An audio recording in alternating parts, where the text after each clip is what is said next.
Dwnac neu Stama yn Downing Street. Mae'r ras i rif 10 bron ar ben. Ymhen ychydig funudau, mi bydd y canolfan a pleidleisio yn cau a'r cyfri yn dechrau ar draws y Deyrnas Unedig. Croeso i raglen Etholiad 2024.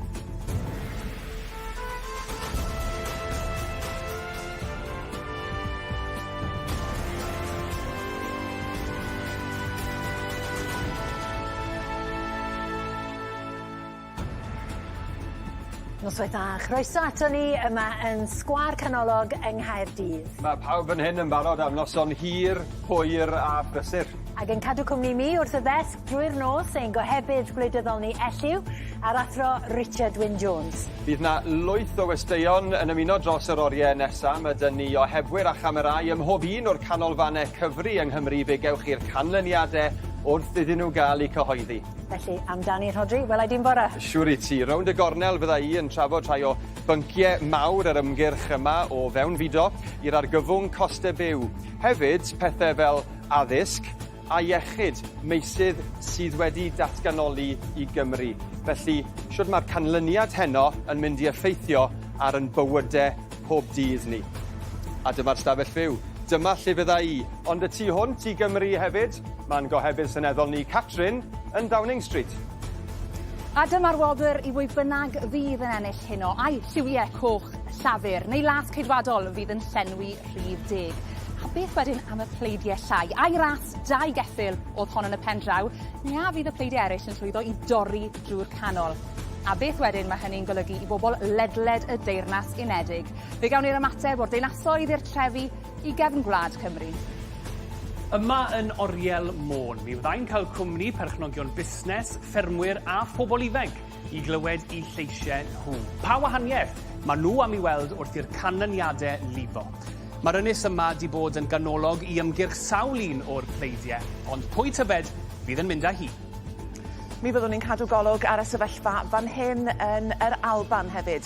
Mae'r SNP wedi cael sawl etholiad lwyddiannus iawn yn ddiweddar, ond mae'r Blaid Lafur yn targedu nifer o'i seddi, yn enwedig fan hyn o gwmpas ardal Glasgow. A bydd yr Alban yn allweddol felly wrth benderfynu pwy bydd yn ennill yr Etholiad Cyffredinol.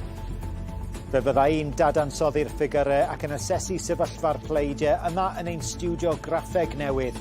326 o seddi. Dyna faint sydd angen ar unrhyw blaid i gael mwyafrif. Fe ddaw'r darlun yn gliriach dros yr oriau nesaf. Ia'n sicr, mi ddaw'r darlun yn gliriach ac mi gawn ni awgrym o sut mae'r gwynt yn chwythu am 10 o'r gloch ar ei ben pan fydd y blycha pleidleisio yn cau ac mi fyddwn ni'n datgelu canlyniad ein harolwg ni. Wel, mae'r cloc ar waelod y sgrin yn tician tan y foment fawr yna, felly dewch i ni gael gair sydyn efo Richard ac Elliw. Elliw i ddechrau. Sut noson fydd hi?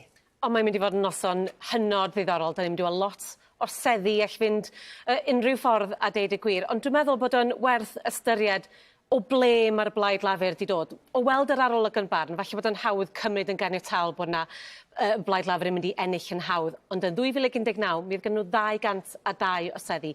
Mae nhw yn 125 just i gael mwyafrif. Ac felly her ar unrhyw adeg. A Richard, fydd hanes yn cael ei greu. Mae'n etholiadau sydd yn newid pethau, mae'n etholiadau sy'n newid dim.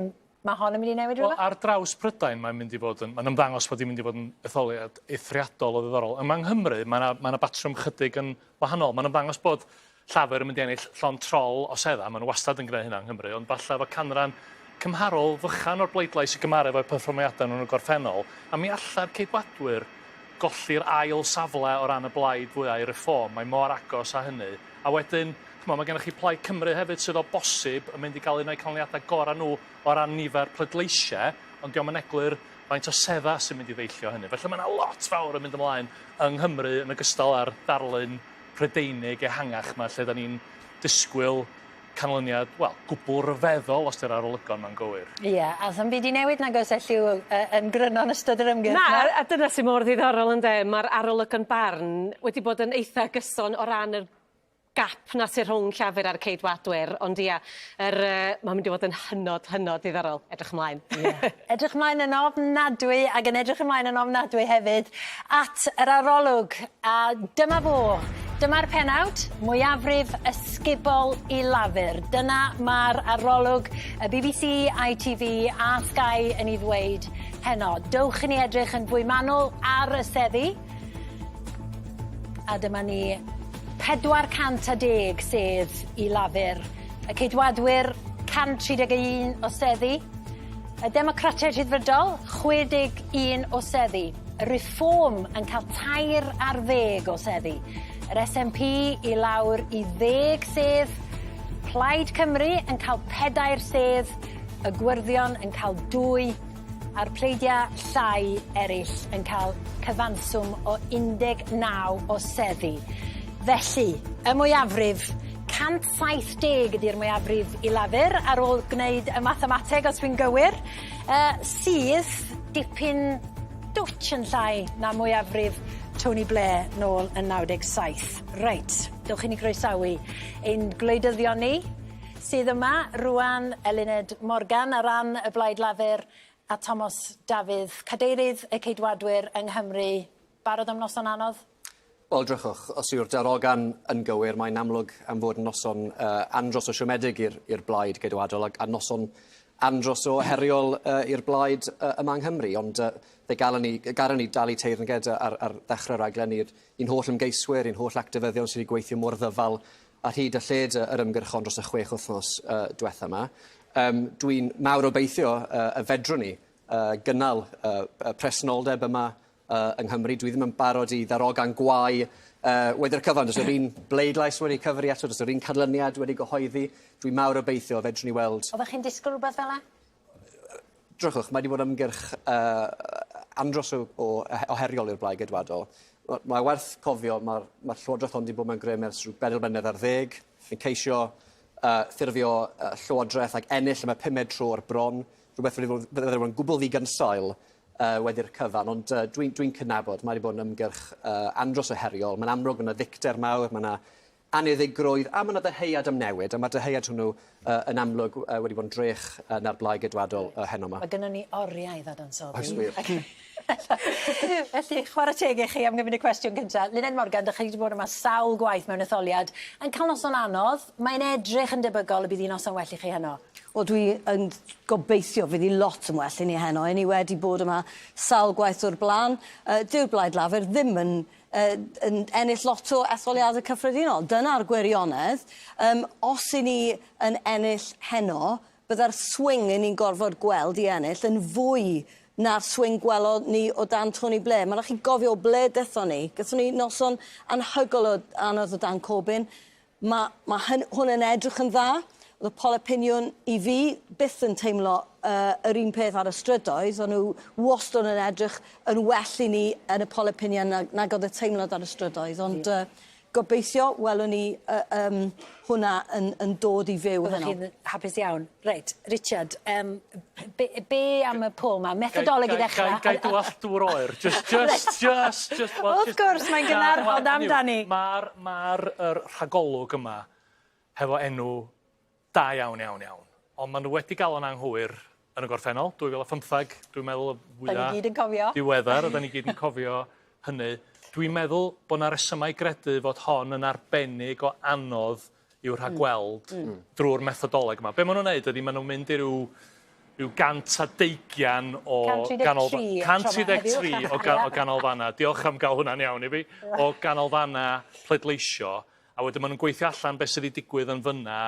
Maen nhw'n gweithio allan beth I demographics ar ardal. Mae yna griw deallus iawn. Ond mae hwn... 20,000 o bobl maen nhw wedi holi heddiw gyda llaw.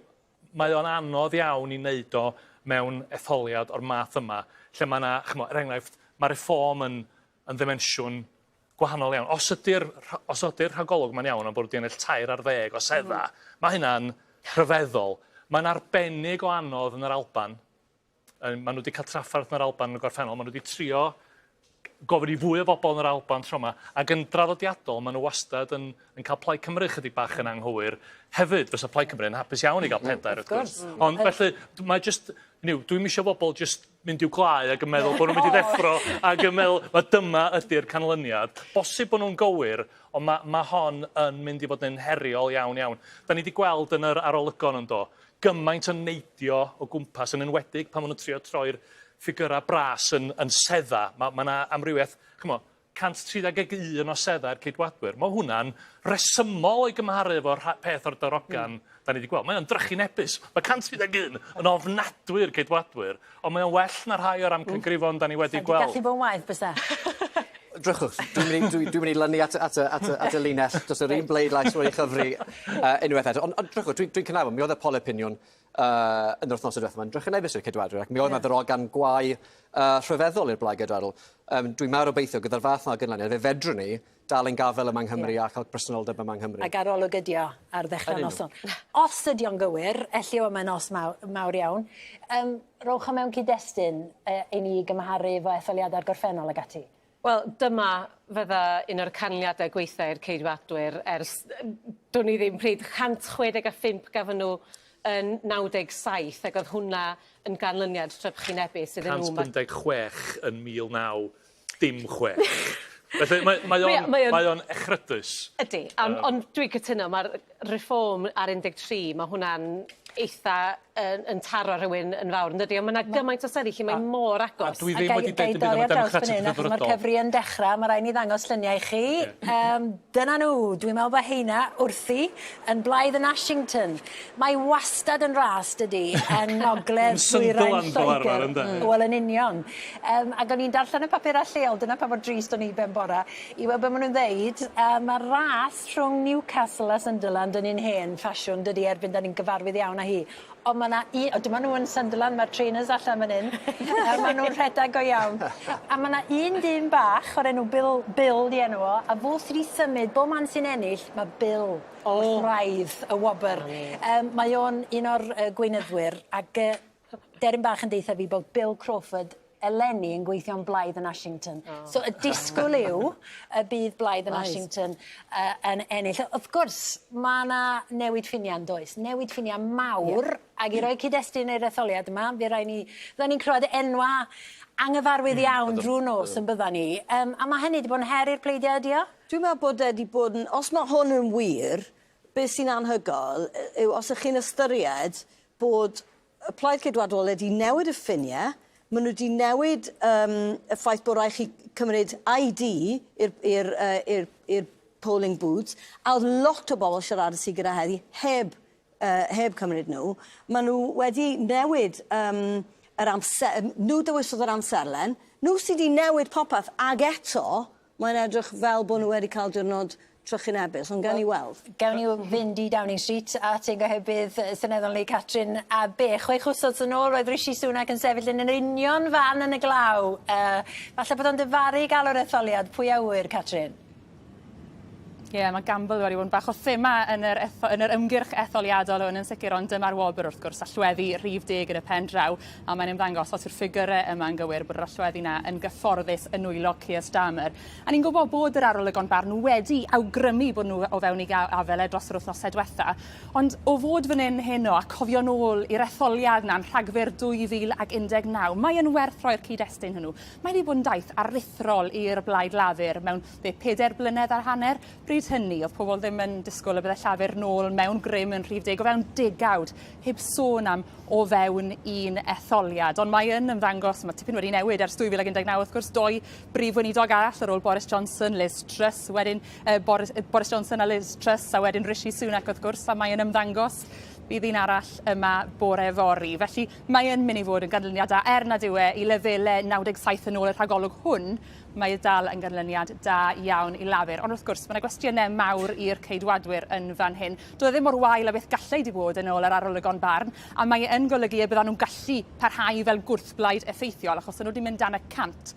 Byddai wedi bod yn anodd i nhw llenwi'r holl swyddi na oedd angenrheidiol o wrthblaid, ond mae dal yn ganlyniad trychinebus i Rishi Sunak, a fe fydd yna gwestiynau mawr o ran galw'r etholiad mae nôl yn y glaw chwech wythnos nôl, yr amseru mynd yn gynnar, ond hefyd wedyn wrth gwrs, yr ymgyrchu. Ond mae'n werth troi at ffigurau y Democratiaid Rhyddfrydol hefyd, os yw'r rhagolwg yma'n gywir, 61. Dyw e ddim yn cyrraedd yr uchelfannau na welon nhw 2005, 62 oedd yn fyna, ond wrth gwrs fe allai hynny newid yn ystod y noson. Ond fi'n credu bydd y Democratiaid Rhyddfrydol wedi disgwyl rhywfaint yn fwy o'r ymgyrch hon, achos o'n nhw yn gobeithio mynd amdani yn y seddi cadarn ceidwadol na. Pobl fel y Canghellor, Jeremy Hunt mewn perygl yn ôl rhai o'r arolygon bar na. Gewn ni weld yw hwnnw'n cael ei wireddu yn ystod y noson. Ond mae hefyd yn werth sôn am y niferoedd na maen nhw'n rhagweld i reform. 13 o seddi. Fydde hynny yn rhyfeddol. Oedd Nigel Farage hunan yn gweud bod e'n disgwyl gobeithio bydde rhyw 6 miliwn o bleidleisiau i'w blaid yn cael ei bwrw heddi. Ond oedd fe ddim syniad sio bydde rheini yn cyfieithu yn seddi, achos y tebygolrwydd yw y bydden nhw wedi cael eu gwasgaru yn denau iawn. Trefniadaeth y blaid ddim wedi cael cyfle i wir ddwy'n ffrwyth yn y cyfnod byr yma o ymgyrchu. Ond os ydyn nhw'n cyrraedd 2 ar 10, mae hwnna yn ysgubol i reform. Plaid sy'n ddyflwydd oed yn wneud mor dda ar ei hymgyrch cyntaf nhw. Catrin yn San Steffan, diolch am y tro yn Downing Street yma na. Ac ar y pwynt na, perfformiad reform, sut fydden ni'n darllen mewn i hynny yng Nghymru, Richard? Wel, nes i ddeud ar top y raglen mae bosibiliad bydden nhw'n ail o ran y nifer o bleidleisiau yng Nghymru. Dwi ddim yn gwybod, da ni'n mynd i gweld unrhyw amcan o ran canranna, ond swn i'n dychmygu, mae hynny'n awgrymu bod nhw wedi gwneud yn dda iawn. Swn i'n dychmygu bydden nhw'n yr ail blaid mewn llawer iawn etholaethau yng Nghymru. Os ydy hynny yn gywir, felly na mae o'n glamp o ganlyniad iddyn nhw. Mae hefyd jyst werth nodi yr Alban yma na. Mae'r SNP, mae 10 yr SNP yn drychinebus iddyn nhw. Fydda fo'n golygu bod yr un blaid ydy'r blaid fwyaf yng Nghymru a'r Alban a Lloegr am y tro cyntaf ers 2005 o ran aelodau seneddol. Right? Felly mae'n golygu na blaid lafur oedd fwy o sedda yng Nghymru, yr Alban a Lloegr, a dy hynna ddim wedi digwydd ers 2005. Felly mae hwnna'n eto'n ddiddorol ystyried beth sydd wedi bod yn digwydd yn yr undeb ers referendwm yr Alban yn 2014. Felly mae hwnna, os ydy hwnna'n wir, mae hwnna'n ganlyniad gwirioneddol wael yr SNP. Ia. A pleidio mewn grym yn cael cic, Elliw, ond ddim llawer yng Nghymru. Ond i bai, gawn ni weld. Gawn ni weld. Wrth gwrs, ond ddim eto, de. Dwi'n meddwl beth ni'n gweld fan hyn ydy pobl yn gallu yng Nghymru gwahaniaethu rhwng etholiad yn San Steffan, ond allai rhywun ddychmygu allai fod yn heriol iawn. Os dwi'n edrych ymlaen i'r etholiad nesaf yn 2026 yn y Senedd, a os ydy reform yn neud yn dda yn yr etholiad yma, yna mae nhw allan nhw fod yn beryg iawn o ran ennill seddi yn fygythiad i'r pleidiau i gyd yng Nghymru efo system llawer mwy cyfrannol, wrth gwrs. Reit. Wel, Daniel Davies sy'n mynd i fod yn tywys ni drwy'r holl graffeg drwy'r nos. Felly draw ni atebod, dwi'n meddwl bod o yn San Steffan yn y siambr. Dan? Diolch Bethan, croeso i dir cyffredin. Beth am ni edrych ar beth bydde'r arolwg yna yn golygu o ran y ffordd mae seddi'n cael ei dosbarthu yn hir cyffredin. Newn ni ddechrau ar meinciau'r llywodraeth, achos mae'r arolwg yn darogan. Bydd rhain yn cael ei llenwi gan lafur 410 o aelodau llafur yn y Senedd nesaf. Medde'r arolwg sy'n rhoi mwyafrif mawr iawn i Keir Starmer o 170 o seddi. 326 oedd y llinell derfyn. Dyna faint sydd angen ar gyfer mwyafrif yn hir cyffredin. Wel, mae 410 yn mynd ag fe heibio'r llinell na yn eitha cyfforddus, ond dyw e. Ond ble mae fe'n gadael y ceidwadwyr ar ôl 14 o flynyddoedd nôl fan hyn ar meinciau'r wrth blaid gyda 131 o seddi, canlyniad ofnadw iddyn nhw. Ond falle ddim mor wael ag oedd rai o'r arolygon yn darogan, ond yn sicr yn bell tu ôl i lafur. Wedyn y Democratiaid Rhyddfrydol yn cipio'r safle fel y trydydd blaid yn y tŷ gyda 61 o seddi. Reform sy'n dod nesaf. Mae yna gair o rybydd gyda'r arolwg yn dweud bod yna lot fawr o lefydd ble mae gan reform tipyn o gefnogaeth, ond ansicrwydd os ydy yn ddigon o gefnogaeth i ennill seddi. Ta waith yr arolwg yn darogan canlyniad da iawn iddyn nhw, 13 o seddi. Wedyn yr SNP yn disgyn nôl i 10 ar ôl gyfnod hir o ddominyddu gwleidyddiaeth yn yr Alban. Plaid Cymru ar 4 o seddi, canlyniad da iddyn nhw os ydy hynny'n gywir. A wedyn yr lleill dwy sydd i'r gwirthion y rhan fwyaf o'r reini yn seddi yn gogledd Iwerddon. Felly dyma sut fydde tir cyffredin yn edrych os ydy'r arolwg yn gywir. Ewn ni draw nawr i Downing Street i gymaru'r sefyllfa rhwng Keir Starmer a Rishi Sunak. Keir Starmer sy'n gyntaf, ble mae fe? Wel, mae wedi pasio'r llinell derfyn, cyrraedd y nod yn rwydd, ond dwi 410 o seddi, canlyniad dda iawn, mwyafrif ysgubol fel i ni wedi bod yn gweud. Ble mae Rishi Sunak? Mae e'n bell ar ei ôl i, reit lawr pen arall Downing Street yn agosach at Whitehall, 131 o seddi, medde'r arolwg os ydy hynny'n gywir, mae am fod yn noson ofnadw i lot fawr o ymgeiswyr ceidwadol. Dyna sut mae pethau yn edrych yn Downing Street. Na i atgoffa chi o'r ffigurau i weld yr enillion a'r colledion, pwy sy'n lan, pwy sy'n lawr. Llafur yn ennill 209 o seddi yn ychwanegol medde'r arolwg. Cofiwch does yr un canlyniad wedi cyhoeddi eto. Mae'r rhain yn ganlyniadau ar sail arolwg o bobl ar ôl iddyn nhw bleidleisio heddi.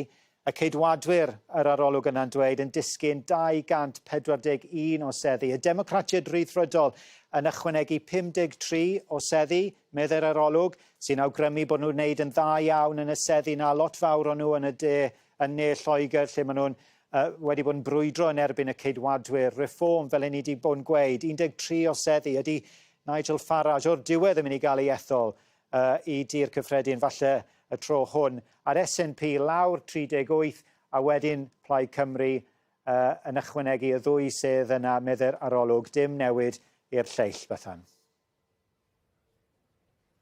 Dan, diolch am hynny. Croeso i'r stafell fyw. Mae 'da ni banelwyr fan hyn, arbenigwyr, sylwebwyr gwleidyddol sydd wedi bod yn syllu'n syn ar yr ystadegau gyda Dan. Cai Wilshaw, Melanie Owen, Bethan Sayed. Croeso. Mae'n mynd i fod yn noson hir. Diolch am fod gyda ni. I chi wedi bod yn ymgyrchu gyda'r Blaid Lafur yn ystod o'r wythnosau diwetha, Cai, beth am yr arolwg, beth am yr awgrym o'r hyn allai ddigwydd? Wel, wrth gwrs, oedd y disgwyliadau mor uchel i'r Blaid Lafur, ond mae dal yn glir bod e'n noson arswydus i'r toriaid. Ond lle mae'r pleidleisio yna yn dod? Pwy a wyr?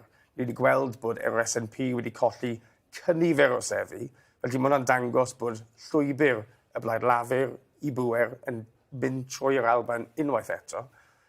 13 o seddi i'r Reform. Nawr, mae hwnna hefyd yn... Mae fe'n ganlyniad mor arswydus i'r Blaid Doriaidd. Mae'n dangos bod nhw'n mynd i fod yn bŵer eitha sylweddol yn y Senedd. Mwy o seddi i Blaid Cymru, perfformiad gwych gan y Ryddfrydwyr. A felly, wnawn ni weld dros yr oriau nesaf sut mae'r map yn edrych, o le mae'r pleidleisio yna'n dod, ond mae fe dal yn hollol wipe-out i'r Blaid Doriaeth. Wipe-out ac arswydus, dyna ddau air. Buoch chi'n arfer gweithio gyda'r Blaid Geidwadol, Melanie. Pa fath o eiriau fyddech chi'n i defnyddio heno? Wel, mae'n trychinebus yn dydi i'r Blaid Geidwadol. Mae'n diddorol gyda fi weld lle yng Nghymru mae'r pleidleisio yna wedi cael ei colli pa seddi. Ydy mynwy mynd i dal arno?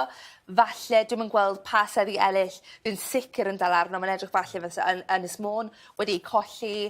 Fyswn i'n meddwl fysa Fro Morgannwg siŵr o fod wedi colli, dwi'n siŵr wrth gwrs. Ond yng Nghymru, yn sicr, mae hwn wedi bod yn noson trychinebus i'r blaid. A beth am Blaid Cymru, Bethan Sayed, i chi'n gyn aelod o Senedd Cymru gyda Blaid Cymru. Yr awgrym yw i bod nhw'n elwa o ddwy sedd yn ychwanegol. Wel, dwi'n credu bydde arweinyddiaeth Plaid Cymru yn hapus i ennill os felly Ynys Môn bydde un o'r seddi hynny. Maen nhw wedi rhoi lot o adnoddau mewn i Ynys Môn gyda merch ifanc yna, Llunos Medi, wedi rhoi oriau o ymgyrchu ac yn hyderus yn ei galluon yn y cyngor hefyd. Felly, wrth gwrs, bydde hynny'n rhywbeth da i glywed. Ond dwi'n credu mae rhaid i Blaid Cymru hefyd meddwl, wel, pam dim ond 4 mewn etholiad cyffredinol, dylen nhw fod yn gallu ennill mwy mewn ardaloedd lle mae llafur wedi dominyddu ac wedi bod yn rhedeg Llywodraeth Cymru ac eisio sicrhau bod pethau sydd wedi mynd yn anghywir falle gyda Covid ac yn y blaen, sut mae rhedeg yr NHS, bod Plaid Cymru wedi gallu gwneud mwy mewn ardaloedd yn y cymoedd sydd dal ddim yn digwydd. Felly, wrth gwrs bydd 4 yn dda, ond mae rhaid ni fod yn fwy uchelgeisiol. Wel, nid all ei gellir gwell, ie? Wel, pam ddim, efa? Dyna ni, Bethan Meirionnydd a Cai. Diolch yn fawr iawn i chi am tro. Beth am ymweld â rhai o'r canolfannau cyfri, gan ddechrau gyda Gwyn Lowder sy'n Wrecsam. Mae tipyn bach di newid fan hyn, Rhodri, ers yr etholiad cyffredinol diwetha. Bryd hynny, tre oedd Wrecsam. Nawr, mae'n ddinas. Bryd hynny, y cefnogwyr oedd berchen ar y clwb pêl-droed.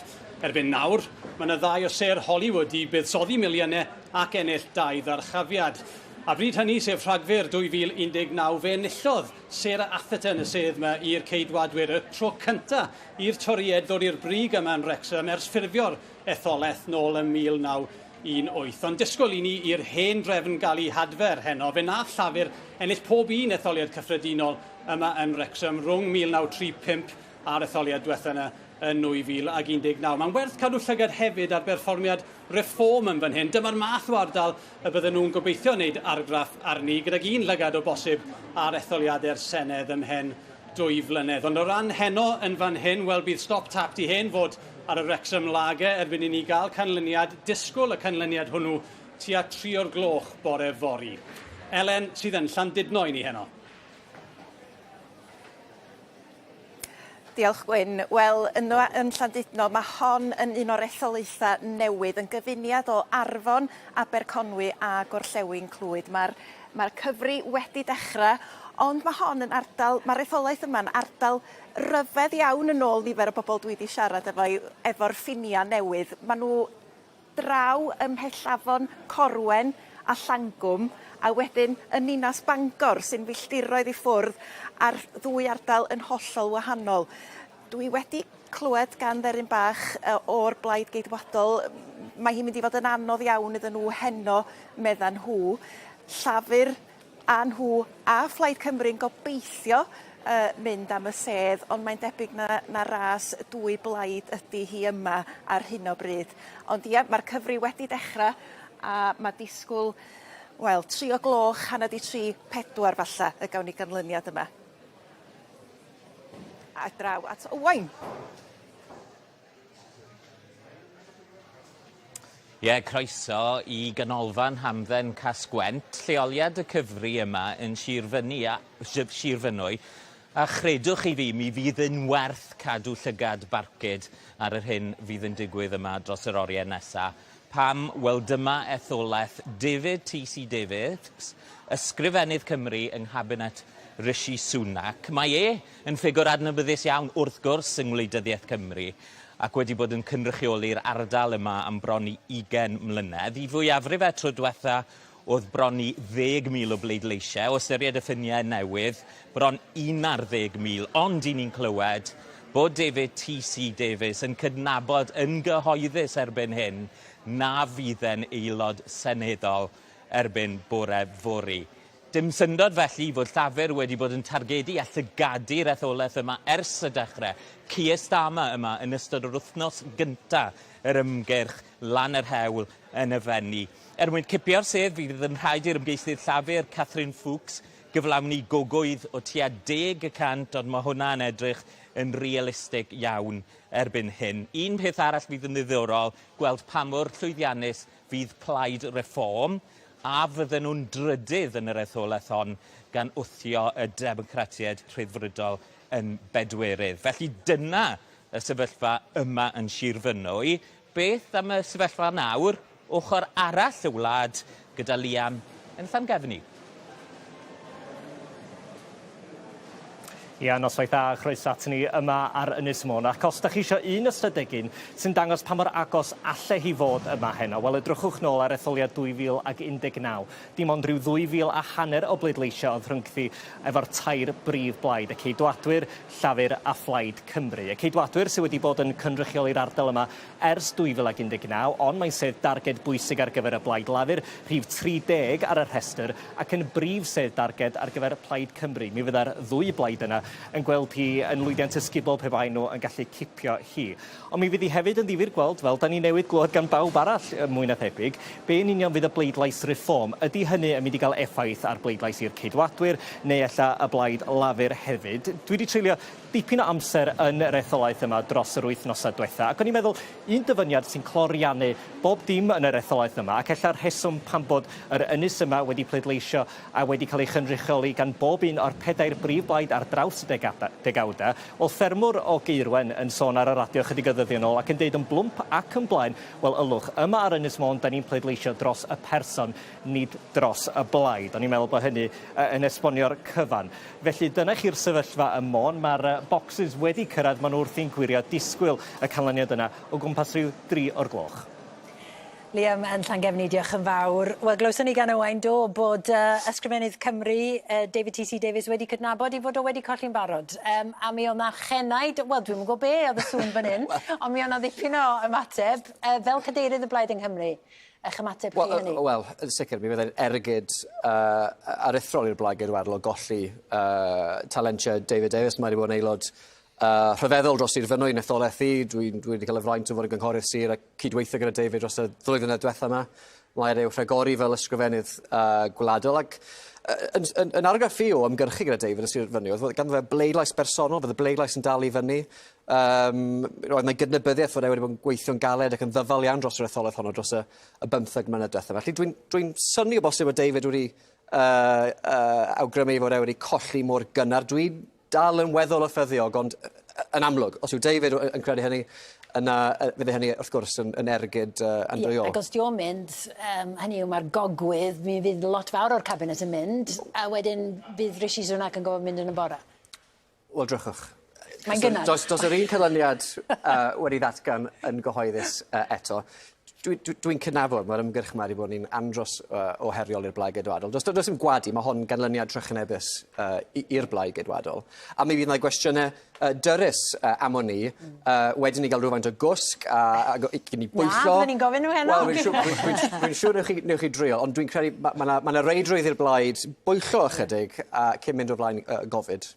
Mae Richard yn codi law fan hyn. Peth yn gyflym iawn, nes i ddweud ar y cychwyn ar ôl ni weld fy rhagolwg na bod rhaid ni fod yn ofalus. Dwi'n meddwl bod be da ni'n glywed o mynwy yn tanlinellu bod rhaid bod yn ofalus. Chos ar hyn o bryd, mae'r arolwg yma, yr rhagolwg yma, yn awgrymu bod y ceidwadwyr yn cadw mynwy, reit? Craig Williams. Cadw mynwy, ia. Felly, os ydy hynny ddim yn wir, mae hwnna'n codi cwestiwn ynglyn â'r rhagolwg, reit? A beth yw'r sydd am Craig Williams? Colli o bosib o 10,000 ydy pryder David T.C. Davies, ac felly mae'r arolwg Wel, felly, ond mae rhaid ni just pwysleisio bod rhaid bod yn ofalus iawn ynglyn â darllen gormod i fewn. Mae hon yn, a dwi'n deud hyn gyda pob dyledus barch i'r bobl hynod a lluog sy'n gwneud hwn. Dwi yn meddwl bod yr etholiad yma yn neilltuol a anodd i'w rhagweld. Achos mae yna bethau cwbl ddigynsel yn digwydd allan yna, reit? Ac felly bod yn ofalus iawn. Yn sicr pwyll piau felly efo'r arolwg, ond a draw ni, dwi'n gweld llun mawr o Stam Kurtz, aelod o'r Llenedd gyda'r ceidwadwyr yn sicr yn Holford, dwi'n meddwl, yn cefnogi Stephen Crabb yma na. Sut mae'n edrych? Croeso ato ni. Be ydych chi'n ei glywed, Sam? Noswaithau i chi, wel, mae'r cyfnod dros yr wythnos diwetha wedi bod yn un o rwystredigaeth ar y stepen drws gyda gwleidyddion i gyd o bob un blaid. So gobeithio yma yn Sir Benfro bydd y record sydd gan Stephen Crabb wedi bod yn cynrychioli ar y hen etholaeth o Preseli Pemfro am sawl mlynedd. Gobeithio bydd hwnnw yn ddigon i cario fe drosto'r llinell i orffen. A gyda chi'n clywed hynny, beth yn codi ar y stepen drws? Wel, yma dwi yn Hwlffordd, yma a cnoco'r drysau, mae pobl yn sôn am Wyddi Hedge, a codi beth sydd wedi digwydd yma, codi'r perthynas rhwng y Prif Weinidog Vaughan Gething a David Neil a'r cwmni sydd wedi arroddiodd yr arian iddo fe. Mae hwnnw wedi codi ar y stepen drws. A wedyn mae pethau arall sydd o dan reolaeth y blaid lafur ym Mae Caerdydd yn codi ar y stepen drws pob amser. Dyfodol ein ysbyty yma yn Hwlffordd dyfodol, ein GP surgeries ac yn y blaen. Beth sy'n mynd i ddigwydd i'r ffermwyr gyda'r Sustainable Farming Scheme, gyda bovine TB. Mae yna teimlad o rwystredigaeth, a dwi'n credu gyda'r etholiaeth yma, mae pobl wedi teimlo bod gwleidyddiaeth ddim yn gweithio iddyn nhw gyda bob un bleidiau, a mae hwnnw'n syni fi a siomi fi tymed hefyd. A mi gan i roi rhai o'r pwyntiau hynny i Elliw Morgan sydd yma yn y stiwdio. Ond dros y blynyddoedd diwethaf, ydych chi fel ceidwadwyr Cymreig wedi dweud fod angen falla dŵr clir glas rhyngthoch chi a'r ceidwadwyr yn San Steffan. Ydych chi yn awchu am fwy o'r dŵr clir glas hwnnw rwan wedi'r etholiad yma? Wel, gawn ni weld beth yw'r canlyniadau yma yng Nghymru, ond dwi'n credu mae yna cyfnod nawr i edrych, fel wedodd Thomas, i edrych beth yw'r dyfodol ein blaid ni yma yng Nghymru. Dwi'n credu mae fe'n holl bwysig bod y brand o ceidwadwyr Cymreig yn un sydd yn gryf, sydd yn un gyda identity hollol Cymraeg, a i fi, na beth byddwn ni yn pwysio am yfori ac pan fyddwn ni'n edrych nôl at y cyfnod yma, beth gallwn ni'n neud fel blaid ym Mae Caerdydd, beth gallwn ni'n neud o dan reolaeth Andrew Arty Davies i gwella'r brand ni, i trial fod bach mwy Gymraeg, a dwi'n credu mae pobl yma yng Nghymru yn galw mas am blaid sydd i'r ochr dde, ond blaid sydd yn bositif iawn am dyfodol Gymru, bositif am beth sydd ganddon ni yma yng Nghymru, a dwi'n credu na mae cyfle i'r blaid geidwadol yn Gymru i gwella a gryfhau yn y dyfodol. Sam Curt, diolch o galon am y sgwrs. Falle gawn ni'n arall nes mlaen yn y bora. Ond mae'n dipyn o ras yn yr Alban, ac mae Sara draw yna. Sut mae'n edrych, Sara? Ie, noswaith dda i chi o Glasgow, Bethan. Mae'n argoel i fod yn noson ddiddorol iawn fan hyn yn yr Alban ydy wir. Ie, brwydr rhwng dwy blaid fydd i mewn gwirionedd rhwng y blaid lafur a'r SNP. Ac os yw'r arolwg cychwynnol yn angywir, fe allai fod noson lwyddiannus iawn i'r blaid lafur yma ac yn noson ofnadw i'r SNP. Ond mae'n werth nodi, mae rhai o'n nghydweithwyr i fan hyn yn yr Alban wedi sôn bod eisiau bod yn ofalus gyda'r canlyniad yna, gyda chanlyniad yr arolwg, am fod y sampl fan hyn yn yr Alban ychydig bach yn llai, felly bydd rhaid aros i weld beth fydd yn digwydd wrth gwrs. Ond mae'n werth nodi bod y blaid lafur wedi dominyddu gwleidyddiaeth fan hyn yn yr Alban am ddegawdau. Ond yn fwy diweddar wrth gwrs, yr SNP sydd wedi bod yn hawlio'r sylw i gyd, yn ennill 56 o'r 59 o seddi yn etholiad 2015, yn dal i gafel ar 48 etholaeth nôl yn 2019. Dim ond un sedd gafodd y blaid lafur bryd hynny. Beth fydd yn digwydd heno? Wel, mae'r blaid lafur yn targedu nifer o seddi, yn enwedig fan hyn o gwmpas ardal Glasgow. Mae yna 6 etholaeth fan hyn a newid go sylweddol di bod i nifer o'r ffiniau fan hyn. Byddwn ni'n cadw golwg hefyd ar etholaeth Lothian East, dim ond 2.2% o ogwydd fydde angen ar y blaid lafur i gipio'r etholaeth honno. Wedyn, na Hulen yn Ir, mae honno yn etholaeth chydig bach yn wahanol sy'n darged i'r blaid lafur. Ynys yw honno yng ngorllewin yr Alban, di bod yn nwylo'r SNP ers 2005, ond mae'r aelod presennol bellach yn aelod annibynnol, felly fe fydde gogwydd o 8.4% yn golygu bod y blaid lafur yn gallu i chipio hi. Dewch i ni edrych ar yr SNP felly. Wel, iddyn nhw, y brif nod falle fydde ceisio dal i gafel ar i mwyafrif. Maen nhw wedi dweud os bydden nhw'n llwyddo i wneud hynny, y bydd gyda nhw fandad dros alw am ail referendwm ar annibyniaeth i'r Alban. Ond os mae dim ond 10 sedd fydden nhw'n ennill fel mae'r arolwg yn ei awgrymu, fe alle hynny fod yn dipyn o dalcen caled. Ond maen nhw'n targedu rhai o oseddi'r ceidwadwyr fan hyn yn yr Alban. Mae yna 2 sedd yn ne'r Alban. Mae yna 2 sedd arall wedyn yng ngogledd ddwyrain yr Alban maen nhw'n ei targedu. Dim ond gogwydd o lai na 1% fydde angen arnyn nhw i gipio etholaeth Aberdeenshire West a Cyn Caerdydd. Gogwydd o lai na 1.5% wedyn iddyn nhw gipio etholaeth Dumfries and Galloway. Mae'n werth i ni sôn hefyd am y democratiaid rhyddfrydol. Mae nhw wrth gwrs yn gobeithio mai nhw fydd y drydedd blaid fwyaf yn San Steffan ac yn disodli'r SNP. Mae nhw felly yn targedu ambell i sedd North East Fife a Caithness. Felly, fel wedes i, mae'n mynd i fod yn noson arbennig o ddiddorol fan hyn yn yr Alban. Digon i'w drafod ac mi fyddai yn cael cwmni dau sydd wedi ymgartrefi fan hyn, dau o Gymru sydd wedi ymgartrefi fan hyn yn yr Alban yn nes ymlaen yn yr rhaglen Bethan. Sara, diolch yn fawr, edrych ymlaen at hynny.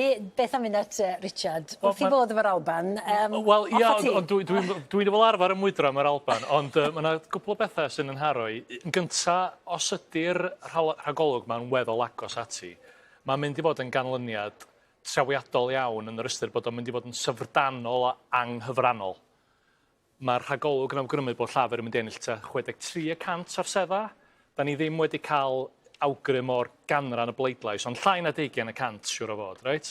Rwan, mae bobl sydd yn licio'r system pleidleisio yma'n meddwl bod hynna'n iawn, ond mae hwnna'n anghyfrannol iawn, a dwi yn meddwl mewn cyd-destun lle mae yna golli ffydd yn y broses wleidyddol bod hyn yn newyddion gwael, a deud y gwir. A'r ail beth fyswn i'n dweud ydy be da ni ddim yn ei weld o gwbl, a mae'n un o'r problemau hefo'r math yma o raglenni, ydy da ni'n mynd gweld faint beth yw'r canran sy'n pleidleisio. Right? Ag bydd o'n ddiddorol iawn gweld faint sy'n troi allan i bleidleisio. Da ni wedi bod yn casglu data yng Nghymru cyn yr etholiad, ac dydy arolygon ddim yn wych am cangyfri faint y pleidleisio, chos mae bobl yn dweud celwydd wrtho ni trwy'r amser, achos mae yna... Os am celwydd fan hyn, da ni'n gweld y blecha pleidleisio. Mae yna deimlad bod chi fod i ddeud bod chi'n pleidleisio. Mae yna rhai... Ond mae yna awgrymiadau yn y data fod y ganran sy'n pleidleisio mynd i fod yn gymarol isal. A dros y rhan fwyaf o Gymru, dros am etholiad wedi bod. Y gwir amdani ydy, mae'r tergedu wedi bod ar ddyrnad o seddi. Felly mae yna gwestiwn faint o bobl sydd wedi troi allan i bleidleisio. Ac eto mewn cyd-destun, lle mae yna golli ffydd mewn gwleidyddiaeth, golli ffydd mewn gwleidyddion, mae hwnna'n rhywbeth dylen ni fod yn concerned o'n arno. Dwi'n gwybod y stori fawr ydy be di maint y mwyafrif ag ati, ond mae'r canlyniad yn mynd i fod yn anghyfrannol, sy'n air anodd i ddeud adeg yma'r nos.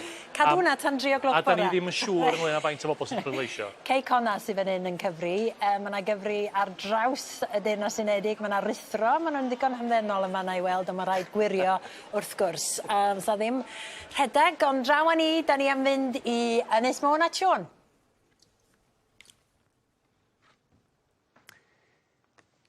Noswaith a Bethan. Fan hyn ydw i yn oriel Môn ar yr ynys yng nghanol yr holl gelf hyfryd yma. Ac wrth i gynfas y wlad gael ei beintio gan liwiau gwleidyddiaeth a'r canlyniadau dros yr oriau nesaf, fan hyn fyddai gyda chwmni yng nghwmni pobl wahanol i drin a thrafod y pynciau llosg na sydd wedi tanio'r ymgyrch etholiadol hwn. A fel y gwelwch chi, mae'r criw o bobl, y criw cynta o bobl wedi ymuno a fi fan awr o nabod i'w hwyneb nhw.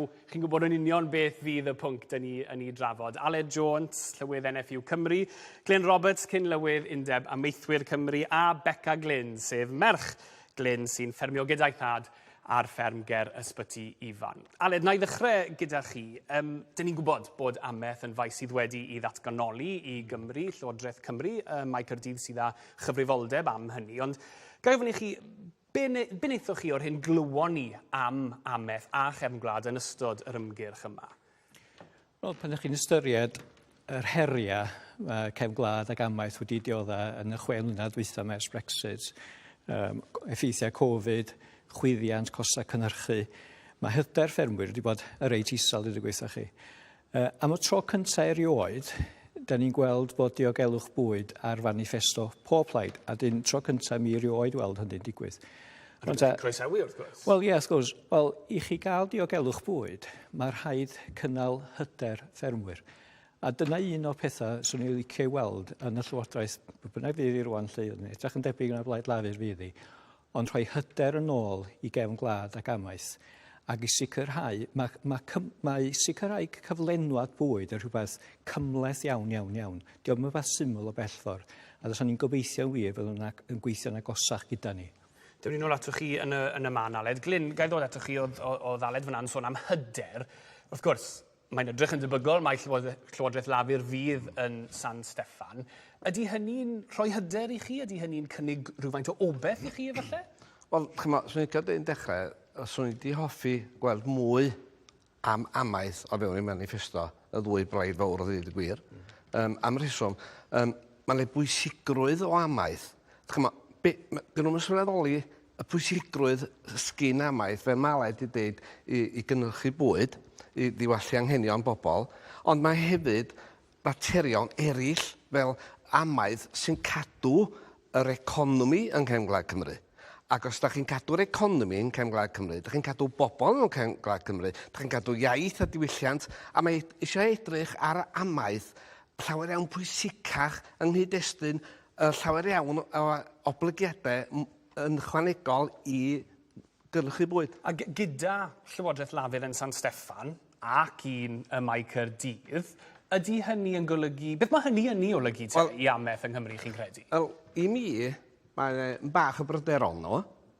Am rheswm, mae Blaid Lafur wedi sôn gymaint yn ddiweddar yn yr ymgyrch yma o'r partneriaeth rhwng y Blaid Lafur yng Nghymru a Lloegr. Ond, dwi'n ame bod yna fwy o gracia o fewn y cydweithio na sy'n ymddangos. Sa'ch chi yn edrych ar ddau beth. Da chi'n modd, mae Starmer wedi dweud na fydd ddim mwy o bwerau i cael ei datganoli i'r Senedd Cymru. A mae hefyd, mae Senedd Cymru wedi dangos bod angen datganoli yr heddlu enghraifft i Gymru. A mae Lloegr, neu fel arall, hefyd yng nghyd-destun amaeth, mae y Senedd Cymru isio cael mwy o ddeddfe cyfeilliad yma tir y goron yn cwestiwn yng Nghymru, a mae Llafur yn Lloegr yn misio hynny. Mae'n unig gracia, de. A mi fydd hynny yn ddiddorol iawn i sylwebwyr dros yr amser sydd i ddod. Ond Aled, fe nath y Blaid Lafur dweud yn ei manifesto nhw, gyda dwy Lywodraeth Lafur yn gweithio gyda'i gilydd, gallwn wneud cymaint mwy. Nawr, mae'n ofyn i chi beth yw'ch barn ar hynny, ond yn enwedig yn nghyd-destun y cynllun ffermio canoliadwy, achos mae yna dipyn o drafodaethau ydych chi wedi cael, fi'n siŵr, trafodaethau gyda'r Llywodraeth yn y Mae Caerdydd, ynddo? Gath ni'n codi pwynt oedd Glyn wneud, 87 gair o yna am amaethyddiaeth yn manifesto Blaid Lafur. Da ni wedi gweld yn hanesyddol dipyn o densiwn rhwng ceidwadwyr yn San Steffan a Llafur yn Caerdydd. Ond sa fydd i'n ddiddorol gweld pa batrwm fydd yna, pa berthynas fydd yna, Llafur yn Llundain ac yn Gaerdydd. Ond o ran Cymru, wrth gwrs, mae'r gyllideb yn hanfodol i ni.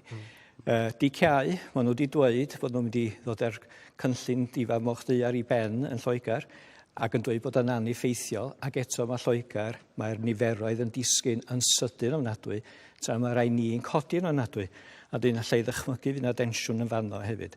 A ran y cynllun amaethyddol, wel, wrth gwrs, mae hwnnw wedi ddatganoli i Gymru'n gyfan gwbl. Ond mae'r gyllideb, wrth gwrs, yn dod o Llundain. A so ni'n tybio fawr iawn, fe rhaid i ni gael cyllideb addas i Gymru. Da ni'n delio efo cyllideb oedd wedi cael ei bennu dros 10 mlynedd yn ôl. Dim chwyddiant yno fo. A dim mewn gwirionedd, mae gwerth y gyllideb yna wedi syrthio'n sylweddol. Felly amser a ddengys beth fydd yn digwydd o ran yr arian. Gai ddod a ti mewn fan hyn nawr, Beca. Beth yw, fel rhywun ifanc sydd yn ffermio, beth yw dyflaeno'r ieithed di? Beth licio ti weld yn digwydd yn sgil canlyniadau heno? Wel, fel ffarmwr ifanc, sicrwydd swn i'n offi, a lot o ffarmwr ifanc arall, ar y funud som sicrwydd o fewn y diwydiant amaeth. Mae'n rhywbeth yn dod o hyd, a hefyd yn bob bynnag fydd y Llywodraeth newydd, swn i'n offi os yn nhw'n cael cytundeb masnach mwyn cael sicrhad i ni, bod ni'n gallu cael ymlaen efo'n gwaith, oherwydd dros y blynyddoedd, da wedi cael hitio efo lot o Brexit, masnachau, ond gobaith da ni eisiau, dweud gwir, a fod y gwleidyddion yn gweithio i ni, ddim yn chwarae rhyw gêm yn Llundain. Gyda dwy lywodraeth, fel o'n i'n sôn yn gynharach, un yn San Steffan, un yn Mae Caerdydd, yn gweithio gyda gilydd, fel mae'r Blaid Lafur yn dweud. Oes na obeth te am ddyfodol, nid jyst ameth, ond cefn gwlad yn gyffredinol, ar ffordd na o fyw? Wyt ti'n obeithiol am y dyfodol hwnnw? Yr unig gobaith fydda i weld ydy wrach fod y rei yn Gaerdydd a Llundain ddim yn mynd i chwarae gêm o gweld bai ar y gilydd, os dyn nhw'n rhan un blaid, wrach na nhw'n chwarae gêm a wneud y gwaith maen nhw'n fod i yn lle hynny. Glyn, o'n i'n gweld chi eisiau dod mewn fyna pan oedd Alan yn sôn am y gyllideb ag ati. Cym allan o'r gyllideb, mae honno i mi yn hanfodol i'r dyfodol, de. Os mae ffordd, dyna sy'n effeithio ni yng Nghymru o fewn yr etholiad yma. A mewn ffordd, os dwi'n iawn, does yna ddim mwy o gyllideb i amaeth y manifesto Blaid Lafur. Mae'r Blaenoriad wedi rhoi ychwanegiad i gyllideb amaethyddol. Ond, i roi y balans rhwng y ddwy, mi nathon nhw y Blaid Gweidwadol tro dwytha, ddeud sy'n ni'n cael dimau llai na fasen ni sy'n mewn o fewn Ewrop. Ond da ni wedi colli tua 240 miliwn o bres, a mae hwnna ar gyfer taled 17,000 o ffarmwr. Felly mae'n hanodd iawn gwybod be mae'r Llywodraeth mynd i wneud. Mae'n bwysig bod nhw'n cadw at y gair beth myg, de. Sawl cwestiwn wedi codi o fan hyn heno, fel wedys i amser a ddengys o ran beth fydd yn digwydd o ran amaethyddiaeth a dyfodol Cefn Gwlad Cymru. Wel, nôl at y ti, Bethan, mae yna sawl darn o gel fan hyn, os ych chi'n ffansio un darn o gel, falle i ddod ag un nôl i chi, os chi'n moyn. Anci am bod y dwy'n un byd. Diolch yn fawr, Siôn, am y tro. Dwi'n gwybod beth o'n gynnig yma na. Ond mi oedd na drafod yma na, amaeth wedi ddatganoli, ond o ran yr egwyddor o ddwy lywodraeth yn cydweithio, mae'r disgwyliadau, os da chi'n ennill heno, yn mynd i fod yn anferthol, Luned Morgan, a pobl yn disgwyl gwirthio. Wel, dwi'n siŵr pam bydden nhw'n disgwyl gwirthio, achos dwi'n meddwl bod Keir Starmer wedi bod yn glir reit o'r cychwyn beth bydd ni'n etifeddu fydd economi sydd dan y lach, economi sydd wedi bod yn stryglo am spel, a dyna pam oedd pobl eisiau newid. Yr un peth dath lan ar y drysau, dydd ar ôl dydd, oedd costiau byw, oedd chwyddiant, oedd ffaith bod pobl yn gorfod talu lot fwy am eu morgeisi nhw. Dyna oedd y materion oedd yn poeni pobl, a mae Keir Starmer wedi bod yn hollol glir. Ni'n mynd i ffixo'r economi gynta, cyn bod ni'n gwneud dim byd arall. A croesi bysedd am dwf. Dyna'r polisi yn de. Does na ddim codi trethu, does na ddim newid yswiriant cenedlaethol. Hynny yw gweddio am dwf yr economi. Wel, dwi'n meddwl bod na lot fwy na just gweddio. Mae'r ffaith bod ni wedi gweud bod ni'n mynd i edrych ar rhoi fwy o fuddsoddi mewn i diwydiant gwyrdd. Mae hwnna hefyd yn rhan ohoni. Ond sefydlogrwydd mae pobl eisiau. Ni wedi cael 5 prif weinidog mewn spel cyfnod rili byr. Dyw hwnna ddim yn rhoi'r hyder i busnesau i fuddsoddi. A dyna fydd yn gwneud y gwahaniaeth yn arbennig os fydd ni'n gweld y math o fwyafrif sydd yn cael ei rhagweld heddi. Falle ni'n edrych ddim jyst am 5 mlynedd fan hyn, ond am 10 mlynedd. Os mae hynny'n wir, bydd diwydiant yn gweld bod na ffordd i fuddsoddi yn y tymor hir, a dyna beth sydd angen yr wlad yma. 10 mlynedd o bosib, meddwl Luned Morgan allan o rym. Sut mae hynna'n teimlo? Wel, mi fyddwn ni'n ddigalon dros ben i'r Blaid Gydwadol, ond gofiwch chi, mae yna her etholiadol anferthol yma yng Nghymru ymhen 2 flynedd. Mae yna etholiadau allweddol i Senedd Cymru. Dwi'n mawr obeithio fedrwn ni ddysgu a myfyrio ar y gwersi o'r etholiad hwn, a sicrhau fel y glywsoliad yw'r Sam Curt, sy'n bod ni'n sicrhau fod y blaid hon yn barod ar gyfer yr etholiadau hynny, fod yna frand Cymreig, fod y blaid wedi wreiddio yma yng Nghymru, fod yna ymgeiswyr lleol ac agenda bolisi feiddgar i fynd ati yn hyderus i herio'r Blaid Lafur ymhen 2 flynedd. A beth am edrych yn ôl ar yr ymgyrch yma, mae Andrew A.T. Davies heno yn deud bod o'n gandryll eich arweinydd chi yng Nghymru. Mae o wedi siomi, mae o'n flin, a mae o ddim yn ddyn hapus o gwbl, mae o'n bytheirio. Dwi'n rhannu rhwystredigaeth Andrew a rhwystredigaeth aelodau ac actifyddion ar hyd y lled Cymru heno. Mae'r canlyniad yma, os yw'r darogan wrth gwrs yn gywir, yn gynlyniad arswydus i'r Blaid Gydwadol.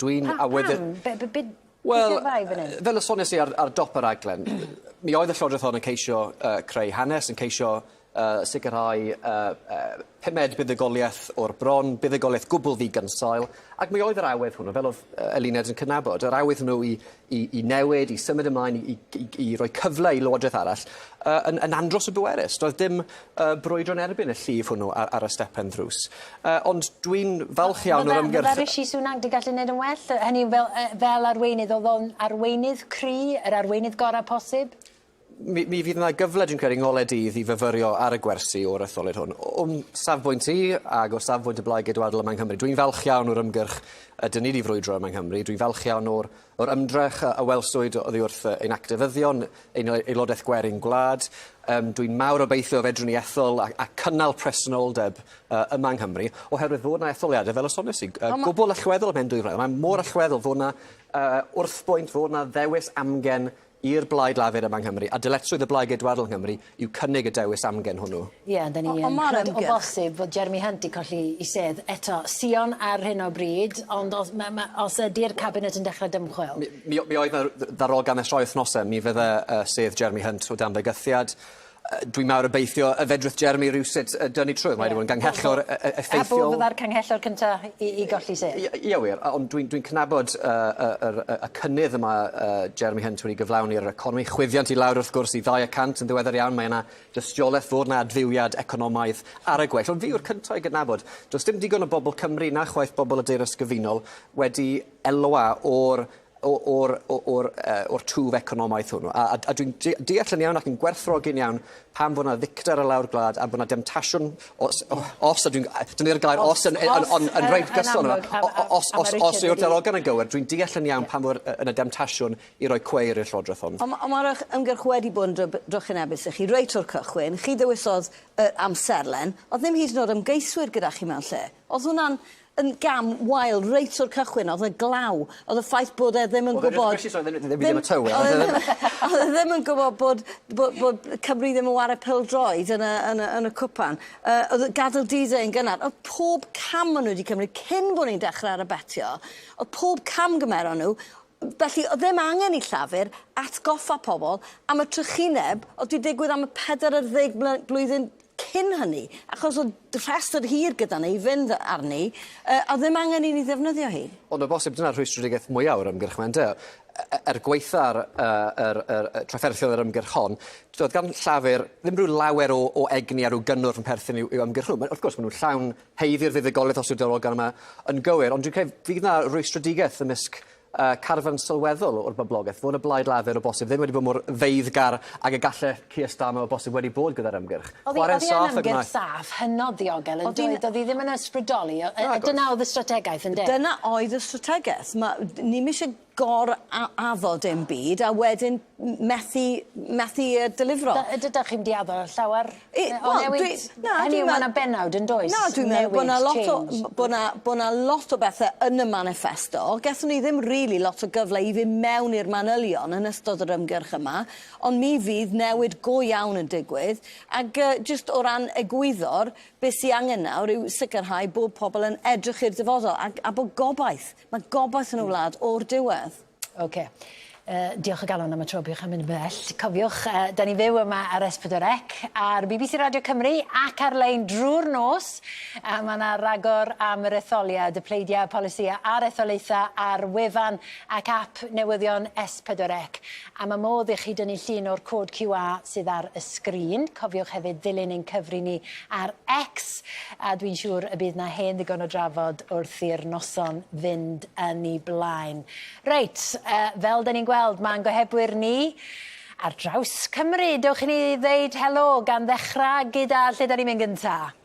Elliw Roberts. Ellis. Ia, diolch fawr iawn Bethan a chroeso i Lanelli, lle mae yna ddau gyfri diddorol iawn yn digwydd. Caerfyrddin, mae rhan o chwedloniaeth Plaid Cymru yn tydi a buddigoliaeth hanesyddol Gwynfor Evans yn yr is-etholiad ym 1966. Ac heb unrhyw amheuaeth mae Caerfyrddin yn darged i Blaid Cymru heno. Mae'r hen etholaeth a'r hen enw yn ei hôl. Gwir amdani, ymgeisydd Plaid Cymru ydy Ann Davies, mae'n gynghorydd sir. Mae gan ei theulu fusnes rhedeg meithrinfa, mae'n ffermio. Adnabyddus felly yn y cylch, ond mae yna gystadleuaeth cofiwch, un sy'n cynnig am y sedd ar ran y Blaid Geidwadol ydy aelod o Gabinet Llywodraeth Prydain, sef Simon Hart, fod i'r prif whip. Mae o hefyd yn gyn ysgrifennydd gwladol Cymru. Mae o wedi cynrychioli rhan o'r llewinol etholaeth yma, ond o edrych ar yr arolwg pleidleisio, mi allai fod y noson go anfoddhaol iddo fo, ond mae yna gystadleuaeth hefyd o gyfeiriad y Blaid Lafur. Martha O'Neill o Rydaman ydy hymgeisydd nhw, merch go ifanc. Mae wedi gweithio yn y gwasanaeth sifil, mae wedi astudio ym Mhrifysgol Caergrawnt. A mae hi hefyd yn ymgeisio ac yn ymgyrchu'n gry iawn. Llawer iawn o wleidyddion llafur wedi bod i etholaeth Caerfyrddin.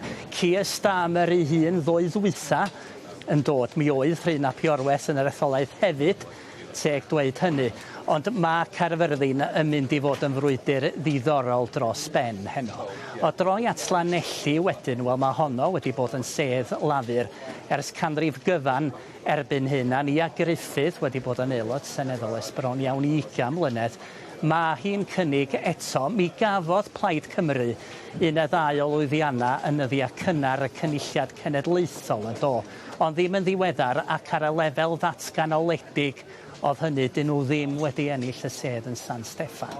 Mae yna awgrym o bosib yn Llanelli bod yna gryn dipyn o gefnogaeth i blaid y Reform o bosib pwy fydd yn yr ail safle alla i fod o ddiddordeb yn y fan honno. Felly mi gadw ni lygad ar Llanelli, ond mae Caerfyrddin yn sicr yn edrych yn ddiddorol dros ben. Da ni am fynd rwan i Borthmadog ac at Llyr Edwards. Noswaith dda i chi. Wel, mi ddechreuodd y prysurdeb yma yng nghanolfan Glasyn toc wedi 10 o'r gloch achos mi gyrhaeddodd y bocs bleidleisio cyntaf adeg hynny, a hynny oherwydd bod ni orsaf bleidleisio yn y ganolfan ei hun. Ac o ran etholaeth, mae Dwyfor Meirionnydd yn etholaeth fawr ac yn arbennig wan oherwydd bod rhan o Arfon wedi dod ar rhan o Dwyfor Meirionnydd hefyd. A mae'r etholaeth yn ymestyn o Aberdaron yn y Gorllewin, hyd at Gorwen yn y Dwyrain, wedyn o Aberdyfi yn y gogledd i fyny i'r gogledd yn ochr Cynarfon a'r Felinheli a Dyffryn Nanlle. Felly mae hi yn etholaeth fawr, a twristiaid ac amaethyddiaeth ydy'r prif ddiwydiannau. Ond o ran gwleidyddiaeth, mae hon yn cael ei gweld yn sedd saff i Blaid Cymru, yn wir y saffa yng Nghymru o bosib. Elliw Roberts wedi bod yn cynrychioli'r ardal yma ers 9 mlynedd i Blaid Cymru, a dwi'n meddwl bod yna neb yn disgwyl y bydd yna sioc fawr yma heno. A'r disgwyl ydy y dawn y ganlyniad o gwmpas 3 o'r gloch y bore yma. Wel, dyna ni am y tro o Borthmadog, o'n i rwan at Amy i Llandysul.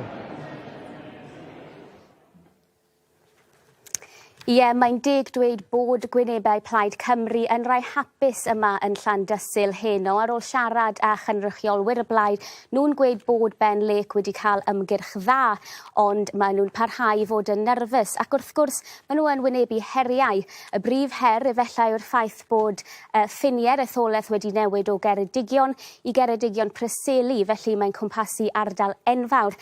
Yr holl ffordd o Borth i lefydd yng ngogledd Sir Benfro fel mae'n Clochog, Crymych ac Abergwaun, ac wrth gwrs roedd yr ardaloedd yna'n arfer cael eu cynrychioli gan Stephen Crabb, felly mae'n bwysig cofio am yr elfen geidwadol yma hefyd. Ac wrth gwrs hyd at 2017 roedd yn sedd eitha cadarn i'r Democratiaid Ryddfrydol gyda Mark Williams, ac mae Mark Williams yn sefyll eto eleni, felly mae digon i feddwl amdano. Ond os ni'n edrych ar yr ardal fel wedys i, mae fe'n cwmpasu ardal enfawr. Mae 2 brifysgol yma. Mae nifer o dreithau sy'n denu twristiaid ac mae ardaloedd amaethyddol yma hefyd. Felly mae'r holl elfennau yma yn bwysig i bleidleiswyr. Ond am y tro mae'r blychau wedi dechrau cyrraedd a dyn ni'n disgwyl canlyniad am tua 4 o'r gloch y bore. Ewn ni nawr at Meleri Williams yn Abertawe.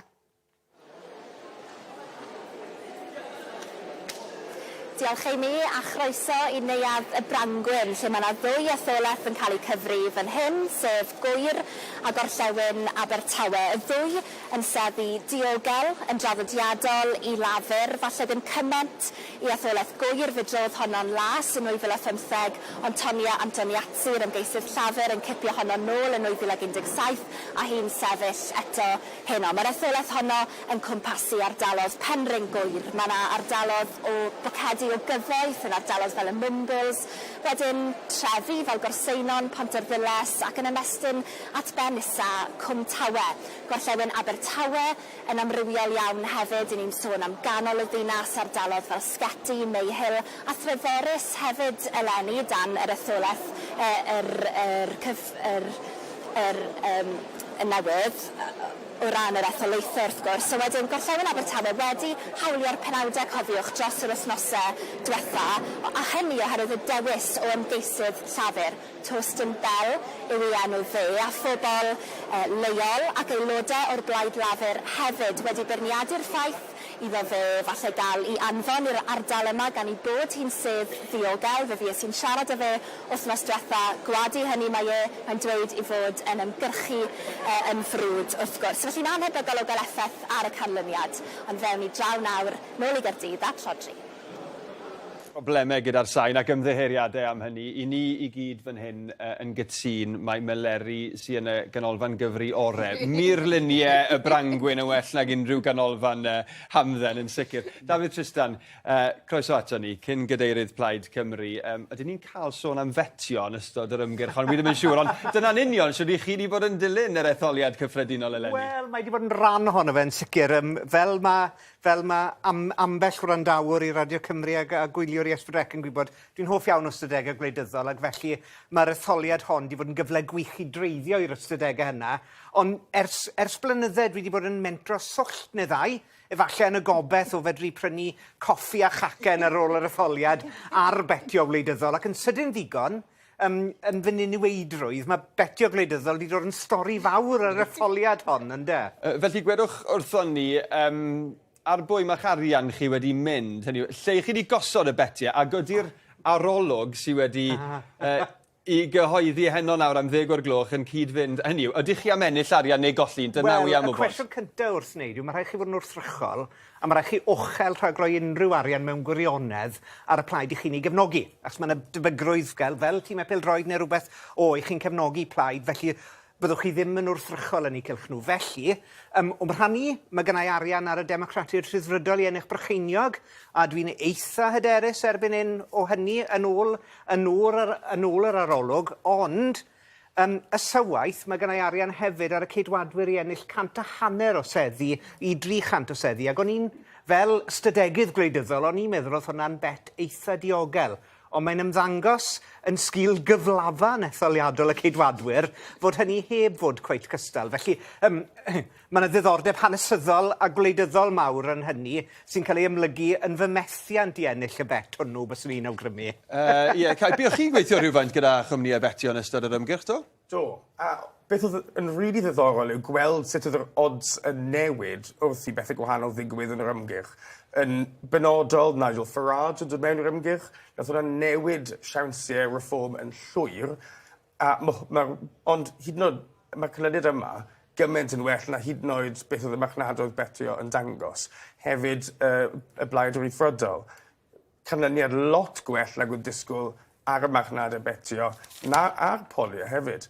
So, oedd e'n ddiddorol iawn i weld y gwahaniaethau na ddod drwy'r ymgyrch, ond fi'n meddwl bod y noson yma, mae fe'n ddiddorol just achos oedd pawb yn disgwyl i'r Blaid Lafur ennill ers wythnosau, ond mae beth sy'n digwydd, beth sy'n corddi yn y dyfroedd, beth sy'n digwydd o tu ôl cefn drws nawr yn rili ddiddorol. Wel, ar hynny te, Melanie, a buon ni'n trafod rhywfaint ar hyn yn do. Y prif bennawd yw hyn, llafur a mwyafrif ysgubol. Ond beth yw'r straeon eraill i ni am ei gweld yn datblygu yn ystod y nos? Wel, dwi'n teimlo fel bod wedi cael gadael allan, dwi heb gosod dim un bet. Na fi, felly ni gyda'n gilydd. I ni'n llawer i ddynwed, Melanie. Dwi heb ennill ym arian, dwi'n heb colli dim arian, chwaith. Ond fel chi'n dweud, dyna'r stori fod, mae llafur wedi ennill mwyafrif un ffordd neu llall. Ond hefyd, mae rhaid ni edrych ar y Plaid Ceidwadol. Mae hwn wedi hollol newid gwyneb y Plaid Ceidwadol am y 10 awr nesaf. Achos ni'n mynd i weld sawl cymeriad enfawr yn y blaid yna yn colli swydd nhw heno. Ni'n mynd i weld sawl cymeriad enfawr yn colli gyrfa nhw mewn rhyw canolfan hamdden random heno. A mae hwnna'n mynd i meddwl bod mynd i angen gwynebau newydd yn dod trwyddo dros y 10 awr nesaf. Dwi'n gweld Jeremy Hunt, mae'r panel newydd fod yn trafod. Canghyllor o bawb. A mae fe siŵr o fod mynd i colli sedd heno. Mae'n edrych felly Dwi'n gwybod, mae'n digon bosib mynd â wipe-out yng Nghymru. Mae'n edrych falle, mae dyna bydd y posibilrwydd. Felly, mae hwnna'n mynd i newid be mae'r blaid yn edrych fel. A fi o'n i'n sôn yn y brec, be mae hwnna'n mynd i wneud i'r blaid. Mae'n mynd i mynd yn hyd yn fwy'r asgell dde, achos y bwysydd ar ôl, sy'n gallu arwain, achos bydd rhaid i nhw newid yr arweinydd dros y diwrnod y nesaf. Ond, yn eitha amlwg, o Rishi Sunak wedi dewis yr etholiad yma, achos dwi'n meddwl, mae dim ond fi sy'n meddwl hwn, achos oedd e eisiau bod yn California erbyn y tymor newydd, ysgol i'r plant i cael dechrau ysgol. Chi wir yn credu mi roedd na wirionedd yn hynny? Ie. Yn bendant, ie. Dim jyst fi sy'n meddwl hwnna. Mae llaw bobl wedi trafod hwnna. Oedd e'n gwybod bod e'n mynd i colli. Felly oedd o well iddo fe colli nawr, a dechrau gyrfa a bywyd newydd neu wneud e'n hwyrach. Wy'n am fod yna chydig yn harsh. Ond... Fi yw'r rhy harsh. Chydig yn harsh ar Rishi Sunak. Yma eisiau sticio lan i Rishi Sunak. Ar y soffa fyny. Yr hyn bues i'n bwrw golwg arno oedd y costau morgais sy'n mynd i gynyddu i nifer fawr o bobl ifanc sydd wedi prynu tai yn ddiweddar a mae fixed rates nhw'n dod i ben dros yr haf. A dyna'r union fath o bobl y bydde'r blaid geidwadol yn dymuno derbyn eu pleidleisio nhw yn yr etholiad, a maen nhw'n gael biliau lot yn uwch yn ystod misoedd yr haf. Ac felly mi roedd yna resymeg, anodd coelio fe nawr, ond mi roedd yna resymeg dwi'n tybio dros benderfyniad y ceidwadwyr i fynd cyn yr haf. Nawr, ni wnaethon nhw lwyddo i wneud smonach rhyfeddol ohono fe. Byddai'r tri ohono ni falle wedi rhedeg ymger llawer gwell ar ei rhan nhw petai ni'n cael yn drafftio mewn. A dwi ddim yn cynnig yn fyw ar yr awyr mynd i redeg ymgyrch y ceidwadwyr. Pidwch y becsa. Ond, dyna'r cwestiwn de. Wedi cymryd penderfyniad, efallai oedd yn gwneud sens, mi wnaed y smonach mwyaf rhyfeddol o'r ymgyrch, ynddo? Mae'n beth mynd i bod amser dyfrod. O'n nhw'n gwybod o'n nhw'n mynd i golli, pe bynnag o'n nhw'n neud e, o'n nhw'n mynd i colli yn rhacs. So oedd e well nhw'n neud e nawr neu lawr y lein. Oedd e'n mynd i digwydd i ffordd ei llall yn doedd. Ond wrth gwrs, fel o ti'n gweud, nawr, mae personoliaeth y blaid yn mynd i newid yn llwyr. Fel ti'n gweud, mae nifer o ffigurau cymhedrol yn mynd i golli i'w seddi. Mae nifer o rai asgell dde, maen nhw'n mynd i fod yn iawn. Suella Braverman, Kemi Badenoch, Priti Patel, maen nhw'n mynd i gadw i'w seddi. A maen nhw yn candidates arweinyddol. Ond ydyn ni wir yn gwybod eto, achos ni wedi clywed mae'r arolwg yn darogan un peth am ynwy. Mae'r aelod ceidwadol yn dweud rhywbeth arall eisoes. Felly, gewn ni, o fewn yr awr, fydd gyda ni syniad gwell o pwy yw'r personoliaethau yma, fydd yn siapio'r ceidwadwyr mewn rhyw ffordd neu gilydd. Mae'n gwestiwn hefyd, pwy yw'r 61 rhyddfrydwr fydd yn cael ei ethol i Senedd Prydain, ac felly hefyd, 13 o blaid reform? Pa fath o dîm fydd hwnnw da? Yw reform wedi cymryd nhw o'r ceidwadwyr neu o'r llafur? Dyn ni ddim yn actually gwybod, achos mae'n digon bosib bod nhw wedi cymryd nhw o'r Red Wall na, ngogledd Lloegr, oedd wedi mynd i'r ceidwadwyr trwy dretha achos o Brexit. So dyn ni ddim yn gwybod lle mae'r reforms votes na wedi dod o. Felly, dwy'n wrth y blaid geidwadol, neu wrth y blaid lafur, pwy o wyr. I ni'n gwybod rhywfaint, ond i ni ddim yn gwybod popeth. A dyna pam i ni yma tan yr oriau man. Bydd Nigel Farage yna yn bydd. Na'r gwir. Ni yn gwybod hynny erbyn yna. Diolch i chi'ch tri. Bethan. Ie, diolch Rhodri. Ac beth am fynd yn syth i lyniau o Houghton a Swindon South. Da ni'n disgwyl, mae dyma fydd y canlyniad cyntaf gan i heno. A mae'n dipyn o ras rhwng yr etholaeth yma a blaid yn Ashington, fel oedden ni'n sôn yn gynharach yn y rhaglen, yr ymgeisydd reform yn y fan honno.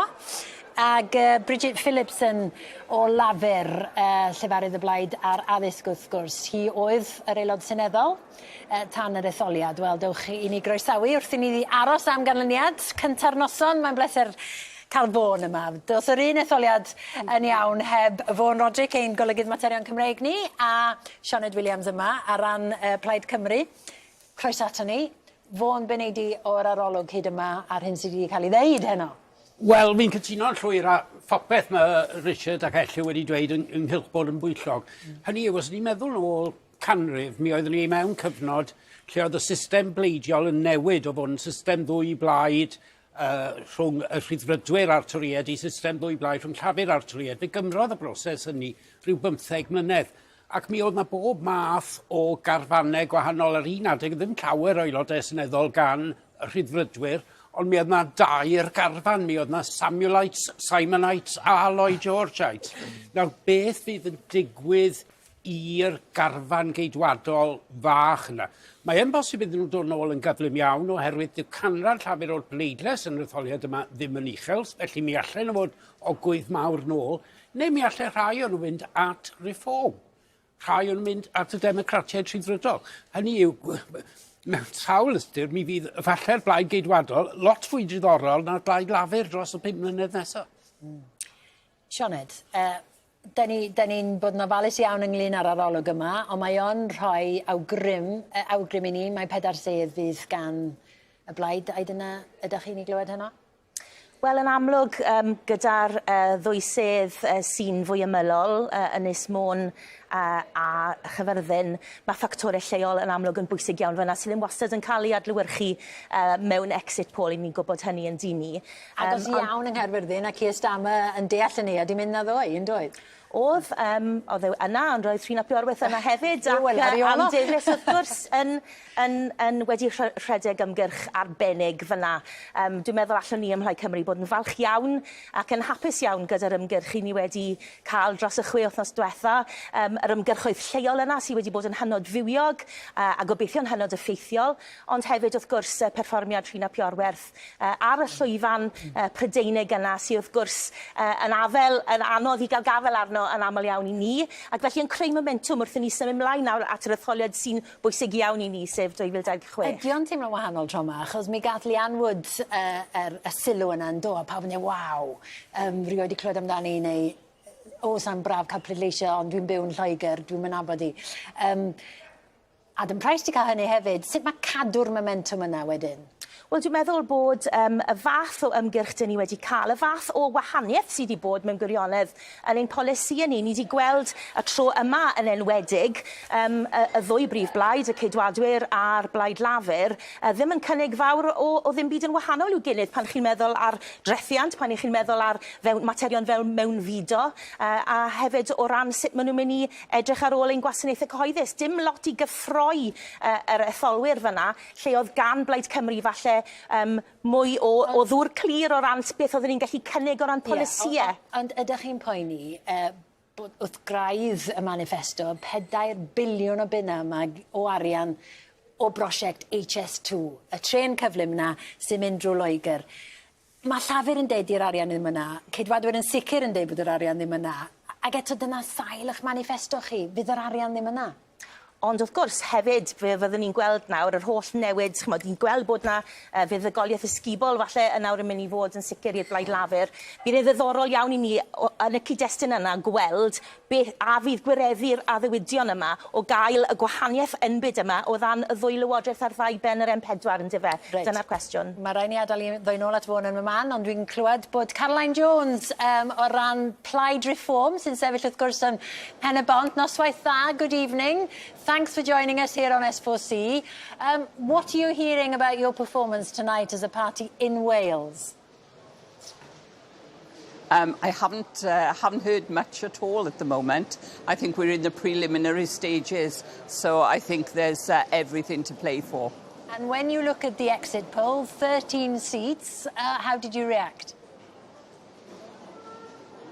Well, obviously I'm excited. We're a relatively new party. There are no predictions for any seats in Wales at the moment. Hopefully people have worked hard, very hard in Wales from what I've seen and what I know. So candidates are expecting in Wales to win a couple of seats at least. And I hope that we do. As I said, we're a relatively new party, but we've got everything to play for. And what we want to do is set the stones for other people to come forward next time in the next election. So we lay the stones, the foundations, basically. You have promised the earth, haven't you? You've promised to get rid of waiting lists in 2 years. I mean, how would you do that? Absolutely, we promise to get rid of waiting lists, because what we say is that if you haven't had a doctor's appointment within 3 days, then we give you a voucher to go privately. If you haven't seen a specialist for an appointment within 9 days, then we would expect you know, to give you another voucher to go privately. Well, and the that's the way vouchers by sound great, using but they cost a lot of money, don't they? Giving people these vouchers, where on earth would you get the money They do cost a lot of money, and well, they are fully, our contract with the people is fully costed. And when people have had a copy... First result of the night, let's go to Houghton and Sunderland South. Sorry, thank you. South constituency is as follows. Richard Peter Bradley, 1,723. Chris Vernicle, 5,514. Paul Edgeworth, 2,290. Bridget Phillipson, 18,800.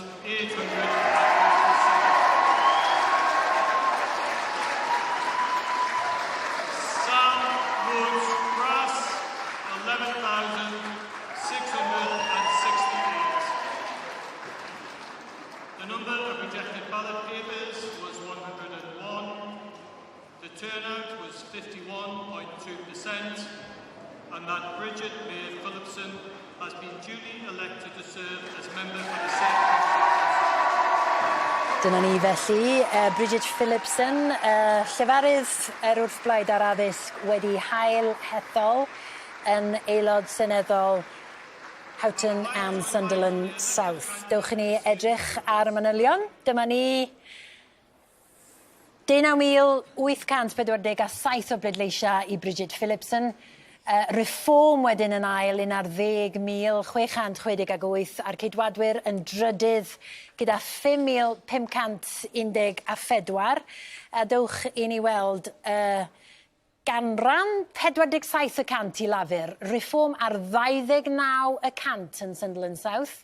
40 i'r ceidwadwyr a Democratiaid Rhyddfrydol ar 6%. Nifer y pleidleiswyr, Richard yn gweiddi'n ynglys ti fan hyn. Nifer wedi pleidleisio 51%. Ia, mae'n isel, mae'n isel. Gan i drafod hynny yn y man ar newid ers y tro diwetha. 7% o gynnydd i'r Blaid Lafur. 10% o gynnydd i'r Reform. Ceidwadwyr i lawr 19%. Democratiaid Rhyddfrydol yn aros fwy neu lai i hunfan ar gwirthion i fyny 2%. Dewch i ni edrych ar y gogwydd felly. O lafur i Reform, 3.4%. Dyna ni canlyniad cynta'r noson. Houghton a Sunderland South. Richard. Diddorol dros ben, dwi'n meddwl. O'n i'n gweud, dwi'n ymddiheuro am weiddi. Yn union, paid â dechrau. Mae'n drwg iawn, dwi'n hogyn drwg. Mae 51% yn drawiadol o isel i gychwyn efo un dydy. Drawiadol iawn. Dwi'n dychmygu bod hwn yn mynd mewn thema. A wedyn y stori fawr yma, wrth gwrs, di Reform. A ceidwadwyr yn diflannu, Reform yn codi. Un o'r pwyntau nes i ddim wneud yn gynharach pan oedd Thomas yma, ond yn yn data ni, o ran y data da ni wedi gasglu yng Nghymru cyn yr etholiad, mae'r nifer o bobl iau sy'n pleidleisio ceidwadwyr, maen nhw'n bron di diflannu. Does y bron neb o dan 50 oed bellach yn pleidleisio ceidwadwyr. Mae'ch cefnogaeth nhw gyd ymysg y to hun, a dwi'n meddwl bod ni'n mynd i weld, ond mae Reform yn apelio at bobl iau. Felly mae rhywbeth diddorol iawn yn y dynamics, a mae hwnna'n rhywbeth i'r ceidwadwyr. Tu hwn ti Rishi Sunak yn sefyll yn y glaw ac ati. Mae hwn yn ddifrifol o ran y demographics ydyn nhw. A dyma mae'r patrwm na o'r shifft o lafur i Reform yn hynod ddiddorol. Yn gwybod os ni gadw golwg arno fo heno. Mae yna sôn falle y gellar seddi yn Barnsley, North a South. A gallai heina fynd i Reform o lafur. Felly, peidwch a meddwl mae just y ceidwadwyr sy'n colli seddi a colli pleidleisiau i Reform heno yma. Ie, a mae hynny yn bwynt dydy, Vaughan. Hynny yw, mae rhywun yn dieddol o feddwl na rhywbeth ar yr adain dde ydi o, ond mae Reform yn gallu cyplysu'r ddwy adain. Wel, yn sicr mae yna pêl yn enwedig i ddynion ifanc. Mae dyna pan mae Nigel Farage, enghraifft, yn cyfeirio at Andrew Tate, ac yn dweud bod e'n lais pwysig dros ddynion ifanc. Ac felly, dyna'r patrwm ar gyfandir Ewrop. Mae'r un y pen wastad wedi bod a chefnogaeth dynion y benna difreintiedig gwyn. Ac mae Nigel Farage, falle bod ni'n syndod mewn gwirionedd, nad ydyn nhw wedi ceisio gwneud hyn cyn hyn. oherwydd chymod mi oedd y syniad ma bod pawb oedd yn cefnogi UKIP yn berthyn i clybiau golf ac yn gyrru Jaguars gyda'r to lawr, chymod, yn gwisgo gloves gyrru ac yn y blaen. Chymod, mae'n wastad wedi bod ffordd i nhw apelio'n fwy eang, a dyna'r peryg i'r cyfrifoldwyr. Problem bach, os gael dweud, Bethan, yw chymod, fe nath y swingometer ddod mewn yn y BBC yn 1955, ac mewn sefyllfa aml bleidiol fel hyn, chymod, mae'n mwy na un peth yn mynd mlaen. Wnaethon ni weld fyna bod yna ogwydd o lafur i reform, ond mi oedd yna hefyd ogwydd o'r cydwadwyr i lafur. Felly, mae'n gorsyngreiddio. Ni'n dwlu ar y teclyn bach na, ond mewn sefyllfa lle mae dych chi 4, 5, 6 blaid, falle dwi ddim mor ddefnyddiol â ni ddangos yr holl wahanol bethau sy'n digwydd. Reit, diolch o galon am y tro. Da ni'n mynd i fynd i Downing Street at Catrin. Ydy hi'n clywed? Catrin yn Downing Street. Ydy Larry'r gath yna? Ydy? Reit, oce. Mae Catrin yna. A ni wedi gweld Larry hefyd yn dod heibio i gadw achos falle na ci fydd yn symud mewn efo Mr Stammer, mae'n debyg. Mae'n meddwl prynu ci, dydy, os ydy o'n symud mewn.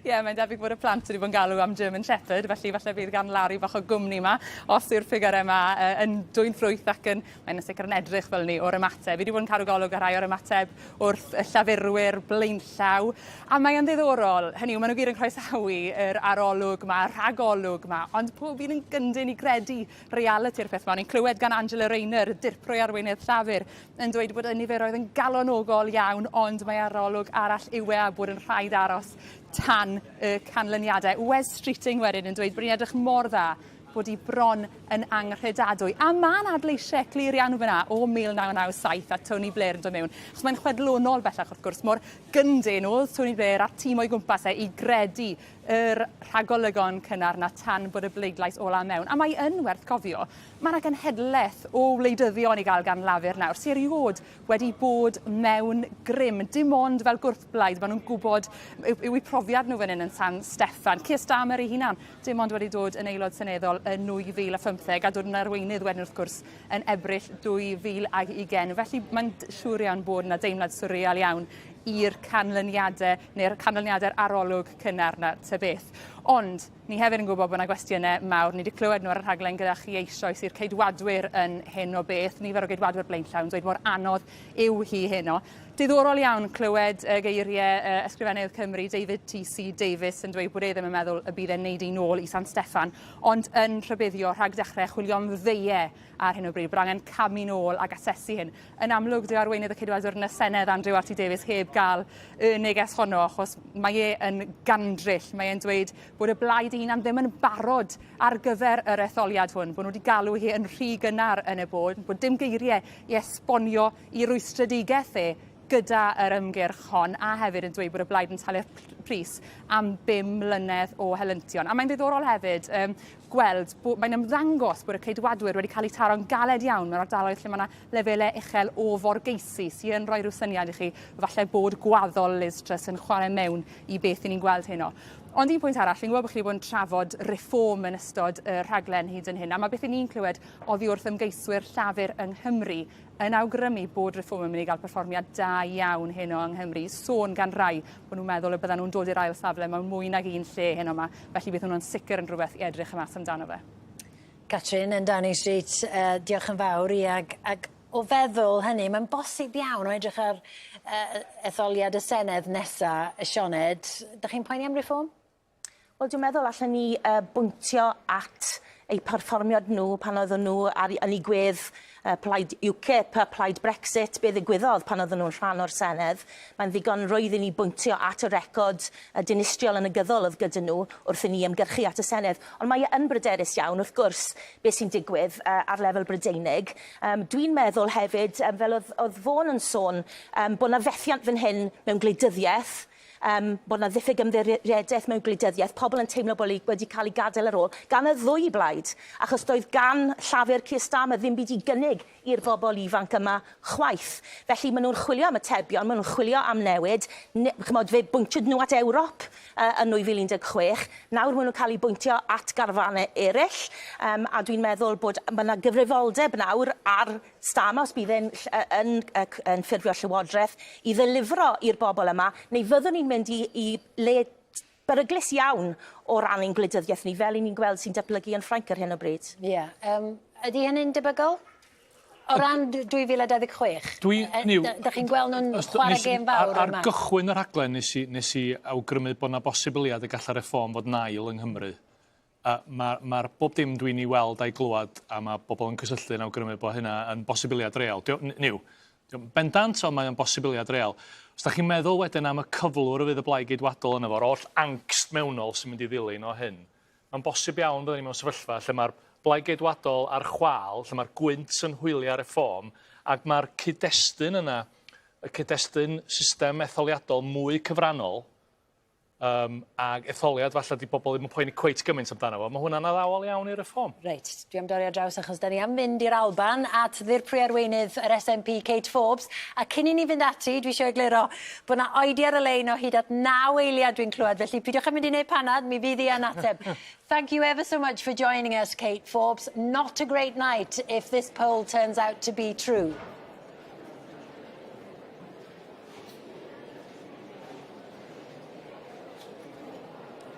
Good evening. Great to be on the show with you. You're absolutely right. If this exit poll is correct, and you'll see behind me that counting is just starting, if that's correct, then it's a very difficult night for the SNP. We always knew that this was going to be a tough election. The message of change from the Labour Party has really resonated. People are desperate to see the back of this Conservative government, and I think it looks like people have voted and have successfully delivered that outcome. And maybe they were very keen, who knows if it turns out to be true, to get you out of government as well. Is this kicking you because of your record, not you personally, but your predecessor, Nicola Sturgeon, and all that went before, John Swinney?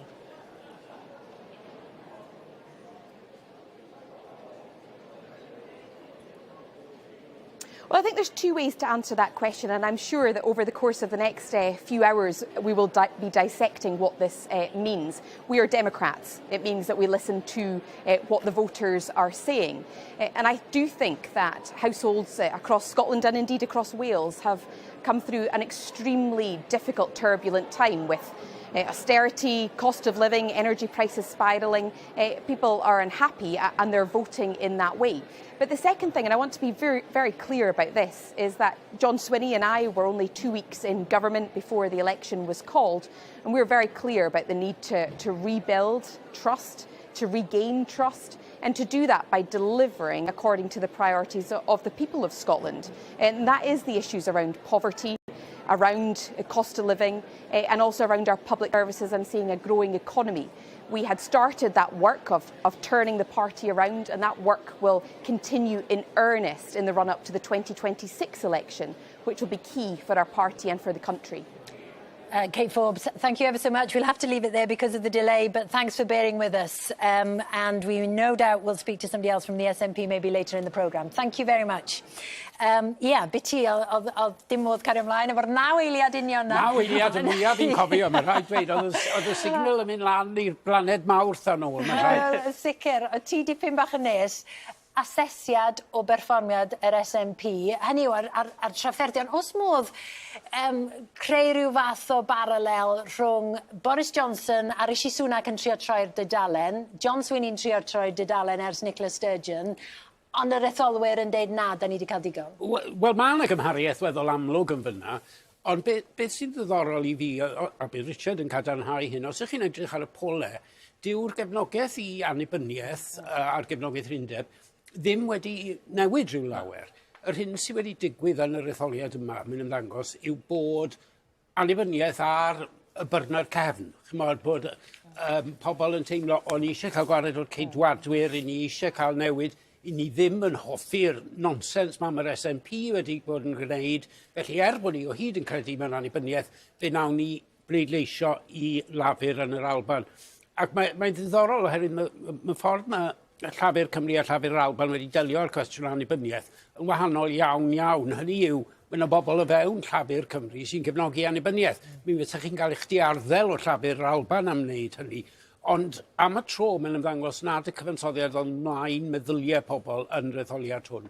Ie, ac o sôn am annibyniaeth, oedd hi'n strategaeth doedd, yn sicr gan eich blaid chi i roed o'r neilltu. Hynny yw, cyfeirio ato fo, ond ar ddechrau'r siwrna fel petai? Na, ddim i roi yn neilltu o gwbl. Dwi'n meddwl nath Rhyn ap Iorwerth sôn am ei ddeheuad i gael Cymru annibynnol ym mhob un araith a dadl gyfrannodd iddo fe. Ond os am amserlen, nag oes fel oedd gan... Na, cydnabod bod na daith, ond sicr ddim ar y back burner o gwbl. Ond dwi'n meddwl bod yr Alban yn ddiddorol. Dwi'n meddwl bod nhw mewn ffordd yn dioddau o'r un peth a Plaid Cymru yn yr etholiad yma, o ran y cyd-destun Prydeinig, wrth gwrs, yr etholiad newid yma. Ond dwi'n meddwl bydd y cyfle yn dod i'r SNP yn yr un modd a Plaid Cymru yn 2026, o ran gweld a fydd y Llywodraeth newydd yma yn Westminster yn delifro i'r Alban, achos dyna lle fydd yr SNP wedyn yn gallu dod nôl ar gyfer yr etholiad yn 2026 yn yr un modd. A falle allan ni weld lluniau rwan o Blaid yn Ashington, oedd yn y ras hefyd i fod gynta. Doedd neb yn gwisgo trainers, dyna'r broblem dwi'n meddwl yn fan hyn. Oedd pawb yn Houghton yn Swindon South wedi curo. Ond ia, da ni yn disgwyl hwnna cyn bo hir i yn lifi wedi cipio'r stedd. Gallai jyst neud o fewn ar y pwynt yna. Un o'r pethau da ni'n ei weld, does jyst yn tyrchio fewn i'r rhagolwg yma. Mae'n edrych yn debyg bod yna gynnydd mawr yng nghefnogaeth Llafur yn yr Alban, cynnydd bychan yn Lloegr, ond efallai lleihad bychan yng Nghymru. 200 ni'n glywed. Mae hefyd yn ddiddorol yn Llundain hefyd, llefydd, wrth gwrs. Mae Llafur yn llywodraethu yn Llundain ac yn Nghymru. A hefyd yn gadarnleoedd i Lafur, y ddwy le. Y ddwy ardal, wel, gwlad yn Nghymru. Be di Llundain? Da chi'n gwybod beth sgynnau? Na, ond hynny, felly mae o'n ymddangos bod na... Mae ffaith bod nhw ddim yn gwneud cystal yng Nghymru o ran canran y bleidlais, dwi'n meddwl yn wirioneddol ar... A be, trafferthion Vaughan Gething? Wel, dwi'n meddwl bod yna ddau beth yn mynd ymlaen. Un ydy cost llywodraethu. Ar ryw bwynt mae bod mewn llywodraeth yn dal i fyny. Hyd yn oed efo'r blaid lafur Gymreig, y grym etholiadol rhyfeddol yma. Ond ar ben hynny, mae ffigurau Vaughan Gething ei hun yn drychinebus. O'n i siarad efo gwleidydd Llafur na i ddim i enwi o, oedd yn dweud bod wedi gorfod bod oedd yn sefyll ar stepan drws yn trio perswadio bobl i bleidleisio i'r blaid lafur ar gyfer Etholiad Cyffredinol San Steffan, oherwydd oedden nhw'n dweud, dwi'n mynd i bleidleisio i lafur byth eto oherwydd Vaughan Gething. A Llafur yn wedyn yn dweud, o na, Etholiad San Steffan ydi hon, felly gewch chi bleidleisio rwy'n arall yng Nghymru. Wel, ti chwith i beth sydd wedi bod yn digwydd yn draddodiadol dros yr 20 mlynedd dwytha di. Mae Vaughan Gething yn broblem fawr. Mae'n rhyfedd yn dweud bod ni... Dim ond dechrau'r etholiad yma i ni, o'n i'n barod yn trafod un nesaf. Ond mae yna bobl wedi dweud wrtho fi, dwi ddim yn amhosib i greu senarios di Vaughan Gething dal yna, lle mae Llafur yn dod yn trydydd yn etholiadau nesaf cynulliad o Senedd yn hytrach, oherwydd bod nhw'n mor gyfrannol nawr. Ac mae yna elfen arlywyddol iddyn nhw. Vaughan, mae gennym ni ganlyniad. Blaid yn Ashington.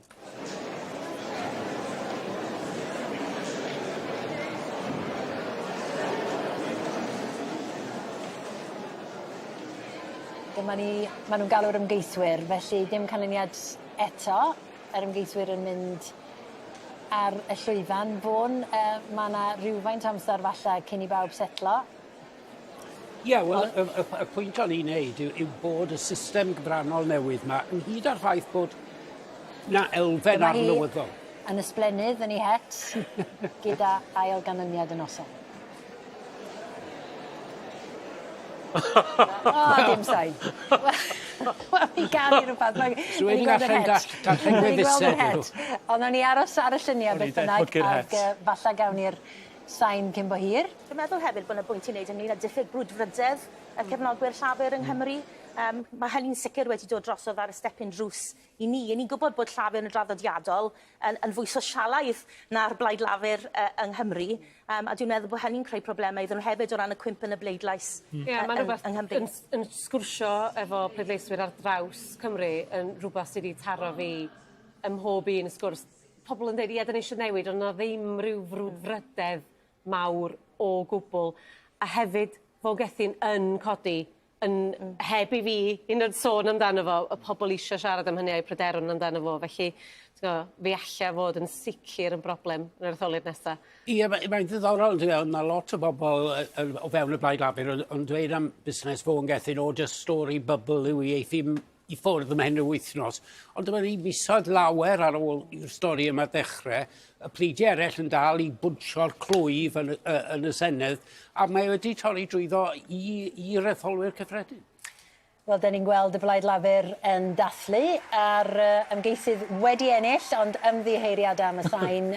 Dyn ni ddim pam, da ni ddim yn clywed yr canlyniad yn ei gyfanrwydd, ond yn amlwg Llafur wedi ennill ail ganlyniad y noson. A mi gan i'r manylion, unwaith gan i'r manylion ar ffurf braffeg, feddwn nhw nhw yn syth i chi. Ond, Vaughan, dyma ni yn yr hen wal goch, yn de, dim syndod bod Llafur yn ailgipio fan hyn, achos ceidwadwr oedd fan hyn, Ian Levy, wedi cipio sedd Blaid Valley Gynt yn 2019 gyda mwyafrif o ryw 700, felly mwyafrif bach iawn, dim syndod bod Llafur wedi mynd â hi. Ie, ond dyn nhw ddim yn llwyddo i ail adeiladu'r wal goch yno. Dyw hynny ddim yn mynd i ddigwydd. Mae'r seddi yma yn mynd i fod yn ymylol o hyn ymlaen, naill ai rhwng Llafur a Ceidwadwyr neu Llafur a Reform. Hynny yw, mae'r syniad ma bod yr asyn a'r roset goch yn gallu ennill os ydy e'n sefyll yn yr ardaloedd yma. Mae hynny wedi mynd am byth.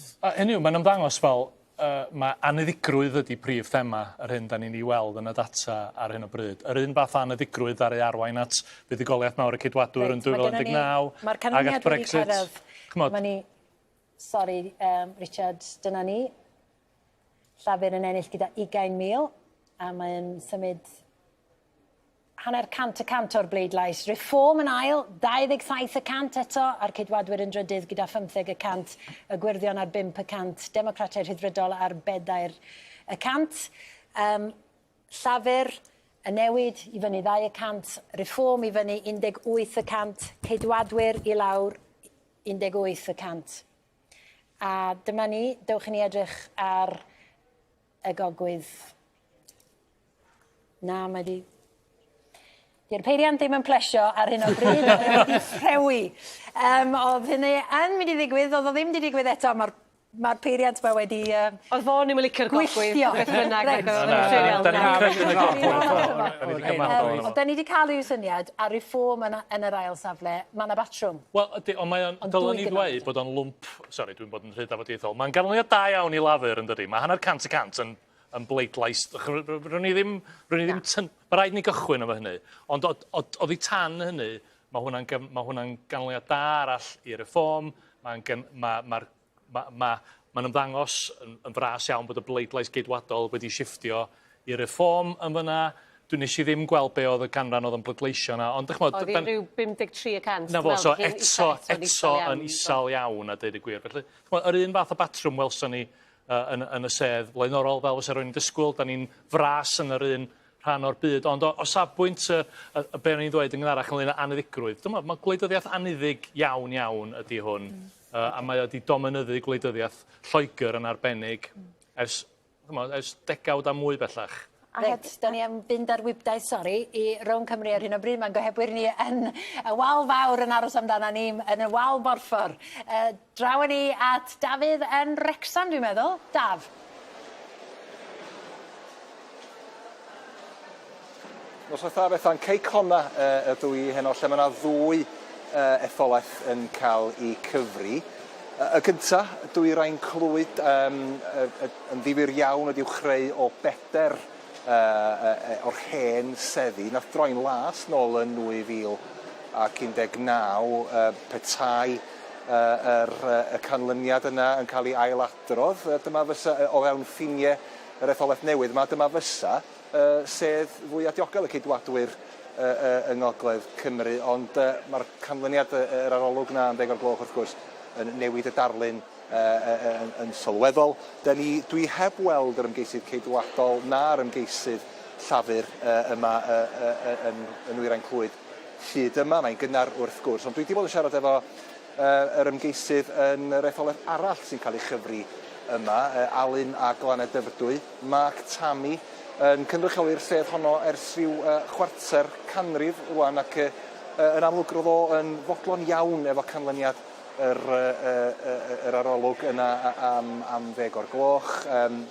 Mae o yn dweud, os ydy'r canlyniad yr arolwg yn gywir, fysa hyn yn draws newidiad cwbl ryfeddol anhygoel i'w blaid ers canlyniad 2019. Fo oedd yr unig aelod llafur nath gadw 'i sedd yma yn yr ardal yma yn yr etholiad yn 2019. Yr unig fricsen goch lafur ar ôl, a dim ond drwy drwch blewyn, nath o ddal ar adeg hynny dros 200 o bleidleisiau oedd yndi. Mae o'n amlwg yn obeithiol iawn o gynyddu ei fwyafrif o yma heno. Reform yn blaid i gadw golwg arni yma wrth gwrs. Mae Nigel Farage wedi bod yn ymgyrchu mewn etholiadau blaenorol. Mae nhw'n sicr, mae bleidio fo'n sicr wedi llygadu'r ardal yma yn y gorffennol. Rhyw si falle bod y ceidwadwyr yn cadw gafel mewn ardaloedd mwy llawyrchus a bod Reform falle wedi bod yn cael mwy o hwyl arni mewn ardaloedd mwy deifreintiedig. Mi gawn ni weld yn nes ymlaen wrth i'r cyfri fynd yn ei flaen. Maen nhw rwan yn gwirio pleidleisiau, o ran amseru, maen nhw'n gwirio pleidleisiau yma yng Nghei Cona ar gyfer y ddwy etholaeth. Mae'r blychau pleidleisio o'r ardaloedd mwyaf pell draw ochr Corwen. Mae'n debyg mae rheini ar y ffordd rwan ac ar ei ffordd yma i Gei Cona. Gobeithio bydd yna ganlyniad ar gyfer Alun a Dyfrdwy tua 2:03. Dwyrain Clwyd wedyn gobeithio tua 4 o'r gloch, ond gawn ni weld ynde. Awn ni draw rwan at Alun Thomas yn Nghaerdydd.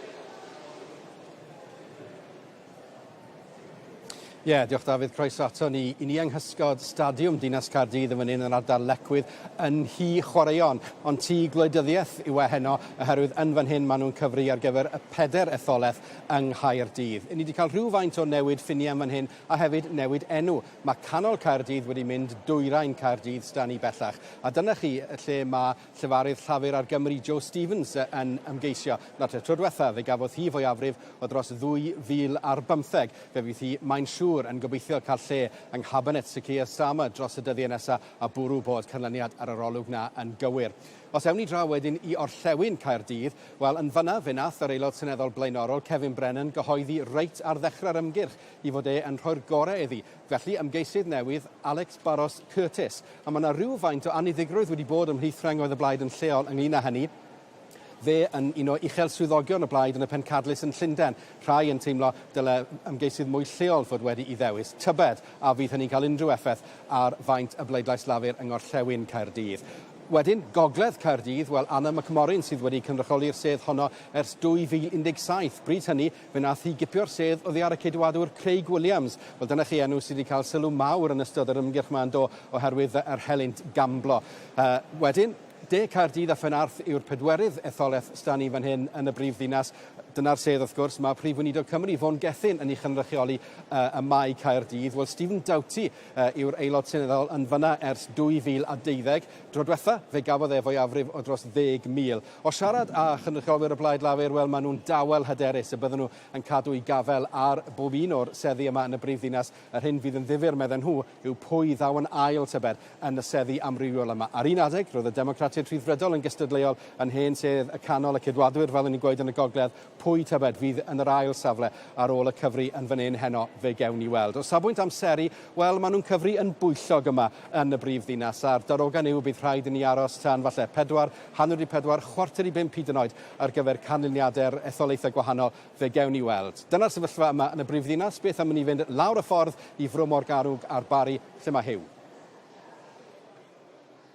Yma yn theatr y Memo yn y Bari, maen nhw'n cyfri dim ond un etholaeth, Bro Morgannwg, y sef nath Alun Cairns gipio i'r ceidwadwyr nôl yn 2010 ac wedi llwyddo i guro'r blaid lafur bob tro ers hynny, ond a fydd hynny'n newid heno, achos ers es i lawr i siarad gyda'r pleidiau i gyd yn gynharach, Plaid Cymru o'r farn bod llafur wedi ennill yma, Democratiaid Rhyddfrydol o'r barn bod llafur wedi ennill yma. Llafur yn fod yn gweud dim byd ar hyn o bryd. Maen nhw'n awyddus i wylio ac i wirio beth sy'n digwydd yma.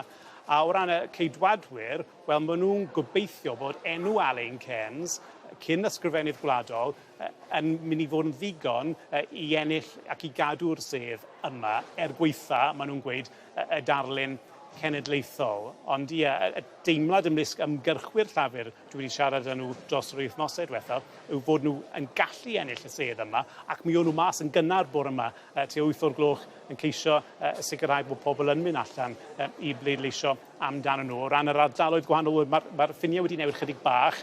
Y Bari, Llanelltid Fawr, ardaloedd o amgylch y bodfaen sy'n bwysig i'r Blaid Lafur ac i'r ceidwadwyr. Ond fe fyddwn ni'n gwybod o fewn awr neu ddwy, achos yn ôl swyddogion sy'n trefnu pethau yma heno, maen nhw'n gobeithio tua 1 o'r gloch, falle hanner awr wedi 1, fys nhw mewn sefyllfa i gyhoeddi'r canlyniad. Ond ie, o yma yn y Bari, ewn ni at Owen Evans yn Llanelwedd. Ie, diolch Hew. Yma yn Llanelwedd, rydyn ni'n cadw golwg ar y ddwy etholaeth bydeisiodd yn drwm dros y ceidwadwyr y tro diwetha. Ond mae lot wedi newid ers 2019 gan gynnwys ffiniau yr etholaethau yma. Fe ddechreuwn ni y Maldwyn a Glyndŵr sedd oedd yn cael ei ystyried ar ddechrau'r ymgyrch o leia fel un fydde'r ceidwadwyr yn gallu cadw gafel arni. Ond mae'n bosibl bod Helynt Betio Craig Williams wedi newid hynny. Mae e'n gwadu gwneud unrhyw beth o'i le, ond mae'r blaid geidwadol wedi tynnu y cefnogaeth nôl oddi wrth i hymgeisydd. Felly pe bydde fe yn ennill yma heno, fe fydde fe i bob pwrpas yn ennill fel ymgeisydd annibynnol. Beth sy'n ddiddorol am etholaeth newydd Maldwyn a Glyndŵr yw'r effaith posib all ran Glyndŵr gael yma. Mae rhan honno o'r etholaeth yn ymestyn bron mor bell ar Wrecsam ac yn cynnwys cymunedau fel Rhos Llanechrigog, Acrefair a'r Waun. Rhannau alle fod yn help i lafur gipio Trefaldwyn am y tro cyntaf erioed. Dyn nhw eriod wedi cipio y Maldwyn fel ag yr oddi. Ac os yw pleidlais y ceidwadwyr yn hollti ac yn mynd i reform, mae'r democratiaid rhyddfrydol yn yr etholaeth honno, fe allai hynny fod yn help pellach i'r blaid lafur y Maldwyn. Wedyn, dwi yn Llanelwedd wrth gwrs yn etholaeth newydd Brycheiniog, Maes Yfed a Chwm Tawe, etholaeth eitha dadleuol sy'n ymestyn yr holl ffordd o Drebanws yn y de i Rhaeadr Gwy ac ymhellach fyth yn y gogledd. Etholaeth sydd wedi newid dwylo rhwng y democratiaeth rhyddfrydol a'r ceidwadwyr ers 20 mlynedd.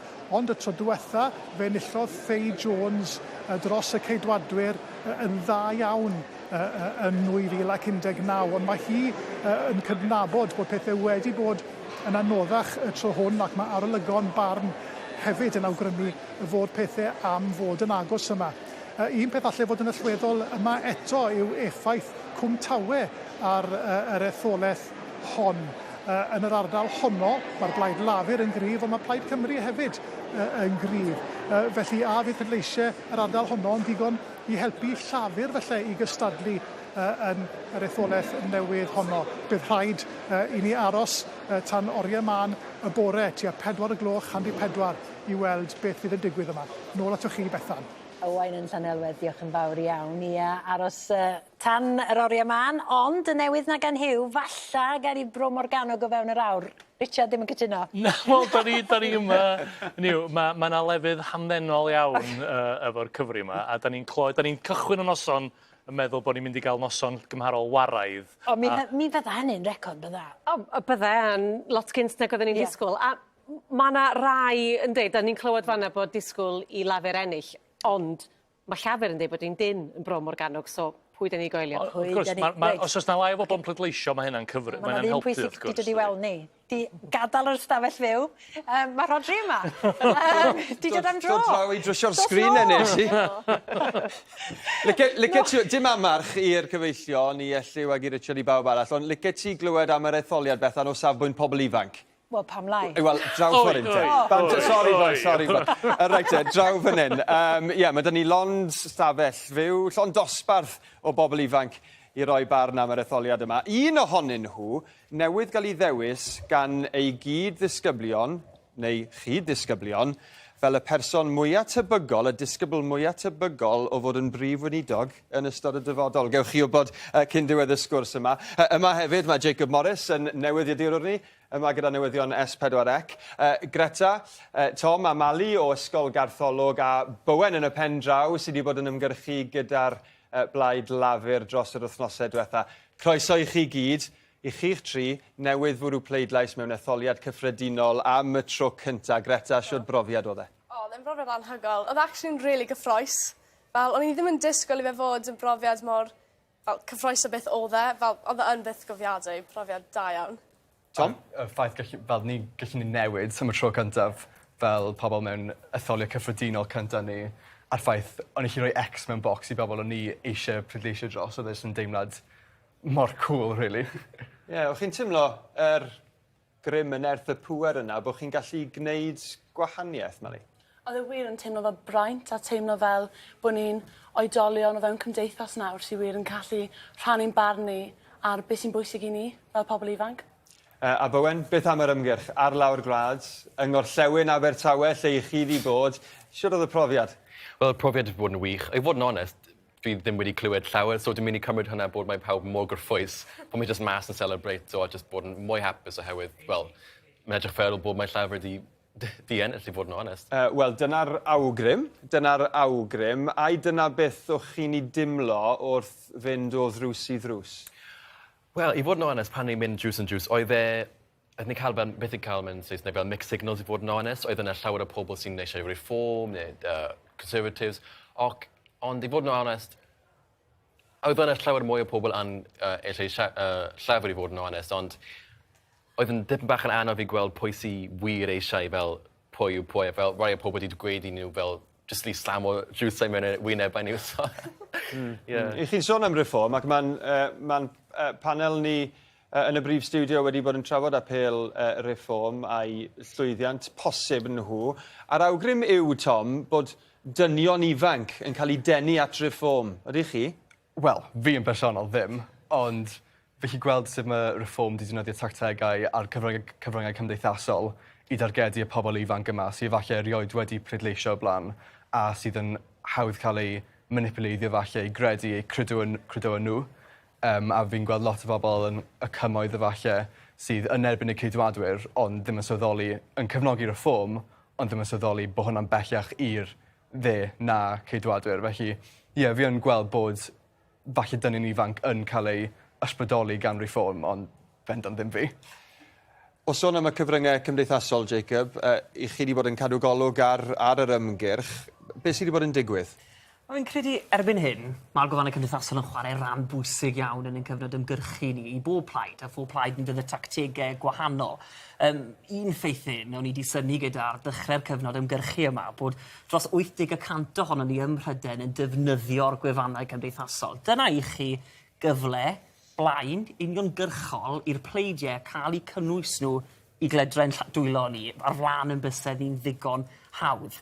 O ran yr ymgyrchu, mae yna wario mawr wedi bod, gael ei weid hynny, llafur ar y blaen yn gwario rhyw 2 miliwn o bunnau, ceidwadwyr wedyn ni yn ail y pleidiau bach hefyd, a fel y Tom yn sôn fyna am reform, 500,000 y reform yn gwario, ond eto yn dwy'n ffrwyth iddyn nhw felly hynno. Greta, le mae'r ymgyrch yn digwydd i chi? Lle i chi wedi bod yn dilyn yr etholiad yma? Wel, ar y newyddion yn banaf, ond hefyd mae'r cyfryngau wedi effeithio ar bobl ifanc fel ni hefyd, achos ti jyst yn gweld lot o fel pleidiau yn rhoi fel darnau bach o agenda nhw a maen nhw'n dewis a dethol ar hyn maen nhw eisiau dweud, a falle ddim yn cyfiawnhau popeth maen nhw'n cynrychioli, jyst y pethau byddai'n effeithio arno ni fel pobl ifanc. Mali? Byddai fi'n cytuno gyda Greta, mae lot o'r pleidiau wedi defnyddio'u cyfryngau cymdeithasol nhw i drio roi snippet bach o'i holl agenda nhw mewn ffordd cynnil er mwyn trio falle cydymdeimlo phobl ifanc yn fwy yn lle trio cyflwyno'r syniadau mewn ffordd cymleth gan bod gwleidyddiaeth yn faes mor eang. Maen nhw wedi trio bod yn gynnil a defnyddio cyfryngau cymdeithasol i wneud hynny gan trio dweud, wel, dyma be allwn ni gyflwyno i chi mewn 30 eiliad, dychmygwch be allwn ni gyflwyno i chi pe bai ni'n cael cyfnod wedyn yn San Steffan. Ac ydy yn wahanol iawn y math o negeseuon, Tom, sy'n eich cyrraedd chi yn dibynnu os ych chi'n dilyn y pleidiau yma ar TikTok neu'n gwylio'u cynrychiolwyr nhw'n siarad ar newyddion S4C, enghraifft? O, bendant. Fel ar cyfryngau cymdeithasol, chi'n gweld lot fwy o stunts gwleidyddol efallai, fel yr hyn mae Ed Davey wedi bod yn neud, a mae bendant yn fwy rhwng pleidiau nhw'n dweud be gallu plaid yma ddim cyflawni yn hytrach na beth mae'r plaid eu hunain yn gallu gwneud. Felly bendant ar y newyddion fel S4C bod nhw'n cynrychioli eu hunain, ond ar cyfryngau cymdeithasol yn mynd yn erbyn pleidiau eraill. A Bowen i gloi, siwr i chi'n teimlo am y ffordd mae'r pleidiau yn defnyddio'r cyfryngau cymdeithasol? Wel, i fod yn onest, sod i'n fan mawr o rai o ffeithiau mae rai o partiau yn defnyddio. Fel i fod yn onest, sod i'n fan mawr o fel pobl defnyddio TikToks ac fel memes. I fod yn onest, fel dwi'n credu bod mae'n fel ddim bach yn amharchus i pobl ifanc, oherwydd maen nhw'n credu bod yr unig reswm bod mae pobl ifanc fel ni yn mynd i voto neu gwneud rhywbeth gyda'r llywodraeth yw i fel gwneud fel jokes gyda pethau fel hynny, memes ac fel pethau fel yna, os mae hwnna'n gwneud synwyr, dwi'n fod yn onest, mae'n gwneud fi edrych fel, ddim edrych, ond mae'n gwneud ni'n teimlo'n fel bach iawn, fel ni'n mynd i cael ei parch ni, unless mewn Saesneg, ni'n mynd i defnyddio fel memes ac jokes fel TikTok. Braidd yn ddilornus o bosib, Greta? Falle chydig bach, ond fi'n credu falle prif buriad nhw yw i trio perswadio pobl i ddod i bleidleisio. Falle bod pobl fel pleidiau gwahanol yn credu mae dyna'r unig fodd o gael bobl ifanc i fynd i bleidleisio am y tro cyntaf, achos fel tro cyntaf ni i fynd i bleidleisio, falle mae'r tro cyntaf i nifer o bobl i bleidleisio a'r ffordd gorau i pleidiau gwahanol faddol yw trwy defnyddio pethau sy'n uniaethu gyda pobl ifanc fel ni. Fel mae Greta'n gweud fyna, dweud y gwir, fi'n teimlo felly bod hiwmor ac ati yn chwarae rôl flaenllaw yn yr etholiad yma. Fi'n credu bod hynny o ddiolch bron i'r ddelweddau cryf yma i ni'n gweld. Chymod, galw'r etholiad Rishi Sunak tu fas grisiau Downing Street yn y glaw yn gosod y bar yna ar gyfer y hiwmor a'r memes yma sy'n cael eu creu o ganlyniad i hynny. Felly mae hiwmor wedi bod yn arf i bob un o'r pleidiau, pob un ohonyn nhw yn defnyddio nhw yn erbyn ei gilydd yn ysgolid yma. Mae'n rhaid cyrraedd pobl mewn gwahanol ffyrdd, Mali. Wel, fi'n meddwl bod cadw'r hiwmor a'r elfen fwy ifanc o ddefnyddio'r memes a stwff yn gwneud yn fwy naturiol wedyn i bobl ifanc gael diddordeb mewn gwleidyddiaeth, achos fi'n meddwl dwi ddim allan o'r norm gweld pethau fel yna ar ein cyfryngau cymdeithasol ni. Felly, ni ddim yn meddwl, beth yw hwnna, yn dewis i amwybyddu, falle bod gyda ni fwy o ddiddordeb yn y ac wedyn yn mynd ymlaen i ddarllen mwy. Reit, cyn i ni orffen, pwy yw'r darpar brif weinidog? Fi. Da iawn, Tom. Da iawn, Tom. Yn Senedd Cymru neu yn Downing Street? Downing Street, Cymru. Reit, oce. Na ni wedi setlo hynny.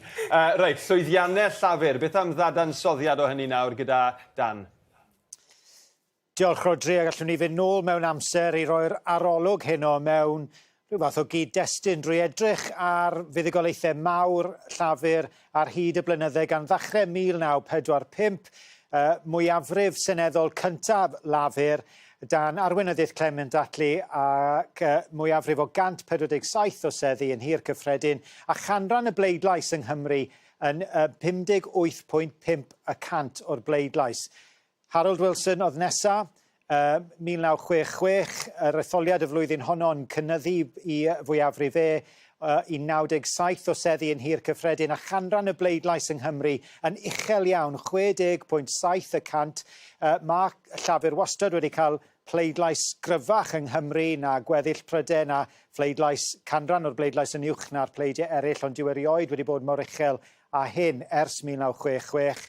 Mlaen â ni wedi 1997, buddugoliaeth ysgubol Tony Blair a'r mwyafrif mwyaf i lafur yn ei hanes nhw, 178 o seddi yn hir cyffredin yn fwyafrif, ond 54.7% o'r bleidlais yn is na'i ragflaenwyr i Tony Blair.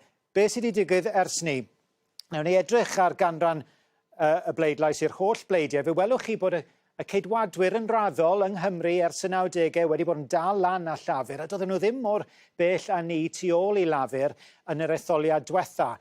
Ond yr wybodaeth sy'n dod mewn i ni heno o'r arolwg a'r canlyniadau cynnar yn awgrymu falle na fydd pleidlais llafur yn newid lot, falle hyd yn oed yn disgyn rhywfaint, ond bod y ceidwadwyr ar chwal a bod hynny yn gwobrwyo llafur yn trosglwyddo lot fawr o seddi o'r ceidwadwyr i lafur. Faint mae'r arolwg yn darogan, gawn ni fel lan ar y sgrin i chi nawr, 170 o seddi yn fwyafrif i Keir Starmer.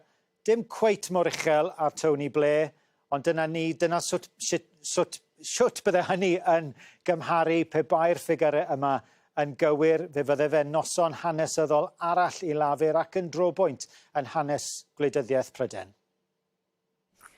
Diolch yn fawr, Dan. Ia, difyr iawn edrych yn ôl fel na ag ar maint y buddugoliaethau. Fo'n gair sydyn am y cyd-destun, da ni wedi sôn bod sawl larwm ar yr arolwg heno, ond tasa hi'n agos ati o ran maint y fuddugoliaeth? Cymod, beth mae'n rhaid i rywun dweud yw pan etholwyd Boris Johnson 5 mlynedd yn ôl, oedd pobl yn dweud y bydde fe'n am ddegawd. Hynny yw, hyd yn oed os ydy'r mwyafrif llafur mae chydig bach yn llai na Tony Blair. Mi fyse mwyafrif o un wedi bod yn wyrthiol iddyn nhw. Os ych chi'n cofio, Keir Starmer yn colli etholiad pob math o drafferthion ar gychwyn ei arweinyddiaeth ac maen nhw wedi llwyddo i adeiladu blaid sydd wedi, mae'r toried wedi bod ar chwal, mae hynny wedi helpu, ond maen nhw wedi llwyddo i gadw disgyblaeth, maen nhw wedi llwyddo i gadw at y tir canol. Efallai bydd rhai yn dweud bod nhw wedi bod yn or-ofalus, chymod, bydden nhw wedi gallu cynnwys pethau mwy radicalaeth, ond mae'r trawsnewidiad yn rhyfeddol. Reit, da ni yn gweld lluniau o Sunderland Central, falle o bosib nhw fydd nesaf. Mae yna Sion bod Newcastle yn dod hefyd ar y ffwm yn ôl y Sion wedi gwneud yn dda iawn yn y fan honno.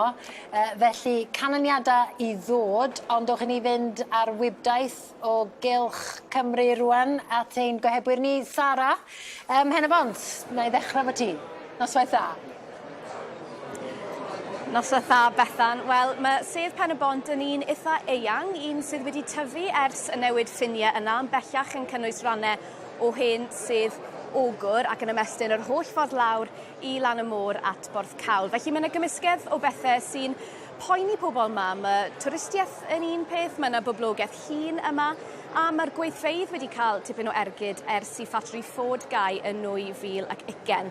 A mae lle dwi'n sefyll ar hyn o bryd fel arfer yn gau bowls, ond wedi trawsnewid ar gyfer y cyfri heno, a mae'r bel yn sicr yn rowlio ar cyfri wedi dechrau ers tipyn. Dwi wedi siarad gyda ychydig o'r ymgeiswyr llafur i weld yn eitha hyderus. Nes i siarad gyda Hyw'r Anca Davies, yr aelod o'r Senedd, a dde'n gwyni fel gat ar ôl gweld yr arolwg barna am 10 o'r gloch. Nawr, mae'r sedd yma yn un eitha diddorol. Oedd hi'n sedd yn 2019 yn yr Etholiad Cyffredinol diwetha, yn un traddodiadol coch, nath droi yn las gyda'r aelod seneddol Jamie Wallace, ond mae'r arolwg yn barn yn awgrymu y tro hwn, mi fydd hi'n goch unwaith yn ragor gyda'r ymgeisydd Chris Elmo, a oedd e'n aelod dros hen sedd ogwr am yr 8 mlynedd diwetha. Nawr, mi wnaethon ni glywed wrth Caroline Jones yn gynt, felly bydd hi'n ddiddorol i weld sut mae'r Reform yn wneud yn y sedd hon, achos mae'r arolwg yn awgrymu canlyniad eitha tyn am yr ail safle rhwng Reform a'r blaid geidwadol. Felly dyna cipolwg i chi o Ben y Bont, a mi fyddai'n diweddaru chi gydag unrhyw gyffro yma. Ond am y tro, na i ala chi lan at y gogledd at Dafydd Morgan. Diolch i ti, Sara. Yma nimbych i fi ar gyfer cyfri etholaeth Gogledd Clwyd. Y cyfri wedi dechrau ers bron i 2 awr erbyn hyn. Dyma chi etholaeth sydd yn hollol newydd ac yn cynnwys hen etholaethau gorllewin Clwyd a dyffryn Clwyd hefyd. Ech chi cael syniad o lle'n gwmws i ni a beth mae'r etholaeth newydd ma'n edrych fel ni'n sefyll yn nimbych ar hyn o bryd. Mae honno yn ne'r etholaeth. Mae'r etholaeth yn ymestyn lan trwy Llanelwy, lan at yr Hill ac wedyn ar draws arfordir Gogledd Cymru'r gorllewin tuag at Abergele a Llandrillo yn Rhos. A demograffeg y bobl sy'n byw yma, mae'r ardal yr arfordir yn andenu pobl hŷn sydd wedi ymddeol, ond mwy mewn i'r tir mawr, mae yna dir ffermio da yn yr ardal a'r etholaeth yma. Ond wedyn, mae rhaid ni feddwl am yr Hill sydd gyda un o ardalodd mwyaf difreintiedig Cymru. Felly mae trawstoriad eang o bobl yn byw yn yr etholaeth yma. Fel ni'n dweud, mae'n etholaeth newydd.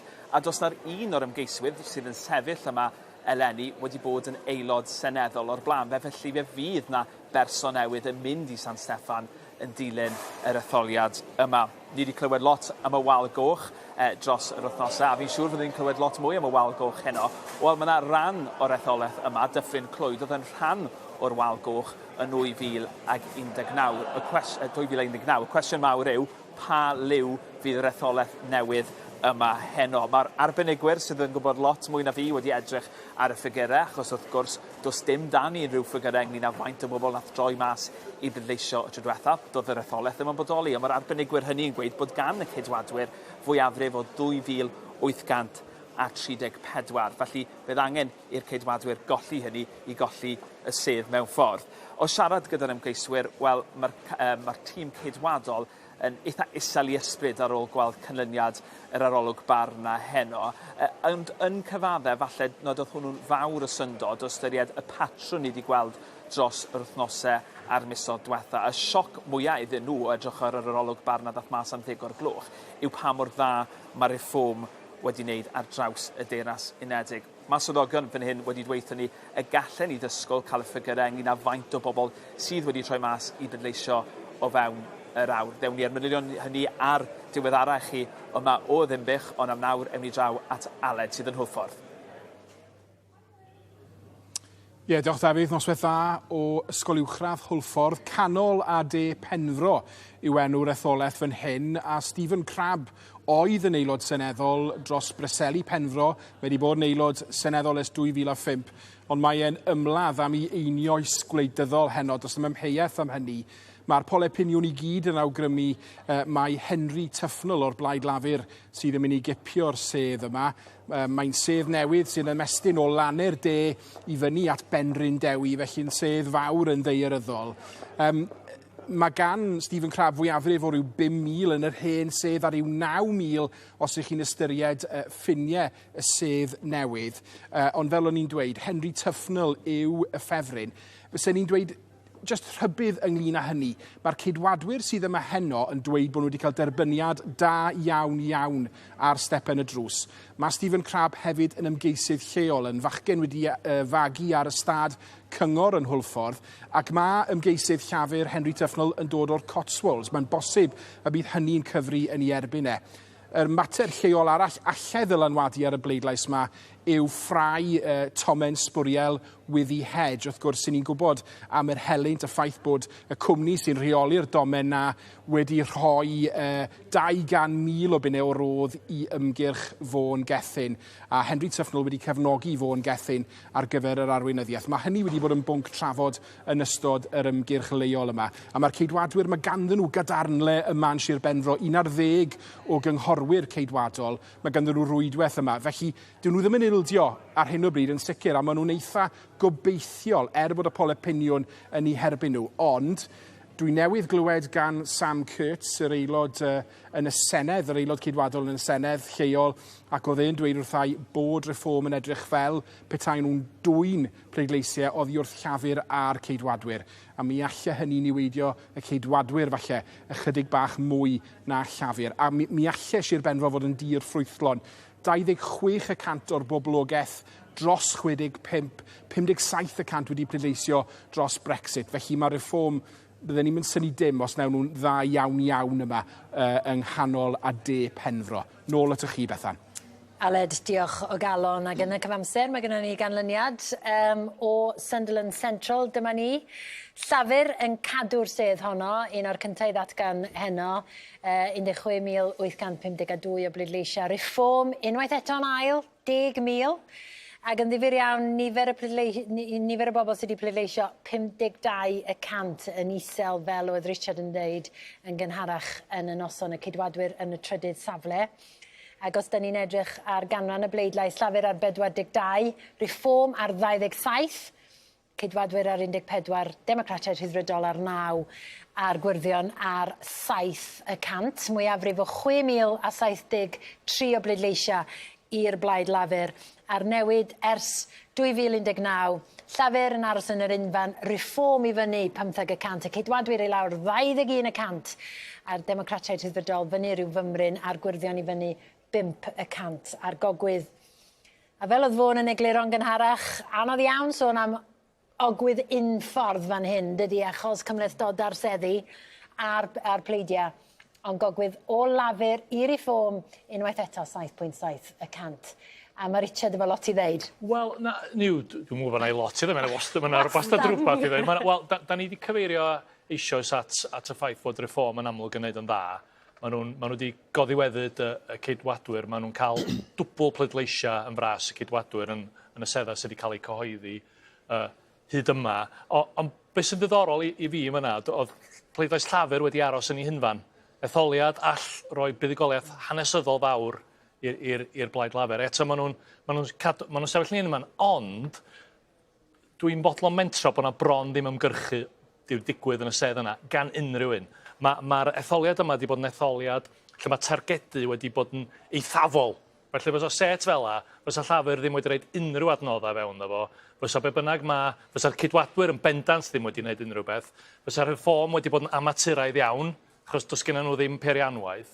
A felly, da ni'n darllen lot i fewn i'r canlyniadau yma, ond mae'n bosib iawn bod yna mwy na lai ddim ymgyrchu ar lawr gwlad. Achos mae yna lawer iawn o sedda yng Nghymru, lle does na bron ddim byd wedi digwydd. Wel, croeso, un gwestiwn nesaf ni. Y cyn brif weinidog Carwyn Jones, Tom Gifford, aelod o'r Senedd ar ran y Ceidwadwyr. Mwynhau hyd yma, falla? Wel, dyddiau cynnar to, wrth gwrs, mae fe'n newid i fod mewn fan hyn a gweld Paul yn dod mas sydd yn bositif o'n safbwynt i, wrth gwrs, fi'n gyfarwydd o dob yma erbyn colli. Ond fe gewn ni weld, bach iawn o ganlyniadau sydd wedi cael ei gyhoeddi to. Noson anodd, Tom. Wel, dwi'n credu bod Carwyn yn mwynhau mwy na fi hyd at hyn o. Ond peth sy'n clir yw bod beth ni wedi gweld o dan fy mlaid i ac pleidiau fel plaid lafur yw bod y ddau ohono ni yn cael y maint o bobl yn pleidio dros ni yn mynd lawr. A mae hwnna'n cael effaith enfawr ar plaid lafur. Mae nhw sydd yn neud yn dda mas hwnna. Mae rhaid i ni gofyn beth yw'r problem a sut ni'n mynd i ffixo fe yn y dyfodol i ddod. Mae charweinydd chi yng Nghymru, Andrew R. T. Davies, wedi bod yn deud bod o'n gandryll heno, bod o ddim yn hapus efo'r ymgyrch a bod o wir yn flin. Dych chi'n flin efo'r ymgyrch? Ie, dwi'n clywed beth mae Andrew wedi bod yn dweud, a mae'n y gwersi ni, dwi'n credu, amdano nid dim ond y neges dyn ni'n rhoi mas i bobl, ond y strategaeth hefyd. Dwi wedi gweithio amdano CCHQ o'r blaen, a dwi'n gwybod beth sy'n mynd mewn i etholiad, ac i ddweud y gwir wrthoch chi Bethan, does dim llawer o strategaeth yn digwydd. Dyn ni'n mynd o lle i lle, o neges i neges, wythnos i wythnos. Felly, oedd diffyg arweiniad Rishi Sunak, be ydych chi'n reddfol yn deimlaeth o'i le? Wel, mae'n rhaid ni edrych ar y peiriant canolog sydd gyda ni hefyd, a gweld beth nawr dyn ni'n gallu neud i sicrhau bod y mes, i ddweud y gwir, o dros y 6 wythnos diwethaf o ran beth sy'n digwydd o'r canol ddim yn digwydd eto yn y dyfodol. Mae 2 mlynedd i mynd i etholiad y Senedd, a mae rhaid ni cael hwnna'n gywir. A dych chi eisiau mwy o fwlch rhynthoch chi ar blaid yn San Steffan, ydych chi? Wel, peth bwysig yw, 2 mlynedd i mynd i'r etholiad y Seneddol nesaf, a mae'n bwysig bod hwnna yn campaign Cymreig sydd yn cael ei arwain gan Andrew R. T. Davies yn Mae Caerdydd, nid campaign sy'n digwydd o Llundain. Mae hwnna'n bwysig iawn nawr yn dyfodol ein blaid ni yn Cymru. Os ydy'r arolwg yma'n gywir, a mae yna os mawr, fel da ni'n gwybod, Carwyn Jones, ydy ma newyddion da i lafur, ond y bleidlais mae'n ymddangos i lawr rhywfaint yng Nghymru. Dych chi'n poeni am hynny? Dych chi'n poeni am yr etholiad nesaf? Wel, fe gen i weld beth yw'r canlyniad, ond ar ddiwedd y dydd y canlyniad sydd i gyfri. Faint o seddi chi'n ennill. Nid edrych ar faint o bleidleisydd sy'n bwysig os chi'n colli. A felly mae fe'n holl bwysig i ni ystyried hyn o bod hwn, os mae'r polen iawn yn fuddugoliaeth enfawr i'r blaid lafur, ond wrth gwrs hwnna'n meddwl bod ni'n eistedd lawr a meddwl reit, does dim ragor o waith i wneud. Ond pwy oedd yr ased mwyaf i chi fel plaid yn yr ymgyrch yma? Keir Starmer neu Vaughan Gething? Wel, y ddau, fi'n credu, achos ne beth i'n neud fel plaid, i gweithio gyda'n gilydd fel tîm, a fi'n edrych mlaen ar i weld Llywodraeth Lafur yn Llundain yn gweithio yn agos gyda Llywodraeth Lafur yng Nghaerdydd. Hwna'n rhywbeth ges i byth, o dim ond am 3 mis, bod ni yn yr hen swydd. Ond mi oedd gyda chi rhywun i feio, doedd? Fydd gan Vaughan Gething neb i feio? Wel, na, bydd yn holl bwysig i weithio wrth gwrs gyda Keir Starmer, a bydd pethau ddim yn newid dros nos. Does neb yn newid yn taps iawn dros nos. Diolch yn mynd i roi mwy o rym na di, diolch yn mynd i roi mwy o arian. Wel, dim dros nos, mae pawb yn derbyn nawr. Ni'n siarad o bobl yn stepyn drws. Mae bobl yn gwybod bod pethau ddim yn newid dros nos. Bod yr arian, bod na ryw gistrwle lle mae lot fawr o arian, a felly mae hwnna'n mynd i agor, ond o leia bobl yn gallu gaden o obeth bod hwnna'n mynd i ddigwydd. A di hwnna ddim bod nas dros y flynyddoedd diwethaf. Oedd na ddigon o obaith, neu oedd hi'n ymgyrch rhy ofalus, achos oedd Mark Drakeford wedi rhoi cyngor i Keir Starmer i fod yn feiddgar. Oedd hi'n ymgyrch feiddgar? Y problem oedd ddim yn bosib i roi llawer o addewidion. Achos oedd neb yn gwybod beth mae cyflwr ariannol y wlad unwaith bydd y Llywodraeth newydd yn dod mewn. Felly, mae'n well i fi bod ni wedi cael bach iawn felly o addewidion. Dim siw gymaint o addewidion ag o'r blaen felly, ond gallu cadw nhw. Dyna beth sy'n bwysig yn y byd gwleidyddol. Os chi'n ei gormodd o addewidion a wedi ffili cadw nhw yna, chi'n colli wrth gwrs ffydd bobl. Reit, diolch o galon am y tro. Ddown ni nôl atoch chi gyd, ond dwi yn ynglys di'n cael row i beidio mynd i Ynys Môn, a dwi'n gweld wan pam. Mae Siôn yn aros amdano ni. Siôn. Ydw, Bethan, dwi wedi bod yn aros yn amyneddgar fan hyn. Fi'n gwybod mai mo'n chwarter wedi hanner nos yw i, ond dwi wedi cymryd sedd fan hyn nawr, achos mae'n hoesau wedi dechrau blino erbyn hyn. Ond mae yna grew o bobl newydd gyda fi fan hyn. Y 3 ohonyn nhw yn byw ar Ynys Môn, achos dyn ni'n trafod y pynciau sydd wedi bod wrth raidd yr ymgyrch etholiadol fan hyn, a mae'r pwnc dyn ni am i drafod, y 2 bwnc yn bethau pwysig iawn fan hyn ar yr Ynys ac yng Nghymru gyfan, sef busnes a thwristiaeth. Mae da ni Dafydd Thomas sy'n ffermwr, ond hefyd yn berchen ar gwmni dŵr a distyllfa, os gair na mas o'n nghegi. Nia Rhys Jones, sydd wedi bod yn gweithio ym maes twristiaeth ers 20 o flynyddau, ac ar y dde ohono fi fan hyn mae Dr Edward Jones, sy'n uwch ddarlithyr mewn economeg yn Ysgol Busnes Bangor. Diolch yn fawr iawn i'r 3 ohonoch chi am ddod fan hyn. Dafydd, na i ddechrau gyda ti, fel dyn busnes lleol, pan nes ti ati i fwrw dy bleidlais heddi, beth oedd yn mynd trwy dy feddwl di?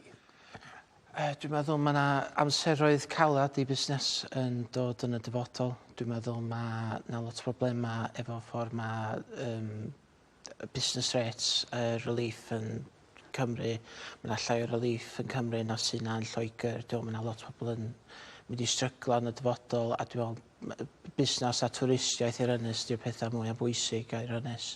A dwi ddim yn difowtio i llafur na ffaid. Felly, Ceidwadwyr a thi? Ia. Pam felly? Candidate, dwi'n meddwl fel candidate, mae Virginia Crosby wedi gweithio'n galad i'r Ynys, a mae hyd yn oed lot o busnesau'n holi head i fod yn dod allan iddo hi, sydd yn lle gry i llafur. A dwi'n meddwl mae wedi gweithio i'r Freeport, mae wedi dod â Freeport i Ynys Môn, Wylfa, a mae wedi gweithio'n galad i lot o bobl yma. A mae'n edrych yn debygol, mae nid y Ceidwadwyr fydd yn San Steffan, falle fydd Virginia Crosby yn ennill fan hyn ar Ynys Môn wrth gwrs. Ond beth yw dy mateb di felly i'r arolwg barn dath mas? Mae mwyafrif helaeth sydd fydd gan llafur yn San Steffan? Dwi'n siomedig dweud y gwir. Da ni efo'r template o sut mae llafur di'r rhedeg Cymru. Da ni gweld busnesau mwyaf yn Ynys Môn a asgwrn cefn yr Ynys di ffermwyr, busnes ffarm bychan tyleol.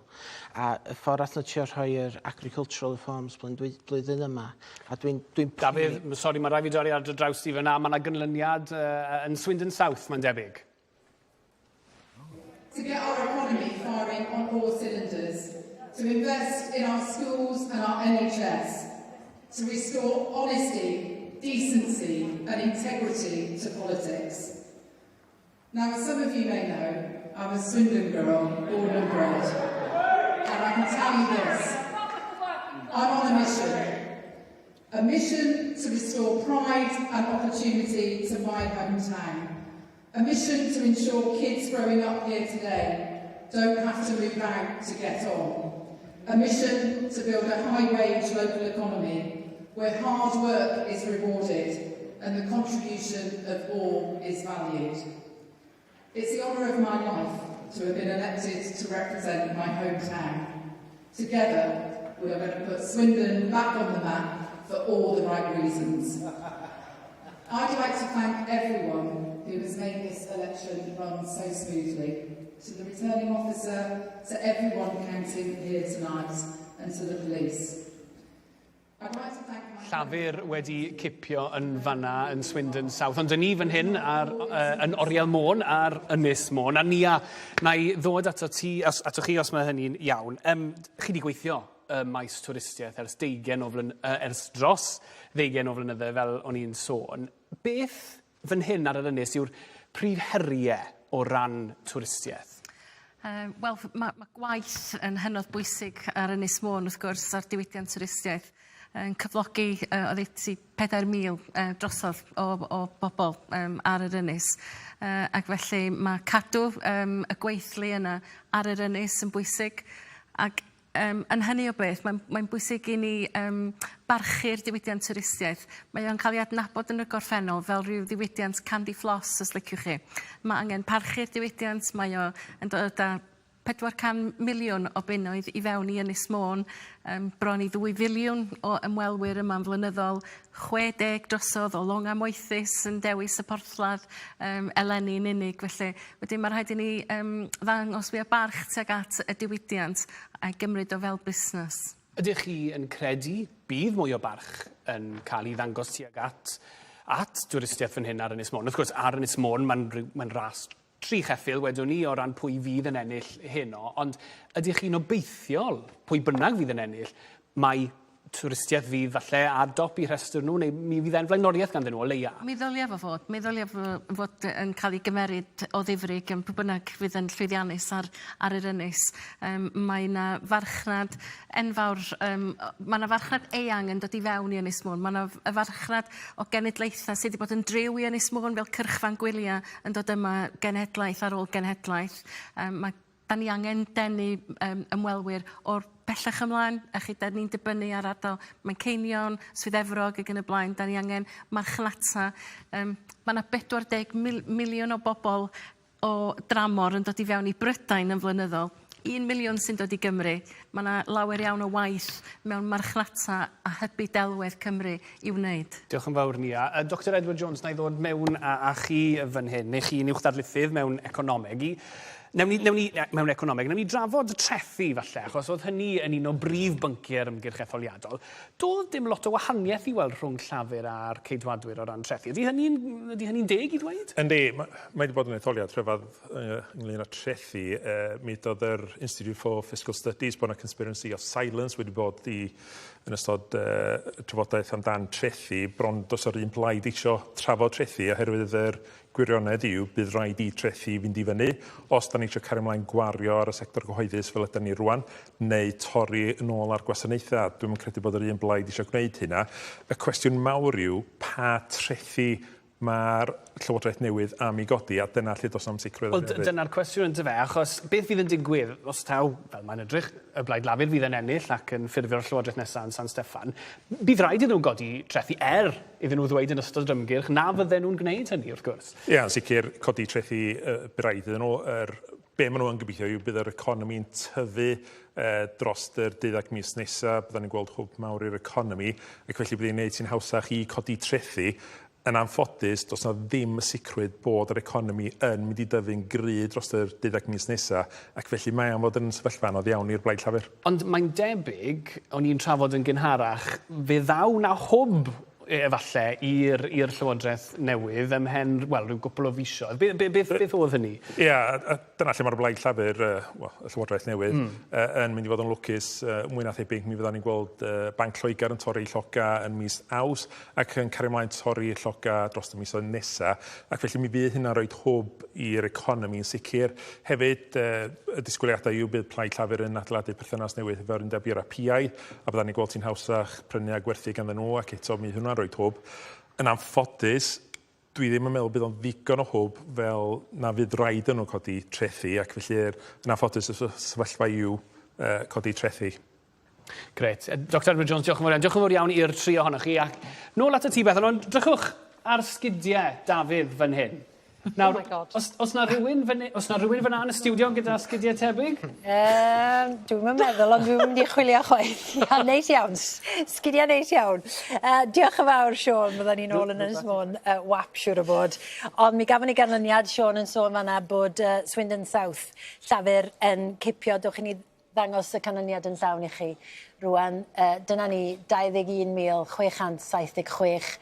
Y ceidwadwyr yn ail, Robert Buckland, fuodd yn ysgrifennydd Cymru am gyfnod byr iawn yn gadael San Steffan. Reform yn drydydd, Gwrddion yn bedwerydd, Democratiaid Rhyddfrydol yn bumed. Dewch i ni weld canran y bleidlais 48% i lafur, y ceidwadwyr ar 27, Reform ar 14%.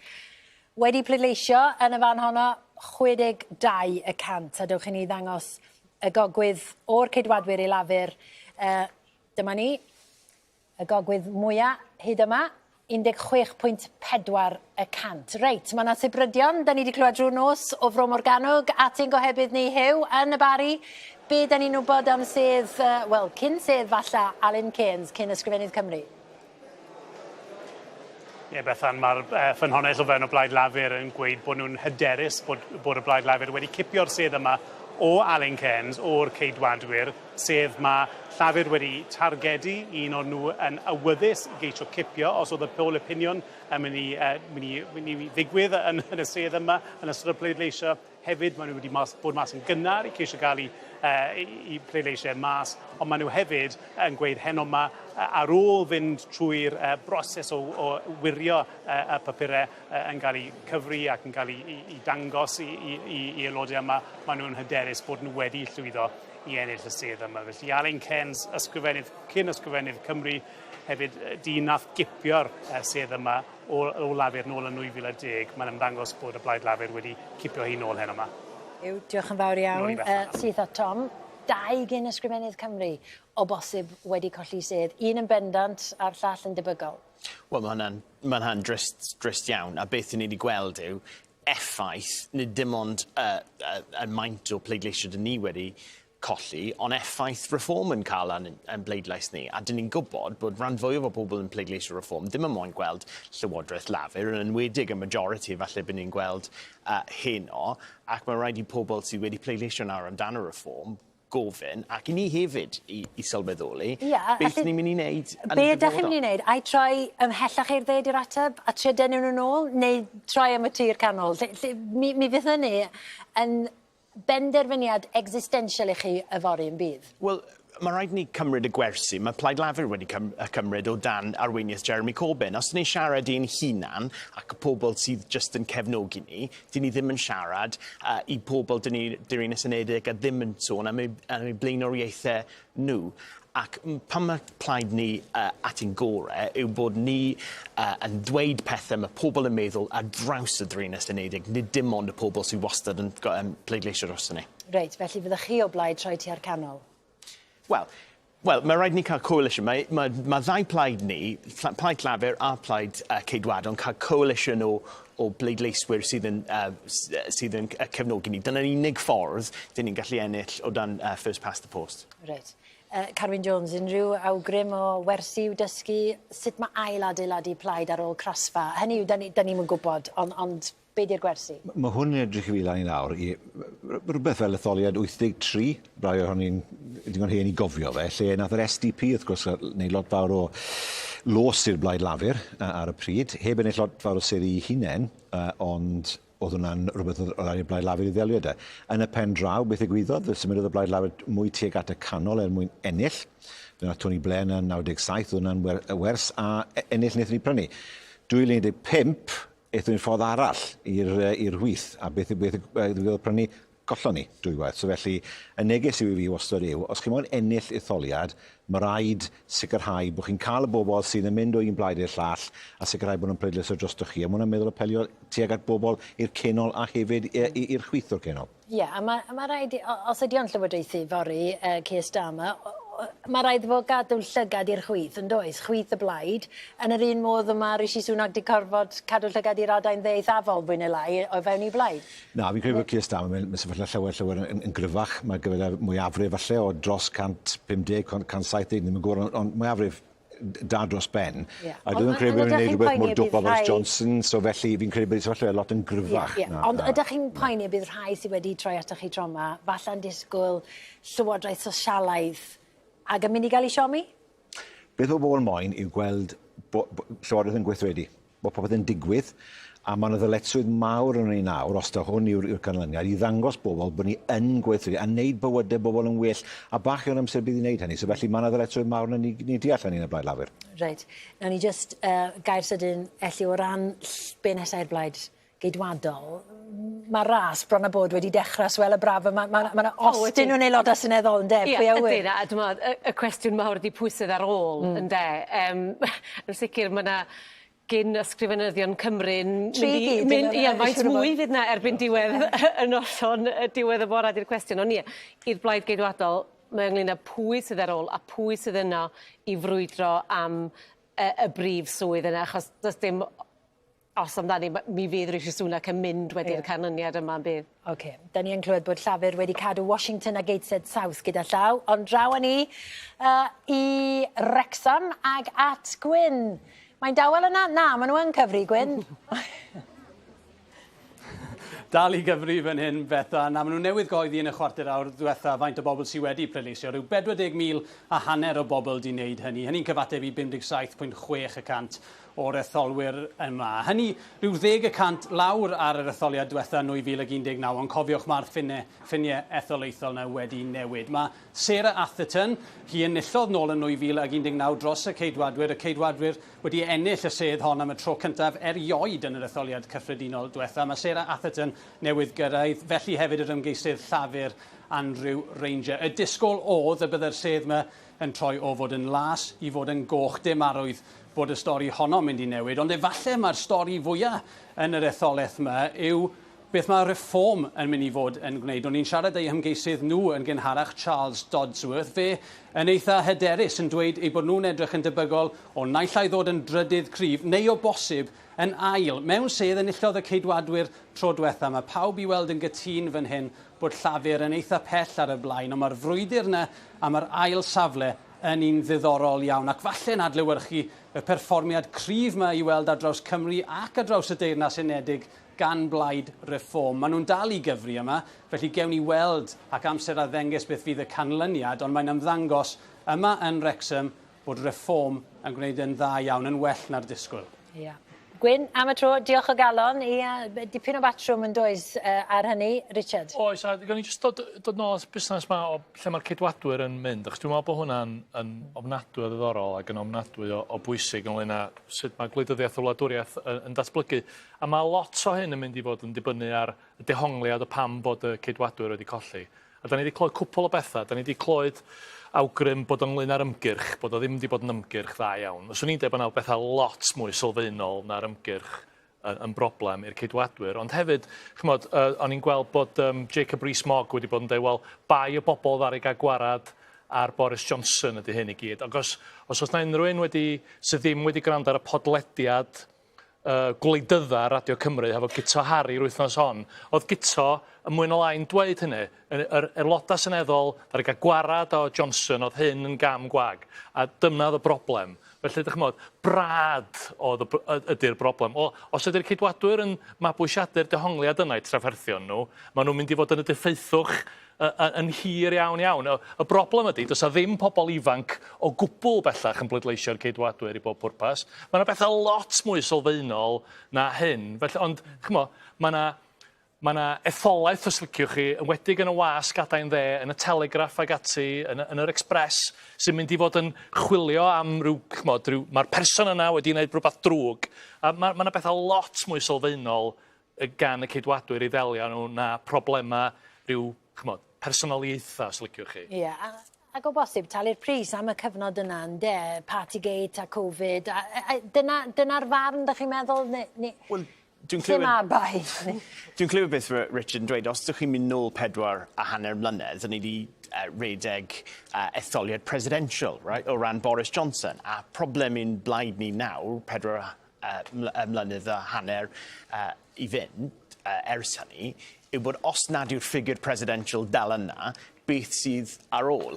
A dyna'r problem nawr i ni. Mae rhaid ni cael ffigur newydd os mae Rishi Sunak yn sefyll lawr hyn o ffigur newydd sydd yn gallu dod â blaid nôl at ei gilydd. Fyddech chi eisiau faros ar ôl os na grasfa, a'i fod a rhoi cyfnod i adeiladu yn lle mynd yn syth a cael gornest yn syth. Be fyddech chi'n dymuno i weld? Credu beth pwysig oedd mynd nôl i Boris Johnson, os oedd e'n mynd i mynd, oedd gynllun gan y person sydd yn dod ar ei ôl amdano pwy maen nhw'n moyn i ni pleidleisio drosto ni, a sut maen nhw'n mynd i heiddi wneud e. A fel fy ni'n dweud, os mae'r ffigur dominant fel Boris Johnson dyn ni wedi gweld o'r blaen dal ddim yn hynna, mae rhaid i rhywun arall mynd mewn i'r ffwld. Nigel Farage, fyddech chi'n licio rhyw fath o gydweithio? Na, does neb wedi'n gwneud mwy o ddamwain i'ch gweld e hyn o i plaid gydwadol na Nigel Farage. Reit, ar y nodyn yna. Mae rai ni mynd i'r Alban. Mae Sara'n aros o. Richard wastad efo rhywbeth i ddeud. A diolch am hynny. Dal afal ar hwnna. A ni'r Alban at Sara sy'n aros amdano ni. Ie, croeso nôl ata i fan hyn yn Glasgow. Rydyn ni'n dal i aros am ganlyniad cyntaf noson, fel i chi, nôl yng Nghymru. Rhyddeglen, da ni'n credu, fydd y cyntaf i gyhoeddi. Fe allai'r etholaeth yna fod yn ddiddorol iawn. Margaret Ferrier, aelod yr SNP, oedd yn cynrychioli'r etholaeth honno, ond fe dorodd hi reolau Covid ac fe gollodd hi gefnogaeth y blaid ac y blaid lafur ath hi gyda gogwydd o 20% mewn is-etholiad y llynedd. Felly ni'n disgwyl y canlyniad yna tua hanner awr wedi 1. Nawr, tra bod ni'n aros am y canlyniad, wy'n falch iawn o weid bod gen i gwmni fan hyn yn Glasgow, Dr Catrin Jones sy'n llawfeddyg fan hyn yn Glasgow, a'r parchedig John Owain Jones sy'n byw yn Greenock. Croeso ato ni. Beth am i ni ddechrau falle gyda canlyniad yr arolwg cynnar yna sy'n awgrymu bod yr SNP yn mynd i golli tir sylweddol mynd lawr i 10 sedd, o 48 i lawr i 10, colli 38 sedd. Os yw hynny'n wir, faint o ergyd fydd hynny i'r SNP? Anferth. O'n i'n teimlo, mae'na ddisgwyl di bod cryn dipyn amser bod y noson yma yn mynd i fod yn anodd i'r SNP a bod yna golli seddi yn mynd i fod yn anochel, ond o'n i'n disgwyl i'r rhif fod yn fwy fel 20. A dwi'n meddwl na rai yn y blaid yn dweud bod nhw rhyw hanner gobeithio cadw mwy na hanner o seddi'r Alban, so dwi'n meddwl fydd disgyn i 10 yn ganlyniad trychinebus i'r blaid. A beth sy'n gyfri am hynny te? Mae wedi bod yn ymgyrch, mae wedi bod yn gyfnod digon anodd i'r SNP yn do o ran Nicola Sturgeon yn ymddiswyddo, wedyn Hamza Youssef yn ymddiswyddo ar ôl dod o'r cytundeb gyda'r gwiryddion i ben, John Swinney yn y swydd am ryw bythefnos cyn bod etholiad yma yn cael ei gyhoeddi. Mae wedi bod yn gyfnod anodd iddyn nhw. Maen nhw wedi colli lot o hygrededd, does na ddim dwywaith am hynny. Wedi colli hygrededd ar sawl ffrynt oedden ni'n siarad ag yn harach i fod o i raddau pell iawn i wneud hefo dryswch mewn deddfwriaeth yn ddiddorol iawn yn Holyrood. A mae hynny, dwi'n credu, wedi adlewyrchu ymrwffael cyhoeddus y blaen. Mae trafferthion eraill nhw efallai o berspektif yn yr Alban yn fwy cosmetig. Ond un o'r pethau diddorol ydy fod yna y datgysylltu yma nhw'n siarad am hyn yn gynharach hefyd, y datgysylltu yma sydd wedi bod rhwng yr argyhoeddiad fod annibyniaeth yn rhywbeth mae mwyafrif yn ôl pob golwg yn ôl y poll opinion yn dyheu amdano fo. A'r teimlad yma nad ydy'r SNP ddim yn uniongyrchol i wneud hefo'r dyhead yma, a bod nhw wedi i ryw raddau wedi colli i gafel ar efallai y prif reswm i bodolaeth. Ie, dyn ni'n sôn am annibyniaeth te. Pobl yn yr Alban yn gyffredinol, mae'r gefnogaeth yn dal i fod yno, yn reit sefydlog i annibyniaeth yn dydy, ond mae'r gefnogaeth, mae'n ymddangos i'r SNP yn gostwng. Beth sy'n gyfri am hynny? Dwi'n meddwl maen nhw wedi cael 5 mlynedd catastroffig yn y Senedd yr Alban. Mae agenda deddfu nhw wedi bod yn sobor o sel. Mae yna ddeddf ar ôl deddf ar ôl deddf wedi methu ddar enw ddeddfu hate speech. Mae hwnna yn does na modd i weithredu fo. Ddar enw drio cadeddfu drwad am hawliau pobl traws i hynna'n dysgrifo. Dydy hynna ddim yn mynd i weithio, oedd o ddim yn compatible efo'r Equality Act, a felly dwi'n meddwl bod yna gymaint o achosion wedi bod lle maen nhw wedi methu deddfu'n effeithiol. A hefyd, o'n i'n teimlo 2017 i 2019, mi oedd yna wynt yn hwyl yr SNP. Mi oedd gennyn nhw fwyafrif yn Senedd yr Alban, mi oedd gennyn nhw fwyafrif yn San Steffan, mi oedd Brexit yn mynd y ddrwg iawn, mi oedd Boris Johnson am hyblogaeth, mi oedd yna yr cefnogaeth i annibyniaeth yn codi, mi oedd yna deimlad bod nhw o bosib ar fi yn rili gallu llwyddo i gael newid cyfansoddiadol ac yn hytrach na pwysleisio cael y maen i'r wal a hefyd yn hytrach na canolbwyntio ar bethau i wneud efo safon bywyd a tlodi. Maen nhw wedi mynd ar ôl agenda reit ymylol. A nid yn unig maen nhw wedi mynd ar ôl agenda reit ymylol. Maen nhw wedi bod yn hollol incompetent yn ei wneud o. Maen nhw'n cael eu cosbi felly am eu record nhw yn Holyrood. Oes na rhyw fath o deimlad falle fan hyn yn yr Alban bod gan y gwleidyddion rhyw lygad ar yr etholiad nesaf yn Holyrood yn 2026 oedd manifesto yr SNP a'r Blaid Lafur yn benodol fel bod nhw'n cyfeirio at lot fawr o bynciau oedd wedi i datganoli? Does nam dwywaith am hynny. Dwi'n credu bod hynny wedi bod yn wir am y pleidiau i gyd yn yr Alban. Ond dwi'n credu efallai, mae gwleidyddion wrth gwrs, maen nhw bob amser yn edrych at yr etholiad nesaf. Ond dwi'n credu bod ni yn cychwyn ar gyfnod newydd yng ngwleidyddiaeth yr Alban. Yr argraff dwi'n ei gael ydy fod y Blaid Lafur yn cael ei gefnogi, ond nad oes na ddim rhyw lawer o argyhoeddiad y bydd y Blaid Lafur drwy'r Deyrnas Unedig yn gweithredu math o bolisïau llafur. Bydde pobl yn draddodiadol yn ei disgwyl yn yr Alban. Wedyn dwi'n credu y bydd gan y Blaid Lafur broblem hygrededd fydd yn datblygu yn y blynyddoedd nesaf. Does nam dwywaith y bydd yr SNP yn gorfod ailadeiladu bron iawn o'r seiliau i fyny, a fyddwn ni'n meddwl efallai dyma gyfnod ansefydlog ond diddorol ofnadwy yng ngwleidyddiaeth yr Alban, lle mae yna waith o adeiladu'r yna i llaw a gwaith o argyhoeddi ac o geisio hawlio hygrededd ar y llaw arall efo'r Blaid Lafur. Ie, a sut wrth i'r berthynas yna geisio cael ei ailadeiladu? Sut ydych chi'n gweld pethau rhwng y Blaid Lafur yn San Steffan a'r berthynas gyda'r arweinydd fan hyn yn yr Alban, Anna Sarwar? Dwi'n meddwl bod yna fôr cythryblus o flaen y Blaid Lafur. Dwi'n meddwl bod y Blaid Lafur yn yr Alban yn fwy i'r chwith.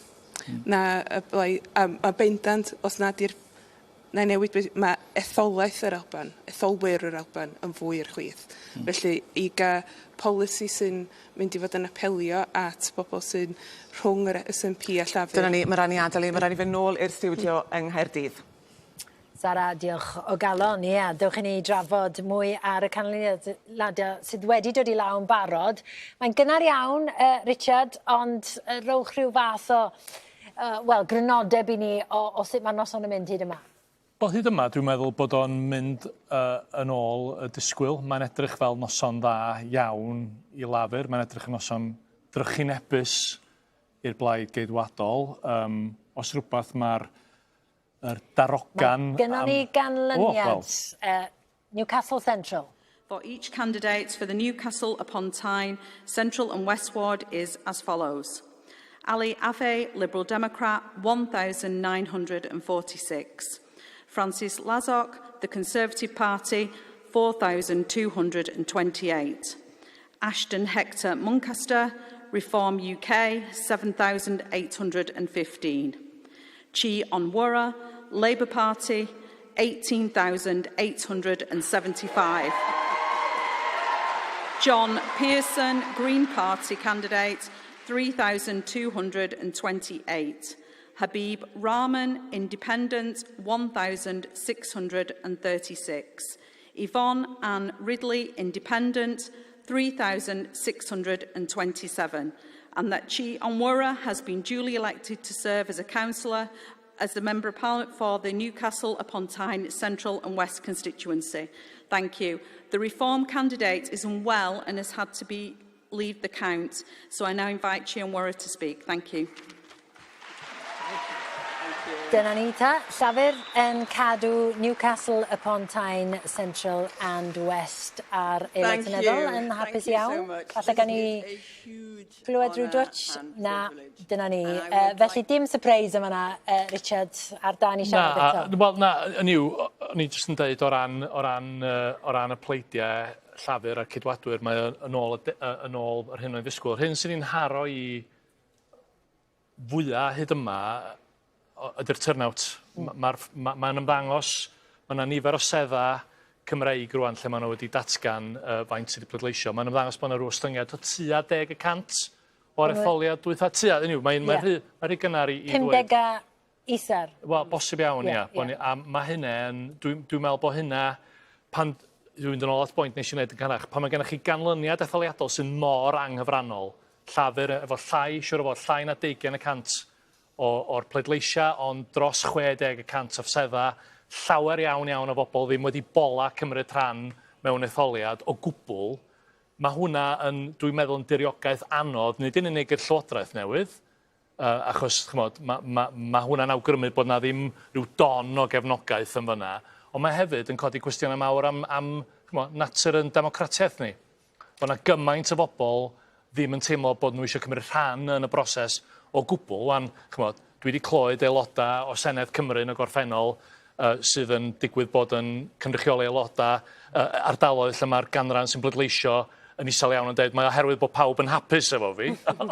Dwi'n meddwl bod unrhyw un feddwl hynny am eilydd. Felly, mae yna lot o bethau'n codi allan yr etholiad yma sydd o bwysigrwydd go-sylfaenol, dwi'n meddwl. Ar yr olwg yn awgrymu, allwn ni weld nifer o bobl sy'n pleidleisio 54% yr isaf erioed mewn etholiad cyffredinol. Dwi'n meddwl bod yna gwestiynau mawr ynglyn â pam bod hynny yn bydd yn sicr.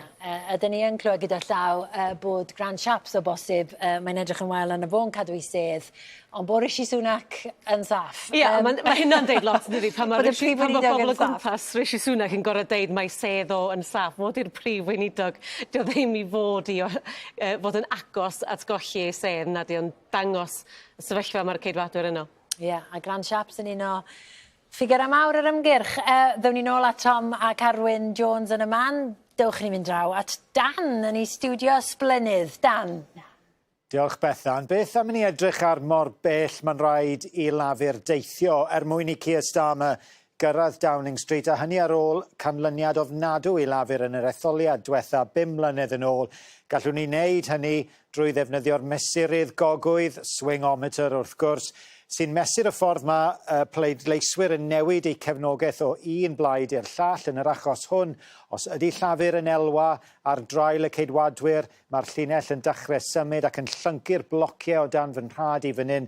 Maen nhw'n troi o fod yn seddi glas i'r ail Llafur. 3% oedd yr gogwydd tro diwethaf oedd yna ogwydd i Llafur yn 2017 cyn i bethau lithro nôl yn y cyfeiriad arall wrth gwrs. Dyw hynny ddim yn mynd i fod yn ddigon i Keir Starmer cael mwyafrif yn hir cyffredin. Mae rhaid i ni gadw fynd. Newn ni gadw fynd tuag at 10%. Dyma'r gogwydd i Llafur yn 1997. Buddigoliaeth ysgubol Tony Blair. Dyw hynny hyd yn oed ddim yn mynd i fod yn ddigon i Keir Starmer. Byddai'n arweinydd y blaid fwyaf siŵr o fod, ond drychwch, falle allwch chi gweld tu ôl i mi, i ni dal i fod yn ardal Senedd Grog fan hyn. Mae rhaid ni gadw fynd hyd at 12.7% i fod yn fanwl gywir. Dyna'r gogwydd sydd angen i Llafur cael mwyafrif yn hir cyffredin. I ni heb weld gogwydd o'r maint hwn, wel, dim ers yr ail ryfel byd. Hynny yw, mae rhaid i Llafur gosod record newydd, dim ond i gamu dros y trothwy. Nawr, newn ni ddim cymryd yn ganiataol bod yr un gogwydd ym mhob etholaeth, ym mhob ardal o'r wlad. Dyw hynny byth yn digwydd, mae'r patrwm yn amrywio. Mae hwn yn enwedig, mae'n bosib yn mynd i fod yn etholiad cymleth, ond mae hwn wedi bod yn fodel eitha defnyddiol effeithiol i edrych ar ganlyniadau ar lefel cenedlaethol yn y gorffennol. Ac i ni wedi cael un canlyniad diddorol iawn heno. Swindon South, Robert Buckland, y ceidwadwr Cymro, yn colli ei sedd i Llafur. A'r gogwydd yna i Llafur oedd e'n 16.4%. Nawr, Bydde hynny ar lefel cenedlaethol yn golygu bod Llafur yn Elwa yn ennill 167 o seddi o'r ceidwadwyr. Allai ddim cerdded yn bellach na hyn yn y stiwdio graffeg, ond os ydyn ni'n gweld y math yma o ffigurau yn cael ei ailadrodd mewn lot o lefydd heno, wel, mae am fod yn noson ofnadw o anghyfforddus i'r ceidwadwyr. Gogwydd mwy na'r stiwdio, mae hwnna'n ddipyn o beth, dydy Dan. Diolch o galon. Diolch. A dyna fi ddi, os da ni'n edrych ar ddyddiad hwn i ble, mae'n bosib y buddiogwydd o falla dal i fod yn fwy na hwn, ond mae'n cymharu dydy. Sut deimlad ydy hynny os ydy'r arolwg mae'n gywir? Fel wedwch chi, Bethan, bod ni'n siarad am sedd Rishi Sunak. Dyle hwnna byth bod yn sedd. Bydde neb yn siarad amdano fel sedd. Bydde dim ond yn cael aelod o'r Blaid Gedwarol yn cynrychioli fe. A mae hwn yn hanesyddol heno. Yn hanesyddol. O'n i yma 5 mlynedd yn ôl. So rwy'n i gweithio fi prynu, ta hwn bydd y canlyniad mewn 5 mlynedd, bydde beth wedi credu nhw. Mae'n newid mawr, a dwi'n meddwl neb yn cwmpod o'r llwyfan, fel digwyddo fanna, bron bod, ond mae'n dangos faint mor hanesyddol yw hwn. A faint oedd bobl yn barod derbyn y neges. Un o'r pethau mi'n credu sydd wedi bwrw y nifer sydd wedi troi mas yw'r ffaith bod bobl, os mae bobl yn meddwl bod y gystadleuaeth, mae mwy o bobl yn pleidleisio fy marn i.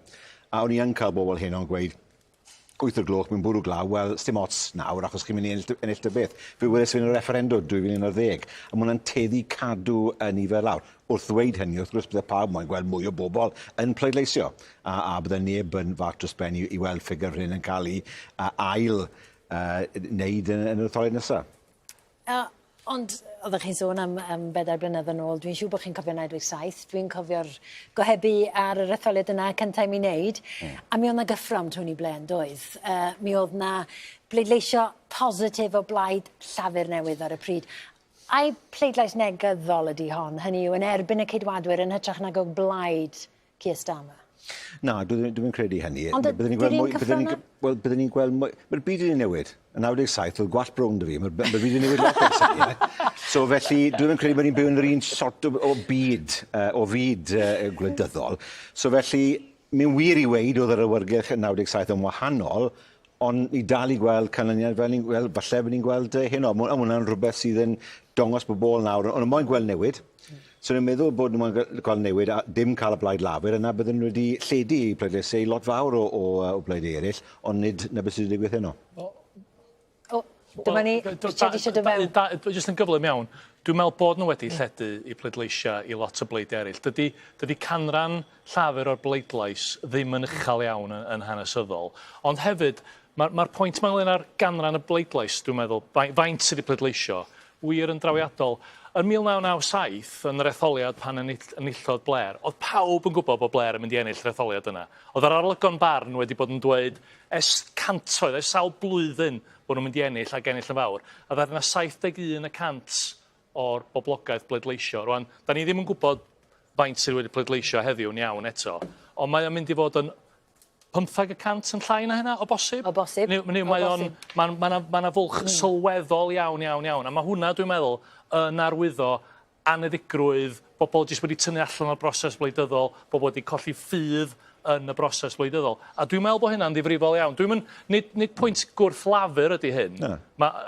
Dwi yn meddwl bod o'n awgrymu nad ydy Llafur wedi llwyddo i greu ton o frwdfrydedd, ond mae yna greisus, dwi'n meddwl, yn yr holl system yn fan hyn. A os ydy'r canran sy'n pleidleisio mor isel o hynny, pan mae'r ddwy ochr yn dweud bod yna gymaint, pob plaid yn dweud bod yna gymaint yn y fantol, be mae hynna'n dweud ni? Ond yna'n lefel Americanaidd o bleidleisio.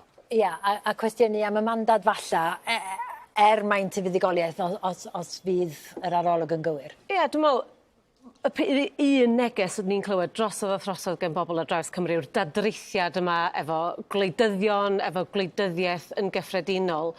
A sut mae troi hynny rownd yn de? Sut mae perswadio pobl bod nhw yn gallu gwneud rhywbeth, bod Llafur yn mynd i newid pethau. A mae hynna'n her enfawr rwan i Keir Starmer os yn dod yn brif weinidog. Achos mae pobl isio rhyw fath o newid, mae hynna yn amlwg, ond sut mae cyflawni hynna? A da ni'n gwybod, mae pobl yn fodlon newid i pleidlais fela y dyddiau hyn.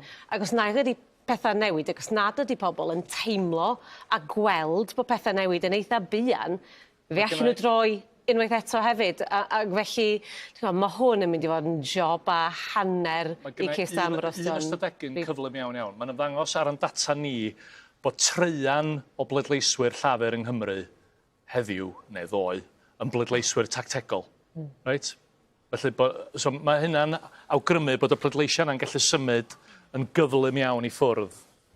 Ie, sy'n codi'r cwestiwn am ddisgwyliadau pobl ar Lywodraeth Cystam yn mynd i fod yn anferthol a gŵr gofalus sydd wedi cynnig dych chi newydd ddeud. Dim gormod o ddiwydion. Mae'r disgwyliadau'r bobl ar hyn sy'n mynd i gael ei gynnig, mae yna fwlch mawr. Wel, fi'n credu bod yn iawn i weid, bod bobl wedi colli mwy o ffydd mewn gwleidyddion. Doedd statws gwleidyddion ddim yn uchel i ddechrau. Maen wedi gweld beth y gwyddoedd y Boris Johnson, dy Liz Truss, a maen wedi colli ffydd ym mhob plaid. Rhoi bod, mae hwnna'n wir i weid. A na le mae'r dyletswydd mynd hollol iawn i weid bod yna dyletswydd anferth ar y blaid lafur ac ar y Cystam i wella pethau, i sicrhau bod ni'n ennill ffydd bobl nôl to. Dwi'n mynd i ddigwydd dros nos, ond mae hwnna'n rhywbeth byddai pob plaid fi'n credu eisiau gweld dros blynydde. Ond na, mae bobl wedi pleidleisio dros ni wedi gweithio ni, reit, mae'n gyfled i chi nawr, ni moyn i chi i ddongos i ni bod chi gallu llywodraethu mewn ffordd sydd o les i ni. A na le mae'r gwaith yn dod. Mae'r enll etholiad yn un peth, ond mae llywodraethu nawr yn rhywbeth arall ac yn her falle sydd yn fwy. A gai ofyn i chi am y berthynas a Llywodraeth Cymru fel rhywun oedd yn brif weinidog yn sgidiau Vaughan Gething, mae o'n mynd i ddisgwyl rwan perthynas iach. Mae o'n mynd i ofyn a mae'n mynd i ddisgwyl atebion, fydd o ddim yn cael arian HS2, fydd o ddim yn cael rhagor o rymoedd dros blismona, dros gyfiawnder.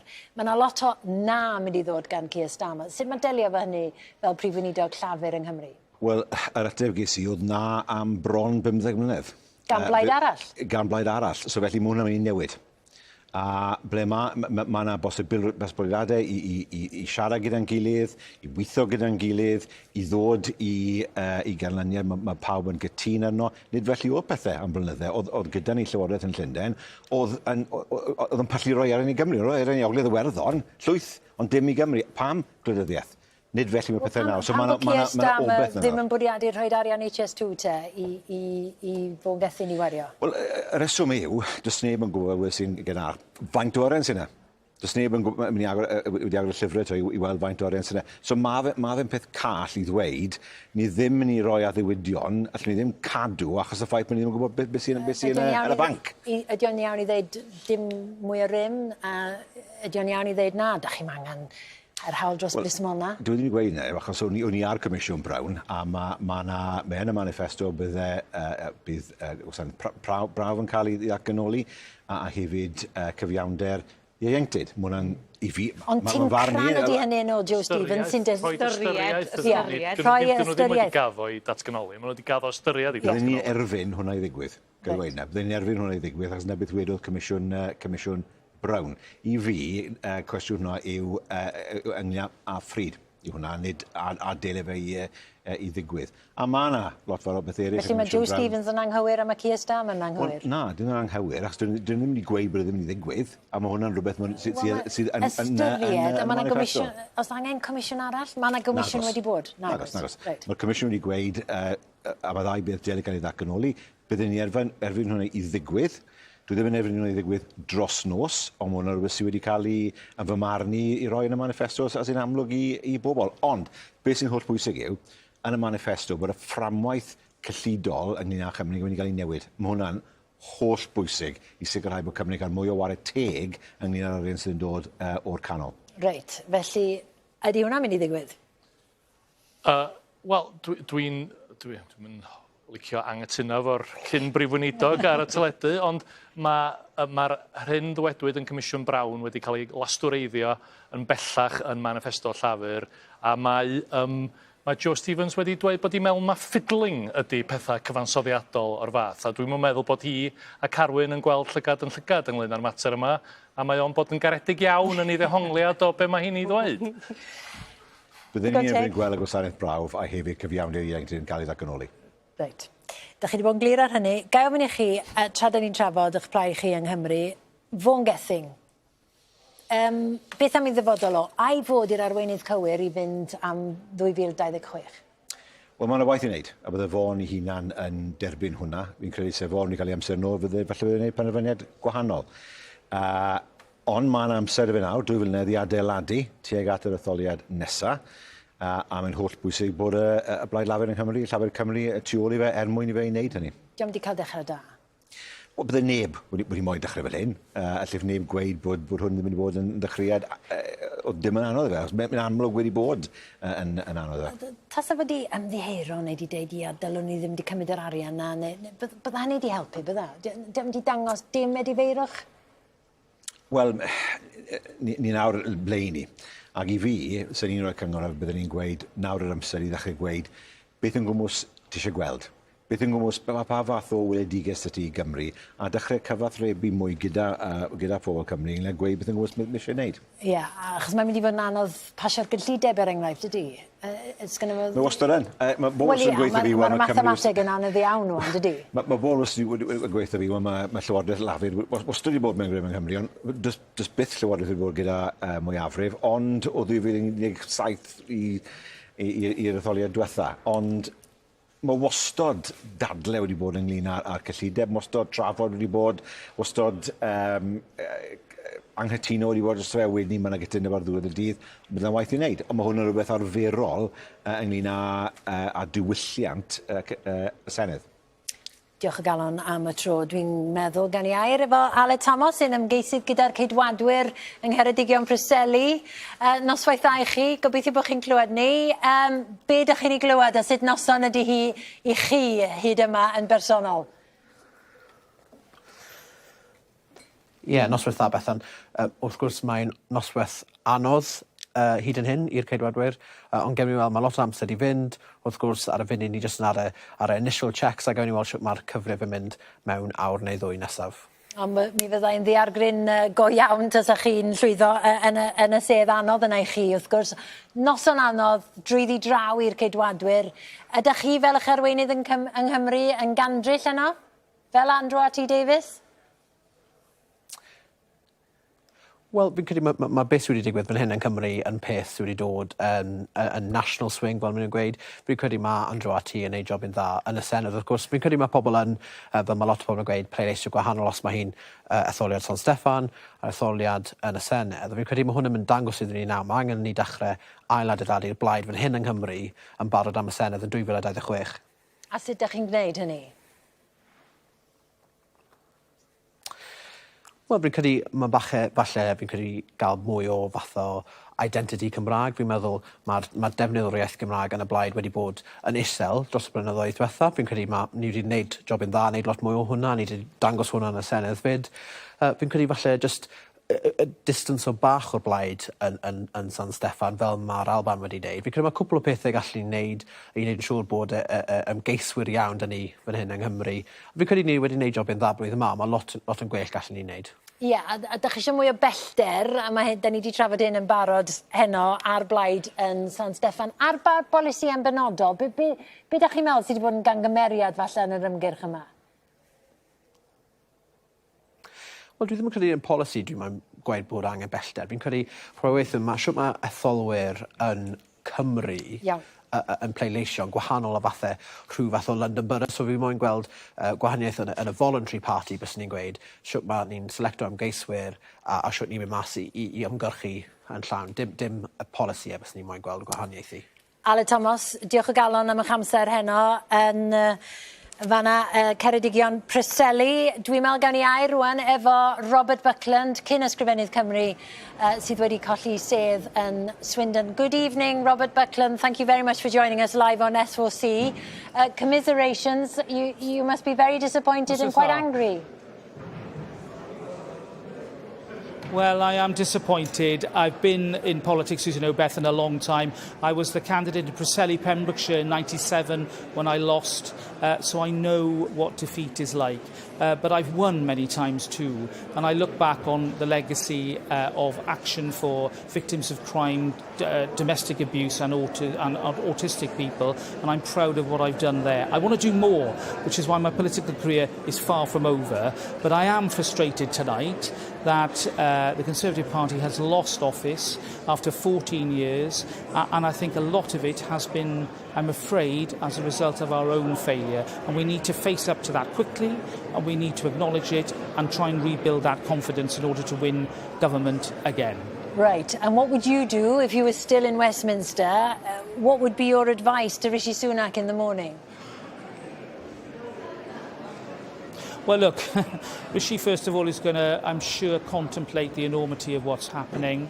And my advice to him would be to make sure that there is an orderly transition, that rather than some sort of very quick parade of personalities, let's actually have a proper policy debate about the direction of the party that can then inform the choice that MPs and members are going to have to make.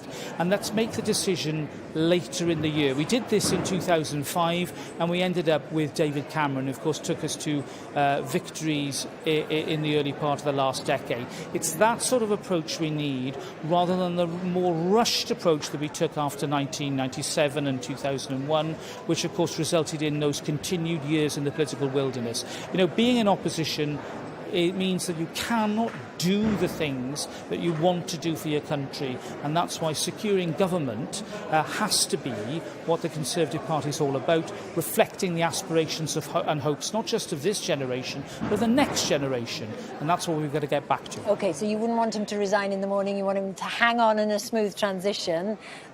Can I just ask you, because you mentioned you're not leaving politics, just checking, would you fancy the Senedd, your Llanelli boy, or do you want to go back to Westminster? Is it that funny? Oh, hold on. I feel a bit like... the Senedd is... Look, the Senedd... I'm not going to rule anything out, all right, Bethan? I feel a bit like Tony Benn tonight. Remember when Tony Benn retired from Parliament, he said he wanted to spend more time doing politics. That's how I feel at the moment. I certainly feel that I've got a lot more to give in the life of the United Kingdom and indeed of Wales. But where that's going to lead me, I don't know. What I do know is that I think I deserve a drink. And I'm looking forward to having that at the end of a night where I've just been sacked on live television. Oh, right, OK. Well, on that, I don't think anybody argue. Just don't place a bet on anything, all right? I wouldn't do that. Robert Buckland, thank you ever so much. Thank you. Oh, thank you, Bethan. Yeah, maen nhw'n disgyn, Tom Gifford, maen nhw'n mynd. Sut ydych chi'n teimlo'n gweld pobl mawrion y blaid yn gadael y llwyfan? Ie, mae hwnna'n drist iawn I gweld Robert. Ti'n gwybod bod Robert yn rhywun sy'n dod o Llanelli, sy'n nabod Cymru oherwydd mae'n mynd I bod yn aelod am Swindon, ond mae'n drist iawn gweld pobl fel Robert Buckland yn colli sedd yno. Iawn. Tom, am y tro, diolch o galon. Beth am mynd nôl at Rhodri yn yr ystafell fyw? Lle wyt ti, Rods? Wel, yn yr ystafell fyw, Bethan. It's the economy stupid, wedodd rhywun un dydd ynglyn ag etholiadau. Beth am drafod hynny? Ann Beinon, chi yw cyn bennaeth BT yng Nghymru. Ai dyna yw'r etholiad wedi bod eleni, yr economi? Dim yn gwirionedd, dwi'n meddwl bod yna lot o bethau wedi tynnu sylw o ddar bwnc pwysig fel yr economi. Beth sydd wedi digwydd nawr, mae yna fwyafrif fel sydd wedi cael ei ragweld. Be mae busnes eisiau yw sefydlogrwydd. Felly, I ryw raddau, mae yna sefydlogrwydd gwleidyddol. Ond o fewn y sefydlogrwydd gwleidyddol, mae rhaid i'r Llywodraeth Lafur newydd mae gymryd penderfyniadau dewr yn gyflym. A mae hynna mwyn tyfu'r economi. Mae rhaid tyfu'r economi. Mae modd gwneud hynny, mae denu buddsoddiad o tu allan. I wneud hynny, mae rhaid I chi gael cynllun bwriadus ynglyn â cynllunio enghraifft I adeiladu tai I adeiladu is-adeiledd. Mae rhaid chi buddsoddi mewn sgiliau ac addysg. Mae addysg yn wirioneddol angen buddsoddiad. Felly mae rhaid bod yna ffyrdd o ddenu'r arian I mewn I buddsoddi yn mwyn tyfu'r economi. A dyna rôl Llywodraeth yw buddsoddi mewn sgiliau, buddsoddi mewn is-adeiledd, a hefyd buddsoddi mewn technoleg a gwybodaeth ac ymchwil. Fel bod y cwmnïau hynny sydd yn ddyfeisgar yn dod I Bryden achos bod nhw'n gweld mae fan hyn mae'r hinsawdd lle maen nhw'n gallu tyfu a chreu swyddi. Wedwch chi bod angen gwneud pethau'n gyflym. Mae rheini'n swnio fel pethau sy'n cymryd amser. Dyna'r broblem. Felly bod rhaid eisiau cynllun y tymor hir, a felly bydd dau dymor ganddyn nhw I wneud hynny. Ond bydd eisiau wneud ambell I beth. Maen nhw'n sôn yn dyn nhw bod nhw'n mynd I wneud rhywbeth ynglyn â tai yn weddol gyflym. Ond mae hwnna'n mynd I ddibynnu I ryw raddau a ddelio gyda pwerer awdurdodau lleol. Felly dwi'n ofni na fydden nhw ddim yn gallu wneud yn gyflym. Maen nhw'n sôn bod nhw'n mynd I ddod â person busnes amlwg I redeg delivery unit yn rhif 10. Dyn nhw wedi gweud pwy yw'r person yna, falle bod y stori ddim yn wir. Dwi'n gobeithio bod na rhywun wirioneddol dda o fyd busnes yn mynd i gyrraedd yr uned honno a mynd i ddarparu newidiadau ar frys ac yn effeithio. Dyna'r lefel ucha, lefel busnes, lefel llywodraethu Rhys Young. Fel arbenigwr ariannol, ymgynghorydd Morgeisi, beth yw'r sefyllfa ar lawr gwlad? Yn ardal Cyfyrddin, lle chi'n gweithio ac yn gweithio gyda chleientiaid, pa mor anodd yw hi ar bobl? Ie, mae fe'n anodd o'r foment. Mae'n prisiau popeth di mynd lan. Ni wedi gweld chwyddiant yn uchel eleni dros y blwyddyn diwetha. Dod lawr ond dal rhy uchel ar y foment. Mae hwnna dod pris fwy am popeth. So, mae pobl, mae siopa yn fwy, mae Morgeisi pobl yn mynd lan, a ni dal yn gweld nawr, gyda llywodraeth newydd yn dod mewn, mae fe dal yn uchel. Mae da fi rai pobl yn gwaith, a mae Morgeisi nhw'n mynd lan dwbl dros nos. Erbyn diwedd mis mae da fi menyw, mae Morgeisi mynd lan o 450 pint, i just llai na 900 pint. Mae hwnna'n lot o arian i ffindo pryd sy'n arian a'i wario. A dyw hwnna ddim yn newid bore fori gyda bore yma? So fe'n newid dros nos. So fe'n becso rili i ryw sent pwy sy'n ennill yr etholiad heno. Ond mae rhaid i rhywbeth cael ei wneud. Siwt maen nhw'n wneud sa'n gwybod. Ond bydd yn dod i gweld siwt mae pethau'n pan o mas dros cwbl o misio nesaf. Dr Carol Bell, i chi'n arbenigwr ariannol, atebwch y cwestiwn, siwt maen nhw'n wneud e? Wel, mae'n mynd i fod yn anodd, ond i fi, dyw cyfraddau llwg Blaenau, dyn nhw ddim yn uchel yn hanesyddol, a wrth gwrs mae bobl yn dioddau ar y funud, ond falle bod pethau ddim yn mynd i ddod lawr mor gyflym â hynny, ond beth sy'n dda yw bod prisiau ni wedi dechrau dod lawr, a rheini yw rai o'r achosion mwyaf am y codiadau mawr i ni wedi gweld mewn chwyddiant. Felly, walle daw pethau lawr. Ond mae angen i'r llywodraeth newydd nawr i symud yn gyflym, yn cytuno'n llwyr gyda Ann.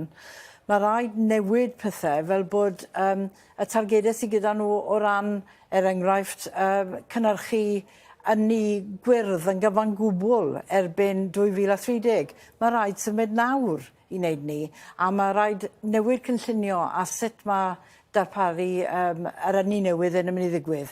Fel ni bydd costiau'n dod lawr, a hefyd bod ni'n siŵr o ble mae'n mynd i ddod o. Mi nath Ann ddechrau sôn am hyn, ond y twf economaidd yma, growth yw'r gair mawr yn ystod ymgyrch y Blaid Lafur, cymaint o'r addewidion wedi seilio ar hynny.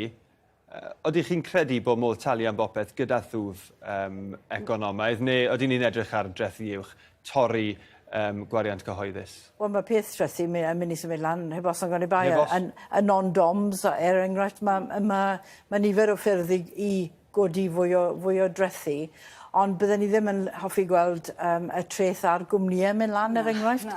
Bydd nhw'n lladd y cyfan, bydd y lladd y twf cyn iddo fe ddechrau. Maen nhw wedi gweud bod nhw'n bod y cap ar hwnna, ond mae'n rhywbeth, byddwn ni'n hoffi fe fynd lawr o bod yn onest. Ond un peth er enghraifft, gyda gweithwyr hynny, da ni wedi clywed y bobl yn sôn am y diwydiad lletygarwch a twristiaeth. Mae gwir angen pobl i weithio yn y diwydiant. Mae'r un peth yn wir am y gwasanaethau gofal ac yn ysbytau ni. Felly bod rhaid cymryd penderfyniad bydd sydyn i adl mwy o bobl mewn i'r wlad i ddechrau i wneud y swyddi yna.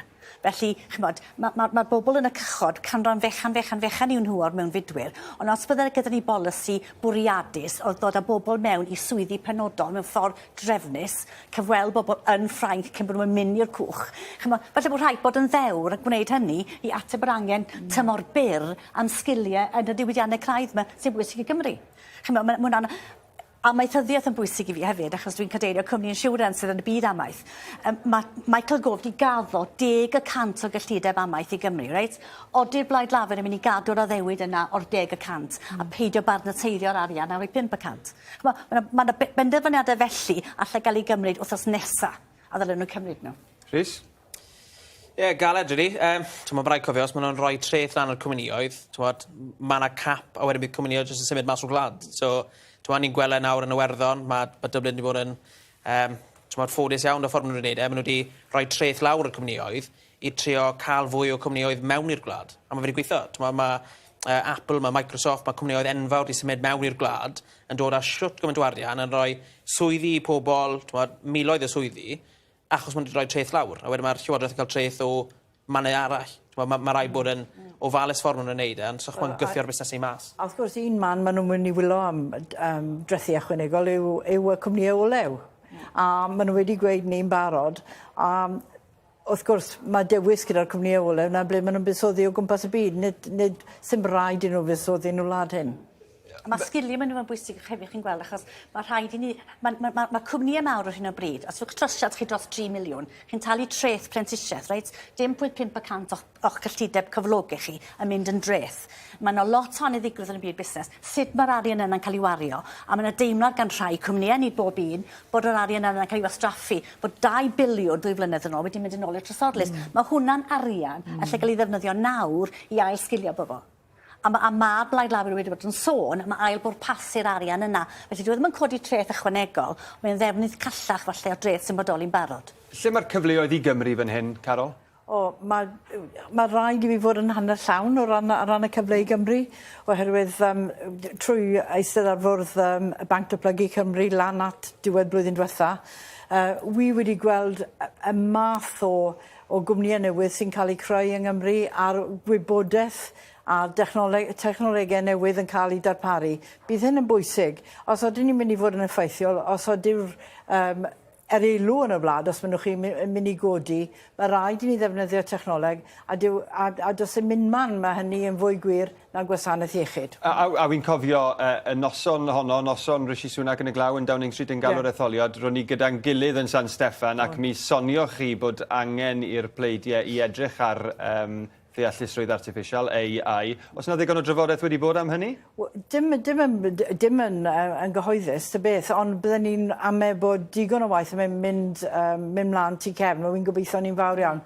Oherwydd mae'n gyfle mawr i'r wlad hyn, i ni yn arwen yn y busnes na. Ond mae eisiau glirder hefyd, reit, ar y broses ddatganoli, achos ar hyn o bryd mae gennych chi y deliau rhanbarthol, yr growth deals yma, reit, sy'n cael ei ariannu o Llundain a'r rhedeg drwy'r awdurdodau lleol. Mae datblygu economaidd wedi ddatganoli. Mae yna arian levelling up yn dod mewn i Gymru, dalu am addysg wedi ddatganoli.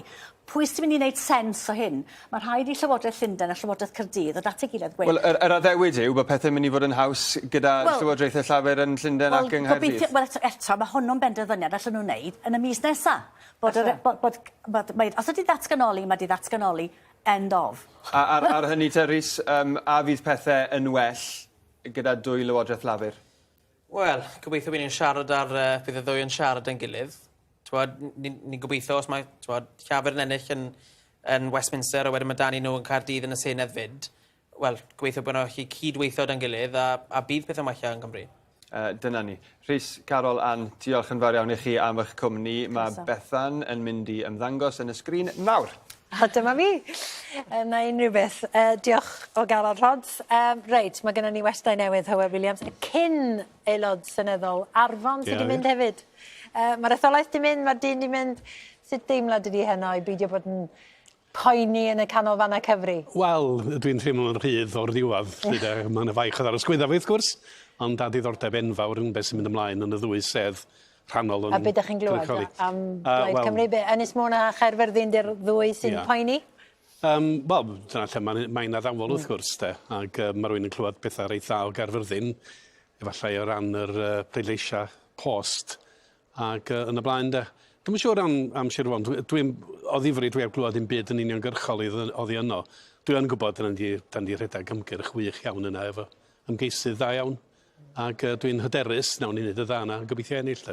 A da ni ddim wedi trafod heno ar lawr ar y newid ffiniau yma, ond yn sicr mae Cymru wedi gweld newid mawr, wedi mynd o 20 i 32 o seddi, Arfon wedi mynd yn llwyr. Sut mae di effeithio ar yr ymgyrchu, fyddwch chi'n dweud, a pobl yn teimlo bod fi'n nabod i etholaethau falle, ac yn ymestyn i diroedd o liw gwahanol. Sut mae di effeithio ar yr etholiad yma?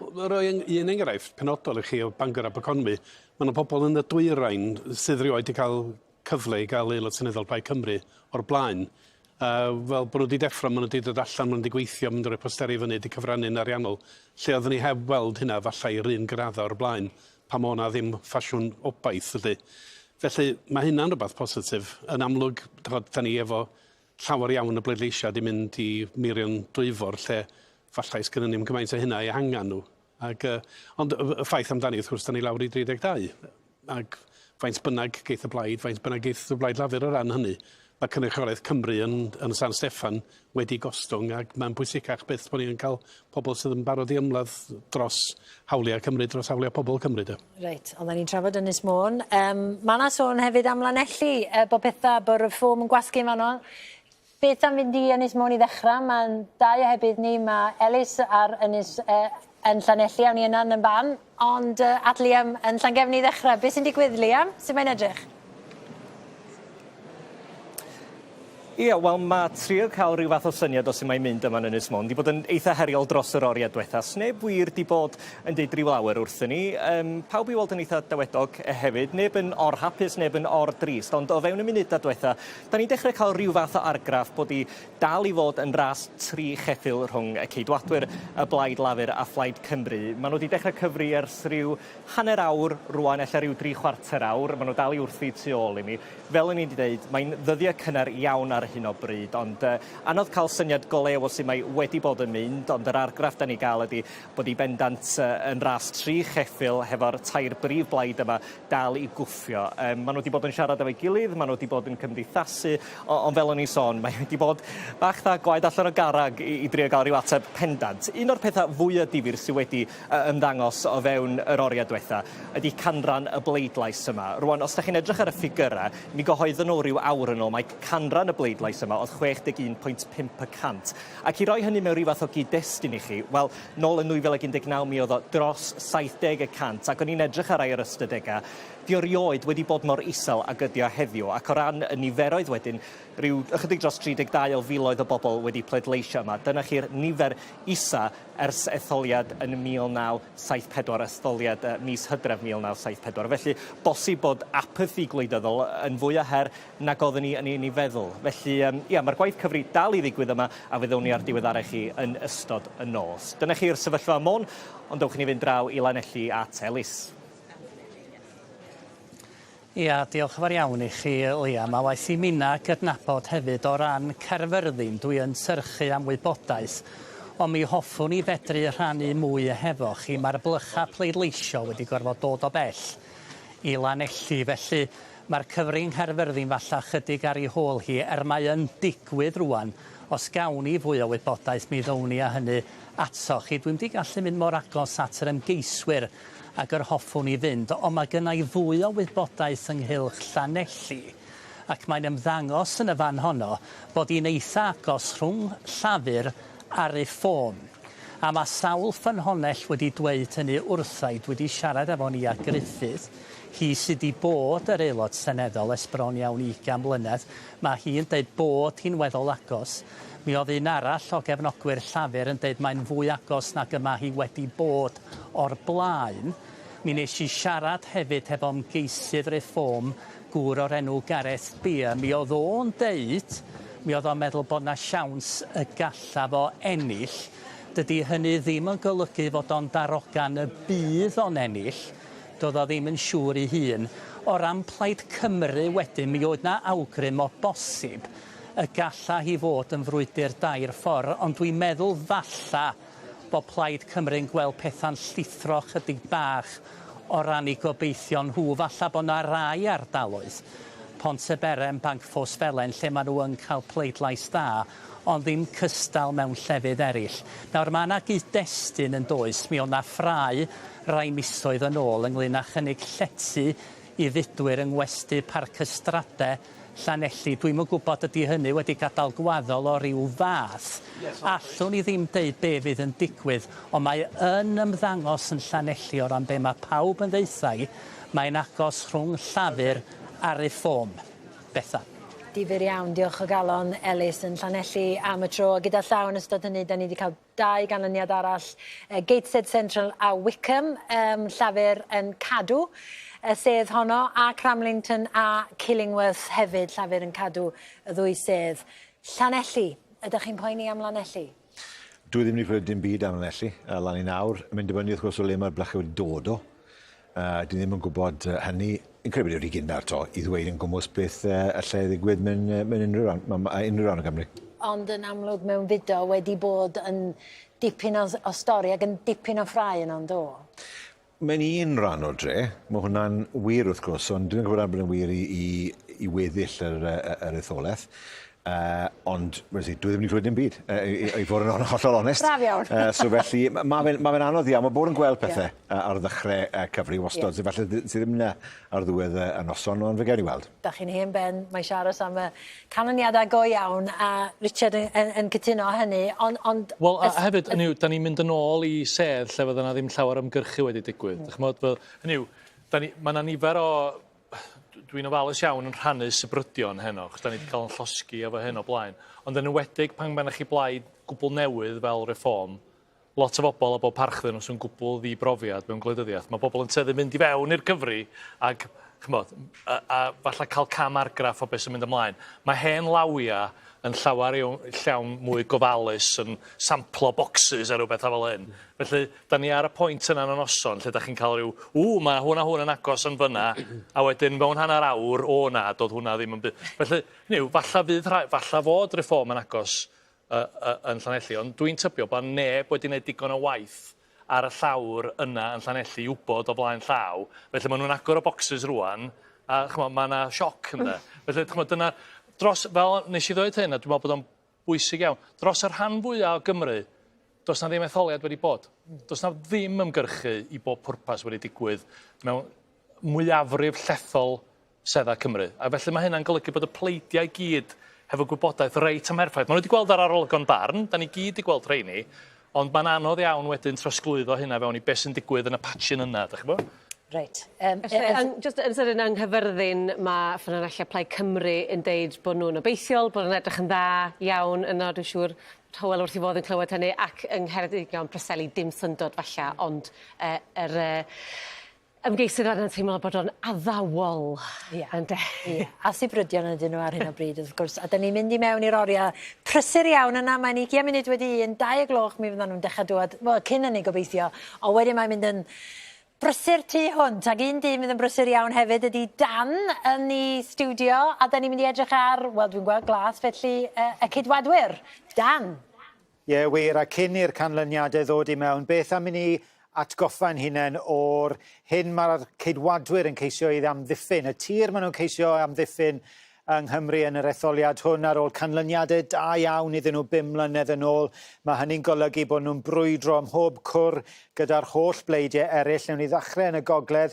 Bangor Aberconwy yw'r sedd mwyaf ymylol mae'r cydwadwyr yn ceisio i amddiffyn. Draw i'r dwyrain Wrexham, mae yna fwyafrif yn hyn o ryw 4,000 yn ôl y canlyniadau tybiannol. Byddech chi'n meddwl os ydy'r arolwg heno yn gywir, mae'r seddi yma mynd i gwympo yn rhwydd. Dyma'r math o seddi, wel bydd Keir Starmer ddim yn cyrraedd Downing Street, oni bai bod llafur yn ennill fan hyn. Ond mae am gyrraedd Downing Street gyda mwyafrif mawr, dyna'i obaith wrth gwrs, ac felly dyna pam maen nhw'n targedu Sir Fynwy. Mae yna brwydro, maen nhw ymgyrchu brwd iawn wedi bod yn digwydd yn y sir hon. Ac os ydy llafur yn llwyddo, mae'n golygu bydd yr ysgrifennydd gwladol David T.C. Davies allan o'r Senedd. Mae wedi dweud wrthon ni heddi dyw e ddim yn disgwyl fod yn aelod o'r Senedd nesaf, bod ganddo fwyafrif o bron i 11,000 o bleidleisiau. Dros y ffin, ac mae yna weinidog arall, Fay Jones yn Swyddfa Cymru, dan bwysau fan hyn o'r Democratiaid Rhyddfrydol a llafur yn Aberhonddu, Maes Yfed a Chwm Tawe. Hon ydy brif darged y Democratiaid Rhyddfrydol yng Nghymru. Ac bellach i'r gorllewin, sedd newydd Gaerfyrddin, mae yna frwydr rhwng tair blaid fan hyn, y Cydwadwyr, Llafur a Phlaid Cymru, a mi all hynny golygu bod ffigwr amlwg arall allan o'r Senedd, Simon Hart, prif chwip Rishi Sunak. Yr un brwydr rhwng y tair blaid hefyd, wrth gwrs, yn digwydd ar Môn yn y gogledd. Nawr, na i sôn am un sedd arall, rhai wythnosau yn ôl, rhai misoedd yn ôl, byddwn ni ddim wedi disgwyl bod ni'n sôn am Maldwyn a Glyndŵr, sedd mwyaf saff y Cydwadwyr yng Nghymru. Mae yna fwyafrif yn hyn o dros 14,000 o bleidleisiau, ond os ydy'r arolygon yn gywir, mi all'r sedd hon fod dan fygythiad, ac wrth gwrs, dyw'r helynt gamblo, betio, stori yna, dyw hwnna ddim wedi helpu'r Cydwadwyr, achos mae'r ymgeisydd lleol, y cyn aelod lleol yn y Senedd diwetha, Craig Williams, mae wedi bod yng nghanol y stori honno. Ni'n sôn fan hyn am Maldwyn, mae'n ardal sydd erioed wedi cael aelod llafur yn y Senedd. Os mae hynny'n digwydd heno, wel, bydd hynny'n dipyn o stori, ac mae'n golygu falle bod pan ni'n nôl yma yn bore fori, bydd yr un sedd glas ar ôl ar y map hwn. Dan, diolch o galon. Wel, dim un, ond 2 gyn-brif weinidog yma wan. Dwi'n gwybod beth ydych chi'n cael eich galw pan ydych chi'n tîm o gyn-brif weinidogion. Dach chi'n gweld eich gilydd yn aml?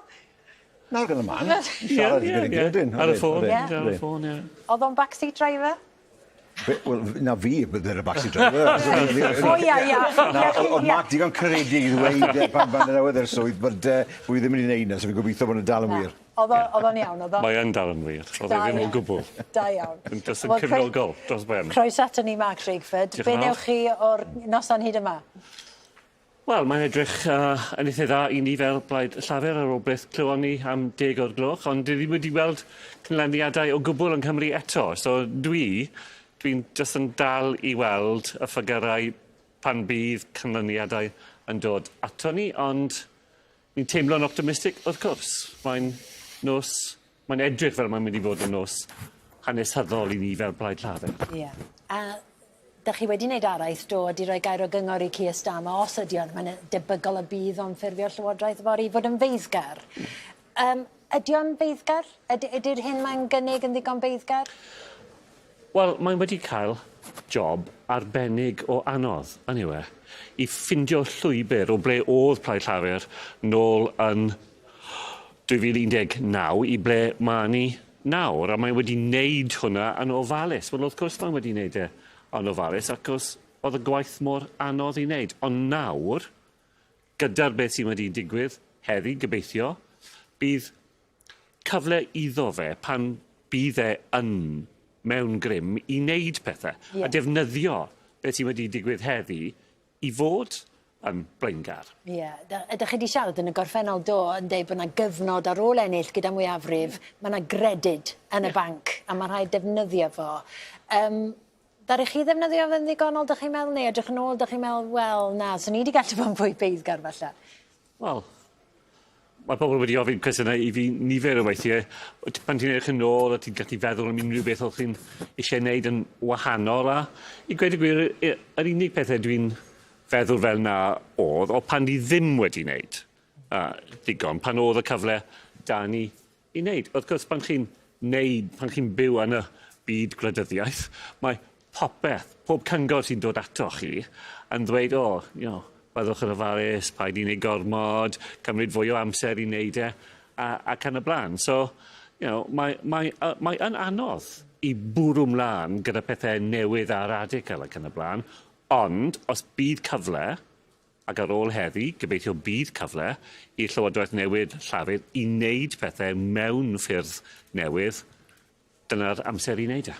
A beth am y berthynas â Llywodraeth Cymru ac efo Vaughan Gething? Hynny yw, mi oedd y ddau na chi yn Llywodraethu yn ystod cyfnod o'r geidwadwyr yn San Steffan ac yn gallu beio nhw. Bydd Vaughan Gething ddim yn gallu beio Keir Starmer. Felly, be newch chi o'r berthynas yna? Dach chi'n meddwl bod Keir Starmer mynd i ddweud ie rhagor o rym, ie rhagor o arian, neu na fydd yr ateb bob tro? Wel, bydd y cyfleon da Vaughan yn cyfleon lot yn well nag oedd i fi ac i Carwyn. Lot yn well i fi i cael y cyfle i ceidweithio gyda Llywodraeth Lafur yn San Steffan, gyda Llywodraeth Lafur yma yn Cymru. Oedd cyfle yna ddim wedi dod ato fi a dim o'n amser fach iawn i Carwyn. Nawr, gyda Vaughan, bydd y cyfnod o'r tymor gyda ni i wneud e, a mae hwnna'n gret.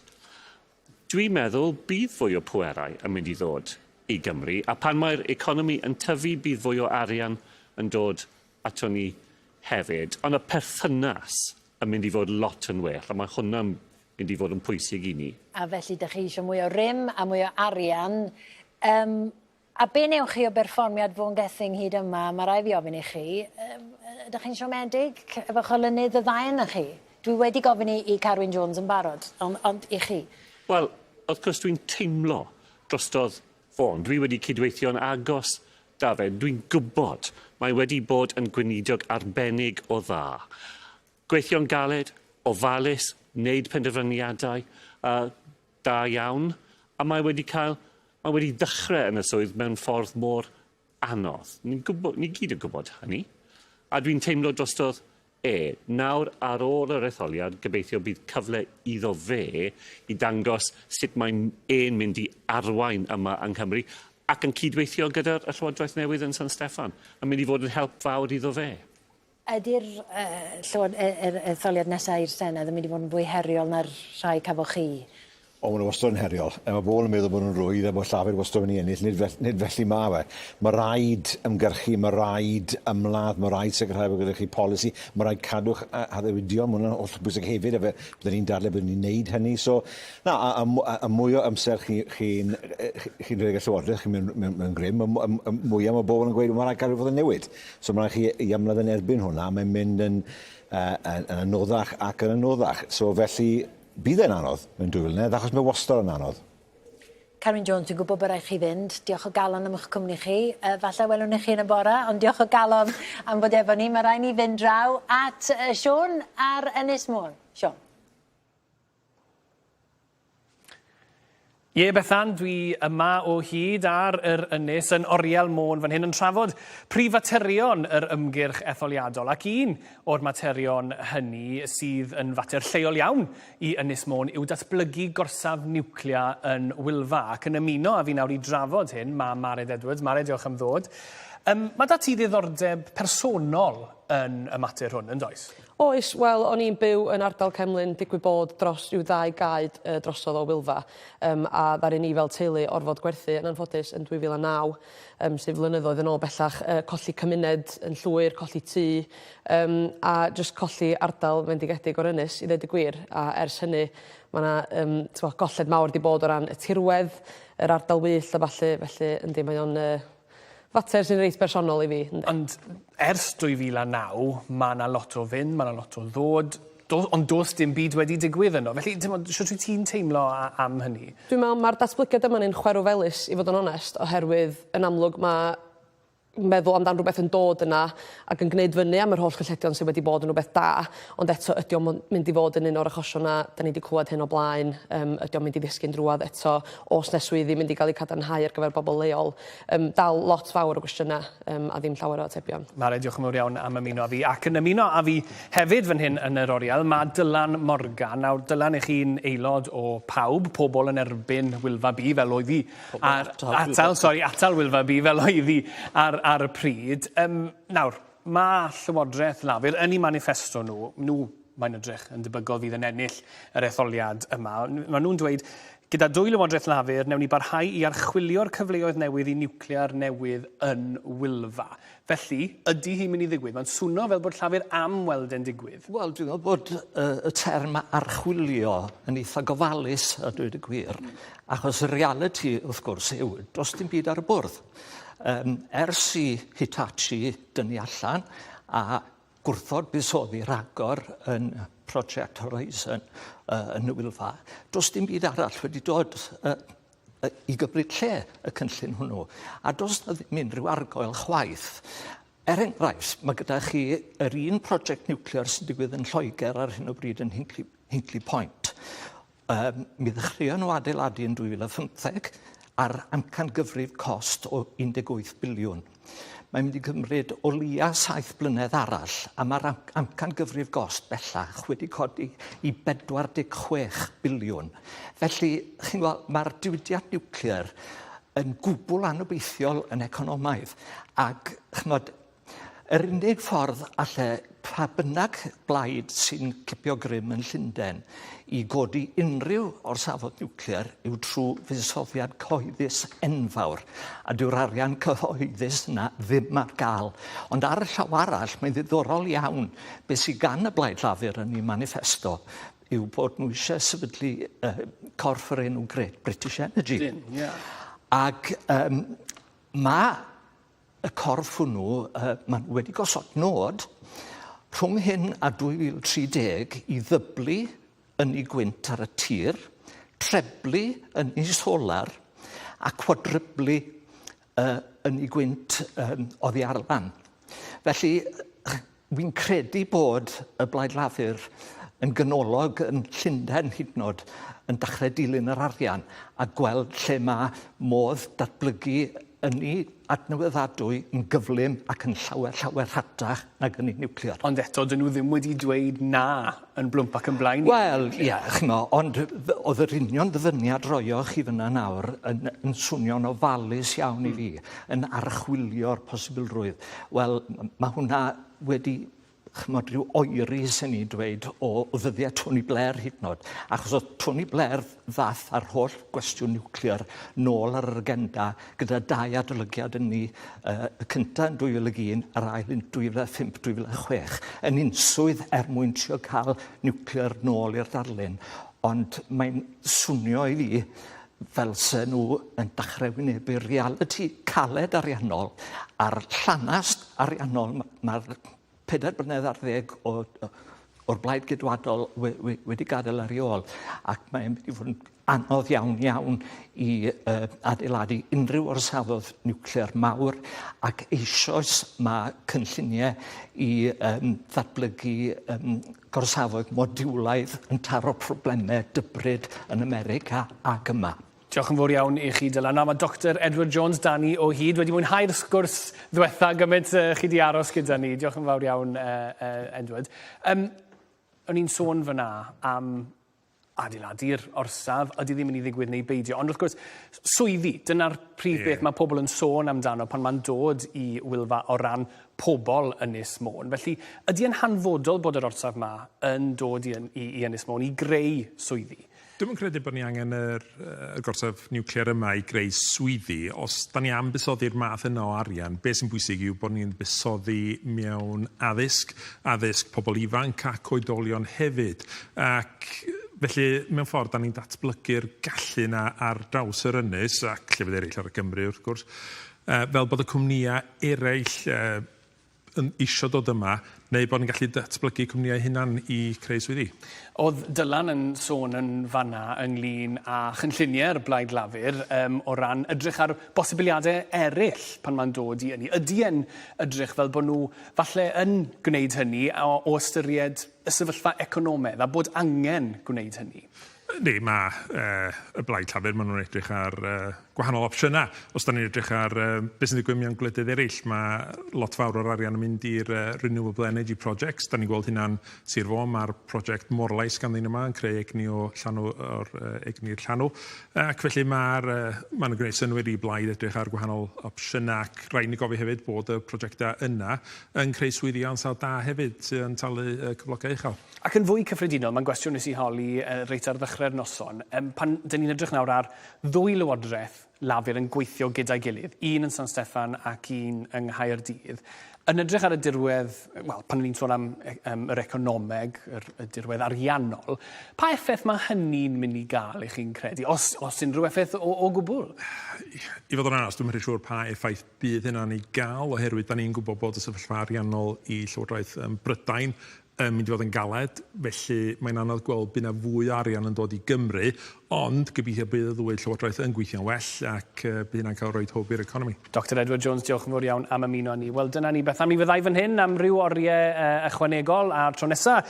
Dewch chi nôl ata mi fydd da fi aelodau o'r pleidiau gwahanol, aelodau lleol fan hyn i drafod canlyniadau fydd yn dod nawr dros yr oriau nesaf. Ie, Siôn, diolch o galon i, a da ni'n disgwyl fflyd o ganlyniadau cyn bo hir. Un werth sôn amdano sydd wedi bod Harrogate a Nesborough. Dewch ni edrych ar y canlyniad yma, achos stori arall y noson ydy llwyddiannau sy'n cael ei darogan yn y pôl ar gyfer y Democratiaid Rhyddfrydol. Felly, y blaid honno yn cipio Harrogate a Nesborough gyda 23,000, bron i 24,000 o bleidleisio, mae'n hawdd adeg yma'n nos dyn ni.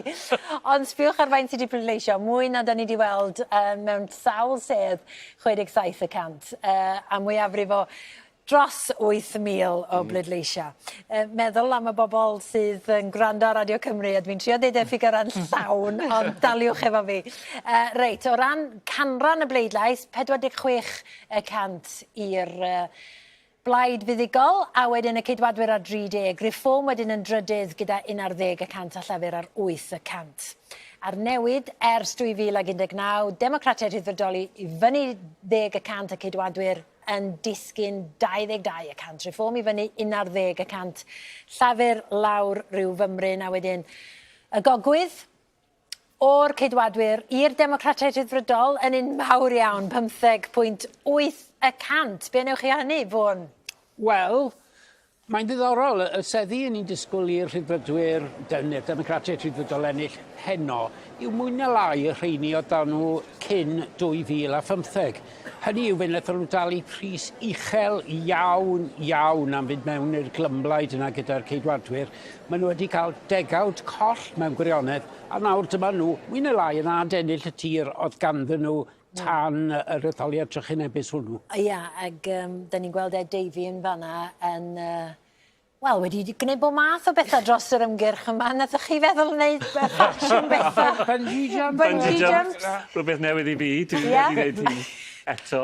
Ond oedd yn dacteg sydd wedi llwyddo? Ie, mae wedi llwyddo. Mae wedi tynnu lot o sylw at beth mae a jyst codi enw y Democratiaid Rhyddfrydol, yn dydyn? So mae'n anodd i parti bach i wneud pethau fel yna, a mae wedi, dwi'n meddwl, mae wedi cael ymdrech digon dda. Ydy hyn yn golygu, Mark, bod pobl llafur am ddegawd wedi bod yn amharod i roi pleidlais strategol i'r Democratiaid Rhyddfrydol oherwydd y glymblaid. Lle erbyn hyn mae pobl llafur yn dweud, wel, mae digon o ddŵr wedi mynd dan y bont i ni fodlon dal ein trwyna pleidleisio i'r blaid felyn eto, os taw nhw yw'r rhai sy'n gallu cael y tyried mas? Wel, pob lle dwi wedi bod mas, y teimlad gryfach chi'n cael yw mae pobl yn eisiau cael gwared ar y caedwadwyr. A mae'n edrych mas i weld pwy yw yn y lle gorau i wneud hynny. Ac mae'n fodlon i pleidleisio mwy hyblyg nag oeddwn nhw, achos dyna be maen nhw'n eisiau wneud. Just ar y pwynt yna, dwi'n meddwl bod o'n ddiddorol bod Reform ddim wedi gwneud cystal â hynna yn Harrogate. Yn cadarnhau'r syniad yma, pan oedd yna gyfle i fwrw'r ceidwadwyr, oedd hyd yn oed pleidleiswyr Reform, bobl falle mewn llefydd eraill sydd wedi cael eu temptio i Reform, wedi mynd at y Democratiaid Rhyddfrydol. Fysa chi'n mynd disgwyl y symudiad yna'n resymegol, yn ideolegol, ond os mae etholiad sy'n cael ei benderfynu gan bleidleisio negyddol ydy hyn, fel mae Mark yn awgrymu, a mae'n synwyr perffaith wedyn, yn dydi? Ydy. A da ni yn clywed gyda llaw bod y bleidlais yn debygol o fynd yn erbyn Penny Mordaunt yn Portsmouth a hitha falle yn un o'r enwa oedd y bosib yn cael ei ystyried fel darpar arweinydd i olynu Rishi Sunak, falla. Da ni yn clywed hefyd Bro Morgannwg falla o fewn chwarter awr o ran y canlyniad. Bydda'n hanesyddol. Cael a chael efo'r Wrexham. Mae'n sôn yn Islington hefyd, bod pethau'n agos rhwng Llafur a Jeremy Corbyn. Wrth gwrs, y cyn arweinydd sy'n sefyll fel aelod annibynnol, ac yn ni'n clywed pobl wedi bod yn adrodd o Islington, oedd yn deud bod pobl ddim cweith yn gwybod bod Jeremy Corbyn ddim yn cynrychioli'r Blaid Lafur bellach a... Wel, dwi'n cofio S.O. Davies yn yr un lle. O pob un yn bleidleisio drosto fe'n feddwl oedd yr ymgeiswyr Blaid Lafur unwaith eto. OK, mae'r ceidwadwyr wedi ennill i sedd cyntaf, sef Ryan Wickford, ac o ystyried yr ymateb yna, dewch i ni gael gweld, mae Richard os neb arall eisiau gweld hwn. Dyma ni. Marc François. Marc François, sydd fydda o bosib ar adain bell dde y blaid. Does a ddim llawar pellach, dwi'n meddwl. Ac hynny'n dangos falle pan bod o wedi llwyddo a Reform yn ail wedyn. So Marc François gyda 17,000 a hanner a mwy. 63% o bobl wedi pleidleisio llafur yn y trydydd safle, a just i ni gael gweld y newid. Dyna ni, y cydwadwyr i lawr, 36% a Reform i fyny. Mae hwnna'n darnle go iawn i'r blaid geidwadol.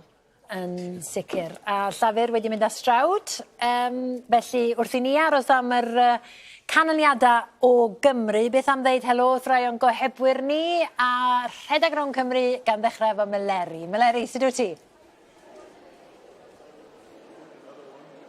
Os yda Bethan, mae'n prysuro fan hyn yn neuadd y Brangwyn. Rydyn ni wedi gweld yr ymgeiswyr llafur ar gyfer etholaethau Gwawr a gorllewin Abertawe yn cyrraedd. Tonia Antoniazzi a Torsten Bell yw rheini, a maen nhw yn edrych yn ddigon hyderus fel wedys i. Dim dwywaith pwy yw'r cyffyle blaen fan hyn. Ond beth sy'n ddiddorol falle yw'r ail safle. Rydyn ni'n clywed fan hyn gan dimer pleidiau eraill bod Reform yn neud yn dda yng ngorllewin Abertawe. Dwi wedi siarad ar ymgeisydd Patrick Benham Croswell sy'n dweud i fod yn hyderus iawn ar gyfer yr ail safle yna. Ac ymgeiswyr Plaid Cymru a'r Democratic Cyffredinol yno hefyd yn edrych fel petai nhw yn cytuno. Nawr, fi'n credu bod ni'n clywed ein bod ni'n disgwyl canlyniad gorllewin Abertawe'n fuan iawn, felly am y tro ewn ni draw i Landudno at Elen Wyn. Diolch Meleri, wel yndi mae'n prysuron fama hefyd, ond mae'n andros o drefnus ar hyn o bryd a mae'r cyfri yn mynd rhagddo a mae'n anodd iawn darogan pwy sy'n mynd i fynd â hi. Mae hon yn etholaeth newydd sbon, wrth gwrs, yn gyfuniad o Arfon, Aberconwy a Gorllewin Clwyd. A'r ardaloedd hynny yn wahanol iawn i'w gilydd. Mae gennych chi rai sy'n yn ymhellafon Llangwm a Corwen, a wedyn mae gennych chi'r ochr ddinesig Bangor hefo'r myfyrwyr ag ati. Robin Miller sy'n bia'r sedd yma ar hyn o bryd, ceidwadwyr y hen sedd Aberconwy, a wedyn mae David Jones oedd o yn Gorllewin Clwyd, a wedyn yn Arfon wrth gwrs Hywel Williams. Felly mae'r blaid geidwadol, y blaid lafur a blaid lafur yn cyfri yn andros o mae cyfrif nhw yn edrych yn fanwl iawn ar y tomenni yn y ffeils yma fama rwan. Ond mae hefyd, mae yna o siarad efo bobl, maen nhw'n synnu bod Reform wedi wneud yn well na'r disgwyl, yn enwedig mewn ardaloedd trefol arfordirol fel Llandudno, Cyffordd Llandudno, Penmaen Mawr. Felly mae yna ddipyn o Sion yma bod Reform wedi wneud yn dda yma hefyd. Ond ia, da ni'n disgwyl y canlyniad tua 3:00, falle chydig bach yn gynt, achos maen nhw andros o drefnus yma. A teyrnged mawr i'r rhai sy'n cyfri, yr arwyr tawel go iawn. Rwan awn ni at Owain. Diolch Elen. Dyw'r wynebau yn y cyfri yma yn Llanelwedd ddim yn datgelu llawer ynglyn â ffordd mae'n mynd yn y naill etholaeth na'r llall ar hyn o bryd. Mae gyda ni Maldwyn a Glyndŵr wrth gwrs ar yr ochr chwith i fi fan hyn yn cyfri, a wedyn Aberhonddu, Maes Yfed a Chwmtawe ar y dde. Nawr, o ran Maldwyn a Glyndŵr, mae'r ymgeisydd ceidwadol fel yr oedd hi, Craig Williams wrth gwrs, dod i blaid wedi tynnu cefnogaeth nôl iddo fe yn dilyn yr sgandal fetio. Dyn ni ddim wedi gweld Craig Williams yma hyd yn heno. Dwi wedi bod yn gofyn i bobl llafur yn ystod y 10 mlynedd diwetha, a di pleidleisiau Glyndŵr yn gwneud gwahaniaeth iddyn nhw. Maen nhw'n gyndyn iawn o ddatgelu fod pethau yn edrych yn dda iddyn nhw. Maen nhw'n dweud fod y blychau yn amrywio. Mae bob bocs wedi cyrraedd nawr ar gyfer etholwaith Maldwyn a Glyndŵr, ac mae'r pleidiau wedi bod wrthi yn brysur yn samplo wrth i'r blychau yna gyrraedd. Felly fe allech chi feddwl fod gyda nhw syniad gweddol erbyn hyn o ba ffordd mae pethau'n mynd, ond mae'n bosib, ta'r gwir amdani yw fod pethau yn eithriadol o dyn yn achos Maldwyn a Glyndŵr. Ac mae'r un peth yn wir o bosib hefyd am Aberhonddu, Maes Yfed a Chwmtawe. Mi o'n i'n meddwl efallai mai ras dau geffyl fydde hi rhwng llafur a'r ceidwadwyr. Fel dwi'n dweud, o edrych ar y criwiau gwahanol, y pleidiau gwahanol sy'n helpu gyda'r cyfri, ac o siarad â nhw, dyn nhw ddim yn barod i ddatgelu dim heblaw. Ymgeisydd y Blaid Werdd yn Aberhonddu oedd yn teimlo bod y Democratiaid Hyfrydol yn wneud yn dda. Dyna ddwedodd hi wrtha i, ond dwi ddim wedi cael hwnna gan neb arall. Y pleidiau yn cadw wyneb dewr os liciwch chi ar hyn o bryd yn dal i ddweud bod siawns gyda nhw yn yr etholaeth honno. Felly mae weld yn dyn iawn yn y naill etholaeth a'r llall, ond y newyddion da yw gyda'r ddwy etholaeth mor fawr, mae'r bocsys i gyd wedi cyrraedd ac fe bydd y samplo yn dod i ben cyn bo hir ar cyfri go iawn yn dechrau wedyn. Felly am y tro, drawad Sara ym Mhen y Bont. Diolch ti Owain. Wel, ni wedi cael y canran o bobl dath mas i bleidleisio fan hyn a 56.7 oedd y ffigwr honno, a wrth wneud ychydig o ymchwil, mae'n edrych yn eitha posib mai dyma'r canraf isaf eriod yn y sedd hon, a dwi'n meddwl mae hwnna'n bach o dueddiad ar draws y wlad ar hyn o bryd o beth dwi'n clywed o seddi eraill. Nawr, ni wedi siarad gyda ymgeisydd llafur Chris Elmo. Oedd e'n dawel hyderus, oedd e ddim yn barod i roi ben ar y bloc eto bod yr arolwg barn yn edrych yn addawol iawn i'r blaid lafur, ond oedd e'n rybuddio ni i beidio ag edrych yn ormodol mewn i'r arolwg barn honno. Mae ymgeisydd ceidwadol Anita Boateng hefyd wedi cyrraedd, a un peth sydd lliw nodi, oedd hi'n bosibiliad na fydde ymgeisydd ceidwadol yn y sedd yma o gwbl, gan mai Sam Trysg oedd yr ymgeisydd gwreiddiol, ond mi wnaeth gam i mas o'r ras mis diwetha ar ôl i sylwadus yr hais nath ar-lein yn erbyn menywod ddod i'r amlwg. Felly bydd yn ddiddorol i weld os geith hynny effaith ar y canlyniad. Ni yn disgwyl canlyniad yn eitha buan am 2:00 gloch, felly newn ni weld chi cyn hir. Ewn ni nôl nawr at Rhodri. Ac i ni newydd glywed, Sara, bod llafur wedi cipio Darlington gan y ceidwadwyr. Mae yna newid shift wedi bod fan hyn. Nerys Evans gyda ni sy'n ymgynghorydd gwleidyddol yn gyn aelod o Senedd Cymru, y cynulliad ar y pryd dros Blaid Cymru. Soniwch beth sy'n digwydd lawr yn Nghaerfyrddin. Ras glos fyna, dyna lle i chi'n byw? Ie, mae'n edrych yn glos.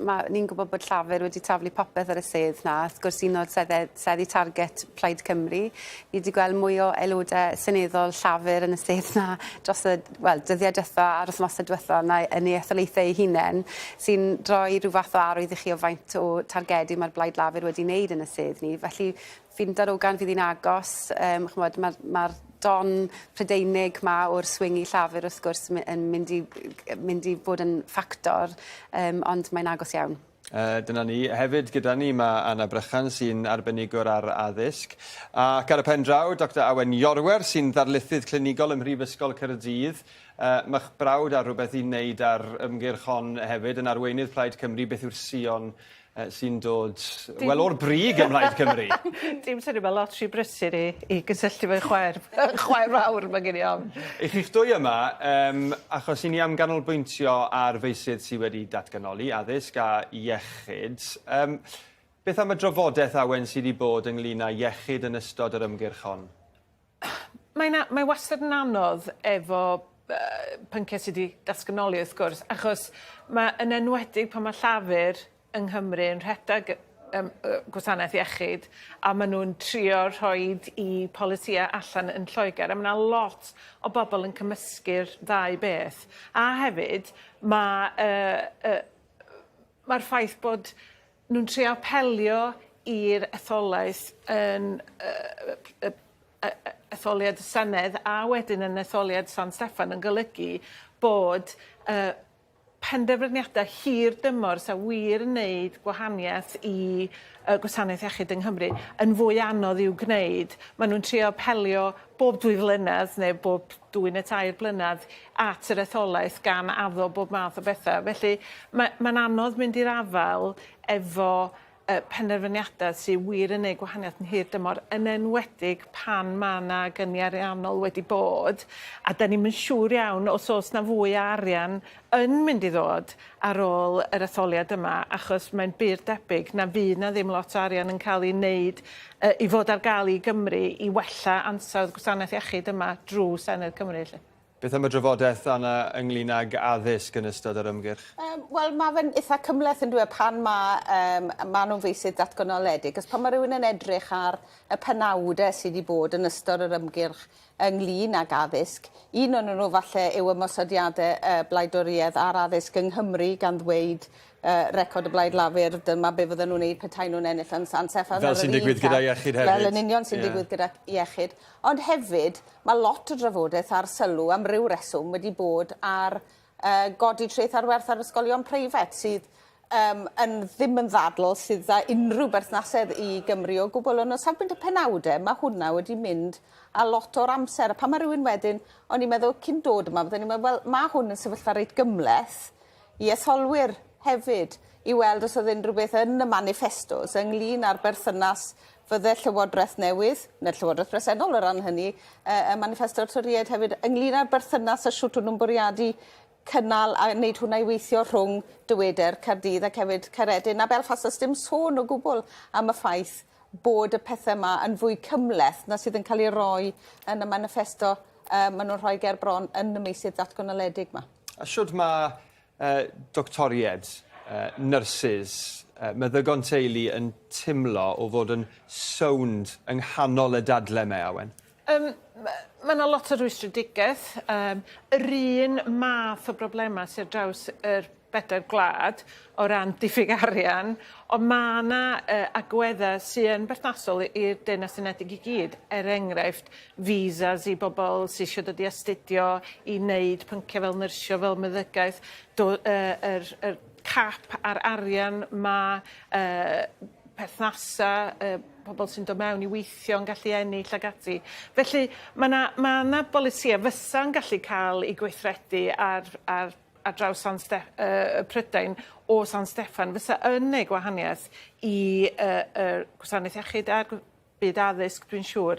A mae yna rwystredigaeth bod yna ddiffyg gweithwyr yn dod i weithio yn y gwasanaeth gofal a iechyd, diffyg pobl sy'n dod i astudio ag ati. So mae yna bolisia fysa'n gallu gwneud gwahaniaeth, ond ydy'r nuances yna ddim yn dod trwodd pan mae yna etholiad sydd ddim yn effeithio'n uniongyrchol yn o'n cael ei gwffio.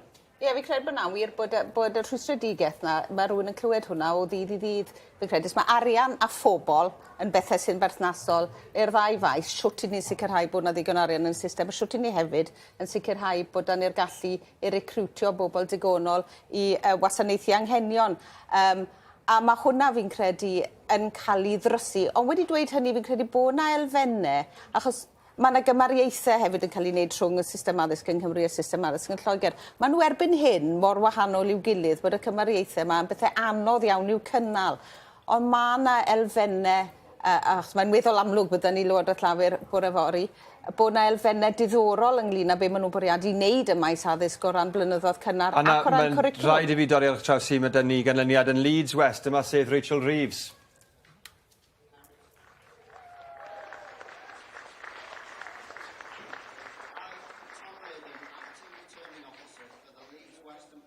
Constituency at the election held on the 4th of July 2024 do hereby give notice that the number of votes cast for each candidate is as follows. Jamal El Kir, Workers' Party, 633. Whoa! Lee Anthony Farmer, the Conservative Party candidate, 6,584. Anne Christine Forsyth, Green Party, 3,794. Darren James Longhorn, Yorkshire Party, 404. Rachel Reeves, Labour Party, 18,976.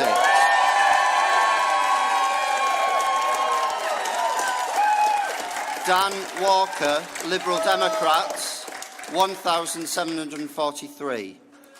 Sasha Watson, Social Democratic Party, 79. Andrea Whitehead, Reform UK, 6,281. The total number of ballot papers rejected was 121. I hereby declare that Rachel Reeves is duly elected as the Member of Parliament for the Leeds West and Pudsey constituency.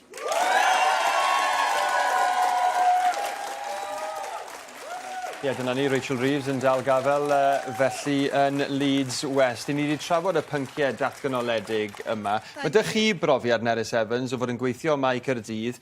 Pan oedd na Lywodraeth Lafur yno ac yn Llundain, ydy e'n gwneud gwahaniaeth? Lot o tensiynau. Wir, achos nid dyna sy'n cael ei addo.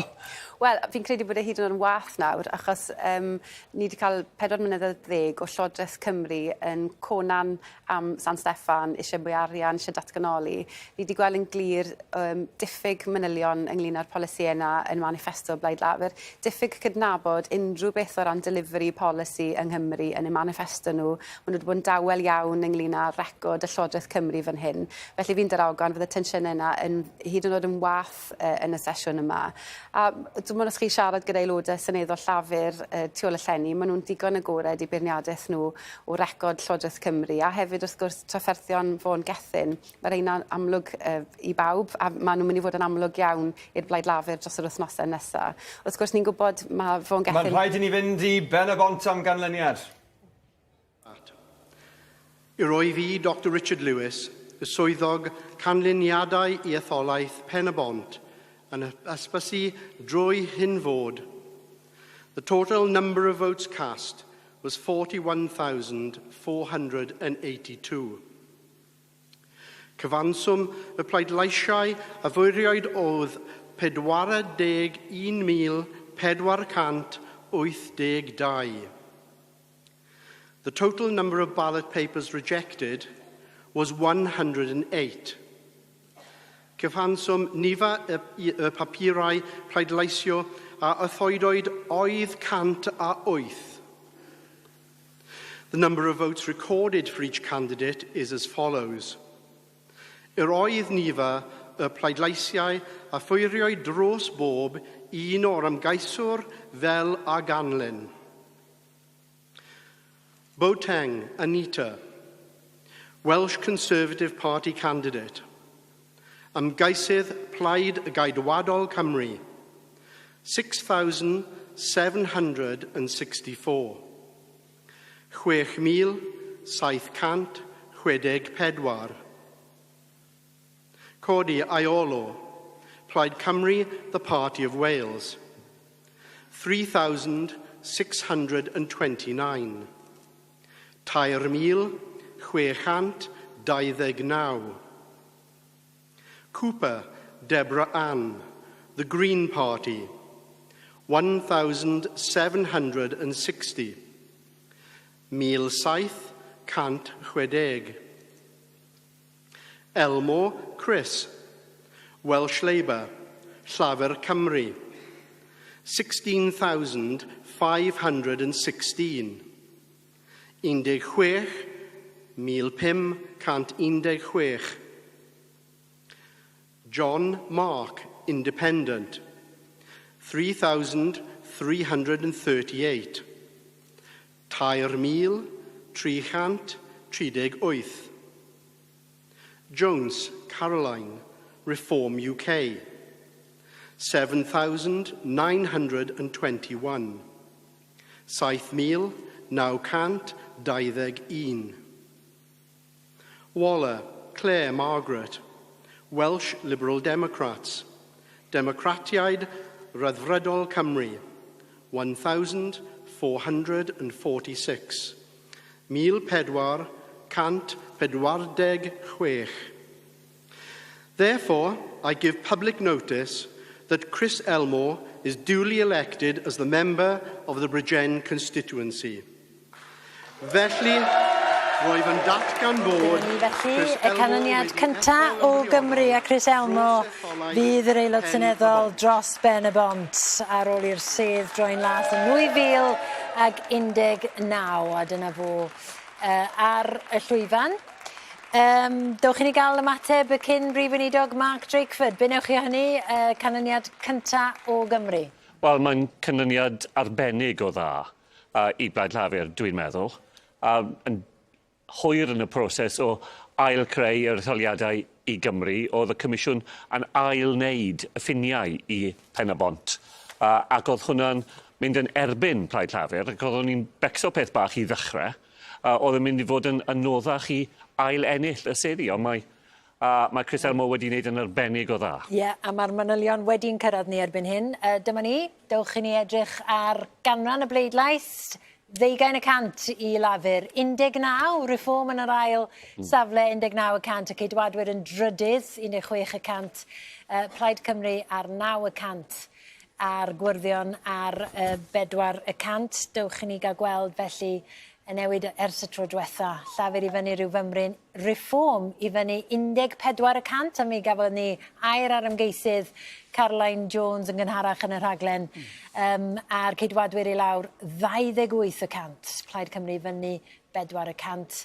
Wedi pleidleisio 57%. Da ni'n gweld y patrwm yma. Dyma pam efallai bod yr cyfrin gynt eleni o bosib gan bod nifer y rhai sydd wedi pleidleisio i lawr rhyw fymryn ar 57%. A dewch i ni ddangos y gogwydd. Cyn i Richard siarad, mae'r Dan i siarad fan hyn. Gogwydd o'r ceidwadwyr i lafur o 14.5%. Richard, off at ti. Wel, be oedd yn haro fi am y canlyniad yna oedd, mae'n canlyniad digon da i lafur, di sefyll yn unfan a deud y gwir. Ceidwadwyr sydd wedi syrthio dros ochr y clogwyn. A os dwi'n cofio'n iawn, ddaru Theresa May lansio Etholiad Cyffredinol 2017 ym Mhen y Bont. Oedd o'n sedd Canolfan gymunedol Bracla. Dyna fod, o'n i'n gwybod fysa Vaughan yn cofio'r manylion. Ond oedd o'n etholaeth, a ddaren nhw ddim ennill, ond ddaru nhw 2019 chipio hi, ond oedd hon yn sedd ymylol bwysig i'r ceidwadwyr, oedd nhw'n drydydd. Y tu ôl i blaid newydd sbon ag ymgeisydd a bob parch cwbl ddi-brofiad. So mae hwn yn dangos, nes i ddeud ar gychwyn y noson, mae yna bosibiliad real y bydd reform yn ail blaid o ran nifer pleidleisia yng Nghymru. Dwi'n sticio at hynny ar hyn o bryd. Dwi'n gweld unrhyw beth. Ond mae o'n dangos pa mor bell mae'r ceidwadwyr wedi syrthio a pa mor anodd mae'n mynd i fod yn nhw'n etholiad 2026. Ond y ceidwadwyr wedi cael problemau yn y sedd benodol yma gyda'r ymgeisydd penodol ar y bryd ar aelod Jamie Wallace. Ie, Jamie Wallace oedd yn cynrychioli'r sedd yma a ddod i fynd i broblemau yn amlwg ac fod i penderfynu peidio a sefyll y tro hwn wedi trio ceisio am sedd yn ardal arall yn wedi methu yn y pen draw. Oedd ddim eisiau teimlo fod eisiau'r frwydr hon yn agoedd. Sgwni hefyd, mae'r pleidleisiau isel yma, i ni wedi cael adrefnu sylweddol iawn yng Nghymru yn dos a bwynt ffiniau. A meddyliwch chi, os ych chi wedi arfer bod yn etholaeth ogwr ar stygawdau, wel, mae ogwr nawr wedi rhannu, mae rhan o fe mewn yn Aberafan Maes Teg.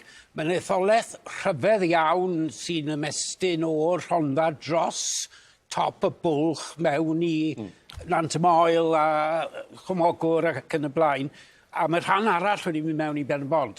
Byddai'n just dryswch a hefyd diffyg gweithwyr pleidiau ar lawr gwlad oherwydd maen nhw'n gwybod bod y canlyniad yn weddol A cracen ydy'r rhan fwyaf bleidiau gwleidyddol erbyn hyn. Mae'n ambell i etholaeth lle mae yna bobl a gweithgarwch, ond bydd Mark yn gwybod mwy na fi ynglyn â cyflwr y blaid lafur yn yr etholaeth honno ag yng ngweddill, a dwi'n mynd disgwyl o rannu unrhyw gyfrinachau, ond y gwir amdani ydy mae chydig o bobl sy'n ymuno efo pleidiau erbyn hyn, ac dydy pleidiau ddim yn ymgyrchu mewn sedda dyn nhw ddim yn meddwl sy'n gystadleuol. Oedd hi'n dalcen caled i gael gwirfoddolwyr i giro drysau? Na. Ni wedi anfon bobl i ble ni'n feddwl, mae hwnna'n gallu gwneud wahaniaeth, ond yn Pen y Bont, mae'r parti lleol llafur yn eitha gryf, achos mae'r cyngor yn cystadladol bob tro, so mae hwnna'n help. Anyway, a maen nhw wedi tyfu'r parti lleol, so mae Chris Elmo, dwi'n gwybod, wedi bod mas bob wythnos am misoedd. Ond mae hynna wedyn yn ddiddorol mewn ffordd bod pleidlais llafur wedi aros yn unfan. Doedd o wir ddim wedi symud ers 2019. Y ceidwadwyr oedd wedi, fel o'n i'n dweud, syrthio oddi ar y clogwyn o fyna, a jyst ddim yn gystadleuol o gwbl. Ond cyfran eitha bach o hen etholaeth Chris Elmore sydd yn yr etholaeth newydd. Un o'r problemau sgynna ni trwy'r nos heno, da ni'n cymaru debyg at i debyg. Ond beth da ni fod i wneud amdano? Cari ymlaen i siarad.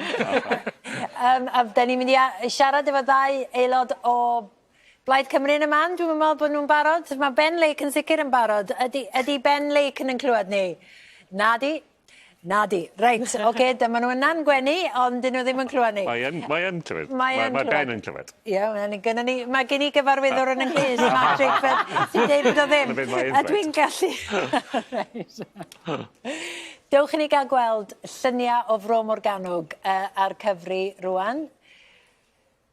Na, ydan, dyma ni. Da ni ar fi'n clywed gan Fro Morgannwg. Dyma ni. Cymunedau gweithredol etholaeth Bro Morgannwg yn datgan mae cyfanswm y pleidleisiau a roddwyd i bob ymgeisydd i'w fel y ganlyn. I, Mrs Janie Howell, returning officer for the Vale of Glamorgan constituency, declare that the total number of votes given to each candidate was as follows. Alun Hugh Cairns, ymgeisydd Plaid Ceidwadol Cymru, 1,524. Alan Hugh Cairns, Welsh Conservative Party candidate, 13,524. Stuart Field, abolished the Welsh Assembly Party, 669. Stuart Field, abolished the Welsh Assembly Party, 669. Ian James Johnson, Plaid Cymru, 3,245. Ian James Johnson, Plaid Cymru, the Party of Wales, 3,245. Lyndon Mack, Plaid Werdd, 1,881. Lyndon Mack, Green Party, 1,881. Kanishka Narayan, Ffafur Cymru, 17,740. Kanishka Narayan, Welsh Labour, 17,740.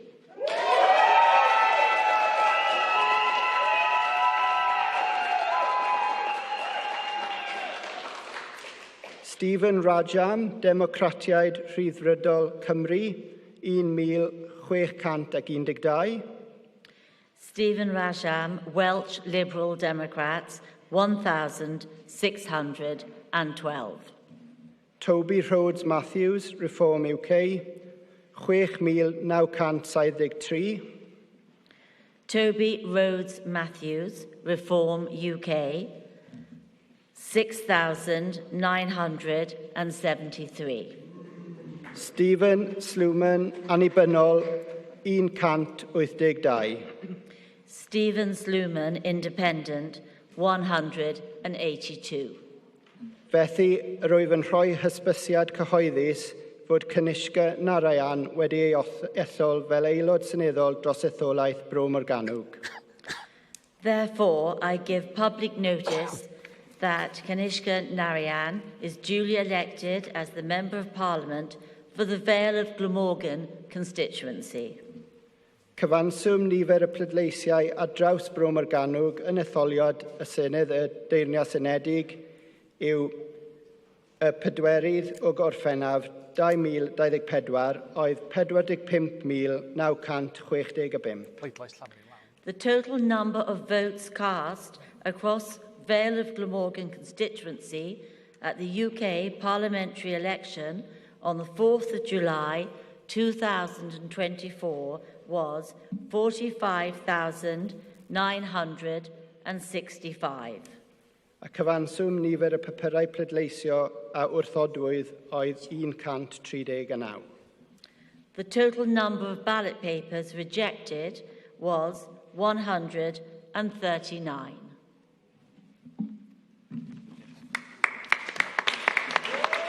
Dyna ni felly, yr aelod seneddol newydd, Kanishka Narayan, wedi fagu yn Ne Cymru, cyn gynghorydd arbenigol I ysgrifennydd amgylchedd Prydain a chyn bennaeth polisi technegol llafur. Dyna fo, ar ysgrifennydd Cymru, dyna ni, gawn ni weld y canlyniad. Wedi colli I sedd Alun Cairns.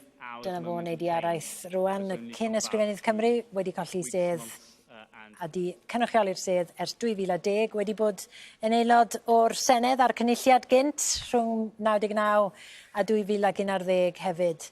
yn gynfanciwr, a dyna ni y diwedd ar yrfa.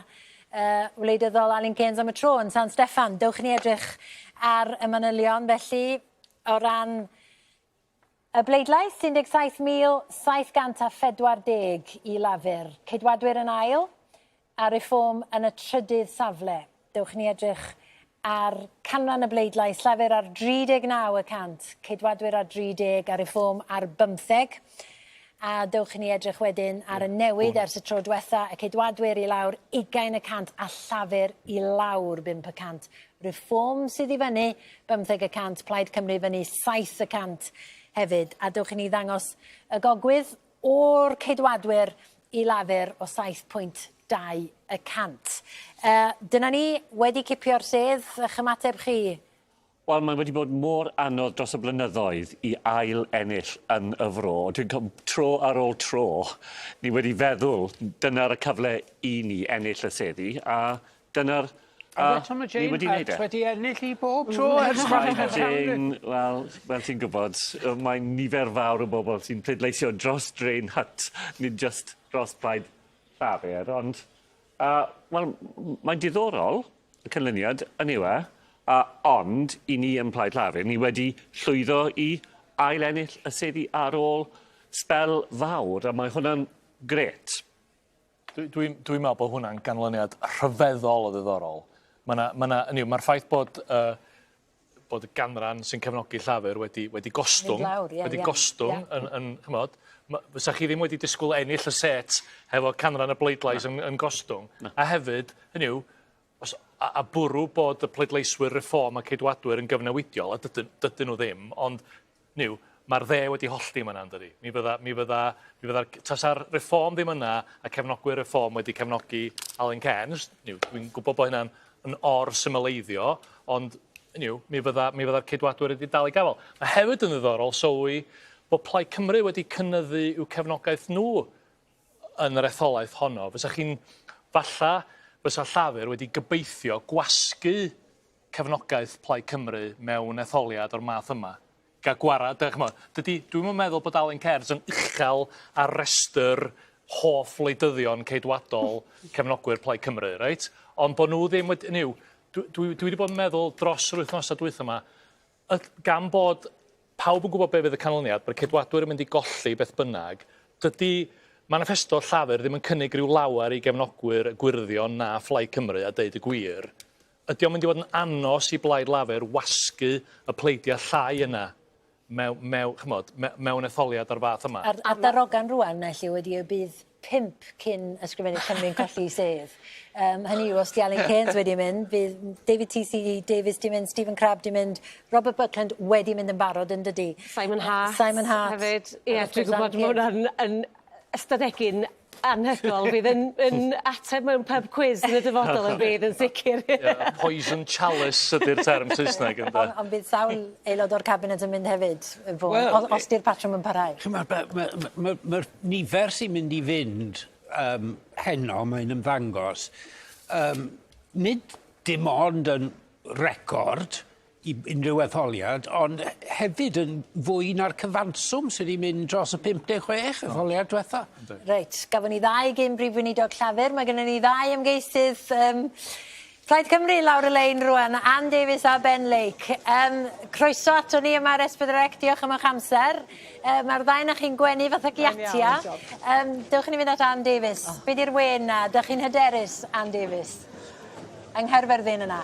Dwi ddim yn hyderus, dwi ddim yn hyderus eto. Mae pethau'n mynd yn dda, mae'n bleidlais ni yn aros, a felly gobeithio'r gorau i yw. Dyn nhw ddim wedi gorffen cyfri eto o gwbl, a felly allai ddim a darogan ddim byd i chi i fod yn onest, ond mae'n bleidlais ni'n dal i fyny, a felly dwi yn hapus i weid y gwir. Reit, a dim mwy na hynny, ydych chi'n mynd bod yn ofalus fan hyn ag yn gwrthod deud bod chi wedi colli, ond ydych chi wir ddim yn gwybod, o ddifri ddim yn gwybod? Na, dwi ddim yn gwybod. Na, dwi ddim yn gwybod. Maen nhw'n dal yn cyfri, a felly gallai ddim a gweud un ffordd na'r llall wrthoch chi.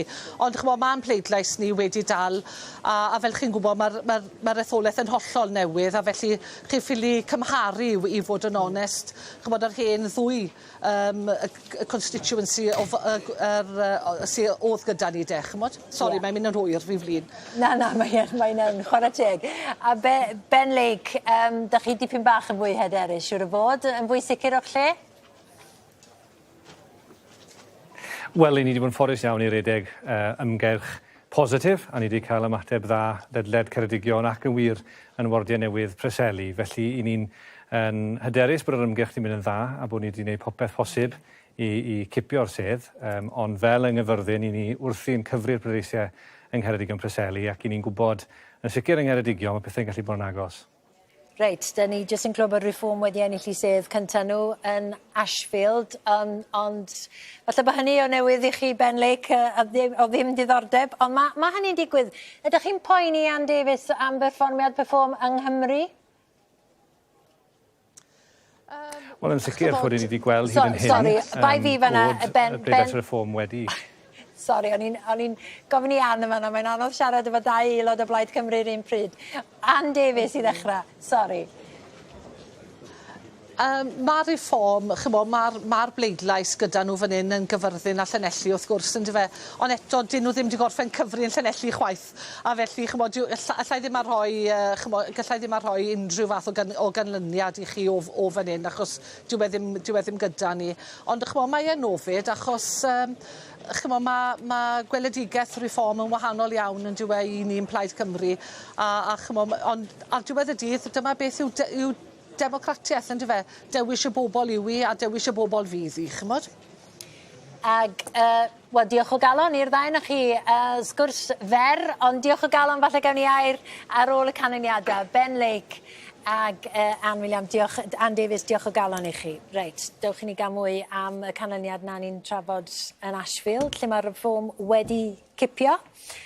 Dyma ni, Reform Lee Anderson, wedi ennill sedd cynta Reform heno yn Etholiad 2024 gyda 17,000 o bleidleisio a 62. Llafur yn yr ail safle gyda 11,553. Wedyn y Cydwadwyr wedi cael ei gwthio lawr i'r 4rydd safle. A dewch i ni edrych ar ganran y bleidlais, 43% i Reform, 29% i Lafur. A wedyn y Cydwadwyr ar 8%. Ac os da ni'n edrych am y newid ers y tro diwetha, Reform i fyny 38%, Llafur i fyny 3%, a'r Cydwadwyr i lawr 31%. A dyna ni, y gogwydd o'r Cydwadwyr i Reform yn 34.4%. Gorllewin Abertawe, mae yna ganlyniad. A rwy fi, Hugh Evans, sef dirprwy swyddog canlyniadau yn yr etholiad a gynhaliwyd ar dydd Iau 4 o Gorffennaf 2022-2024. Drwy hyn yn ysbysu bod nifer y bleidleisiau a gofnodwyd i bob ymgeisydd yn yr etholiad fel y ganlyn. I'm Elliw James, being the returning officer at the election held on Thursday the 4th of July 2024, do hereby give notice that the number of votes cast for each candidate at the election is as follows. Fel Torsten. Welsh Labour, Llafur Cymru, 14,761. 14,761.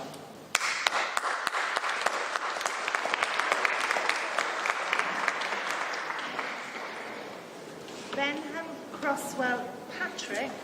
Reform UK, 6,246. 6,246.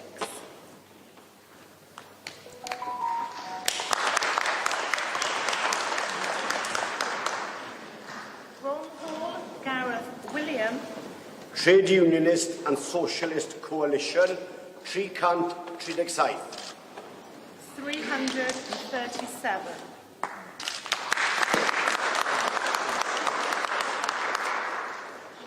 Jones Peter Kenneth. Plaid Werdd Cymru, Wales Green Party, 2,305. 2,305.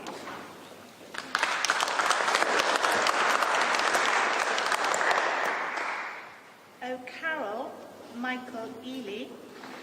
Welsh Liberal Democrats, Democratiaid Ryddfrydol Cymru, 4,367. 4,367.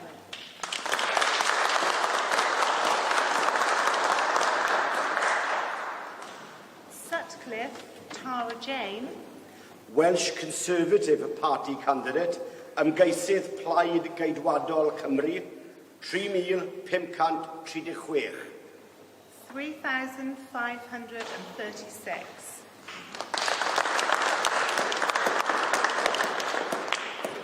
Williams, Gwyn Samuel. Plaid Cymru, the Party of Wales, 4,105. 4,105.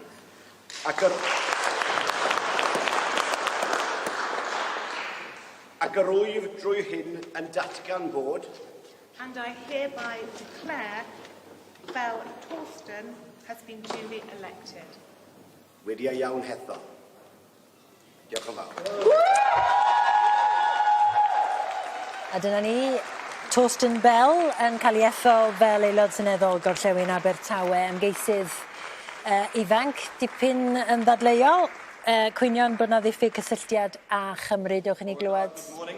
It's been a long election and it's been not a long night, but it probably feels like that here. But democracy happening, particularly in a hall like this, is a wonderful thing to watch. So can I start by thanking everyone involved in counting tonight, but also in running this election over the last 5 weeks. So thank you to all of you, thank you to the High Sheriff, and thank you to the returning officer. It's teams like this that make elections possible.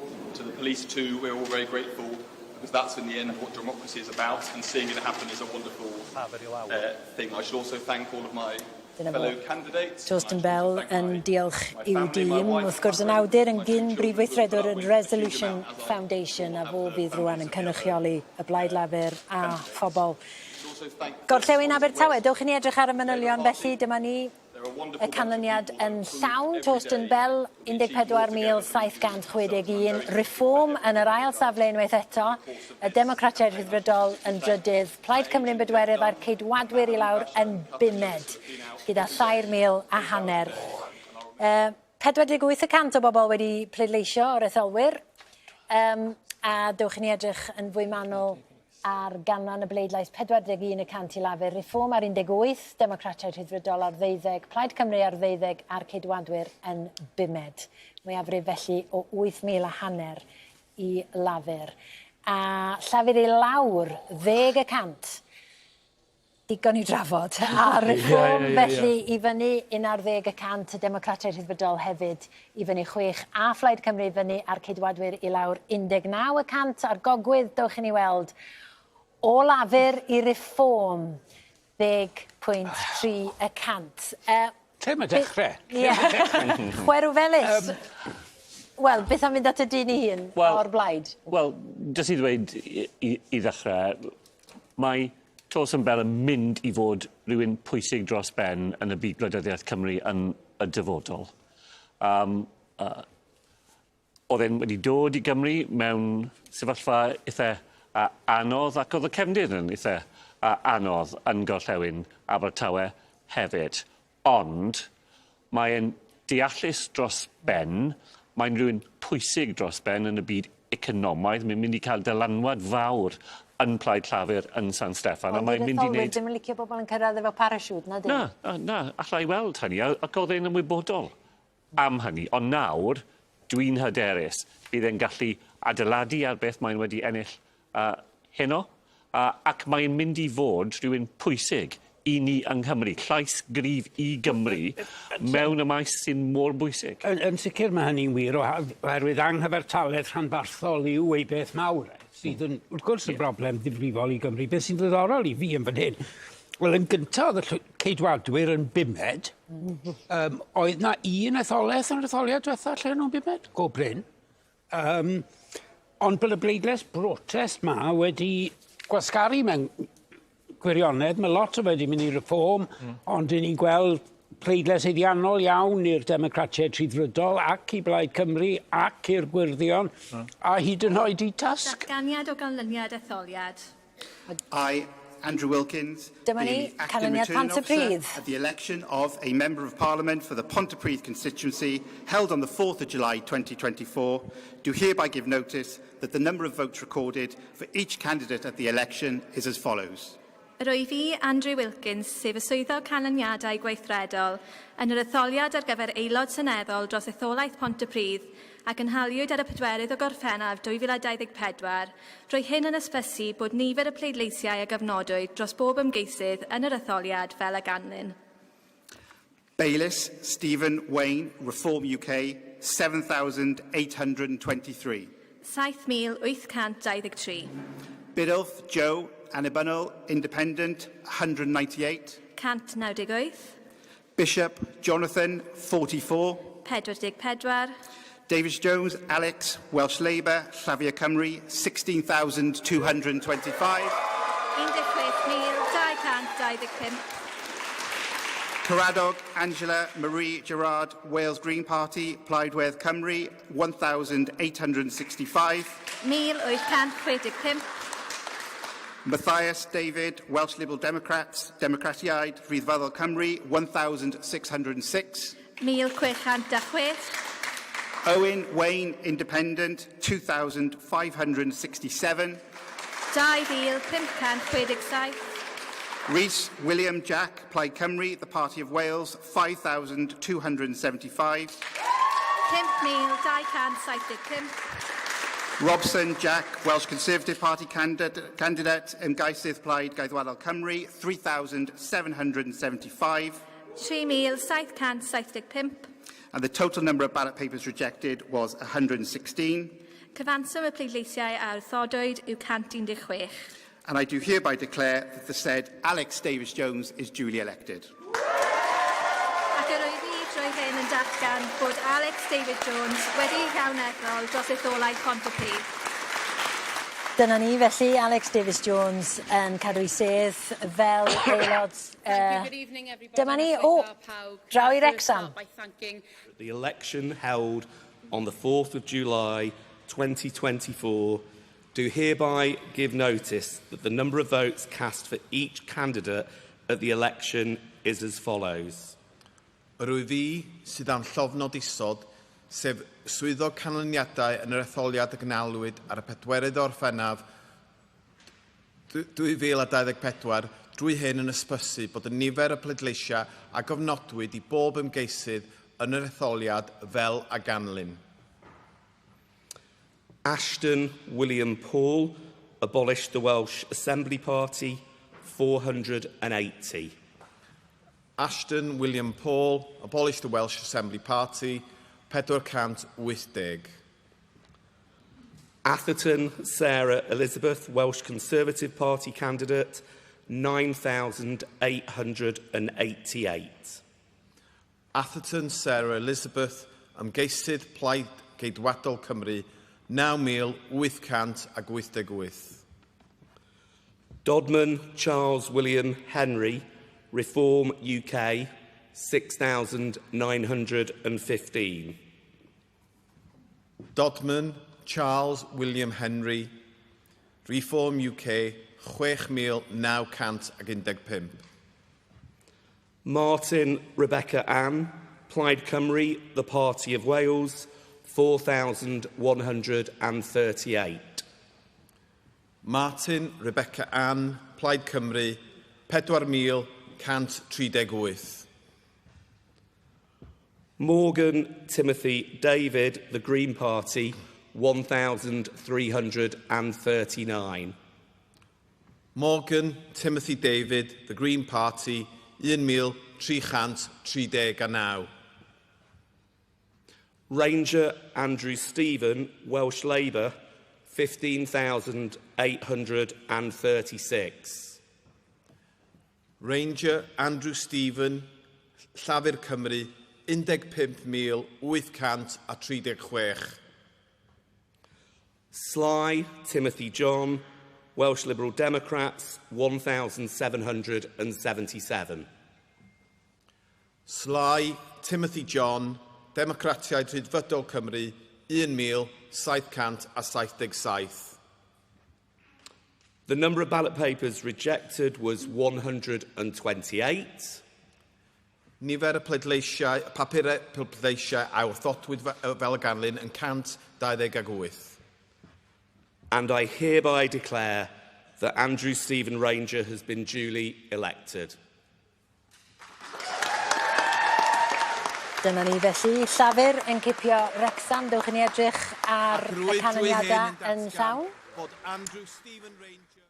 Andrew Ranger ar 15,836 a Sarah Atherton, cyn aelod seneddol, ar 9,888. Reform yn drydydd yn Wrecsam. Wedyn Plaid Cymru yn bedwerydd, a dewch i ni edrych ar ganran y bleidlais Llafur ar 39, y Cydwadwyr ar 24, Reform 17 y cant, a Plaid Cymru ar 10 y cant, ar newid ers 2019. Llafur i fyny rhyw fymryn 1 y cant, y Cydwadwyr yn dymchwel i lawr i 22 y cant, ag Reform i fyny 2 ar 10 y cant. A Plaid Cymru fyny hefyd, 4 y cant, a'r gogwydd felly o'r Ceidwadwyr i Llafur yn 11,5 y cant. Gafon ni dwtch o ganlyniad Pontypridd, dewch i ni fynd nôl at hwnnw yn llawn rwan.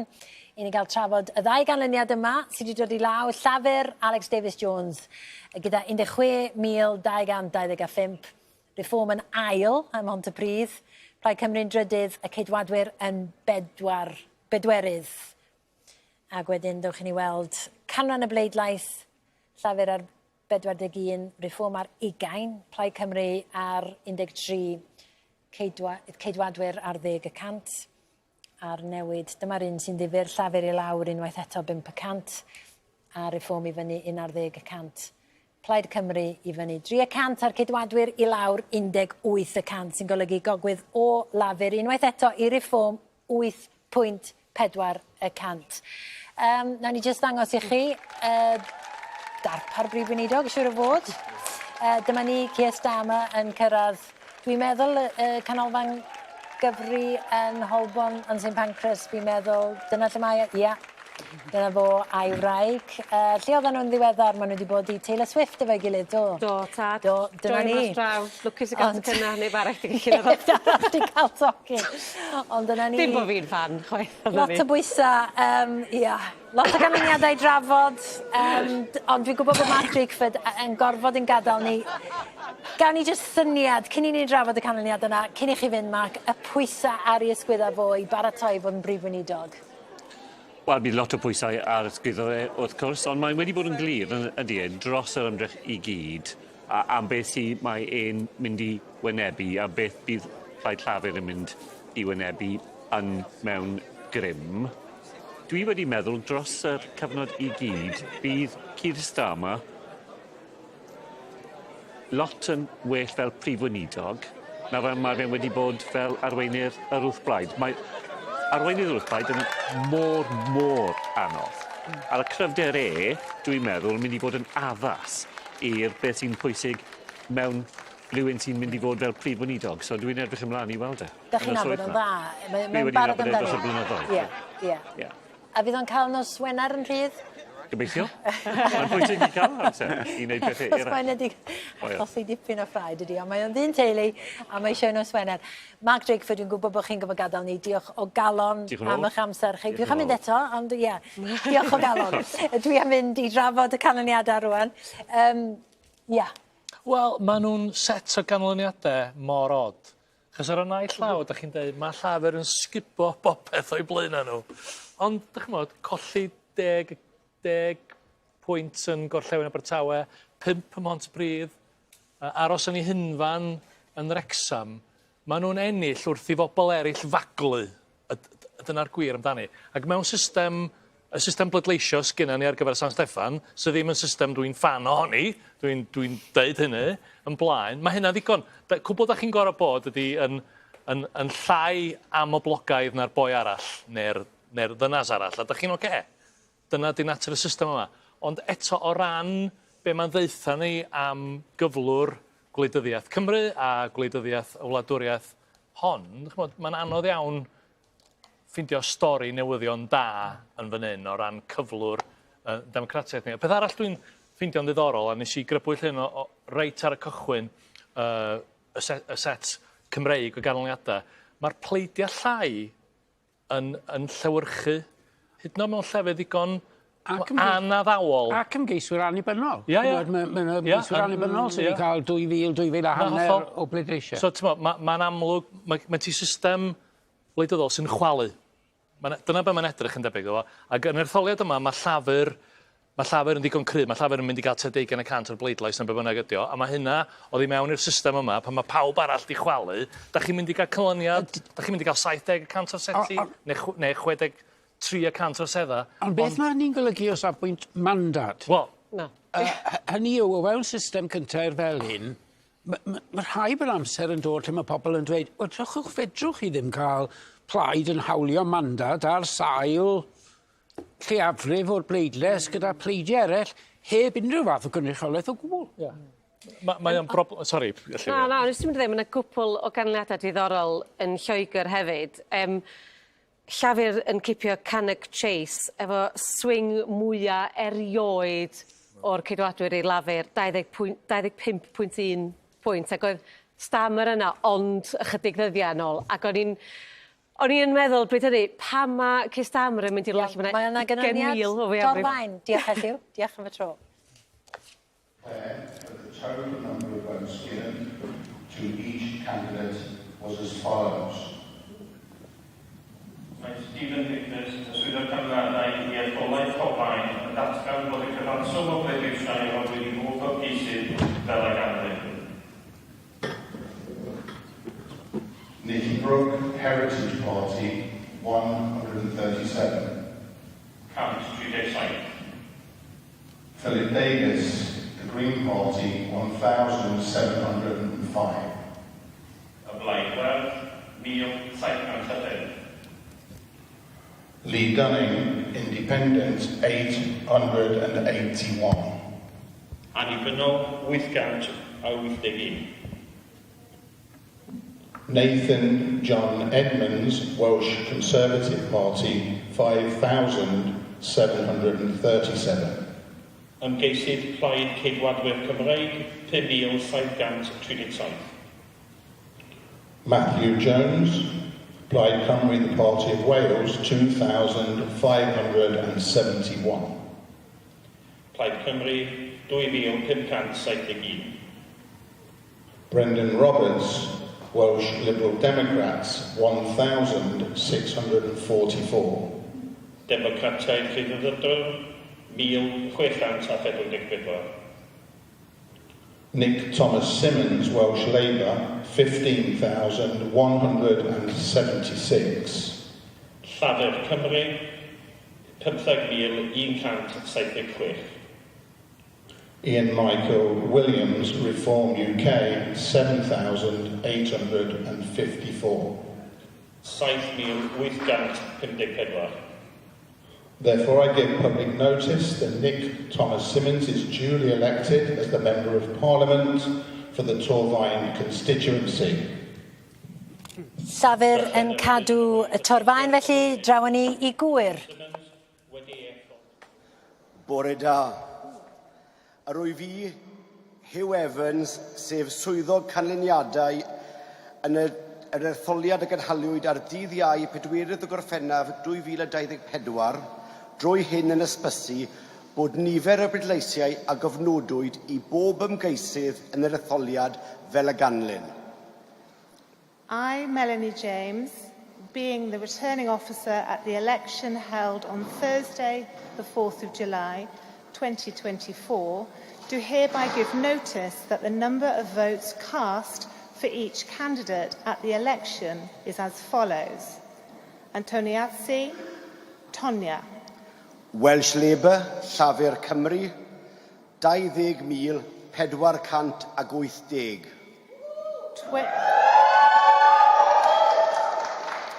20,480.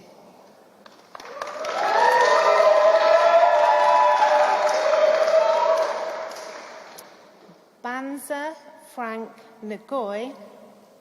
Welsh Liberal Democrats, Democratiaid Ryddfrydol Cymru, 2,523. 2,593.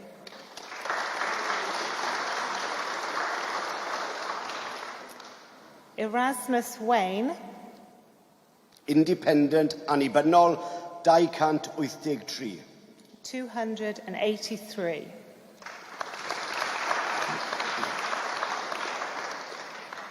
Evans Chris. Plaid Werdd Cymru, Wales Green Party, 2,488. 2,488.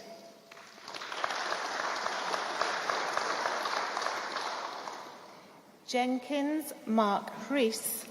Welsh Conservative Party candidate, ymgeisydd Plaid Geidwadol Cymru, 8,913. 8,913.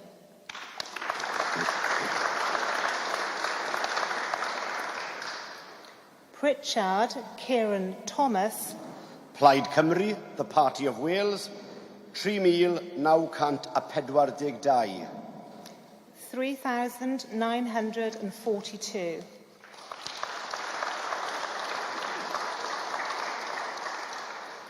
Thomas Catrin. Reform UK, 8,530. 8,530.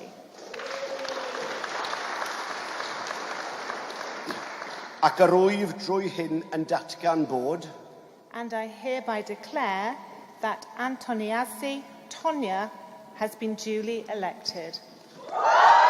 Tonia Antoniazzi yn cadw I lle yngwyr un o chwipiau dy blaid wedi bod ac wedi ennill 9 cap rygbi I Gymru gyda llaw dyma'r manylion. Dyna hi 20,480 o ran y pleidleisia. Y Ceidwadwyr yn ail, Reform yn drydydd, Plaid Cymru'n bedwerydd, y Democratiaid Rhyddfrydol yn 5 ar gwirthion yn 6. 62% o'r etholwyr wedi pleidleisio, a mwyafrif o 11,500 bron a bod. A dyna ni, dewch I ni weld canon y bleidlais 43% I lafur, y Ceidwadwyr ar 19%, Reform ar 18%, a Plaid Cymru ar 8%. A wedyn y newid ers y tro diwetha llafur, unwaith eto I lawr 2%. Mae yna batrwm. A'r Ceidwadwyr I lawr 21%, a Reform I fyny 15%, a Plaid Cymru I fyny hefyd 3%. A'r gogwydd felly o lafur, o'r Ceidwadwyr I lafur o 9.3%. Dwi am ddangos torfaen I chi hefyd. Dewch I ni edrych yn fwy manwl ar y canlyniad I weld os dyw hwn yn dilyn hefyd. Nick Thomas Simmons yn cadw I le gyda 15,176. Reform yn ail, y Ceidwadwyr yn drydydd a Plaid Cymru'n bedwerydd. Ac os o'n i'n sydyn i'r ganran, 43% I lafur. Reform ar 22%, y Ceidwadwyr ar 16% a Plaid Cymru ar 7%. A mi ani i'r newid ers 2019, llafur I lawr eto, dim 0.2%, Reform I fyny 9%, a'r Ceidwadwyr I lawr 17%. Y gogwydd o lafur I Reform, da ni wedi gweld hwn yn digwydd droion o 4.5%. Dwi just eisiau dangos bod SNP wedi colli sedd cynta yn Kilmarnock yn Lawdwn. Llafur wedi cipio. Stori wahanol fan hyn. Ac os da ni'n edrych, a ddim drwy'r holl ganlyniadau, ond o ran y ganran, llafur ar 45%, yr SNP ar 33%, y Ceidwadwyr ar 8% a Reform ar 8%. A wedyn da ni'n edrych ar y newid ers yr etholiad diwetha. Llafur I fyny 26%, SNP I lawr 18% a'r Ceidwadwyr I lawr 16%. A'r gogwydd wedyn o'r SNP I lafur o 22%. Reit, mae yna ragor o raffeg wedi dod I mewn, nawn ni edrych yn sydyn. Mae Ed Davey, y bungee jumper wedi cadw I sedd. Dyna ni, llwyth o bleidleisiau, 25,870. Mwyafrif o 17,000. Dyna ni, a gael sydyn i'r ganran 51% gafodd o. A'r ceidwadwyr yn ail gyda 17%, llafur ar 13%, a Reform ar 9%. A'r Newid, mae wedi mynd lawr. Neu fi wedi colli rhywfaint i lawr 2%, y ceidwadwyr i lawr 16%, llafur wedi cynyddu 3%, a Reform i fyny 8%. A'r gogwydd o'r ceidwadwyr i'r Democratiaid Rhyddfrydol o 7.2. Llwyth i'w drafod, a da ni'n croesawu yn ôl. Angela Reyna gyda llaw dirprwy arweinydd y Blaid Lafur wedi cadw ei sedd, dim surprise yma na. George Galloway wedi colli. George Galloway wedi colli, ydy, wedi colli. A pryderon ymhlith y ceidwadwyr bod Liz Truss wedi mynd. Fysach chi'n croesawu hynny? Helo, croeso nôl. Mae'n braf cael bod nôl, am hospital pass. Wel, fedrai'm cuddio tu ôl yr exit poll mwyach. Sorry. Dafydd, cadeirydd y ceidwadwyr Cymreig, croeso nôl ato ni. Mae'n braf cael bod nôl. Liz Truss, heb golli sedd eto, ond dyna'r darogan. Dwi ddim yn ei ddathlu unrhyw golledion i'r Blaid Geidwadol. Dyn ni'n un deulu hapus i o bryd i'w gilydd yn anghyd weld, a mae'n dorcol nes gweld ceidwadwyr ar hyd y lled Cymru'n benodol, y ddalgylch dwi'n ei adnabod ac wedi bod yn ymdrechu dros yr wythnos diwethaf, mae'n colli seddi, ac na, dwi'n mynd darogan gwau unrhyw aelod ceidwadol. Ond ydych chi wedi cael ychydig oriau yn ei feddwl, oeddech chi yma'n gynharach. Dechrau gweld pam, dechrau deall, dechrau meddwl be nesa? Yn naturiol, mae'n amlwg bod y Blaid Geidwadol wedi dioddef cweir etholiadol heno yma. Mae yna gronyn o beth o bosib yn Sir Fynwy ac ym Mrycheiniog Maes Yfed a Chwmtawe a gewn ni gynrychiolaeth ceidwadol. Mae'n andros o agos yna yn yr etholaethau hynny o beth dwi'n ddeall. A mae dair angen i bod ni'n ethol ceidwadwyr yn y seddi hynny. Fel y sonia sy'n ychydig orin o, mi fydd na etholiadau allweddol i'r Senedd yma yng Nghymru ymhen 2 flynedd, a mae'n dyngedfennol bwysig bod na garfan o geidwadwyr etholedig yn San Steffan yn arwain y gad, ac bod ni fel plaid gan gychwyn y fori pan fyddai'n cadeirio bwrdd rheoli ceidwadwyr Cymreig yn mynd ati o ddifri i adlewyrchu ar y gwersi o'r ymgyrchon. O Tom Gifford yn gynharach aelod o'r Senedd o'ch blaid chi yn y gadair honno yn dweud falle na ddylai Rishi Sunak fynd yn syth os ydy pethau'n cario ymlaen fel hyn, bod angen cyfnod o feddwl ac dylai o aros wrth y lliw fel bod chi ddim yn rhithro. Mae'n dibynnu pwysau ar ôl, wrth gwrs. Wel, yn union. Fedrai weld y pêl pwyllo. Rhai cyfaddau, dwi'n credu mae'n allweddol yn bod ni'n pwyllo ac ymyfyrio o ddifri ynghylch y gwersi o'r etholiad hwn. Ac yn bod ni'n osgoi'r temtasiwn o gymryd unrhyw benderfyniadau fyrbwyll. Fel y sonia sy'n mi fydd y Blaid Geidwadol yma yng Nghymru'n cwrdd y fori ac yn myfyrio'n ddwys ar y canlyniadau. Mi fyddai yn ymynychu y cyfarfod o fwrdd rheoli y blaen i genedlaethol yn San Steffan ddydd Llun. Ac am hynny, dyma'r union gwestiynau fyddwn ni yn ei myfyrio yn ei gylch dros y diwrnodau nesaf yma. Ac o ran yr ymgyrch yng Nghymru, ydych chi'n ysgwyddo'r baich o gwbl? Ydych chi'n gweld bai ar beth ydych chi wedi gwneud yma yng Nghymru, neu ydych chi'n beio'r blaid yn ganolog am y strategaeth? Dwi'n falch iawn o'r ymgyrch dyn ni wedi redeg yma yng Nghymru. Mae yna nifer ymgeiswyr profiadol sydd wedi greiddio yn eu cymunedau wedi gweithio ddydd a nos i gael canlyniad ffafriol i'r blaid. Yn anffodus, mae'r llanw yn ein herbyn ni y tro hwn y genedlaethol ac o ganlyniad yr gweitha fel y sonia si ymdrechion clodwyw nifer ymgeiswyr. Dyn ni wedi colli ac yn debygol o golli yn sgil y darogan nifer o ymgeiswyr ceidwadol yn yr oriau nesaf yma. Just eisiau dangos lluniau o Nigel Farage, dyn hapus iawn heno, siwr o fod, yn cael lot fawr o sylw. Dyma un o'r rhesymau am y perfformiad y dyn yma, achos y syniad Rishi Sunak yn galw'r etholiad ar frys oedd y bydda'r Reform ddim yn cael amser i baratoi. Ddim i weld yn dioddau hynny? Na, mae'n amlwg fod Reform wedi cael crynlwyddiant yn apelio i bleidlais draddodiadol y Blaid Geidwadol. Mae hynny'n sicr yn wir yn Lloegr, lle dyn ni wedi gweld gogwydd eitha sylweddol yn erbyn y blaid. Dwi'n falch o weld yng Nghymru o leia yn rhoi o'r etholaethau ymylol fod y gogwydd y bosib ddim ar yr un raddfa ydyn ni weld yn Lloegr, sydd y bosib yn tanseilio ac yn cadarnhau yng nghanfyddiad i fod yna ewyllus da yma yng Nghymru i neges geidwadol, i neges asgell dde, sydd wedi reiddio yn yr agenda wleidyddol gyfoes yn yr agenda ddatganoledig, a dwi'n credu dyna yw'r gwersi dwi'n sicr yn ei gymryd. Mae yna reidrwydd arno ni fel plaid i ddatblygu brand ac hunaniaeth fwy Cymreig sydd wedi reiddio ac sy'n cynabod realiti gwleidyddol y Gymru ddatganoledig. A dyna dwi'n credu fydd yn caniatáu ni adeiladu'n llwyddiannus ac i ddefnyddio hynny'n sylfaen i fod yn gystadleuol am rhyw 2 flynedd. Mwy o ddŵr clir glas, croew felly.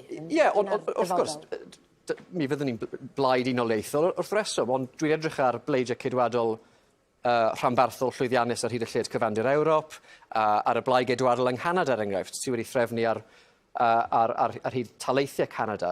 Does dim anghysondeb rhwng datblygu ymagwedd rhanbarthol sydd yn ymwneud yn bositif ac yn gadarnhaol ar cyd-destun datganoledig, fel ar gyfandir Ewrop ac yng Nghanada, ond sydd eto ar y llawer, wrth gwrs, wrth reswm, yn falch o'n greiddiau unoliaethol hefyd. A Vaughan, dyna fydd yn digwydd, hynny bydd rhaid o'r blaid dorri cwys I hun yng Nghymru? Wel, dyna lle wnaethon nhw geisio gwneud o'r blaen gyda Nick Bourne a David Melding a rheini. A sa'n credu, sa'n siŵr bod yr aelodau ar lawr gwlad eisiau torri'r cwys yna eto unwaith yn rhagor. Ond y broblem yw bod y blaid geidwadol yng Nghymru mor ddibynnol, ariannol ac am adnoddau ar y blaid yn Llundain. Tra bod y blaid yn yr Alban yn codi arian sylweddol ac yn cyfrannu at y blaid Brydeinig. Diolch o galon am y tro. Draw ni at Rhodri yn yr ystafell fyw. Ie, ar y cyhoeddiadau yma, y canlyniadau'n dechrau llifo. Pob un yn olygfa fach yn y ddrama fawr. Mae'n teimlo'n addas felly yn bod ni'n trafod y celfyddydau a darlledu'r holl beth yma, yr holl sioe yma. Mae Angharad Mair, y cyflwynydd yma, Alun Saunders sy'n ddramodydd ac yn actor ac wyrdd Gogledd Cymru yn gyfarwyddwr y celfyddydau gyda'r mudiad Llio Maddox. Y celfyddydau ar ymgyrch, ar etholiad, faint o drafod sy'n wedi bod? Wel, dwi'n meddwl, Rhodri, dim lot o leia. A dwi'n meddwl bod hynna'n syndod I neb, dydy'r celfyddydau byth yn destun trafod mawr mewn etholiad. Mae yna sôn, mae yna bytia yn y manifestos I ambell blaid, ond mae rhaid tyrchu amdano fo. Dydyn nhw byth yn cael y prif sylw mewn etholiad, a dwi'n meddwl bod hynna oherwydd bod gwleidyddion yn dal yn dueddol o drafod y celfyddydau fel rhywbeth dosbarth canol, elitaidd, a dydy hynna jyst ddim yn wir yn enwedig yma yng Nghymru. Ewch chi unrhyw steddfod cylch yr urdd yn ystod mis Mawrth, a mi welwch chi drawstoriad eang iawn o gymdeithas. Mae dros 22% o'n cystadleuwyr ni, er enghraifft, yn dod o deuluoedd incwm is a dosbarth gweithiol. A dwi'n meddwl y mwyaf... Llio, mae'n ddrwg dy fi, mae dyn ni ganlyniad yn Holborn, sef Sir Starmer. 4th of July 2024, do hereby give notice that the number of votes cast for each candidate in the election was as follows. Nick, the incredible flying brick, the official monster raving loony party, 162. Charlie Clinton, Liberal Democrats, 2,236. Andrew Joseph Feinstein, 7,312. Wise Islam Independent, 636. Sentul Kumar Independent, 40. Mireen Malik, the Conservative Party candidate, 2,776. John Edmund Poynton, UK Independence Party, 75. David Roberts, Reform UK, 2,371. Tom Scripps, Socialist Equality Party, 61. Bobby Elmo Smith, 19. David Robert Stansel, Green Party, 4,030. Keir Starmer, Labour Party, 18,884.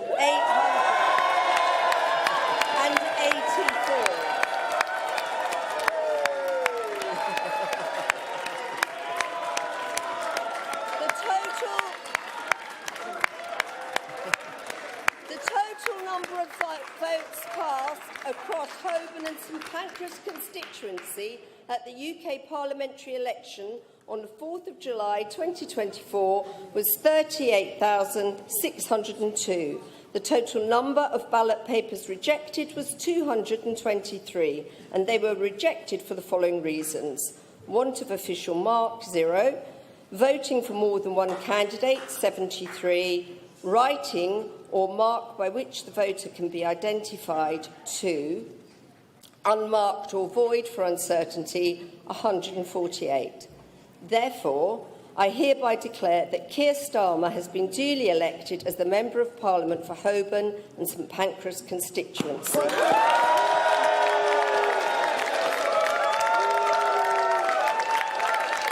now invite the successful candidate to address you.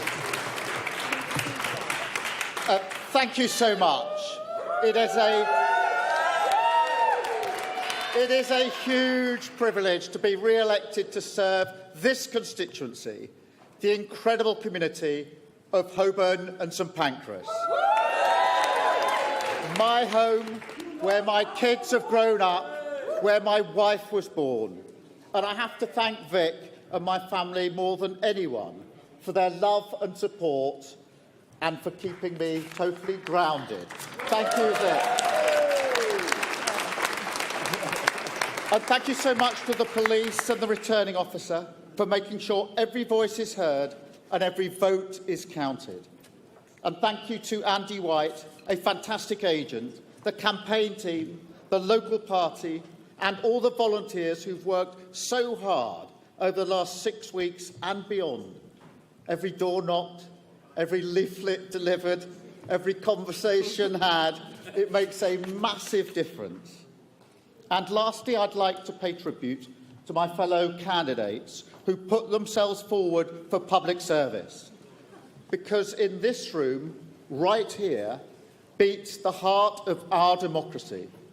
Not in Westminster or Whitehall, but in town halls and community centres up and down the country, in polling stations and voting booths, and most of all, in the hands of the people who hold the power of the vote. It all starts here. And it starts with you. Change begins in this community, with the people who came together to make life better, like the fantastic councillors who work so hard for our area.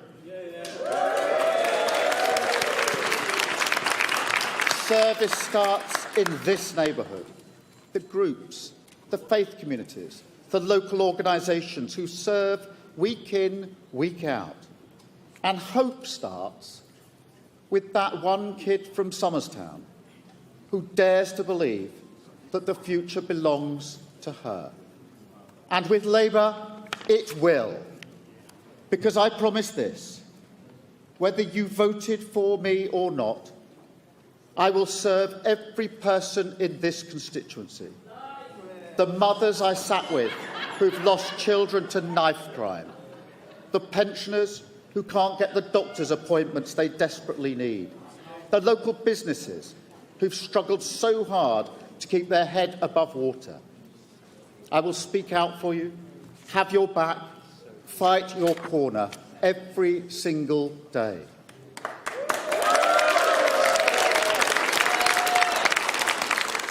Keir Starmer yn adennill I sedd felly ar darpar brif weinidog mwy na thebyg I ni am fynd yn syth am ganlyniad o Rhondda ac Ogwr. A return to politics. I, the undersigned, being the acting returning officer at the election of a Member of Parliament for the Rhondda and Ogmore constituency held on the 4th of July 2004, do hereby give notice that the number of votes recorded for each candidate at the election is as follows. Dyma ddatganiad o ganlyniad etholiad. Y roi fi sydd yn llofnod isod sef y swyddog canlyniadau gweithredol yn yr etholiad ar gyfer aelod seneddol dros etholaeth Rhondda ac Ogwr ac yn haliwyd ar y 4 o Orffennaf 2024. Drwy hyn yn ysbysu bod nifer y bleidleisiau gyfnodwyd dros bob ymgeisydd yn yr etholiad fel y ganlyn. Bryant, Chris, Welsh Labour, Llafur Cymru, 17,118. 17,118. Cutler, Owen, Plaid Cymru, Party of Wales, 5,198. 5,198. Francis Gerald Leslie, Welsh Liberal Democrats. Democratiaid Rhyddfrydol Cymru. 935. 935. Glossop Christine, Wales Green Party, Plaidwerth Cymru. 1,177. 1177. James Darren, Reform UK. 9,328. 9,328. Robertson Adam, Welsh Conservative Party candidate. Ymgeisydd Plaid Gydwadol Cymru. 2,050. 2,050. The number of ballot papers rejected was 136. Nifer y pleidleisio athodwyd oedd 136.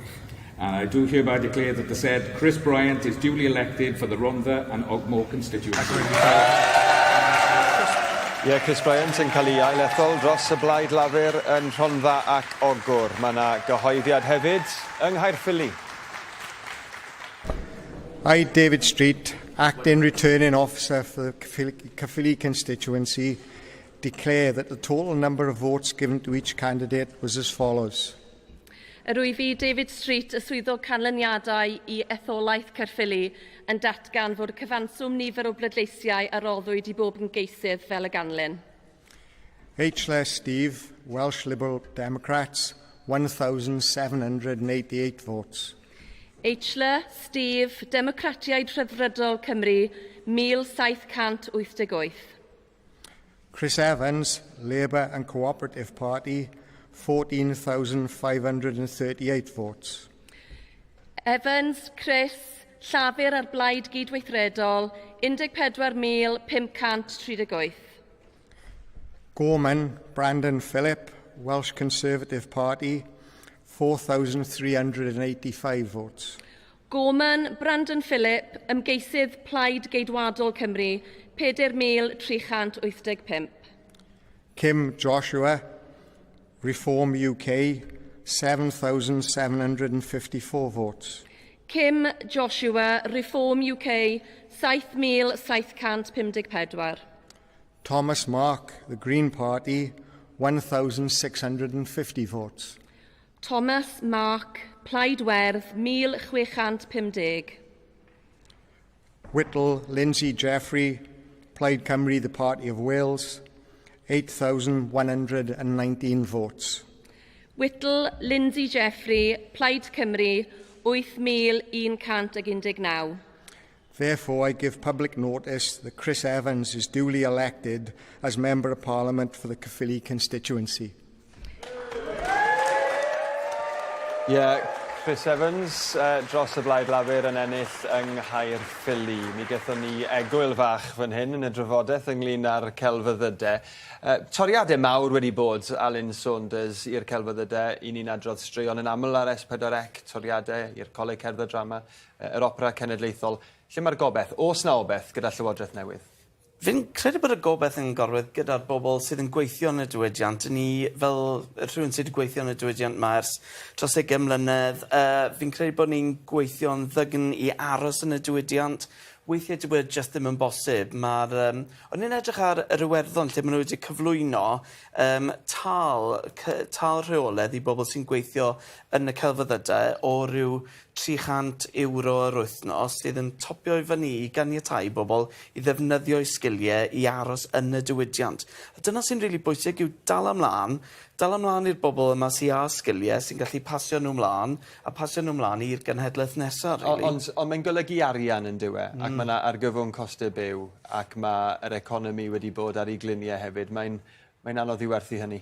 Mae'n anodd I werthu yn aml iawn, beth ni'n teimlo yw yr angerdd yma dros y celfyddydau a dangos bod gwerth y celfyddydau lot mwy a lot yn ddyfnach na just y pris sy'n ni'n gallu gweld a'r arian a'r ceiniogau ni'n gallu gweld. Angharad?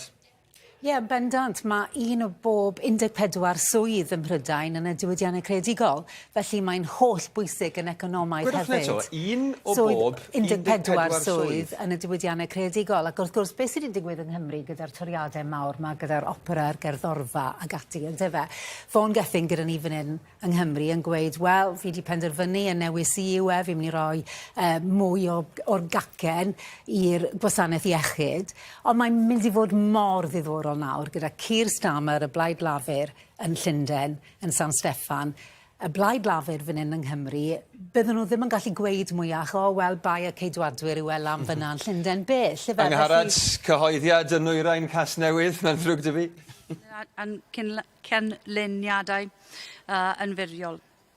Ladies and gentlemen, I would now like to introduce the High Sheriff of Gwent, Her Honour Helen Mifflin, DL, to formally declare the results. Diolch yn fawr.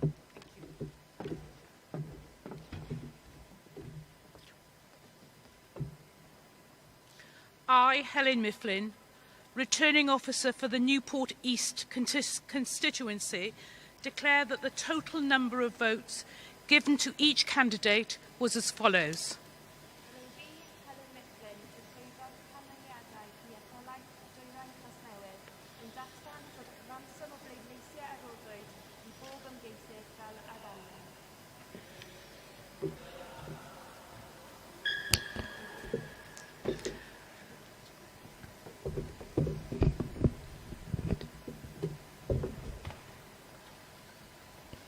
Bartolotti, Pippa, Independent, 1,802.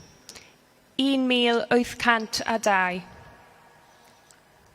Buckler, Rachel, Welsh Conservative Party candidate, 6,487. 6,487. Clark, Jonathan Thomas. Da ni'n gadael mwyn cael y canlyniad o Ynys Môn.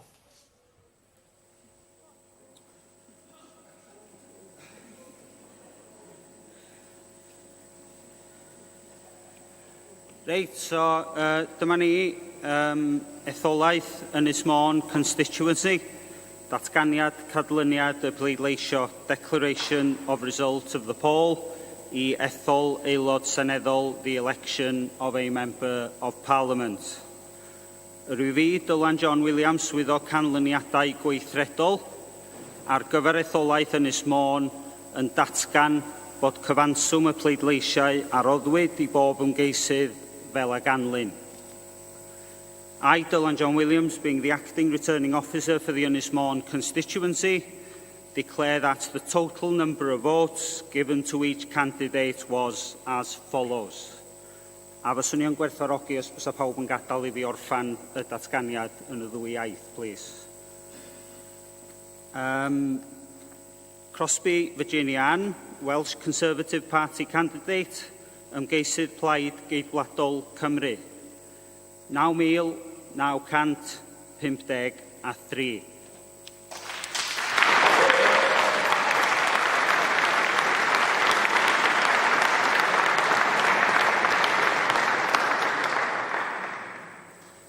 Fahad Lina Sara, Welsh Liberal Democrats, Democratiaid Rhyddfrydol Cymru, 439,439.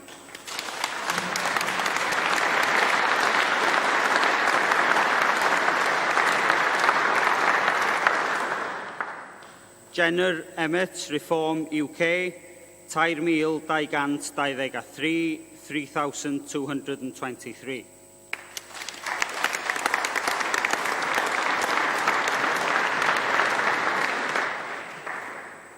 Medi Llynos, Plaid Cymru, the Party of Wales, 10,590, 10,590.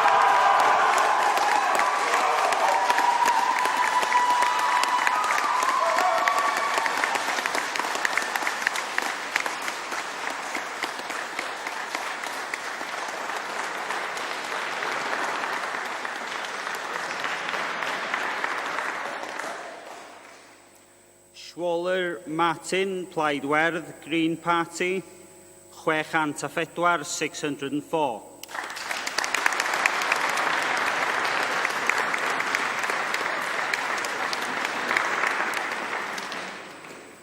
Shorticus Zagrumpus L, the official monster raving loony party, Cant 56, 156.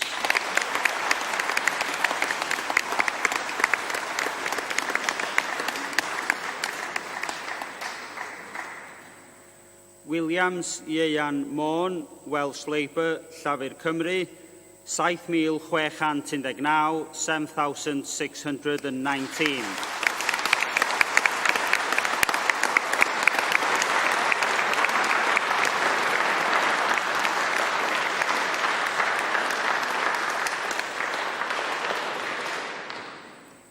Wood Sam Andrew, Libertarian Party, sydd ddim efo ni heno, who's not with us tonight. 44 o bleidleisiau, 44 votes.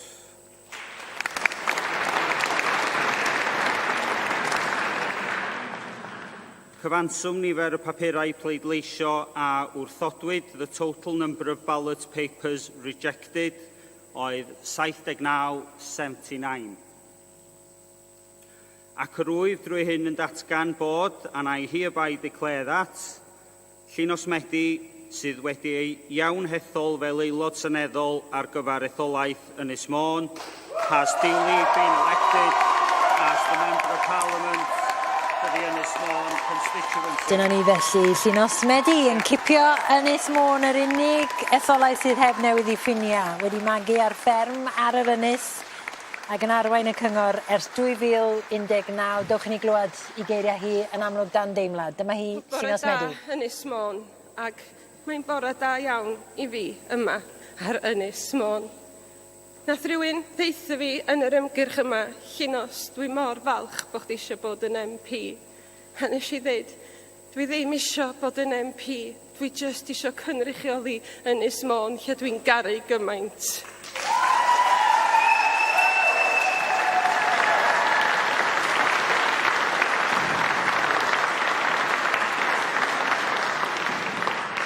Mae yna neges bwysig iawn wedi bod yn ymgyrch ni yma ac yn ymgyrch Plaid Cymru.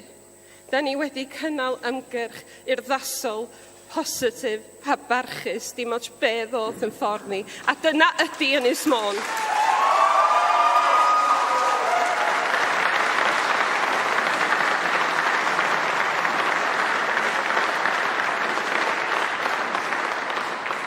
I ddeud I unrhyw ferch ifanc sydd yn meddwl bod hi ddim digon da.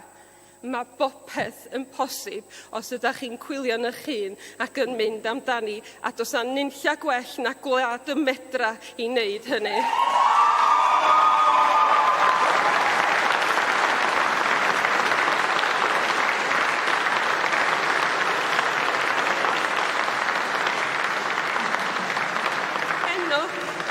Gefais I anrheg gen Martin, darn o grareg o Ynys Môn, mwyn I fi fynd ar yn haith I lawr I Llundain fel bod Ynys Môn yn llaw I lawr yn fanna.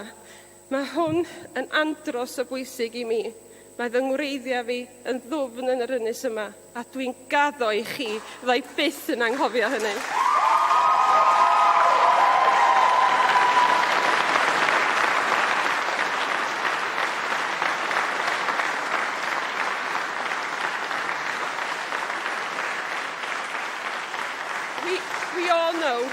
We all know that we have a Labour government, and it's my role to make sure that that Labour government knows. Dyna ni aelod seneddol newydd dros Ynys Môn, ni a Medi yn amlwg dan deimlad, Llunos Medi, ac dyna ni y ganran, a 32% I Blaid Cymru, y Ceidwadwyr yn colli ar drwch blewyn 31%, a Virginia Crosby, Atomic Kitten yn ôl Boris Johnson, os gofiwch chi am ei hymgyrch dros Wylfa yn colli sedd.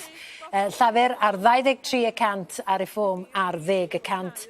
Ac os da ni'n edrych ar y newid, ers y tro diwetha, 4% o gynnydd I Blaid Cymru, Ceidwadwyr I lawr 5% a Llafur I lawr 7%. 21% o'r etholaeth wedi pleidleisio ar gogwydd o'r Ceidwadwyr I Blaid Lafur o 4.5%. Richard? Mae hwnna yn amlwg llongyfarchiadau mawr I Llunos Medi. Be sy'n ddiddorol ynghyd... Wel, mae noson ddau Plaid Cymru yn gyffredinol. Da ni wedi gweld Plaid Cymru yn gwneud yn... Doedd ddim yn gynnydd mawr ni pleidlais nhw, ond mae yna gynnydd cyson.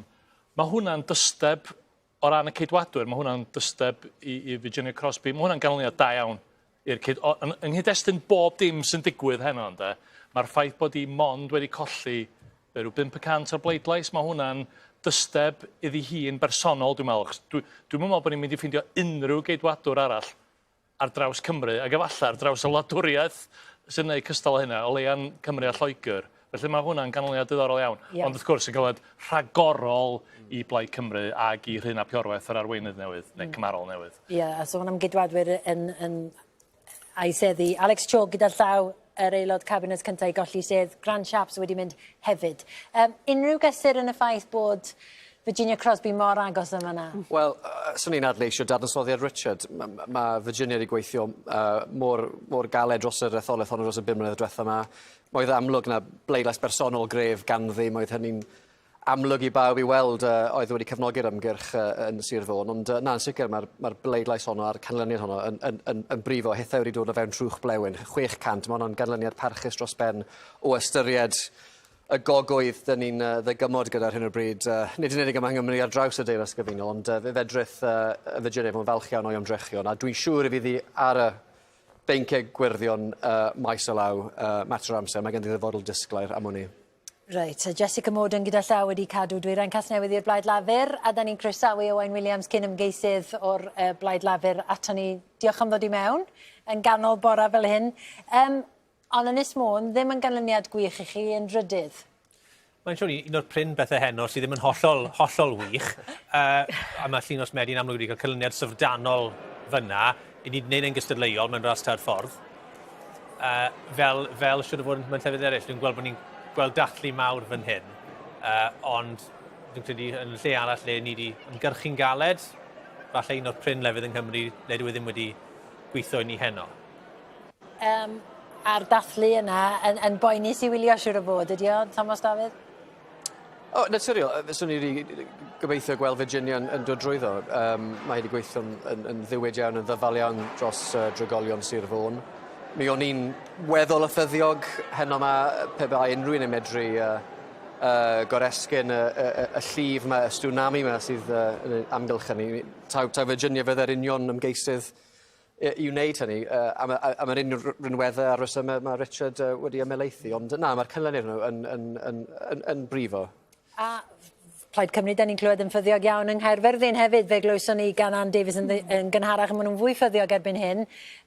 Elliw, da ni ddim wedi trafod ymgyrch Plaid Cymru rhyw lawer heno, ond ydi o lawr i berfformiad Rhyn ap Iorwerth, neu'r dacteg, neu'r polisia, neu cyfuniad o bopeth? Dwi'n meddwl falle bod yn gyfeiniad y popeth. Mae'n eitha clir bod Rhyn ap Iorwerth wedi cael ymgyrch dda iawn fel arweinydd. Dio ddim wedi rhoi unrhyw beth allan o'i le, a wedi llwyddo'n reit dda i ddygymod efo'r dadleuon, efo'r cyfweliadau yna. Mae yna ganlyniad, dwi'n meddwl. Bangor Aberconwy. Drwy hyn bod y nifer o bleidleisiau wedi cofnodi ar gyfer pob ymgeisydd yn yr etholiad dan sylw fel y ganlyn. I, Rhyn ap Gareth, being the acting returning officer at the above election, do hereby give notice that the number of votes recorded for each candidate at the said election is as follows. Thomas John Clark, Reform UK, 6091. 6091. Petra Haig, the Green Party, Plaidwerth, 1,361, 1,361. Claire Diane Hughes, Welsh Labour, Llafur Cymru, 14,008, 14,008. Catherine Rosemary Jones, Socialist Labour Party, 424, 424. Stephen Marshall, Climate Party, 104, 104. Robin John Miller, Welsh Conservative Party candidate, ymgeisydd Plaid Geidwadol Cymru, 9,036. Rachel Ann Roberts, Welsh Liberal Democrat, Democratiaid Rhyddfrydol Cymru, 1,524, 1,524. Catherine Wager, Plaid Cymru, the Party of Wales, 9,112, 9,112. Roedd y nifer y papurau pleidleisio wrthodwyd fel y ganlyn 154. Ac drwy hyn yn datgan bod Claire Diane Hughes wedi ethol yn briodol. Claire Diane Hughes is hereby duly elected.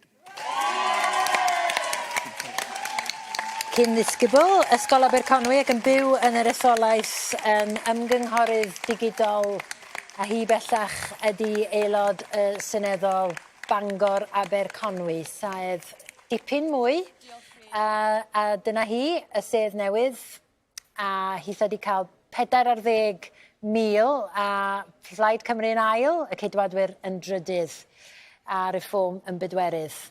A'r ganran wedyn llafur ar 34%, Plaid Cymru yn ail ar 22 a'r Ceidwadwyr a llafur ar 15, Reform ar 15%, mae'n ddrwg i ni. A gawson ni ymlaen wedyn i weld y newid, llafur i lawr eto 5%, Plaid Cymru fyny 6%, y Ceidwadwyr i lawr 18%, a Reform i fyny 14%. A'r gogwydd wedyn, o'r Ceidwadwyr i lafur 6.7%. Mae yna batrwm i lafur fan hyn hefyd drwy Gymru yn does? Oes, ond mi garwn ni ddychwelyd at Plaid Cymru. Mae'n abwrw bod Plaid Cymru yn ennill yng Nghaerfyrddin. Mae yna le ddadlan a hon yw canlyniad gorau nhw erioed mewn etholiad cyffredinol Prydeinig. Os dyn nhw'n mynd yn ôl efo 4 aelod seneddol, os dyriad na mond 32 o sedda sy'n yna tro yma, mae'r amcan o'r arolwg barn diwetha geson ni oedd bod nhw ar 14%, sef, dyna oedd yw canlyniad gorau nhw yn y gorffennol. Felly, mae hwn yn, ac oedd hwnna'n canlyniad eto, dwi'n meddwl bod yna unrhyw adnoddau difrifol wedi mynd i fewn i'r sedd yna gan Blaid Cymru. Felly, mae o'n glamp o noson iddyn nhw, a mae'n glamp o noson i'r un ap Iorwerth. Mae o wedi mynd i fewn i'r etholiad yma, a mae wedi achub ar y cyfle, a mae o wedi... Mae pob argoel bod o wedi... bod i frand personol os liciwch chi, wedi gwella. Os taswn ni'r blaid lafur, fyswn ni ddim isio Vaughan Gething bod yn rhedeg yn ei erbyn yn 2026, o ystyried ffigurau poblogrwydd y 2 ohonyn nhw yn yr arolygon barn da ni'n weld ar un o bryd. Felly na, mae hon yn etholiad a bwrw bod Caerfyrddin yn mynd i'r cyfeiriad da ni'n disgwyl o fynd. Mae hon yn noson arbennig o dda i Blaid Cymru. Yn annisgwyl falle. Ac o ystyried le bod Plaid Cymru wedi bod yn y flwyddyn dwytha ynde, a phopeth sydd wedi digwydd yna, mae rhaid dweud bod rhywun y Pioreth wedi troi pethau o gwmpas a wedi rhedeg ymgyrch llwyddiannus iawn ac wedi llwyddo i falle berswadio pobl bod o'n iawn bod yna le iddyn nhw bleidleisio Plaid Cymru yn yr etholiad yma sydd wastad wedi bod yn gymaint o dalcen caled iddyn nhw. A mae yna'n gymaint haws yn ydy pa mae'r blaid lafur yn mynd i ennill. A'r pwynt sy'n ddiddorol, wrth gwrs, ydy, o Thomas yn dweud yn gynharach, mae gen i etholiadau pwysig mewn 19 mis. Mae'n creu momentum rwan. Pa mae'n mynd i fod yn dalcan calad, dwi'n meddwl, i'r blaid lafur, ar ôl y llwyddiannau heno, mae'n mynd i fod yn dalcan calad. A dyna oedd y dacteg. Gyda llaw Jeremy Corbyn wedi cael ei ethol fel aelod annibynnol yn Islington North, wedi bod yn aelod yma, wrth gwrs, ers 1983, ond yn gyn arweinydd llafur. Awn i Clacton am ganlyniad lle mae Nigel Farage yn sefyll. I, Ian Davidson, being the acting returning officer at the election for a Member of Parliament for the Clacton constituency on Thursday, the 4th of July, do hereby give notice that the number of votes recorded for each candidate at the said election is as follows. Bensilem Matthew, Liberal Democrats, 2016. Farage Nigel Paul, Reform UK, 21,225.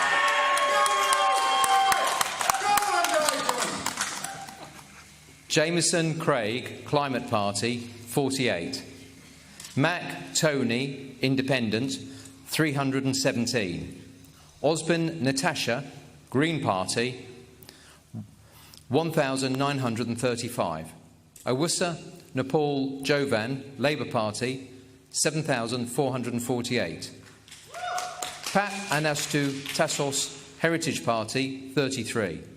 Pemberton Andrew, UKIP No to Illegal Immigration, 116. Watling Giles Francis, the Conservative Party candidate, 12,820. The number of ballot papers rejected was 111. I therefore do hereby declare that Nigel Paul Farage is duly elected as the Member of Parliament for the Clacton constituency. Congratulations. Bydd o'n aelod seneddol wedi ymgeisio 8 o weithiau, a dyma boi mewn I San Steffan, a falle glwn ni rhywfaint o'i araith o. Etholaeth sydd, wrth gwrs, wedi gweld aelod seneddol UKIP, a dyma fo, Nigel Farage. And I have to say, fellow candidates, it's been a well-run, well-fought and remarkably clean election battle. I think we'd all agree on that, and thank you for your services. I promise that I will do my absolute best as a Member of Parliament. I had 20 years as an MEP, but it's not quite the same link or same responsibility with constituents. I will do my absolute best to put Clacton on the map. I'll do my best to bring more tourists. I'll do my best to try and bring some private investment. Dyna ni Nigel Farage yn cael noson dda, a dyna ni dewch I ni ddangos y ganran I chi yn sydyn. 46% I Reform, y Ceidwadwyr ar 28%, Llafur ar 16% a'r Democratiaid Rhyddfrydol wedyn, a na I just ddangos y newid, wrth gwrs, Reform I fyny 46 a'r Ceidwadwyr I lawr 44. A'r dyna ni. Reit, mae rai ni fynd I Ynys Môn, a dwi'n gweld Cefn, yr aelod seneddol newydd sy'n brysur yn siarad efo'i thîm, ond dwi'n meddwl bod Llynos Medi, dwi'n gwybod, na, falle bod I ddim yn clywed ni. Di ddim yn clywed ni eto, ond roedd hi'n sicr dan deimlad. Felly, yn sydyn iawn, mi oedd Richard yn neud y pwynt. Pwy fydda eisiau wynebu Rhina Piorwerth yn etholiad 2026 ydi Llafur yn poeni am hynny gyda Vaughan Gething wrth y lliw, Owain Williams? Dwi bach yn amheus o rithro at etholiad nesaf, cyn bod ni wedi cael pob canlyniad etholiad heno. Allan o barch i'r etholwyr cymryd yn byd, ond sgwrs bod hanner llygad y phob plaid ar y dyfodol. Dwi'n credu, fwy nag unrhyw berson, os oes yna un peth mae'r etholiad yma'n dangos, a fydd yn bwysicach byth pryd ni, yw bod modd dangos bod chi'n blaid sy'n sefyll cornel Cymru ac yn lais I Gymru, ddim yn lais I Lundain yng Nghymru, a mae'n amlwg iawn, ma'n dweud dyna falle'r her i'r blaid lafur yng Nghymru, a mae modd I ni ymateb I hynny, neu pido ymateb iddo fe. A dwi'n credu bydd hwnna yn mynd ffordd bell iawn at yn llwyddiant ni, neu nid llwyddiant, yn y dyfodol agos. Mae hwnna'n drafodaeth hynod ddifyr, dwi eisiau dod nôl ati, ond dwi'n meddwl bod Llynos Medi rwan yn clywed ni. Llynos Medi, ydych chi'n clywed ni? Llongyfarchiadau yn cael eich ethol fel aelod seneddol Ynys Môn. Sut mae'n un teimlo? Mae o'n deimlad anhygoel. Mae'n nghariad I at yr Ynys Môn enfawr, a mae Carwan Dave yn mod i'n gallu cynrychioli nhw yn San Steffan, cynrychioli fy nghartra fi yn golygu gymaint I mi. A be fydd y flaenoriaeth rwan o ran bod yn lais i'r Ynys? Wel, y blaenoriaeth cyntaf di arweiniad cymunedol. Mae yna anifyrwch wedi bodoli a dwisio ni fod yn ôl I fod yn Ynys Môn yn cyfeillgar ac mae'r anifyrwch yna wedi bod dros y blynyddoedd dwytha rhywbeth dwi wedi gweld yn newid yna. Dwi eisiau bod yn dangos arweiniad yn hynny. Ond y beth bwysica ydy y llais yna sy'n deall y cynlluniau economaidd sydd I angen yma ar yr Ynys mwyn tyfu'r economi, mwyn cadw'n pobl ifanc ni yma a sicrhau bod yna ddyfodol gwell i'n teuluoedd ni yma I fyny. A mae angen y llais yna sy'n mynnu tegwch I Ynys Môn a Chymru mwy nag erioed, achos da ni jyst yn gweld diriwiad o flwyddyn I flwyddyn yn yr ansawdd byw yma, a mae rhaid I hynny newid. A dwi'n mynd I disgwyl I chi lunio polisi reit rwan, ond o ran ymgyrchu dros niwclear, fyddwch chi mor frwd a Virginia Crosby, a'i dyna fydd na barhad o ran dod ar orsaf newydd I Wilfa? Y gwahaniaeth mawr rhwng fi a Virginia Crosby ydy byddai ddim yn gorhamantu beth sydd ar y bwrdd. Mae yna orhamantu wedi bod, a mae yna bobl wedi codi gobeithion pan da ni'n gwybod nad oes gan y Llywodraeth unrhyw gynllun iawn ar y bwrdd I ddatblygu unrhyw beth. Be fydda i'n gwneud ydy sicrhau pan fydd y sgwrs yna'n digwydd bod yna gynllun pendant, achos mae codi gobeithion a tynnu nhw oddi ar bobl yn greulon. Dwi eisiau gwneud hynny, a dwi eisiau gwneud yn siŵr bod yna llais Ynys Môn sydd yn y trafodaethau yna, trafodaeth am y sgiliau, trafodaeth am y cadwyn cyflenwi. Trafodaeth am yr heriau dau fydd yn bodoli mwyn wneud yn siŵr pan ddaw Wylfa ei fod o'n datblygiad sy'n gweddu'r ynys ac yn sicrhau na bobl Ynys Môn fydd yn elwa o'r datblygiad yma. Llynos Medi, diolch o galon am eich amser chi a llongyfarchiadau. Be fydd i hynna rwan? Wel, bore yma. Mynd i'r gwely? Dwi eisiau gafal yn dyn yn ymhlant bach i a wneud yn siŵr bod ni gyd yn mynd adra yn ddiogel ac yn falch iawn o'r hyn sydd wedi digwydd yn Ynys Môn heno. Wel, Llynos Medi, diolch o galon am eich amser. Diolch yn fawr aelod seneddol newydd Ynys Môn. Dewch i ni gael cip ar rai o'r canlyniadau yn y cyfamser. Aberafan, Maes Deg wedi dod i law a Stephen Kinnock wedi ennill a llwyddo i gadw'r sedd honno yn amlwg gyda 17,000 a mwy o bleidleisiau. Reform unwaith eto'n ail. Plaid Cymru'n drydydd a'r ceidwadwyr wedi gwthio'r pedwerydd safle. Dewch i ni edrych ar canran y bleidlais, 100% i lafur. 21% i Reform. Plaid Cymru'n drydydd ar 2 a ceidwadwyr ar 8% a'r newid ers tro diwetha. Llafur unwaith eto i lawr 3% ar Reform i fyny 12% y ceidwadwyr i lawr 15% a'r gogwydd o lafur i Reform unwaith eto 7.7%. Hynny yw, mae yna batrwm yma Owain Williams, noson wych i lafur wrth gwrs drwy'r Deyrnas Unedig, ond yng Nghymru mae'r bleidlais i lawr. Be sydd i gyfri am hynny? Dwi ddim yn syni'n rhyfeddol fod e lawr. Dwi'n credu bod pobl, un peth glywed i'r stepen drws, yw pobl yn sylweddoli bod ni wedi bod mewn grym, mewn ffordd yn gwahaniaethu rhwng dwy etholiad, ond hefyd yn ystyried bod yna gyfrifoldeb a atebolrwydd am blaid sydd wedi bod mewn grym am 5 mlynedd ddigen. Gyda llaw, dwi'n croesawu hwnna. Mwy o atebolrwydd sydd eisiau Ngwleidyddiaeth Cymru, nid llai. Felly dwi'n credu bod pobl fod yna rwystredigaeth, mae dal yn noson lwyddiannus mae'n edrych i ni yng Nghymru. Dwi'n credu bod hawl i ni ddathlu i raddau heleth, ni ddim wedi ennill pob sedd. Ydy o rhywbeth i wneud efo Vaughan Gething, ydych chi'n meddwl, ei drafferthio nhw? Drychwch, chi'n clywed tyma bach o bopeth, glywes i, fod yn onest, gymaint am Mark Drakeford a nes i am Vaughan Gething ar stepen drws, ac 20 milltir yr awr, dwi'n credu fod yna androch. Dyw pobl ddim yn teimlo fod y Deyrnas Unedig, a dyw Cymru ddim yn wahanol i hwnna, gydwch ni fod yn glir, dyw ddim yn teimlo fod y gwlad yn gweithio ar hyn o bryd yn dda iawn. Felly mae unrhyw un sydd mewn grym, a fe ddawen gyflym i ni nawr yn San Steffan hefyd, yn mynd i deimlo hwnna mewn etholiad, yn credu na beth chi'n gweld yng Nghymru. A chi yn cydnabod hynny, mae'n wahanol iawn, dydy. Unwaith chi mewn grym, y ddau ben i'r M4, mae'n mynd i fod yn anodd. Gorllewin Casnewydd, sy'n rhaid chi ateb. Reit, dyma ni, canlyniad. Number of votes given to each candidate was as follows.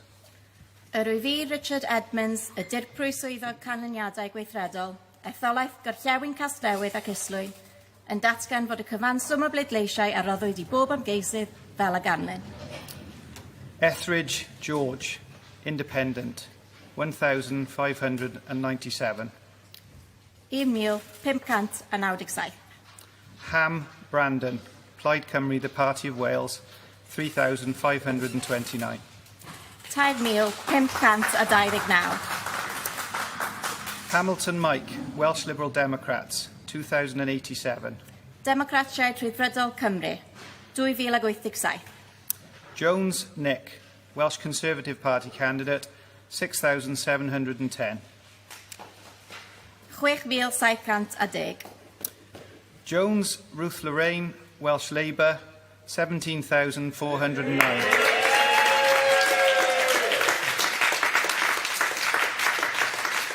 Dafydd Cymru, 17,409.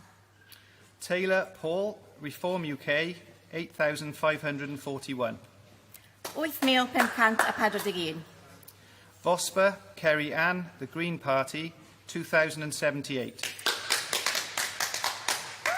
Blaenau 2,078. Therefore, I give public notice that Ruth Jones is duly elected as the Member of Parliament for the Newport West and Islwyn constituency. Felly rwyf yn rhoi hysbysiad cyhoeddus fod Ruth Jones wedi ei ethol fel aelod seneddol dros etholaeth Gorllewin Casnewydd ac Islwyn. Ruth Jones felly yn mynd nôl i San Steffan wedi cynrychioli'r sedd ers 2019, gweinidog yr wrthblaid ar yr amgylchedd. Dyna ni'r canlyniad yn llawn i chi, 17,409 i Ruth Jones. Reform yn ail ar 8,500 a chydig yn fwy na hynny a'r ceidwadwyr yn drydydd gyda 6,710 Plaid Cymru'n bedwerydd. Ac os da ni'n edrych ar canran y bleidlais, 41% i lafur Reform ar 20 a'r ceidwadwyr ar 16 a Plaid Cymru ar 8 a'r newid llafur i lawr i'w fymryn. Unwaith eto 10.3%. Reform i fyny 11%, ceidwadwyr i lawr 22%. Plaid Cymru i fyny 4%. A wedyn da ni'n edrych ar y gogwydd o lafur i Reform. Gogwydd digon, wel, da ni'n gweld dipyn ar y gogwydd yma, da ni. O lafur i Reform. Yna, bob un, maen nhw'r un peth bron y bod, yr un ffigurau, mhob un etholaeth yn dydyn. Ond mae o'n cadarnhau'r hyn oedden ni'n dweud rhai oriau yn ôl bellach. Mae'n ymddangos beth sy'n digwydd ydy bod llafur yn elw ar y ceidwadwyr yn baglu. Does a ddim ton mawr o gefnogaeth i lafur. Dwi'n ceisio bychanu. Owain, dwi'n cydnabod, mae hwn yn... Os ti'n edrych ar y nifer o sedda, mae hon yn chwip o ganlyniad i lafur. Does a ddim dowt am hynny. Os ti'n edrych ar ganran y bleidlais, os ti'n edrych ar beth sy'n digwydd o ran cynnydd neu gostyngiad yn aml iawn yn y ganran, a ti'n edrych ar cynlleiad o bobl sydd wedi pleidleisio mewn llawer iawn o'r sedda yma, mae yna ddarlun sy'n fwy cymleth na'r llwyddiant amlwg mae rhywun yn weld ar y wyneb. A gyda llaw, oedd Richard yn deud hyn am 5 munud wedi 10. Oedd o'n spot on, chwarae teg. A dyna pan mae'n cael dwad bob tro, chwarae teg. Os dwi'n gael yn anghywir, dwi'n cael dod nôl, ia? Mae'n bwysa fan hyn, does? Ond mae yna newyddion o lewenydd mawr i'r blaid geidwadol, mae Cemi Beidynoc wedi cadw i sedd. Ydy hynny'n destun... Destun beth? Wel, dydwch chi? Wrth gwrs mae destun belchda. Mae Cemi'n aelod effeithiol iawn o'r cabinet, ac am ni, mi ganddi ddyfodol disglair iawn. Yn bosib iawn pwy yw'r gen i weld beth ddigwyddith yn y 4 ar 20 nesaf yma, ond am ni, mae ganddi ddyfodol disglair iawn yn rhan o dîm rheng flaen y blaid geidwadol. Ie, ac os na dyna gyfeiriad y blaid, be fydd y blaid yng Nghymru eisiau gwneud? Closiat i nhw? Closiat rhywun fel Cemi Beidynoc? Dwi ddim yn enwebu yn ffefryn i olynu'r prif ryw. Wedi'r cyfan, dos dim swydd i'w lenwi eto, nag oes? Rhowch ydig oriau, ie. Wel, gewn ni weld, ond maes fel mae bosib iawn, fi yna gwestiwn ynghylch tynged y prif rydog a gornest, y trydydd gornest ymhen rhyw 5 mlynedd sy'n rhyfeddol. Dwi'n gweld het arall. Mae'r hetia yma ddigon o sioe. Dyma Caerfyrddin. Da ni wedi gweld hetia hanner heno. Dyma ni, mae'r canlyniad ar fi'n dod o Gaerfyrddin. Dyma ni. Helen Jones, y swyddog canlyniadau i etholaeth Caerfyrddin, yn datgan fod y cyfanswm o bleidleisiau a roddwyd i bob angeisydd fel y ganlyn. I, Helen Jones, returning officer for the Carmarthen constituency, declare that the total number of votes given to each candidate was as follows. Beasley William Dominic, Plaid Werdd Cymru, Wales Green Party, 1,371, 1,371. Beckett Nicholas Paul, Welsh Liberal Democrats, Democratiaid Rhyddfryddol Cymru, 1,461, 1,461. Cole, Nancy Ellen, Women's Equality Party, 282, 282.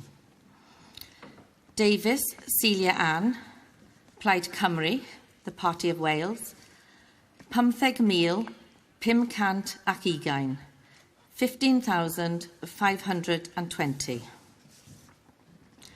Evans David Mark, Workers' Party of Britain, 216, 216. Hart Simon Anthony, Ceidwadwyr Cymreig, Welsh Conservatives, 8,825, 8,825. Holton Bernard, Reform UK, 6,944, 6,944.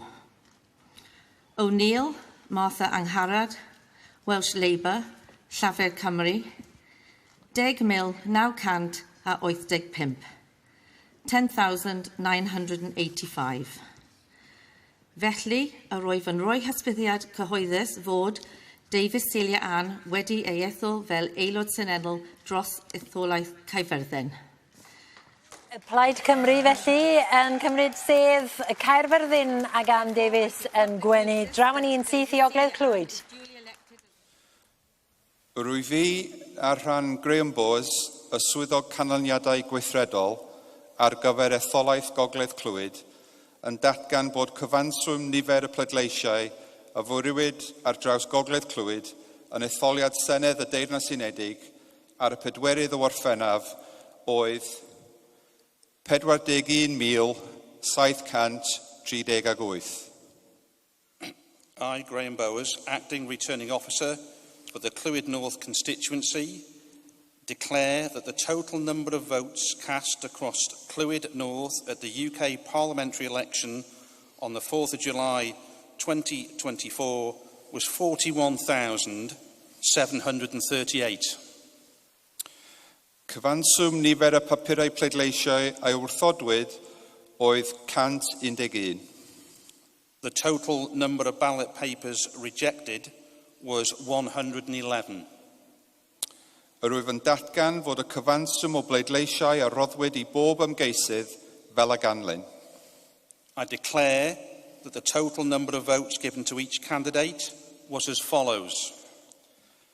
German, Jill, Llafur Cymru, 14,794. German, Jill, Welsh Labour, 14,794. Hogg, Martin James, Plaid Werth, 1,391. Hogg, Martin James, Green Party, 1,391. Miller, Darren, ymgeisydd Plaid Geidwadol Cymru, 13,598. Miller, Darren, Welsh Conservative Party candidate, 13,598. Orange, Jamie, Reform UK, 7,000. Orange, Jamie, Reform UK, 7,000. Rowlinson, Paul John, Plaid Cymru, 3,159. Rowlinson, Paul John, Plaid Cymru, the Party of Wales, 3,159. Wilkins, David James, Democratiaid Rhyddfrydol Cymru, 1,685. Wilkins, David James, Welsh Liberal Democrats, 1,685. Felly, yr wyf yn rhoi hysbysiad cyhoeddus fod Jill German wedi ei hethol fel aelod seneddol dros etholaeth Gogledd Clwyd. Therefore, Llafur yn cipio Gogledd Clwyd draw i ganol y des i'r Benfro. I give notice. I, William Bramble, Acting Returning Officer for the Mid and South Pembrokeshire constituency, declare that the total number of votes given to each candidate was as follows. Yr wyf fi, William Bramble, y swyddog canlyniadau gweithredol, i etholaeth canol a des i'r Benfro, yn datgan fod y cyfanswm o bleidleisiau a roddwyd i bob ymgeisydd fel a ganlyn. Anderson, Hannah, Women's Equality Party, 254. 254. Cameron, Alistair Ronald, Welsh Liberal Democrats, 2,372.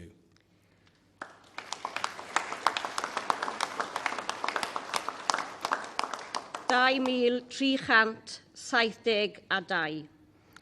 Crabb Stephen, Welsh Conservative Party candidate, 14,627. 14,627. Marchant Stuart James, Reform UK, 7,828. 7,828. Purchase James, Green Party, 1,654. 1,654. Supika Vichy, Independent, 427. 427.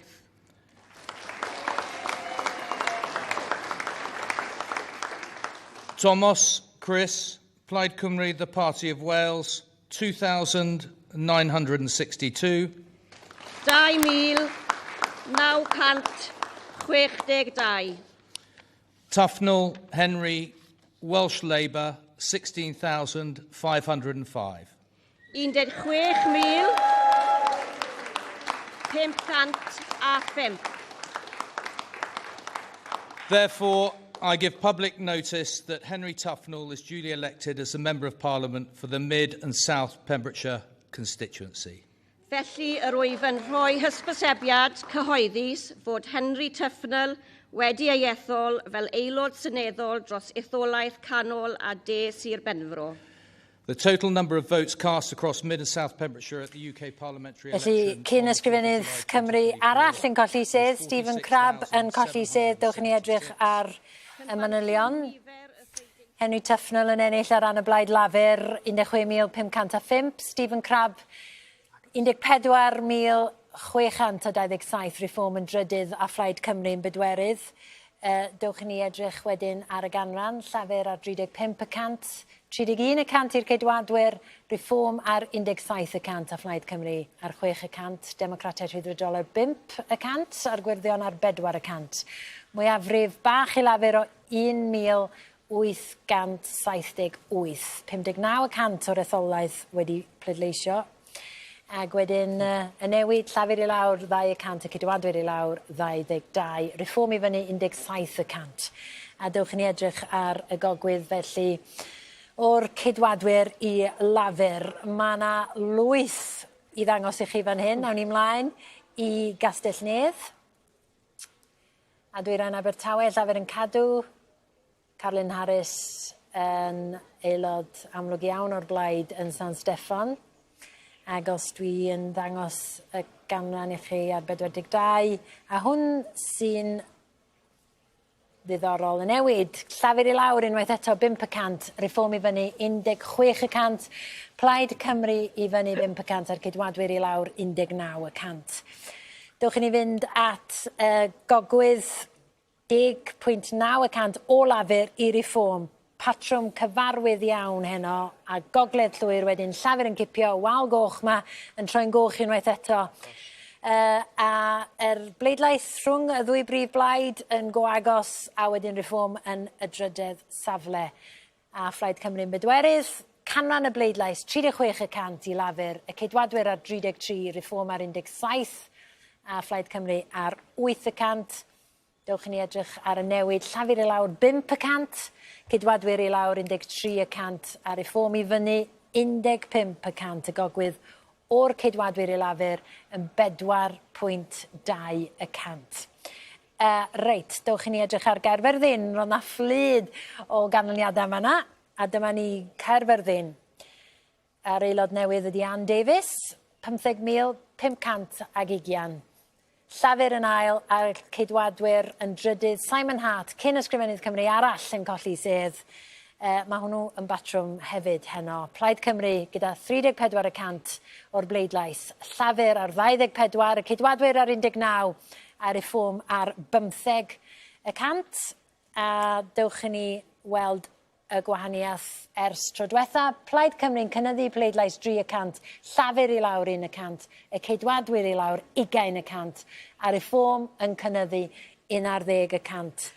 a'r gogwydd o'r cydwadwyr i Blaid Cymru yn 11.6 y cant. Dewch i ni fynd at arweinydd Plaid Cymru. Rhina Piorwerth, croeso ato ni. A noswaith dda, ydych chi yn gwenu, a ydych chi siŵr o fod yn ddyn balch iawn heno? Ydw, dwi'n dod yma i ganolfan hamdden Plas Arthur ers rhyw 45 o flynyddoedd, mae'n siŵr, a mae'n deg deud mae dyma un o'r nosweithiau gorau. Dwi'n mor hapus dros Llunos Medi a'r gwaith mae hi wedi rhoi i mewn yn arwain yr ymgyrch yma yn Ynys Môn a'r tîm rhagorol nath frwydro ymgyrch mor wych, a dwi'n ei llongyfarch nhw'n gynnes iawn heno, ac wrth gwrs yn llongyfarch a'r tîm yng Nghaerfyrddin. Mae hon wirioneddol wedi bod yn noson arbennig, yn bod ni'n dal wrth gwrs yn aros am nifer o ganlyniadau allweddol eraill. Ia, a pedair sedd, siŵr o fod, dyna ydych chi'n ddisgwyl? Wel, os ydy hi'n bedair sedd, mi fydda hon yr canlyniad gorau erioed i Blaid Cymru o ran yr gyfran o seddi yng Nghymru. Mi oedd y nifer o seddi wrth gwrs yn mynd lawr o 20 i 32. Yr newid ffiniau wedi bod yn angharedig, teg deud, efo Plaid Cymru. Wedi colli 2 sedd, os liciwch chi yn hynny o beth. Mae dyblu y nifer o seddi i bedair yn ganlyniad sydd wrth gwrs yn un yn bodloni ni'n fawr, ond dechrau'r daith ydy hyn at yr etholiad i'r Senedd yn 2026. Ia, dechrau'r daith. Mae yna glod wedi bod o sawl cyfeiriad i'ch perfformiad chi yn bersonol, ond mi ddoth hynny adag Leanne Wood ar platfform, ar llwyfan Prydeinig, ag i Adam Price hefyd. Sut mae cadw'r momentum yna i fynd rwan a'i droion rhywbeth ar gyfer 2026? Dwi wedi teimlo yn y blaid dros yr wythnosa diwetha teimlad o gyffro go iawn ynglyn â'r posibiliadau yn yr etholiad yma. Mae'n ymddangos yn bod ni wedi bod yn iawn i fod yn gyffroes. Da ni wedi gweld y gyfran o'r bleidlais yn codi i Blaid Cymru bron bob man dwi wedi gweld, ac mae yna edrych ymlaen go iawn am 2026, ond pan dwi'n defnyddio'r terma dechrau'r daith, dyna dwi'n ei olygu.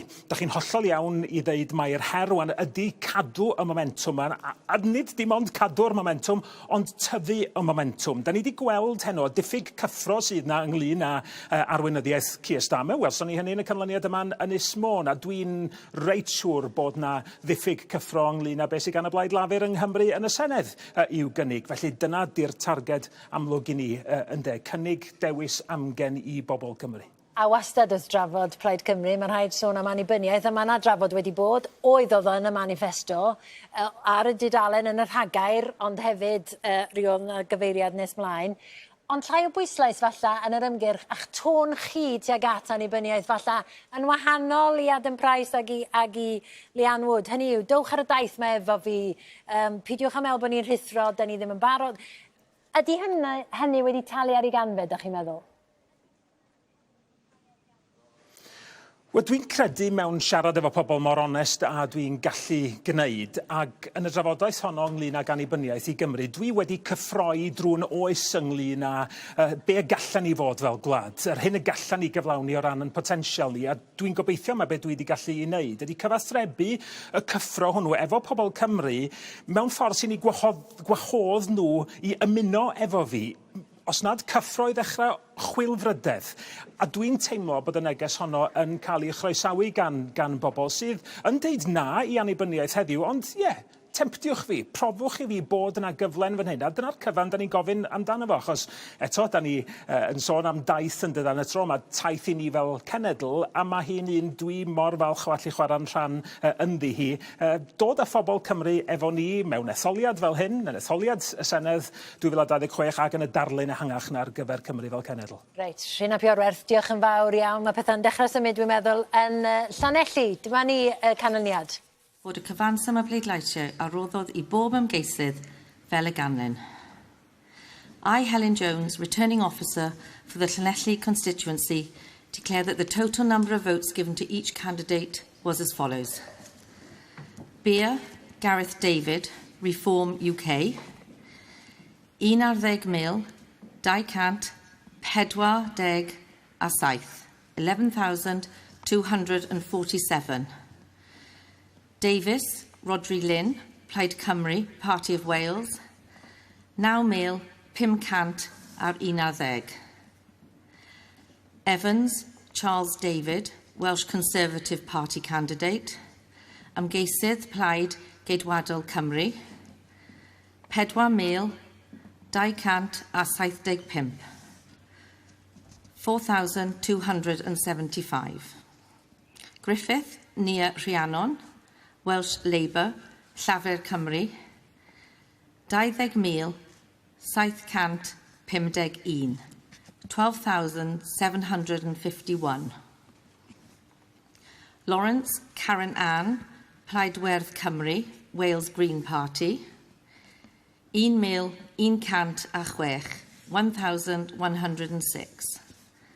Passmore Christopher David William, Welsh Liberal Democrats, Democratiaid Rhyddfryddol Cymru, 1,254. 1,254. Robinson Stan, UKIP No to Illegal Immigration, 600. 600. Felly, a roedd yn rhoi hysbysiad cyhoeddus fod Griffith Nia Rhiannon wedi ei eithol fel aelod seneddol dros etholaeth Llanelli. Therefore, I give public notice that Griffith Nia Rhiannon... Felly, yn aelod seneddol ers 2005 ac yn parhau i gynrychioli Llanelli, ond roedd hi'n dyn gyda reform yn ail, gyda 12,751 Nia Griffith, a reform yn ail Plaid Cymru'n drydydd a ceidwadwyr yn bedwerydd. Dewch i ni weld wedyn y canran. Llafur ar 31%, reform ar 28%, Plaid Cymru ar 23 a'r ceidwadwyr ar 10. Mwyafrif o 1,504 i'r Blaid Lafur dros reform. A newid, llafur i lawr 8%, a reform i fyny 19%, Plaid Cymru i fyny 2%, a'r ceidwadwyr i lawr 20%. A'r gogwydd yr un hen batrwm, da ni'n gweld dro ar ôl tro o lafur i reform o 13.4%. Mae rai fi fynd at Owain fan hyn, mae'r bleidlais lafur, mae'n noson wych i chi, ond mae rai bod yna elfen o bryder yng Nghymru. Mae'n anodd edrych ar hwn yn sicr o ran reform, heb fod yna unrhyw bryder. Ond hefyd, peth arall wedyn ni yw, mae yna rhywbeth yn hwn dwi'n hoffi i weld, sef mae yna neges hynny. Mae pobl yn fodlon newid i pleidles nhw yn llawer mwy cyson nag nhw arfer wneud, cenhedlaeth, hanner cenhedlaeth nhw. Mae hwnna'n anghyfforddus falle i ni heno. Jyst dim amheuaeth fi fod yn beth dda yn ddemocrataidd, a mae yna gyfle i ni, a na fel dwi'n dehongli hwn, sef bod rhaid i ni ail-ddiffinio'n hunain, nid cwmpo nôl bod ni'n blaid traddodiadol Cymru, Llywodraethu Cymru. Rwtsh yw hwnna sy'n cymryd yr etholwyr am ffyliad. Dylen ni ddim wneud e, mae hwn yn rybydd i ni, dylen ni rando ar y rybydd, nid i anwybyddu e. Os a berig bod chi yn wneud hynny ar hyn o bryd, ta, neu rhai o fewn eich plaid chi'n Nghymru? Wel, dwi'n credu bod ni'n cael y rybydd heno, dwi'n credu gawn ni weld yn y dyddiau wythnosau misoedd sydd i ddod. Dwi'n credu bod ni'n anwybyddu hyd yma. Nawr yw'r prawf i ni. Mae eisiau ni fod yn ddewr a cymryd bach o risg, dwi'n credu. Ddim yn rhywbeth yn draddodiadol i ni wastad wedi wneud. Na'r unig ffordd mlaen yng Nghymru, mae hwnna'n hollol eglur y heno. Dwy lan yma'r her, gawn ni weld wedi pawb arall yn y blaid yn barod yma'r her. Reit, dyna ni. Arweinydd y dyfodol, falle. Hynny yw, mae'n ddiddorol, mae'r cyfuniad o ganlyniadau da ni wedi cael rwan yn ddiddorol iawn. Cyfyrddin, o Cystamer, yng Nghyfyrddin, echdoedd? Sori, dwi wedi colli cyfri ar pa ddwrnod ydy pa ddwrnod rwan. Ond oedd o'na, oedd mwy na lai holl ymgeiswyr llafur Cymru, 10 Cymru yn sicr yna, gan gynnwys bobl sydd mond wedi ennill o ryw 1,000 o bleidleisiau fan hyn, ddaren nhw golli Cyfyrddin o 5,000 o bleidleisiau. Mae llafur wedi, maen nhw wedi crafu ennill mewn llwyth o seddi. A dwi'n tybio bod nhw jyst ddim wedi sylweddoli, bod nhw dan ffasiwn bwysa. Chymod, maen nhw wedi bod yn lwcus. Achos mae'n amlwg bod nhw wedi bod yn rhoi adnoddau yn y lle anghywir. Dwi wedi siarad efo llawer iawn o bobl sydd bellach yn aelodau seneddol llafur sy'n dweud, oia, dwi wedi cael gesio'r chymyn i fynd i Gafyrddin a peidio wneud dim byd yn fy set fy hun. Wel, argol fawr! Maen nhw wedi bod yn ffodus. Dewch i ni weld rhai canlyniadau eraill te. Alun a Glannau Dyfrdwy. dyma ni, canlyniad Mark Tammy'n parhau fel aelod seneddol, reform unwaith eto'n ail, y cydwadwyr yn drydydd. Ac os da ni'n edrych ar y ganran, 42% i lafur, reform ar 22%, cydwadwyr ar 18%, a'r democratiaid rhyddfrydol ar 5%. A dewch i ni edrych ar y newid ers y tro diwetha, llafur lawr yw fymryn, 10.3 ond i lawr. Reform i fyny 16, y cydwadwyr i lawr 24%. Mae yna batrwm yn sicr heno, a'r gogwydd o lafur i reform 8.2%. Dewch i mi ddangos gorllewin Caerdydd i chi. Dyma fo yn dod. Baris Curtis wedi ennill, oedden ni'n sôn am Toaston Bell yn gynharach, wedi corfu'r dyfroedd enw o di allan. Un arall wedi cipio fan hyn yng ngorllewin Caerdydd, 16,442 o bleidleisiau. A Phlaid Cymru'n ail, y cydwadwyr yn drydydd, a reform yn bedwerydd yn fan hyn. Ac o ran y ganran wedyn, 37% i lafur Plaid Cymru ar 21%, y cydwadwyr ar 15%, a'r reform ar 2 ar 10, a'r newid llafur i lawr. Mae hwnna'n ganlyniad rhyfeddol. 13%. Mae hwnna'n rhyfeddol, de. I Plaid Cymru fyny 13% yng Ngorllewin Caerdydd, mi fydd Rhina Piorwes wrth i fod yma hynny. Mae jyst yn werth nodi, dwi wedi dweud yn barod mod i'n meddwl falle mae hwn wedi canol gorau erioed Plaid Cymru mewn etholiad San Steffan. Mae'r cyferbyniad rhwng beth sy'n digwydd i Blaid Cymru a beth sy'n digwydd i'r SNP yn rhyfeddol. Mae'r SNP ar y llaw arall. Mewn grym.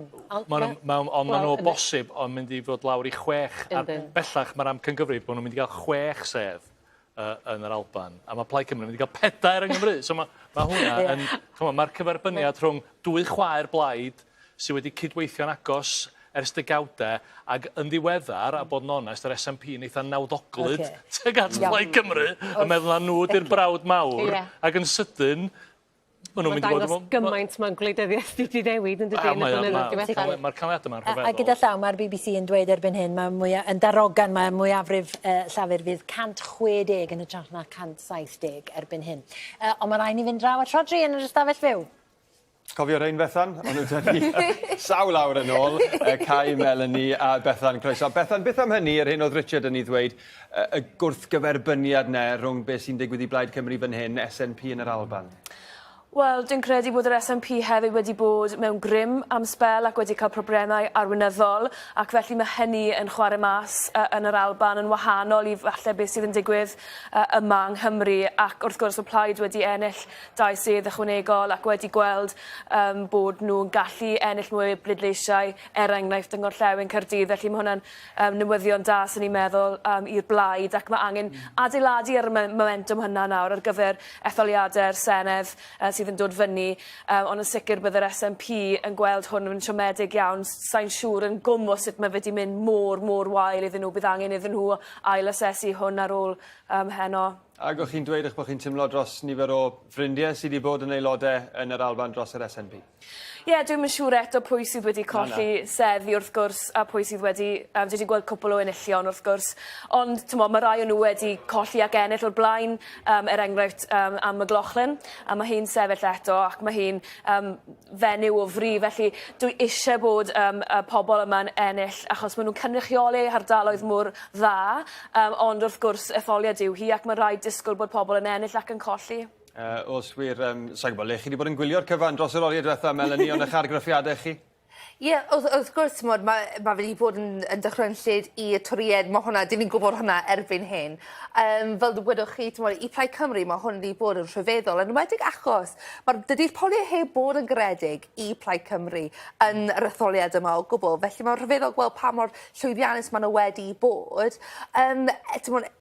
Bod llafur wedi cymryd seddi o toried dros y Deyrnas Unedig hyd at hyn, beth sy'n peri gofyd yw gymaint o bleidleisiau mae reform wedi cymryd, a mae hwn yn rhywbeth sy'n rili pryderu fi achos gyda gymaint o wynebau o'r toried yn mynd nawr, byd nhw ddim yn barod i paffio mewn 5 mlynedd nesaf, felly mae'r bobl sy'n arasgell dde yna ydyn nhw'n mynd i cario ymlaen yn mynd at Reform nawr? Mae'r ffaith i fi bod Lee Anderson a Nigel Farage, a ddau nhw'n aelodau seneddol, dwi'n gallu cael pen fi rownd hwnna amser yma o'r bore, a dwi'n gweld lle arall mae'r pleidleiswyr yna ar yr asgell dde mynd i fynd dros y blynyddoedd nesaf. Mae hwnna'n scary iawn. Fi'n gytuno, ond eto gyd, dyw'r siar y bleidlais ddim yn cyfieithu ar hyn o bryd i seddi. Nawr yn gweld... Gael dros y munud, Penny Mordaunt i ni'n clywed wedi colli i sydd, ond cariwch mlaen, Cai. Ie, o'n i jyst yn gweud, dyw siar y bleidlais ddim ar hyn o bryd yn cyfieithu i seddi. Mae'r BBC nawr yn gweud taw 4 sedd mewn disgwyl i'r Reform ennill, nid yr 13 glywson ni ar ddechrau'r noson. Felly mae hwnna'n newid mawr, a mae hwnna'n newid y narratif yma. Y narratif cyn belled oedd mae'r Reform mynd i wneud yn gymaint gwell yn ei disgwyl nhw sydd ar momentum. Dwi'n ddim yn wir nawr, ydy e? Ond maen nhw yn cymryd o'r ddau ochr yna. Dyna beth sy'n peri gofyn i fi, maen nhw'n cymryd o llafur hefyd. Wel, mae cyfrifiadur Bethan Rhys Roberts dro ar ôl tro heno wedi dangos y gogwydd yna o lafur i Reform. Dyna beth sy'n peri gofyn i fi, a dros y 5 mlynedd nesaf, lle mae'r pleidleiswyr yna mynd i fynd, achos dwi'n gofidio, mae ddim just spike eleni fydd hwnna, achos bydd y ceidwadwyr ddim mewn siap iachus i paffio nôl o fewn 5 mlynedd, a falle bod dwi'n mynd i troi at yr asgell dde y blaes, wel y braf mewn Priti Patel ac yn y blaen, falle fy nhw'n paffio nôl neu falle fy nhw'n cymysgu, like, mixed forces nhw, a dyna, mae hwnna'n hyn o'r wath.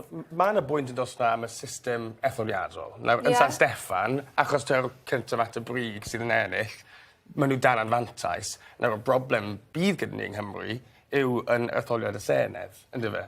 Pam mae lot mwy o wahaniaeth am y siar o bleidlais, wrth gwrs, achos y regional seats, felly. So mae hwnna'n mynd i ber gofyn i fi. Yn wedyn, falle bydd heno wedi rhoi momentum i Reform yn edrych am yr etholiad Senedd Cymru wedyn.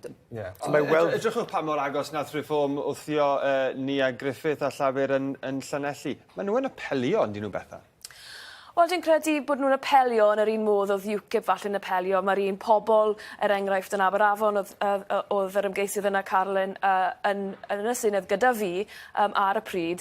A dwi'n credu mewn lot o ffyrdd mae fe'n rhyw fath o brotest o gwleidyddiaeth, ac maen nhw'n gweld Nigel Farage rhywsut fel rhyw fath o pleidleisio yn erbyn yr establishment ac yn siarad fel rhywun pob dydd, ond dyw hynny ddim rili yn wir, ac mae'r fath o wleidyddiaeth yn eitha dangerus, ac fi'n credu os bydd pleidiau gwleidyddol fel Blaid Lafur a'r Toried a Plaid Cymru yn anwybyddu Reform, wedyn nhw sydd ar fai, mae rhaid i ni fynd at y broblem, taclo fe, a ceisio curo pleidiau felly yn etholiadau Senedd yng Nghaerdydd. Chi'n hollol iawn, mae mi oedd yn brotest, ond mae protestio gyda Brexit, mae wedi protestio gyda UKIP. Mae llafur na'r cydwadwr ddim yn gwrando. A dyna nhw sydd ar fai heno, a bod Reform wedi cynyddu. Mae yn wir. Mae fe yn etholiad newid, yn ddiwedd. Be ni'n gweld, a mae yna gymhariaeth gyda beth ni'n sôn am gyda'r SNP yn dos. Dyw pobl ddim eisiau gweld yr un gwynebau mewn grym. So mae hwnna wedi rhoi o'r SNP dan anfantais. Mae wedi manteisio Reform, mae wedi manteisio y Blaid Lafur, falle ddim gymaint yng Nghymru. So ni'n gweld y patrwm yma. Dyw pobl ddim eisiau gweld y pobl sydd wedi bod mewn grym yn eu hardal nhw yn dod nôl i bwyr eto. Ydy'r un optimistiaeth na o gwmpas Sir Starmer nawr ag oedd o gwmpas Tony Blair nôl yn 97? Does dim lot o frwdfrydydd os na. A y cwestiwn nawr yw, a fydd y gefnogaeth yna'n parhau'r etholiad nesaf, neu a fydd yn eitha byrdymor? Mae nifer yn gweud, bod na gefnogaeth eitha lled ag eang i Keir Starmer o Blaid Lafur, falle bod e ddim yn ddwfn iawn faint o gefnogaeth mae'r pobl yn fodlon roi iddyn nhw. I chi wedi bod yn ymgyrchu dros y Blaid Lafur? Ydy ar eich cyffroi chi? Mae'n dibynnu. Mae wedi bod yn ffantastig i siarad gyda rhai pobl ar stepen drws sydd eisiau gweld newid, sy'n frwd i gael newid. Newid, ond nid o anghenraid Sir Keir Starmer? Wel, ie, ond dyna beth mae pobl eisiau nawr, ydy fe? Mae'n eisiau rhywun eitha synhwyrol. Dyna beth ni eisiau, i wedi gwir. So fi'n meddwl bod hwnna mae bersonoliaeth wedi manteisio blaid yn y pen draw. Wel, dyna ni. Diolch am y tro, Bethan. Diolch fawr, Rhodri. Ie, mae yna lwyth o seddi diddorol yn Lloegr. Da ni'n gwybod bod y gwiryddion a i cyd-arweinydd nhw cael y denu wedi cipio'r sedd yna yng nghanol Bryste, sy'n golygu bod thangymdebynau o'r Blaid Lafur, un o'i llefarwyr blaenllaw nhw, wedi colli i sedd nhw. A llwyth o seddi eddill o ran sydd o ddiddordeb o ran y ceidwadwyr a llafur? Ie, mae John Ashworth hefyd wedi colli i sedd o mi oedd o'n lefarydd gwaith a phensiynnau, a hynny oherwydd gwrthwynebiad i bolisi Blaid Lafur ar Gaza yn ardal lle mae yna nifer uchel o fwslemiaid yn Leicester. Hefyd, da ni wedi gweld o'r ceidwadwyr Julian Keegan, ysgrifennydd addysg, yn colli sedd i'r Democratiaid Rhyddfrydol. Mae hefyd llafur wedi cipio Berys and Edmonds, sydd wedi bod yn geidwadol ers 1820. Felly, dwi'n yn siŵr le oedd hwnna ar ei nifer i targedau nhw, seddi targed nhw, ond mae hwnna'n dipyn o gamp. Hefyd, Penny Mordaunt, oedd ei golwg ar fod yn arweinydd i'r dyfodol. Mae hi yn Portsmouth North wedi colli ei sedd hi hefyd. Ie, dewch i ni weld os o graffeg i ddangos sedd Penny Mordaunt. Dyma ni llafur yn cipio hi gyda 14,000 a hanner bron a bod o'r pleidleisia, a wedyn Penny Mordaunt ar ôl o gyda 13 o filoedd 750 o bleidleisia Reform yn drydydd, y Democratiaid Rhyddfrydol yn bedwerydd ar Gwyrddon. Ceredigion yn cyhoeddi. The agents for conducting themselves so professionally and courteously throughout the whole of the process. It does mean a lot. It sets a good example from the outset. So diolch yn fawr iawn I chi, a diolch yn fawr iawn i'r ymgeiswyr. A'i mlaen nawr i'r canlyniad. Rwy fi Eifion Evans, y swyddog canlyniadau gweithredol I etholaeth Ceredigion Preseli yn datgan fod y cyfanswm y bleidleisiau a roddwyd I bob ymgeisydd fel y ganlyn. I, Eifion Evans, acting returning officer for the Ceredigion Preseli constituency, declare that the total number of votes given to each candidate was as follows. Tagrid Almawed, Workers' Party, 228, 228. Thomas Iwan Barlow, Green Party, Plaid Werdd, 1,864, 1,864. Jackie Jones, Labour and Cooperative Party, Llafur ar Blaid Gydweithredol, 5,386, 5,386. Ben Morgan Lake, Plaid Cymru, the Party of Wales, 21,738, 21,738. Carl Pollard, Reform UK, 5,374, 5,374. Aled Thomas, ymgeisydd Plaid Gydwadol Cymru, Welsh Conservative candidate, 4,763. 4,763. Mark Fraser Williams, Welsh Liberal Democrats, Democratiaid Rhyddfrydol Cymru, 6,949, 6,949. Cyfanswm yn nifer y pleidleisiau fwrwyd ar draws Ceredigion Preseli yn etholiad Senedd y Deyrnas Unedig ar 4 Orffennaf 2024 oedd 46,457. The total number of votes cast across Ceredigion Preseli at the UK parliamentary election on the 4th of July 2024 was 46,457. Cyfanswm yn nifer y papurau pleidleisio a wrthodwyd oedd 155. The total number of ballot papers rejected was 155. Felly rwyf yn rhoi ysbysiad cyhoeddus fod Ben Morgan Lake wedi ei ethol fel aelod seneddol dros etholaeth Ceredigion Preseli. Therefore, I give public notice that Ben Lake is duly elected as the Member of Parliament for Ceredigion Preseli constituency. Dyna ni, yn ôl I San Steffan a fo felly ag yn aelod seneddol dros yr hen sedd Ceredigion ers 2017. Dyna ni canlyniad. Dewch I ni gael gweld y ganran. Bore da. Os allwn ni weld y ganran yn... Bore da. Good morning. Dyna ni, 47% I Blaid Cymru. Y Democratiaid Rhyddfrydol yn ail ar 15. Llafur yn drydydd. A Reform yn bedwerydd. Ddwy blaid honno gyda 12% o'r bleidlais a'r cydwadwyr gyda 10%. Ymlaen â ni wedyn i'r newid ers y tro diwetha. cynnydd i Blaid Cymru o 16%. Democratiaid rhyddfrydol i fyny rhyw dwtsh a llafur i lawr 9%, Reform i fyny 8% ar cydwadwyr, i lawr 19% ar gogwydd. O'r Democratiaid rhyddfrydol i Blaid Cymru, 7.8%. Canlyniad Dwyrain Caerdydd sy'n nesa. I, Paul Orders, Acting Returning Officer for the Cardiff East constituency, declare that the total number of votes given to each candidate was as follows. Mae Paul Orders, y swyddog canlyniadau dros dro i etholaeth Dwyrain Caerdydd yn datgan fod y cyfanswm o bleidleisiau a roddwyd i bob ymgeisydd fel y ganlyn.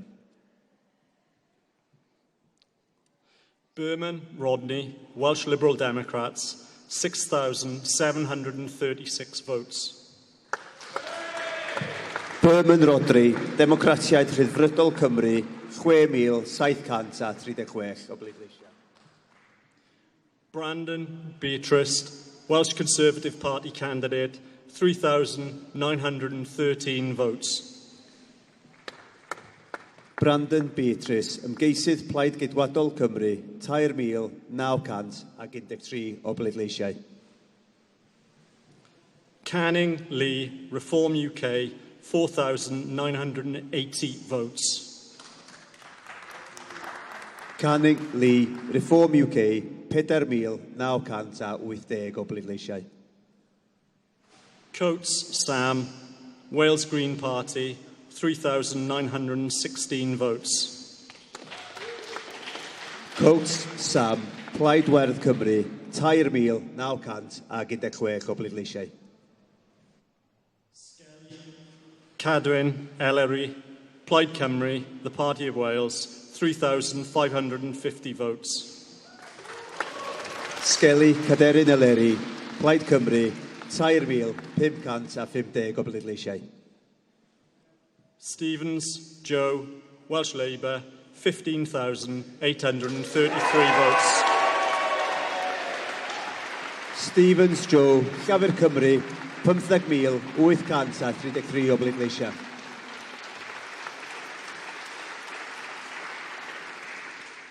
Williams, John Aaron, Trade Unionist and Socialist Coalition, 195 votes. Williams, John Aaron, Trade Union and Socialist Coalition, 195 o bleidleisiau. Therefore, I give public notice that Joe Stevens is duly elected as the Member of Parliament for the Cardiff East constituency. Joe Stevens, aelod seneddol canol Caerdydd. A dyna ni, da ni wedi gweld sawl cyn ysgrifennydd Cymru'n gadael o bosib. Hi fydd ysgrifennydd Cymru o bosib dros y dyddiau nesaf. Dyna ni'r canlyniad, ac os da ni'n edrych ar y ganran, o ran llafur yn cadw Dwyrain Caerdydd gyda 20% o'r bleidlais, y Democratiaid Rhyddfrydol yn ail gyda 17%, Reform yn drydydd gyda 13%, wedyn y Gwirfion a'r Cydwadwyr ar 10% a Phlaid Cymru gyda 9%. Ac os da ni'n edrych ar y cwimp i lafur o 19%, y Democratiaid Rhyddfrydol yn cynyddu 5%, Reform i fyny 9%, y Gwirfion i fyny 9%, a'r Cydwadwyr i lawr 13%, a Phlaid Cymru 8% o gynnydd yn eu pleidlais nhw. A'r gogwydd o lafur i'r Democratiaid Rhyddfrydol yn 11.8%. Digon i'w drafod yma yn y stiwdio, a croeso mawr i'n gwestai diweddara ni, Jeremy Miles, ond mae rai ni fynd yn sydd i Lanelli, achos mae Nia Griffith, yr aelod seneddol, wedi bod yn aros yn amyneddgar ers tro. Diolch yn fawr, a llongyfarchiadau i chi ar gael eich ail ethol, a mae rai bod yna rhywfaint o siom gyda'r bleidlais a'r cwimp yn y ganran. Noswaith da, diolch yn fawr am y cyfle i siarad gyda chi. Wel, wrth gwrs, beth ni wedi gweld, bod bobl mor digalonedig dan twriaid, bod nhw wedi gweld ymddygiad drwg, bod nhw wedi colli hyder yn y system, bod nhw wedi dioddef o broblemau cost byw, ac wrth gwrs maen nhw'n chwilio am atebion. A beth sy'n pwysig nawr i ni fel y Blaid Lafur, bethau ni yn cael y cyfle i fod y Llywodraeth yn San Steffan bore yma gyda Sir Keir Starmer fel prif weinidog. Mae'r challenge i ni nid yn unig i creu twf ar yn economi, i wella'n gwasanaethau cyhoeddus, ond hefyd i ail-adeiladu hyder yn y system wleidyddol, ail-adeiladu hyder yn y ffaith bod bobl fel ni yn gallu gwasanaethu yn y bywyd gyhoeddus ac yn wneud pethau sut maen nhw dylen nhw cael i wneud. Ac o ran y darlun ehangach, o ran Trw Brydain, mae'n stori dda i chi wrth gwrs, ond pam ydych chi'n meddwl bod eich pleidlais chi i lawr bron a bob tro ar draws Cymru? Wel, fel fi wedi dweud, fi'n credu bod cymaint o broblemau gan bobl nawr, pan maen nhw yn gweld beth maen nhw wedi dioddef dan o tyriaid, a pan ydych chi'n gweld beth sydd wedi digwydd i wasanaethau gyhoeddus. Wel, beth sy'n digwydd wrth gwrs, mae'r Llywodraeth yn San Steffan yn eitha fodlon i datganoli y bai am bethau. A beth sy'n digwydd wrth gwrs, pwy sy'n darparu gwasanaethau fel Llywodraeth Cymru, Mae rai fi dorri ar draws yma. Sir. Achos wrth gwrs mae Llywodraeth Cymru'n barod iawn i feio San Steffan a mae beio ei gilydd. Ond ydych chi'n meddwl bod yr etholwyr o bosib yn anfon neges fan hyn i Llywodraeth Cymru neu chi fel plaid yng Nghymru yn benodol? Wel, beth sy'n pwysig i ni ydy rando ar beth maen nhw yn dweud. Achos mae rhai pethau dyn ni ddim yn hoff ohonyn nhw. Wel, mae rhaid i ni ailfeddwl, fel dyn ni yn ailfeddwl nawr am 20 milltir yr awr. So, dyn ni yn rando. Yr un peth gyda ffermwyr, wrth gwrs, mae Hugh Iranca Davies nawr yn eistedd lawr gyda ffermwyr i drafod sut i wneud diwygiadau sydd eisiau yn y byd fferm.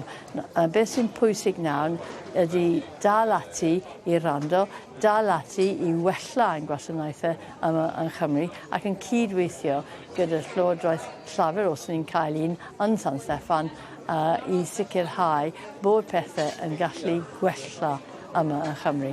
A pam bod chi'n meddwl bod Reform wedi wneud cystal yn Llanelli, hynny yw, ydych chi'n poeni rhyw chydig gannoedd o bleidleisiau y tu ôl i chi. Ai Helen Straddy Park ar mewnfudwyr oedd raidd hynny, ydych chi'n meddwl? Wel, siŵr o fod bydd hyn wedi cael effaith ar bobl, ond beth maen nhw wedi gweld? Maen nhw wedi gweld unwaith eto, Rishi Sunak yn methu wneud beth mae wedi addo i wneud. A na peth sy'n siomedig iawn i bobl, a na pam maen nhw'n trio ffindo atebion eraill. A mae rhaid i ni nawr sicrhau bod ni yn cymryd y challenge a bod ni yn sicrhau bod ni'n mynd ar ôl i'r gangiau a bod ni yn aros bobl sydd i dod dros y môr. Diolch o galon i chi, Nia Griffith, Aelod Seneddol Llanelli. Diolch am eich amser heno. Reit, ymlaen â ni ddangos chydig o ganlyniadau Merthyr Tydfil ag Aberdâr i chi. Gerald Jones yn parhau fel Aelod Seneddol gyda 15,791. Reform yn ail. Os ydych chi'n cofio fan hyn ddaru Reform lansio i hymgyrch. Gyda Nigel Farage a Phlaid Cymru yn drydydd, wedyn y ceidwadwyr yn y bedwarydd safle a'r Democratiaid Rhyddfrydol a'r Gwirddion yn dilyn mwyafrif o 7,447. Llafur wedyn ar 45% o'r bleidlais a Reform ar 24%, Plaid Cymru ar 14. A dewch i ni weld yr un pwysig yn newid ers y tro diwetha. Llafur i lawr unwaith eto 7% a Reform i fyny 13%, Plaid Cymru i fyny 5% a ceidwadwyr i lawr 13%, sy'n golygu gogwydd. A dyma fo o lafur i Reform. Falla'r lliwiau mwyaf cyfarwydd o ran gogwydd i ni yma yng Nghymru o'r wyrdd i goch fan hyn, 9.9%. Dewch i ni edrych yn sydyn ar ddwyrain Clwyd. Llafur yn cipio hon yn y wal goch, sy'n troi yn ôl yn goch. Llafur ar 19,484. Y ceidwadwyr James Davies 13,862, Reform wedyn yn drydydd, Plaid Cymru'n bedwerydd, Democratiaid Rhyddfrydol a'r Gwirthion wedyn. Dewch i ni weld y ganran, Llafur ar 39, y Cydwadwyr ar 29, Reform ar 16%, Plaid Cymru ar 8, ag y newid, dyna ni y newid, ag yn arwyddocâl bod y Cydwadwyr i lawr 19, Llafur i fyny 10.7%, a'r Gogwydd o'r Cydwadwyr i lafur 9.8%. Ochennaid yma yn y canol gan Mr Richard Wyn-Jones. Wel, o'n isio, mae yna gymaint yn mynd ymlaen, a dwi'n gorfod ymddiheuro i Jeremy. Nes i ymddiheuro i Owain o'i flaen, a bod fi'n mynd i dywall lot o ddŵr oer ar ben set o ganlyniadau sydd ar un ystyr yn rhyfeddol o dda i lafur. Dyma fy hoff ystadegu ni o'r noson hyd yma. Da ni'n arfer bod llafur yn gwneud yn sylweddol well yng Nghymru nag yn Lloegr bob tro. Ar hyn o bryd mae llafur 0.1% yn unig ar y blaen yng Nghymru i Loegr. Dydy llawer erioed wedi cael canran is yng Nghymru nag yn Lloegr. Da ni o fewn cyrraedd i hynna. Mae hwnna'n wirioneddol ysgytwol. Mi ydyn ni wedi bod yn trafod hynny fod yn deg. Mi oedd hynny yn bosibilrwydd oherwydd trafferthion Llywodraeth Cymru, trafferthion Vaughan Gething, a hefyd y ffaith bod yna rhannau o Gymru fel Gorllewin Caerdydd, fel Ceredigion, fel Dwyfor Meirionnydd, lle roedd Jeremy Corbyn mewn gwirionedd yn apelio at eitha lot o gefnogwyr y Blaid Lafur. Reit, dewch i ni ofyn i Jeremy Miles, croes ato ni. Ia, noson dda, mae pawb yn cydnabod hynny wrth gwrs i ond beth sy'n mynd ymlaen yng Nghymru'n benodol? Mae ganlyniad. Gogledd Caerdydd, mae'n ddrwg i ni. Mi ddaw. Paul Orders, swyddog canlyniadau dros dro i etholaeth Gogledd Caerdydd yn datgan fod y cyfanswm o bleidleisiau a roddwyd i bob ymgeisydd fel y ganlyn. Gwyn, Lawrence Douglas, Reform UK, 5,985 votes. Gwyn, Lawrence Douglas, Reform UK, 5,985 o bleidleisiau. Latif Irfan, Welsh Liberal Democrats, 3,168 votes. Latif Irfan, Democratiaid Rhyddfrydol Cymru, 3,188 o bleidleisiau. McMorrin Anna, Welsh Labour, 20,849 votes. McMorrin Anna, Gafr Cymru, 20,849 o bleidleisiau.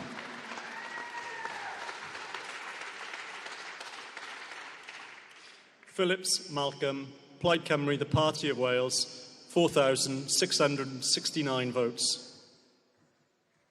Phillips Malcolm, Plaid Cymru, 4,669 o bleidleisiau. Shepherd Foster Meg, Wales Green Party, 3,160 votes. Shepherd Foster Meg, Plaid Werdd Cymru, 3,160 o bleidleisiau. Williams Joel, Welsh Conservative Party candidate, 9,642 votes. Williams Joel, ymgeisydd Plaid Gydwadol Cymru, 9,642 o bleidleisiau. Therefore, I give public notice that Anna McMorrin is duly elected as the Member of Parliament for the Cardiff North constituency. Canlyniad nesaf yn Dwyfor Meirionnydd. Yn dawel am ychydig eiliadau, ysgolwch yn dda. Gai ddiolch yn gyntaf. Diolch ddiolch i'r ymgeiswyr i gychwyn am ymgyrch broffesiynol a pharchus iawn. Can I start just by thanking the candidates for a very professional campaign. A cyn I bob fynd o yma, swn i yn licio diolch i'r tîm i gyd sydd wedi bod yma yn gweithio hyn o reis o gwmpas yr ochra yma i gyd sydd wedi bod yma ers 7 awr bellach yn cyfri y papurau i gyd y 40,000 ohonyn nhw. Gafon I chi ddangos eich gwerthfawrogiad yn os gwelwch dda.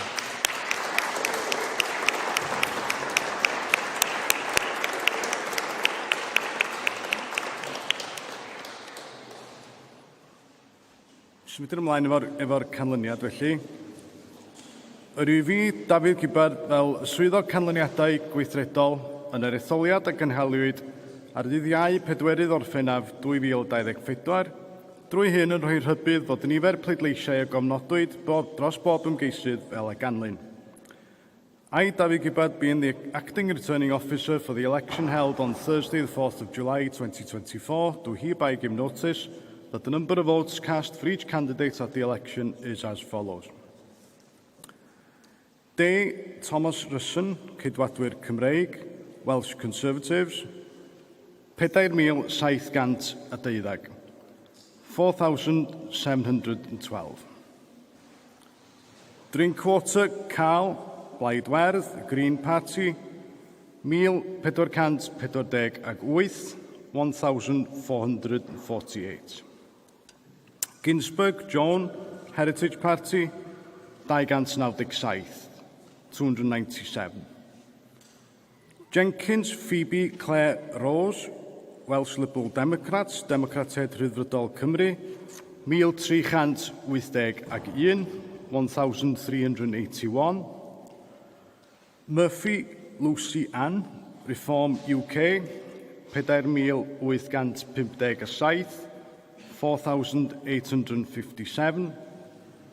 Roberts Elizabeth Saville, Plaid Cymru, Party of Wales, 1,788. 21,788.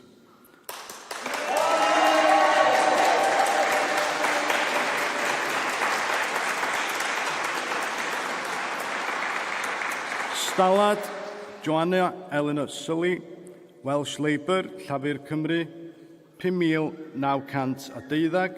5,912. Cyfanswm papura pleidleisio wrthodwy, total rejected ballot papers, 215, 215. Ac felly rwy'n datgan drwy hyn fod hereby do declare that Elizabeth Saville Roberts wedi ethol yn briodol has been duly elected.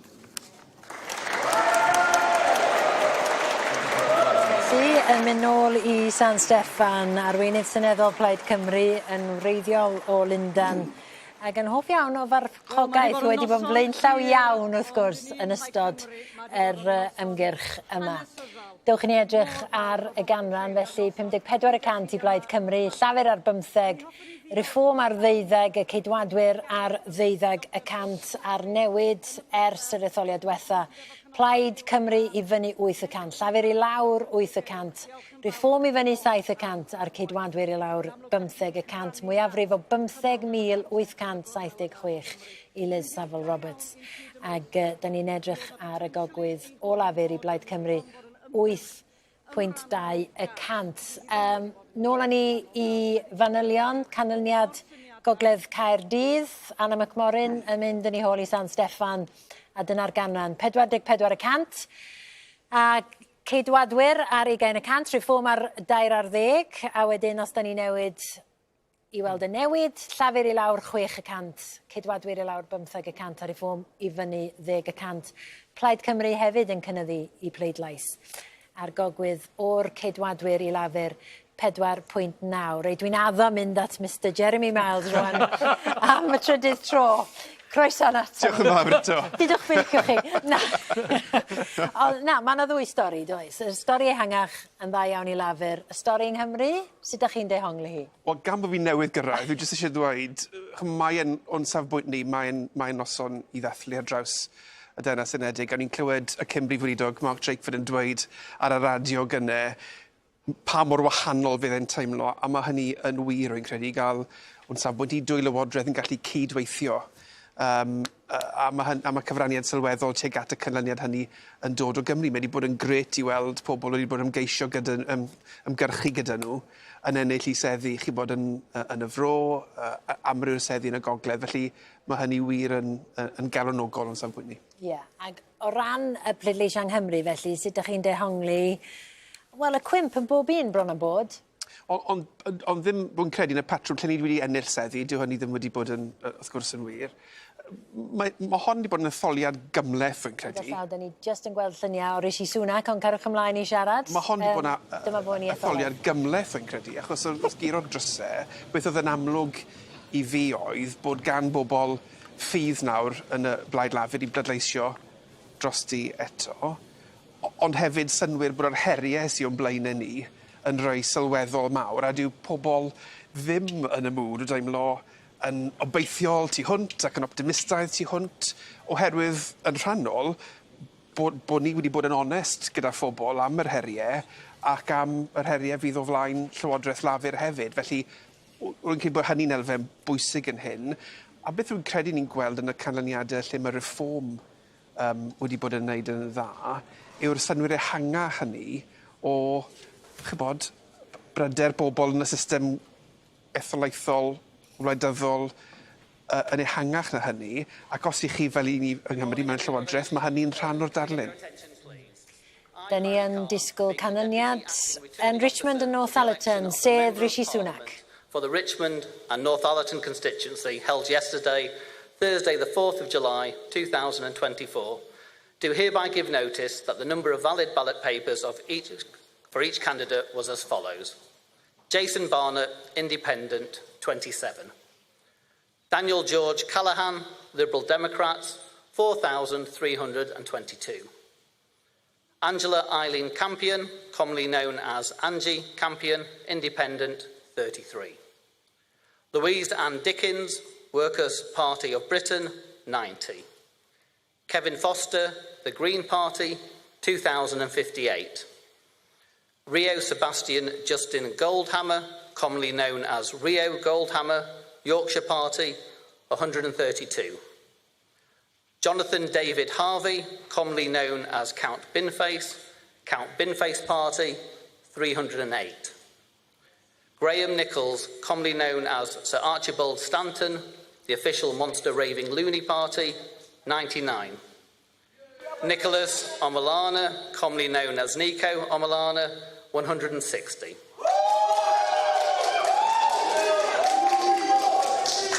Brian Neil Richmond, Independent, 222. Rishi Sunak, Conservative Party, 23,059. Lee Martin Taylor, Reform UK, 7,142. Thomas James Wilson, commonly known as Tom Wilson, Labour Party, 10,874. I hereby declare that Rishi Sunak is duly elected. Congratulations, and we address the stand. Y Prif Weinidog felly yn cadw I sedd, ond mi fydda llafur wedi bod angen gogwydd o 23% I gipio hon. Dewch I ni glywed geiriau y Prif Weinidog. Can I start by thanking the returning officer and all the team who've been working here at the count and at the polling stations today. You make our democracy possible. I'd also like to thank the police who have ensured that we can conduct this ballot here in North Yorkshire, but also across the country in safety. On this difficult night, I'd like to express my gratitude to the people of the Richmond and Northallerton constituency for your continued support. Since I moved here a decade ago, you have made me and my family feel so at home, and I look forward to continuing to serve as your Member of Parliament. It is an enormous privilege. I'm grateful to my agent and constituency team, and I congratulate my opponents here on the energetic and very good-natured campaigns that they have run. The Labour Party has won this general election, and I have called Sir Keir Starmer to congratulate him on his victory. Today, power will change hands in a peaceful and orderly manner, with goodwill on all sides. That is something that should give us all confidence in our country's stability and future. The British people have delivered a sobering verdict tonight. There is much to learn and reflect on, and I take responsibility for the loss. To the many good, hard-working Conservative candidates who lost tonight, despite their tireless efforts, their local records of delivery, and their dedication to their communities, I am sorry. I will now head down to London, where I will say more about tonight's result before I leave the job of Prime Minister, to which I have given my all. I will then return here, to my family's home, and I look forward to spending more time with you all in the weeks, months, and years ahead. Thank you.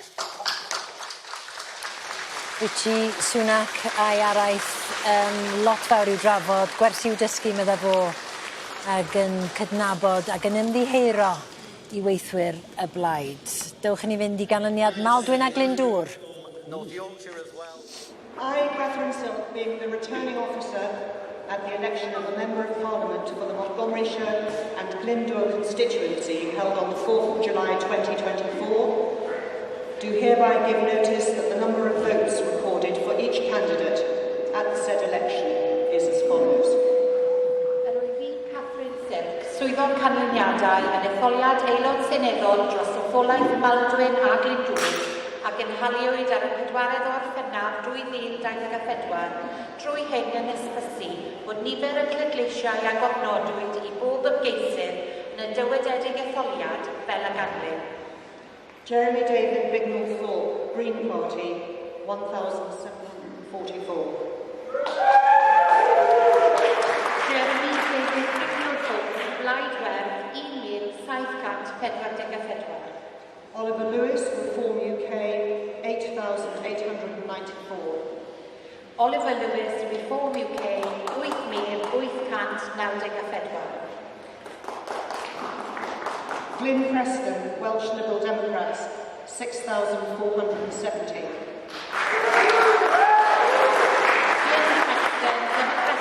Cyflwyno Cymru, 6,470. Elwyn Vaughan, Plaid Cymru, the Party of Wales, 5,667. Elwyn Vaughan, Plaid Cymru, 5,667. Craig Williams, Welsh Conservative Party candidate, 7,775. Craig Williams, ymgeisydd Plaid Cymru, 7,775. Steve Witherden, Welsh Labour, 12,709.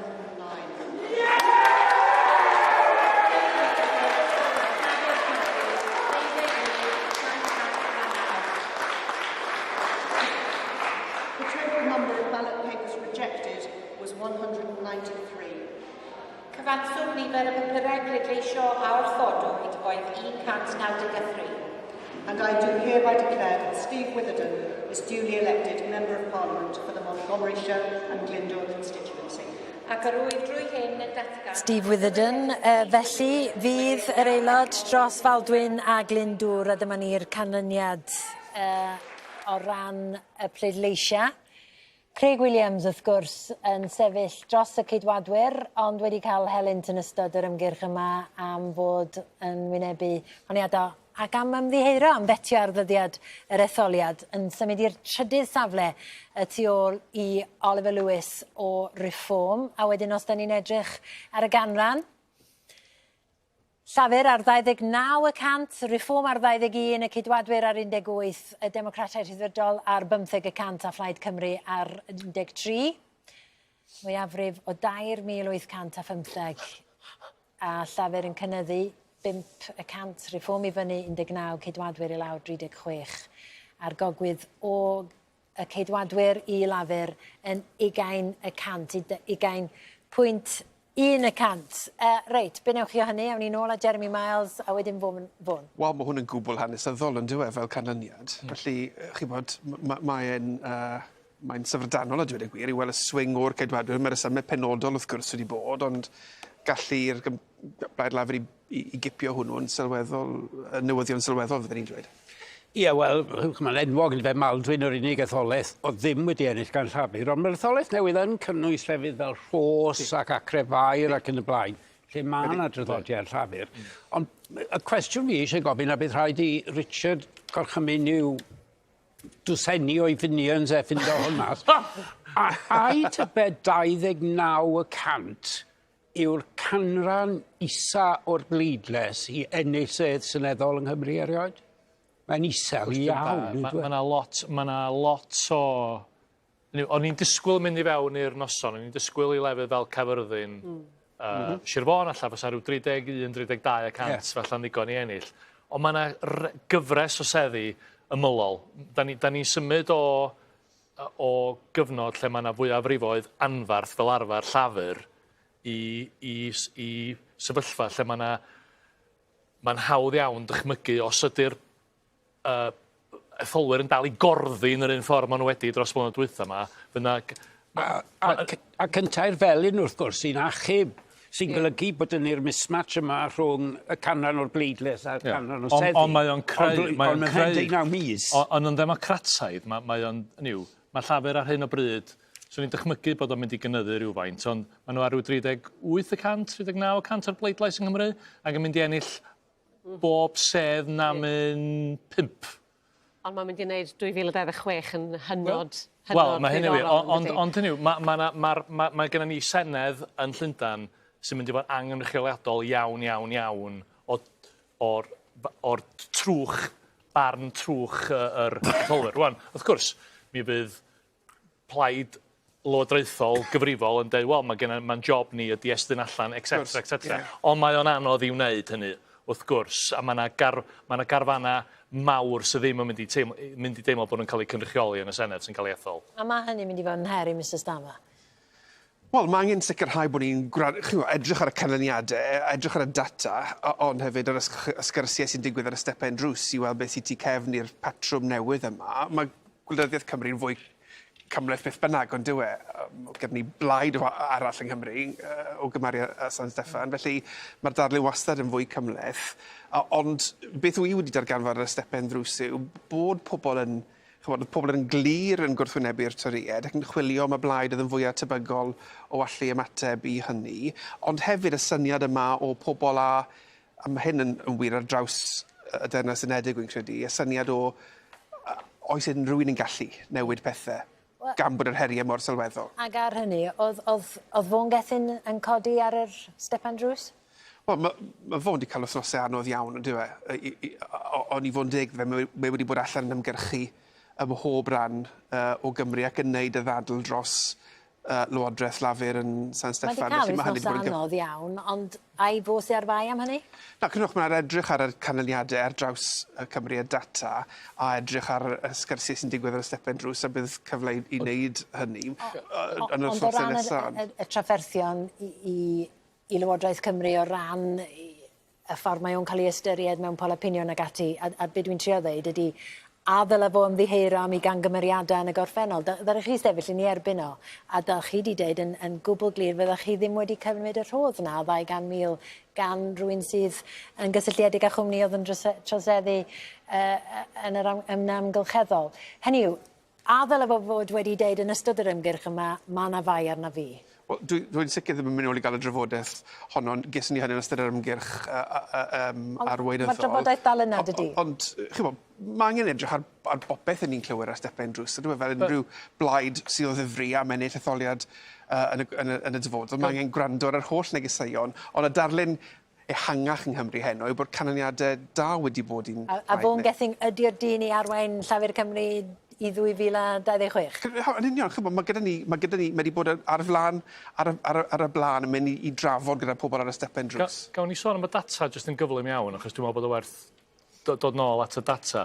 Mae gennym ni arologon, da ni'n gwybod bod yn arologon barn ynglyn â'r bleidlais San Steffan wedi bod yn reit agos iddi. Felly dwi'n hyderus iawn yn dweud bod yr un arologon barn sydd yn gofyn beth i bwriadau pleidleisio bobl yn etholiad Senedd Cymru yn 2026 hefyd yn reit agos ati.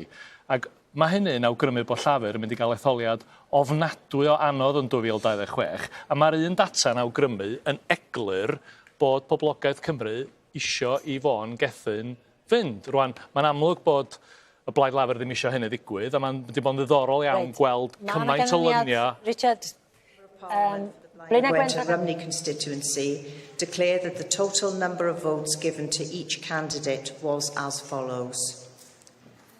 Roedd fi am Rhys Jones swyddog canlyniadau gweithredol yn yr etholiad ar gynhaliwyd ar y 4 o Gorffennaf 2024 i ethol aelod seneddol dros etholiaeth Blaenau Gwent a Rhymni yn datgan bod cyfanswm y pleidleisiau a roddwyd i bob ymgeisydd fel y ganlyn. Anne Baker, the Green Party, Plaid Werdd, 1,719. 1,719. Jackie Charlton, Welsh Liberal Democrats, Democratiaid Rhyddfeddrol Cymru, 1,268. 1,268. Robert Griffiths, Communist Party of Britain, 309. 309. Yaz Iqbal, Workers' Party, 570. 570. Hannah Elizabeth Jarvis, Welsh Conservative Party, 3,776. 3,776. Niamh Salkeld, Plaid Cymru, the Party of Wales, 3,844. 3,844.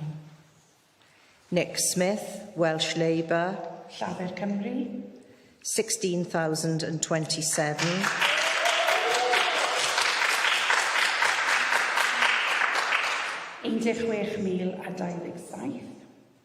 Mike Watley, Independent, 2,409. 2,409. Therefore, I give public notice that Nick Smith is duly elected as the Member of Parliament for the Blaenau Gwent and Rhymney constituency. Felly, yr wyf yn rhoi ysbysiad cyhoeddus bod Nick Smith yn cael ei ethol fel aelod seneddol dros etholiad Blaenau Gwent a Rhymney. A mae o'n aelod seneddol ers 2010 wedi fagu yn rhedegau'r Nick Smith yn dychwelyd i San Steffan dirprwy arweinydd y tir wrth blaid yn hir cyffredin ers y llynedd dyna oedd ei swydd ddiwethaf o. Felly mae o'n gwenyn y cefndir yn mynd yn ôl i Lundan fory. Dyna'r canlyniad i chi ar ganran 54% i lafur. Plaid Cymru a'r cydwadwyr ar y cyd gyda 13%. Ac wedyn os nawn ni edrych ar y newid. Llafur i fyny 3%, Plaid Cymru fyny 6%, y cydwadwyr i lawr 7%.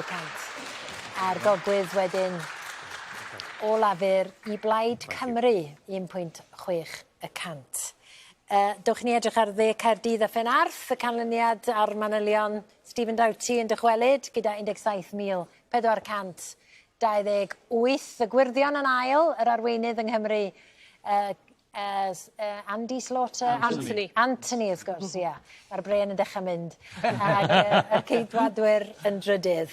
Llafur y ganran 44%, y gwirdion ar 14, a'r ceidwadwyr ar 14, a'r gogwydd y newid yn sydyn cyn...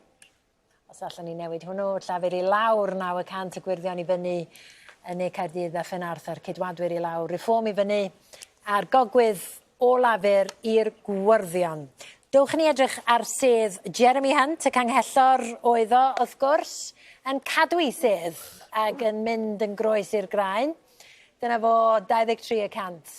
Mae'n agos iawn gyda'r democratiaid rhyddfrydol y tu ôl iddo fo. Reform yn drydydd, y ceidwadwyr ar 43%, democratiaid rhyddfrydol ar 41%, a'r newid ers tro diwetha, ceidwadwyr i lawr 11.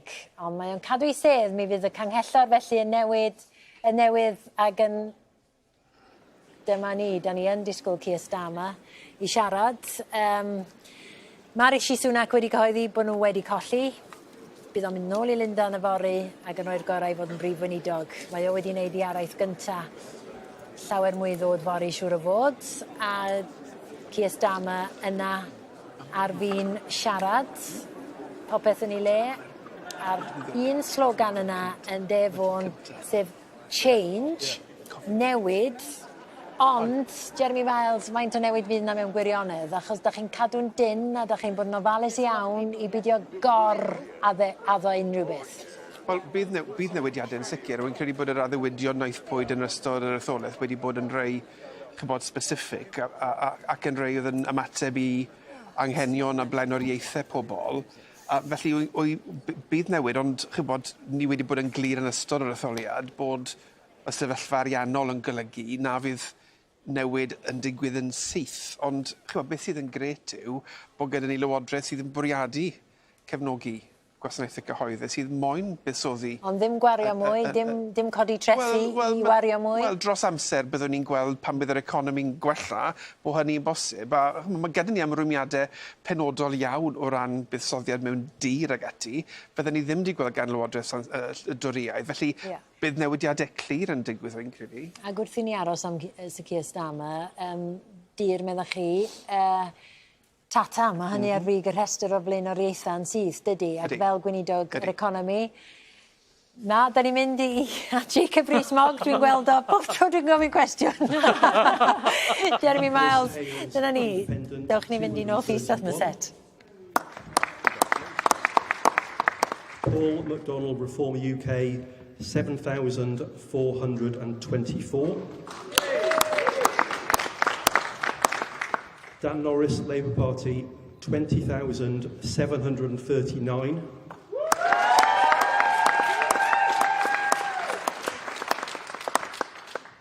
Jacob William Rhys Mogg, Conservative Party candidate, 15,420.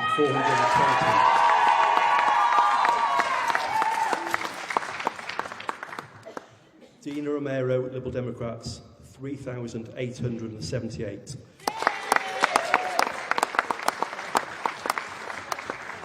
So the total number of valid ballot papers was 51,125. There were 142 rejected ballot papers. And I hereby declare that Dan Norris is duly elected to serve as the Member of Parliament for the North East Somerset and Hanham constituency. O bosib, moment Portillo yn oson. Dyna ni Jeremy Jacob Rhys Mogg yn colli ei sedd. Dan Norris, mae'r de orllewin Lloegr fydd yr aelod seneddol newydd dros Somerset, North East and Hanham. A gyda llaw, llafur wedi ennill, wedi mynd dros y trothwy na ac wedi ennill yr etholiad. Dewch i ni fynd at Sir Stama. Dyma fo ar fi'n gwneud i araith. Rhaid ni glywed hon y gynta'n gwybod y bydd o'n symud i rif 10.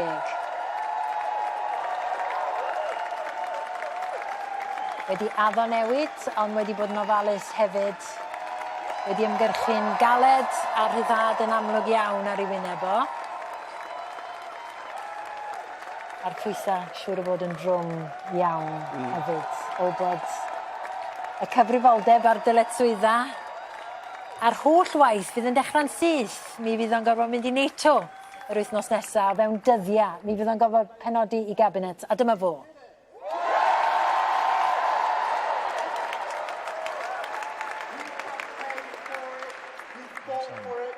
You voted for it, and now it has arrived.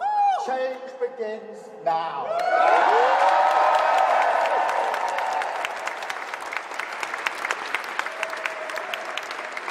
It feels good, I have to be honest. 4.5 years of work changing the party. This is what it is for. A changed Labour Party. Ready to serve our country.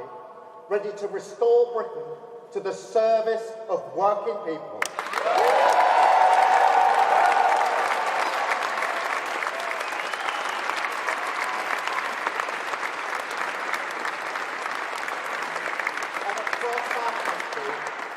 People will be waking up to the news, relieved that a weight has been lifted, a burden finally removed from the shoulders of this great nation. And now we can look forward again, walk into the morning, the sunlight of hope, pale at first, but getting stronger through the day, shining once again on a country with the opportunity after 14 years to get its future back.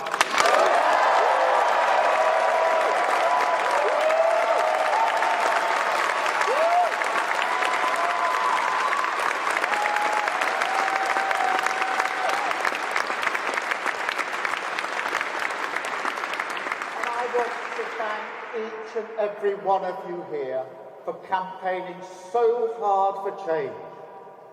And not just in this campaign either. Also for these 4.5 years changing our party. The Labour movement is always everything's achieved, past and future, down to the efforts of its people. So thank you truly. You have changed our country.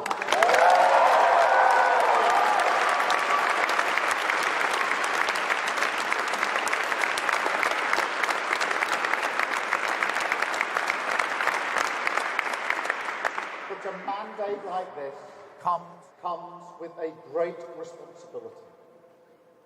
Our task is nothing less than renewing ideas that hold this country together. National renewal. Whoever you are, wherever you started in life, if you work hard, if you play by the rules, this country should give you a fair chance to get on. It should always respect your contribution, and we have to restore that.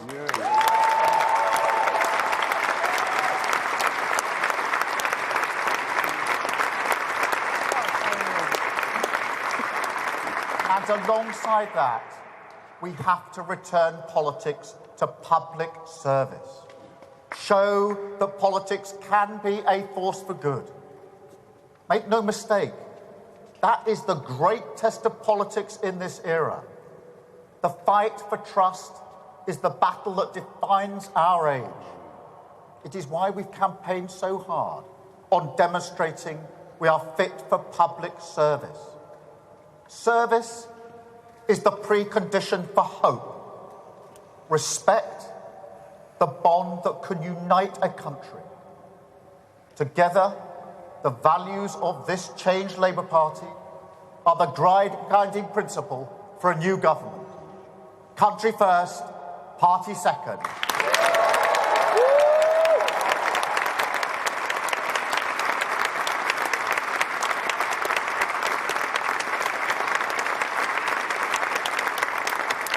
That is the responsibility of this mandate. You know, 14 years ago, we were told that we're all in it together. I say to the British people today, imagine what we can do if that were actually true. So, by all means, enjoy this moment. Nobody can say you haven't waited patiently. Enjoy the feeling of waking up on a morning like this, with the emotion that you do see the country through the same eyes. Hold on to it, because it is what unity is made from. But use it to show to the rest of the country, as we must, that this party has changed, that we will serve them faithfully, govern for every single person in this country.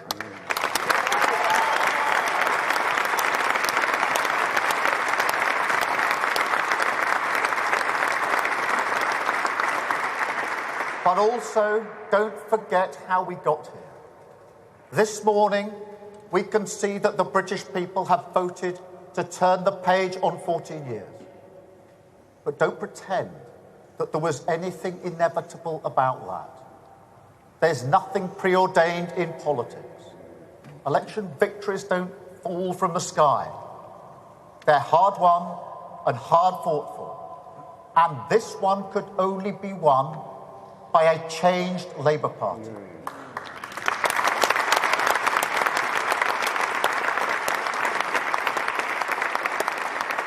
We have the chance to repair our public services because we changed the party.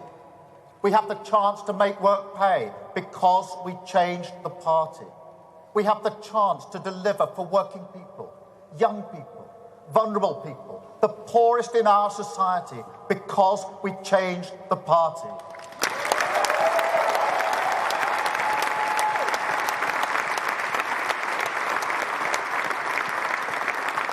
Country first, party second isn't a slogan. It's the guiding principle everything we have done and must keep on doing. On the economy, on national security, on protecting our borders. The British people had to look us in the eye and see that we can serve their interests. And that work doesn't stop now. It never stops. The changes we've made are permanent, irreversible, and we must keep going. We ran as a changed Labour Party, and we will govern as a changed Labour Party.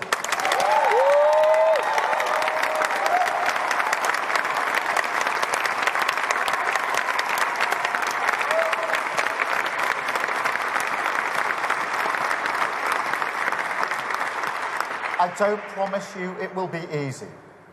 Changing a country is not like flicking a switch. It's hard work, patient work, determined work, and we will have to get moving immediately.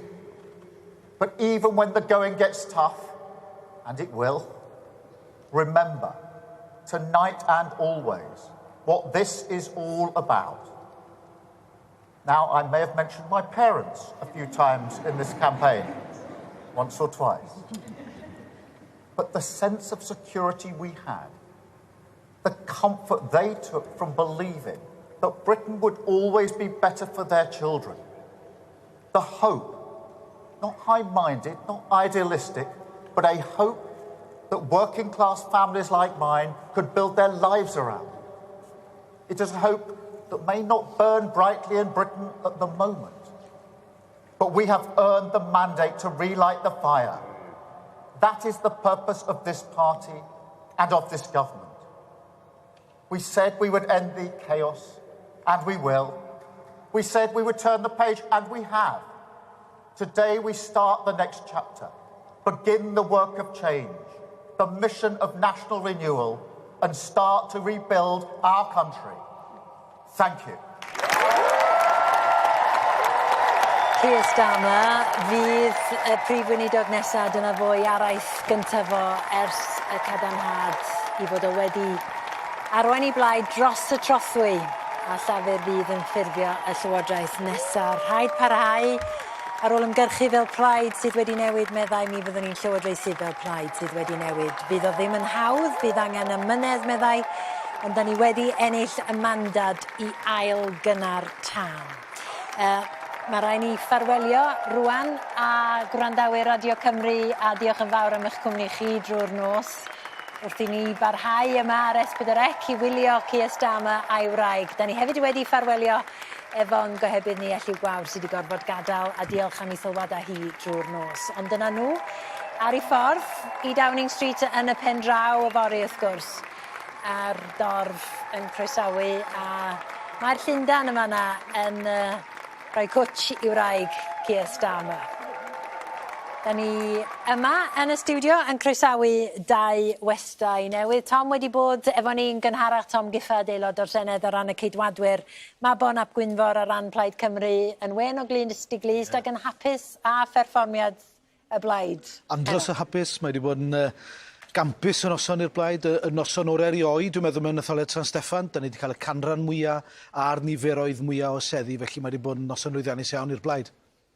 A di ddim di gwella, Tom Gifford, oeddech chi yma'n gynharach, ond di ddim di gwella fel noson i'r ceidwadwyr, na di? Ie, noson drist i ni fel ceidwadwyr, ymgeisydd sy'n gweithio'n galed, ddim wedi heiddi y canlyniadau dyn ni wedi gweld am hynny'n. Mae hwnna'n drist, a gallai hefyd dweud, dwi'n gobeithio gwybod Keir Starmer yn llwyddo a pob dymuniad gorau iddo fe, achos os mae'n llwyddo, mae'r wlad yn llwyddo. Ie, ag sut profiad oedd o gwylio Rishi Sunak yn fanna, yn ymddiheuro am y perfformiad? Wel, mae'n glir nawr bod Rishi Sunak yn mynd i sefyll lawr yn y dyddiau i dod a bydd yna cystadleuaeth newydd i ddod o ran pwy sy'n mynd i arwain ni yn y dyfodol. A mae hwnna'n rhywbeth arbennig o bwysig dwi'n credu nawr i sicrhau bod dyfodol i'n blaid ni yn canol bywydau pobl y Ddraenos Unedig. OK, bydwch yn mynd yn bell. Mae rai ni groesawu y prif weinidog ato ni, Vaughan Gething. Very warm welcome, you're live on S4C. Thanks for joining us, Mr Gething. What do you make of tonight's results? Dim problem. Bore da, Bethan. Bore da. They're a fantastic set of results for the Labour Party, for Welsh Labour here as well, gaining seats, winning in Montgomery of all places. but also a fantastic set of results across the UK because it gives us a mandate to deliver the change that we've campaigned for and the opportunity for two Labour governments to work together for Wales and Britain rather than always having an aggressive, reductive relationship with the UK government. It's not a great night. The hard work really does start now Yeah, because no one is pretending there's a quick fix to the last 14 years. Yeah, it's not a great night for Welsh Labour, though, is it? When the share, yeah, overall, it is a good night for Labour. Nobody could deny that. You're going to be in power, you're going to be in Downing Street. But for Welsh Labour, when you see the share of your vote going down in most constituencies, you must be asking yourself why.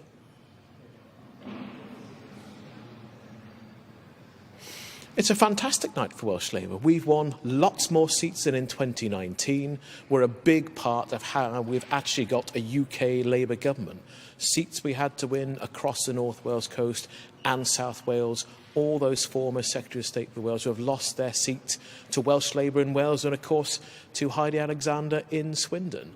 And this election is about winning seats and forming a government. There's no point in us having a much bigger share of the vote, piling up giant majorities in some seats and failing to win some of the constituencies we really, really needed to win. That's the point of the election.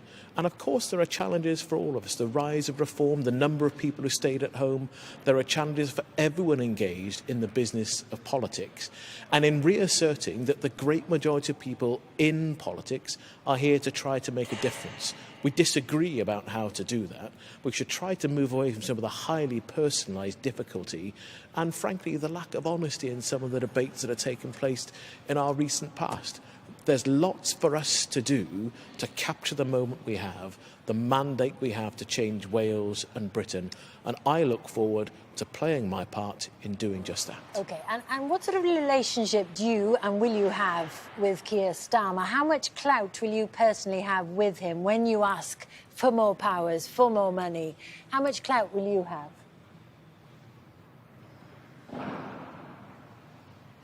Well, I have a good relationship with Keir and a number of members in the Shadow Cabinet that I hope will be soon in the UK Cabinet. What I expect us to deliver against our manifesto. What we promise people is what I expect us to deliver. That's part of restoring faith and confidence in politics. It's part of the long road we have to recover economic stability, to have the resources we want and need to invest in public services and supporting the economy. So all those things go together, and that is what we campaigned on in this election. I've been delighted to play my part front and centre in the campaign in Wales, in North, South, East and West Wales, to actually make the argument that we could have a better future. The two Labour governments really can improve things for Wales and Britain. Now's our opportunity to do just that. And are there any lessons at all to be learned in tonight's results as you look ahead to 2026 when you are the man to lead Welsh Labour into that Senedd election?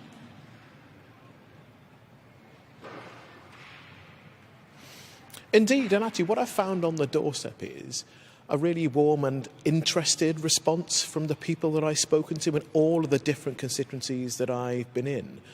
And actually a willingness to listen and to engage in the argument and the discussion. People who really do want to see change and recognise that needs to happen on a UK level. And some challenges for us here as well. But recognising that we have had one hand tied behind our back for so long here in Wales. That honesty about the challenges we face, the length of time it will take, will be a key part of what takes place in 2026. I have every faith that we can and will make a difference and keep the faith and the confidence people have had in Welsh Labour in the past by not taking a single vote for granted. Vaughan Gething, thank you very much. Diolch yn fawr iawn am ymuno â ni yma ar S4C.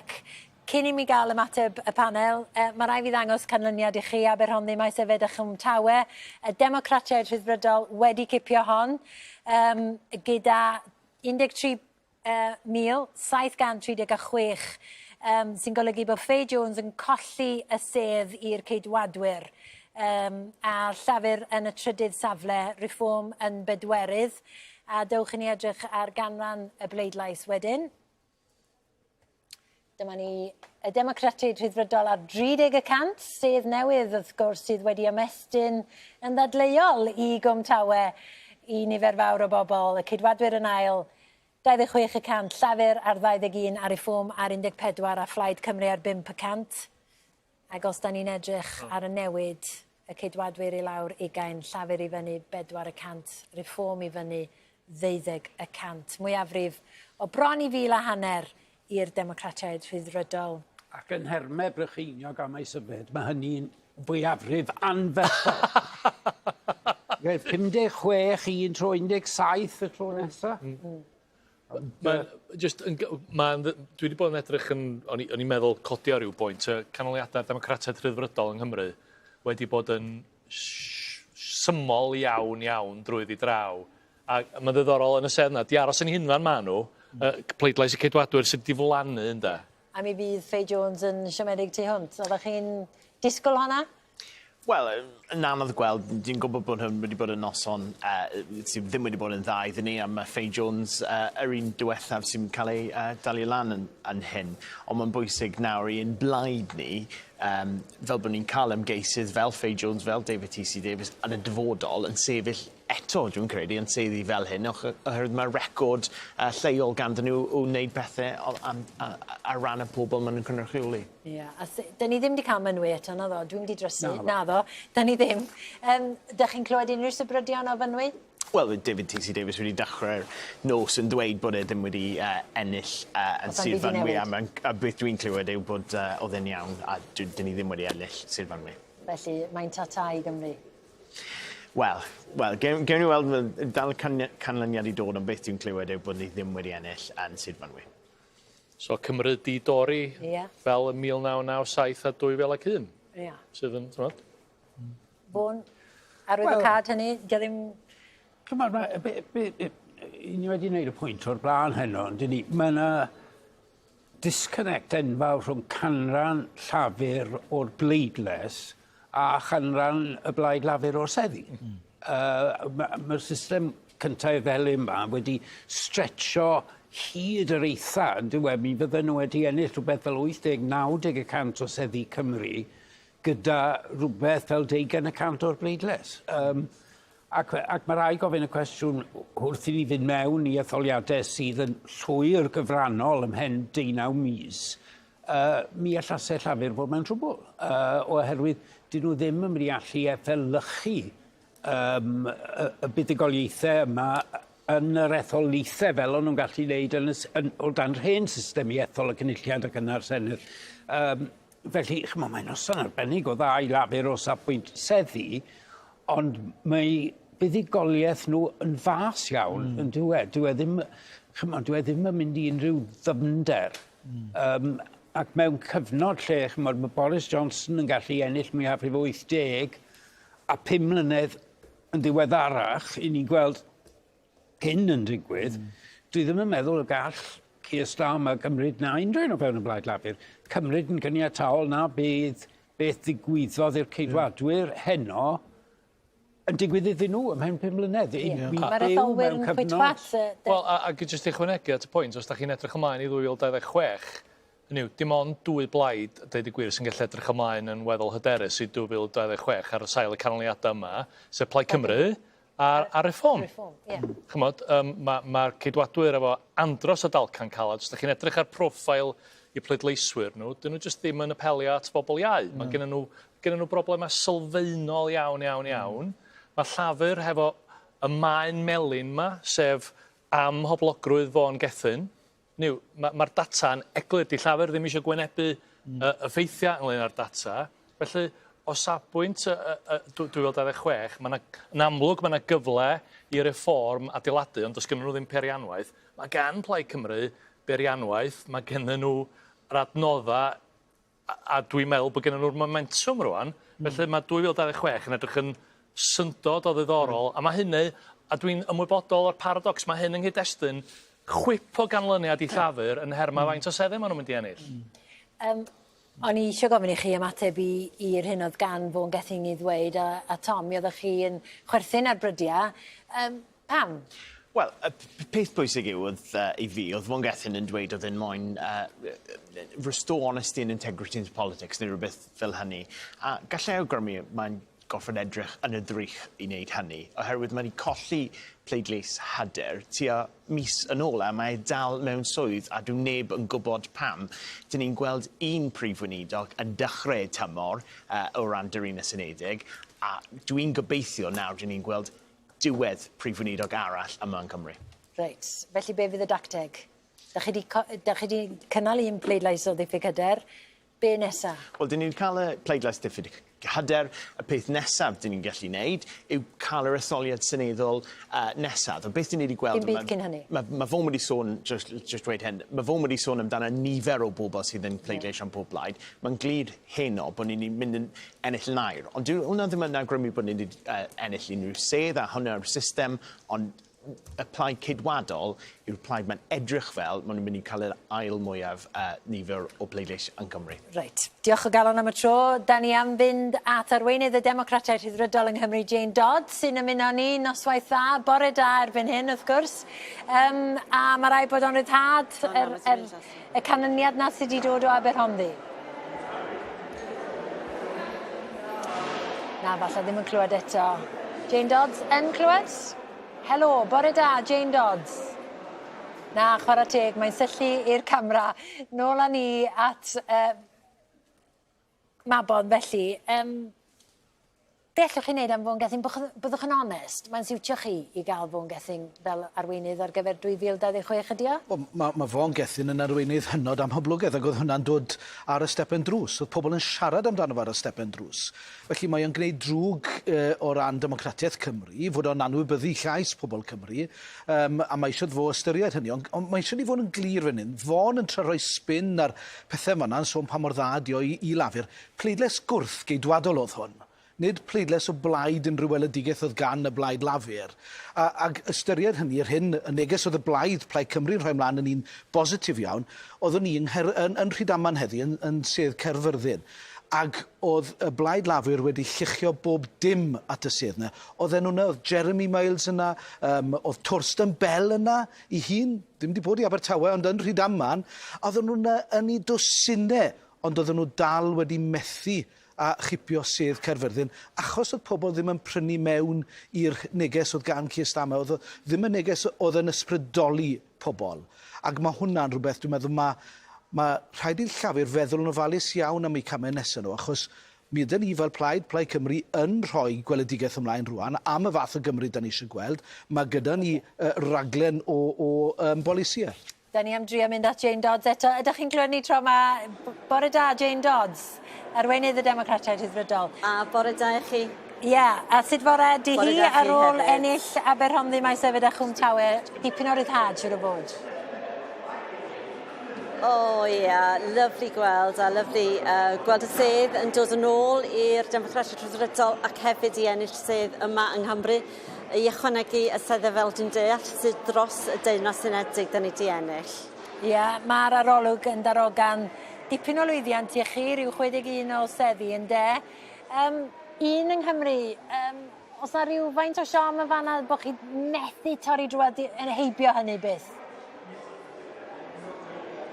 Wel, da ni'n falch gweld bod ni wedi ennill yma y sedd a hefyd bod ni'n ennill dros y Deyrnas Unedig. A ni, chi'n gwybod, mae hyn wedi bod yn etholiad ddiddorol iawn, mae wedi bod ar y ffynau newydd, a da ni'n teimlo'n gwych iawn ac yn teimlo'n hapus iawn.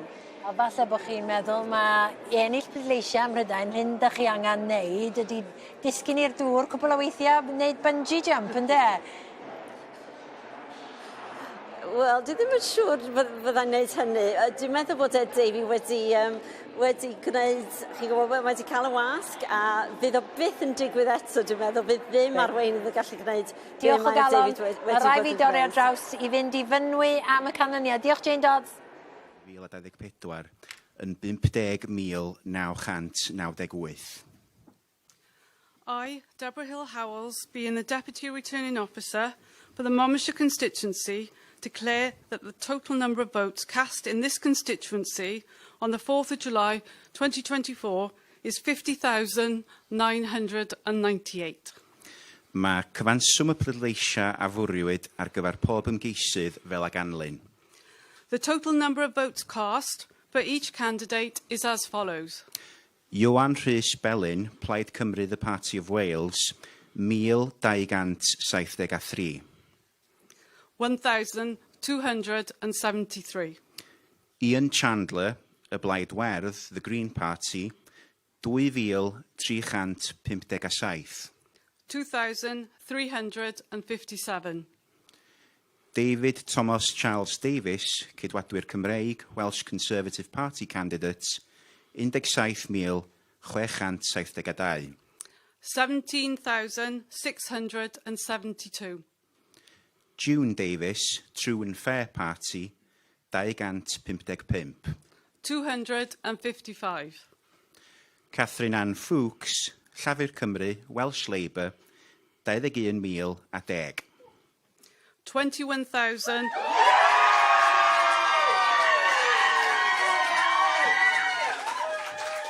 So that was 21,010. 21,010. Owen Lewis, Annibynnol, Independent, 457. 457. Emma Meredith, Heritage Party, 103. 103. 103. William Denston Powell, Democratiaid Rhyddfrydol Cymru, Welsh Liberal Democrats, 2,279. 2,279. Max Windsor Peplow, Reform UK, 5,438. 5,438. Cyfanswm y pleidleisiau a wrthodwyd, 154. Total number of votes rejected, 154. Felly, rwyf yn rhoi hysbysiad cyhoeddus fod Catherine Ann Fuchs wedi ei iawn ethol fel yr aelod seneddol dros etholaeth Sir Fynwy. Sy'n golygu bod cyn ysgrifennydd Cymru David T.C. Davies wedi colli mynwy a'r cydwadwyr wedi colli I seddi yn gyfan gwbl yng Nghymru. Dewch I ni edrych yn fwy manwl ar y canlyniad felly. Dewch I ni edrych ar y ganran. Dyna ni llafur ar 41%, y cydwadwyr ar 35, Reform yn drydydd.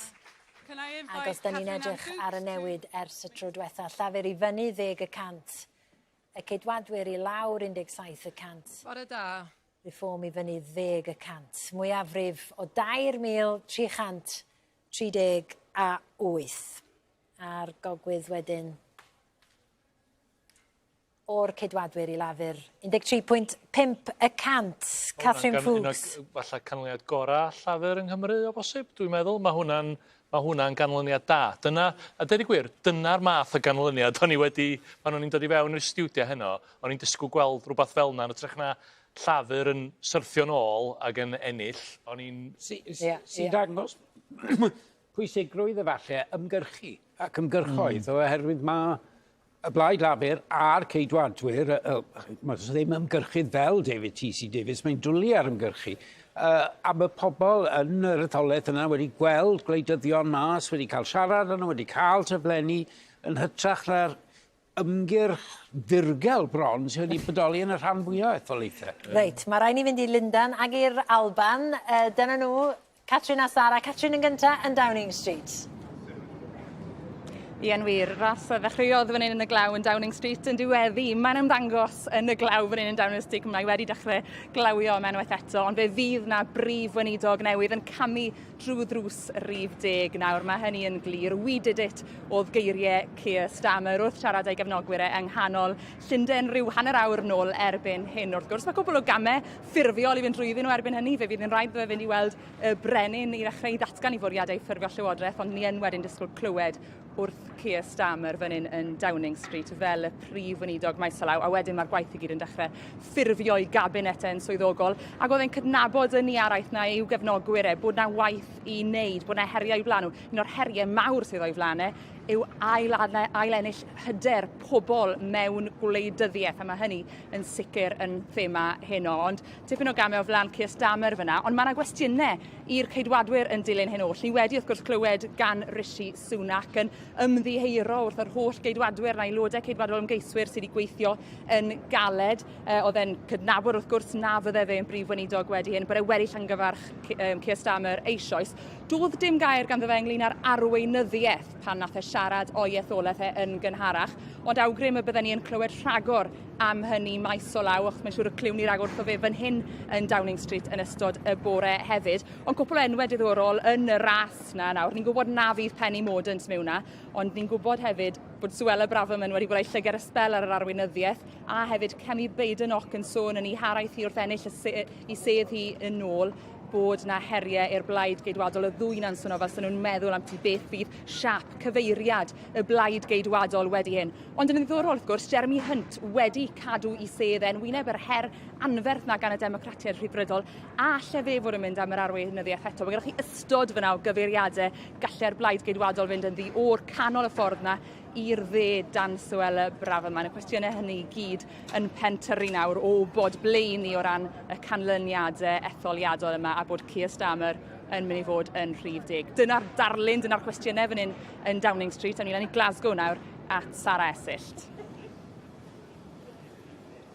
Wel, mi fuon ni'n aros yn hir iawn am ein canlyniadau cyntaf ni fan hyn yn yr Alban. Mae wedi gwawrio nawr yn Glasgow a mae'r canlyniadau yn cyrraedd ni o bob cyfeiriad. Cyn i ni edrych falle chydig yn fanylach ar y canlyniadau i grynhoi, mae wedi bod yn noson lwyddiannus iawn i'r blaid lafur fan hyn yn yr Alban, a mae wedi bod yn noson gwbl drychinebus i'r SNP. Wel, mae Steffan yma yn gwmni fi i fwrw golwg fanylach ar y canlyniadau hyd yn hyn. Mae dal nifer i ddod eto.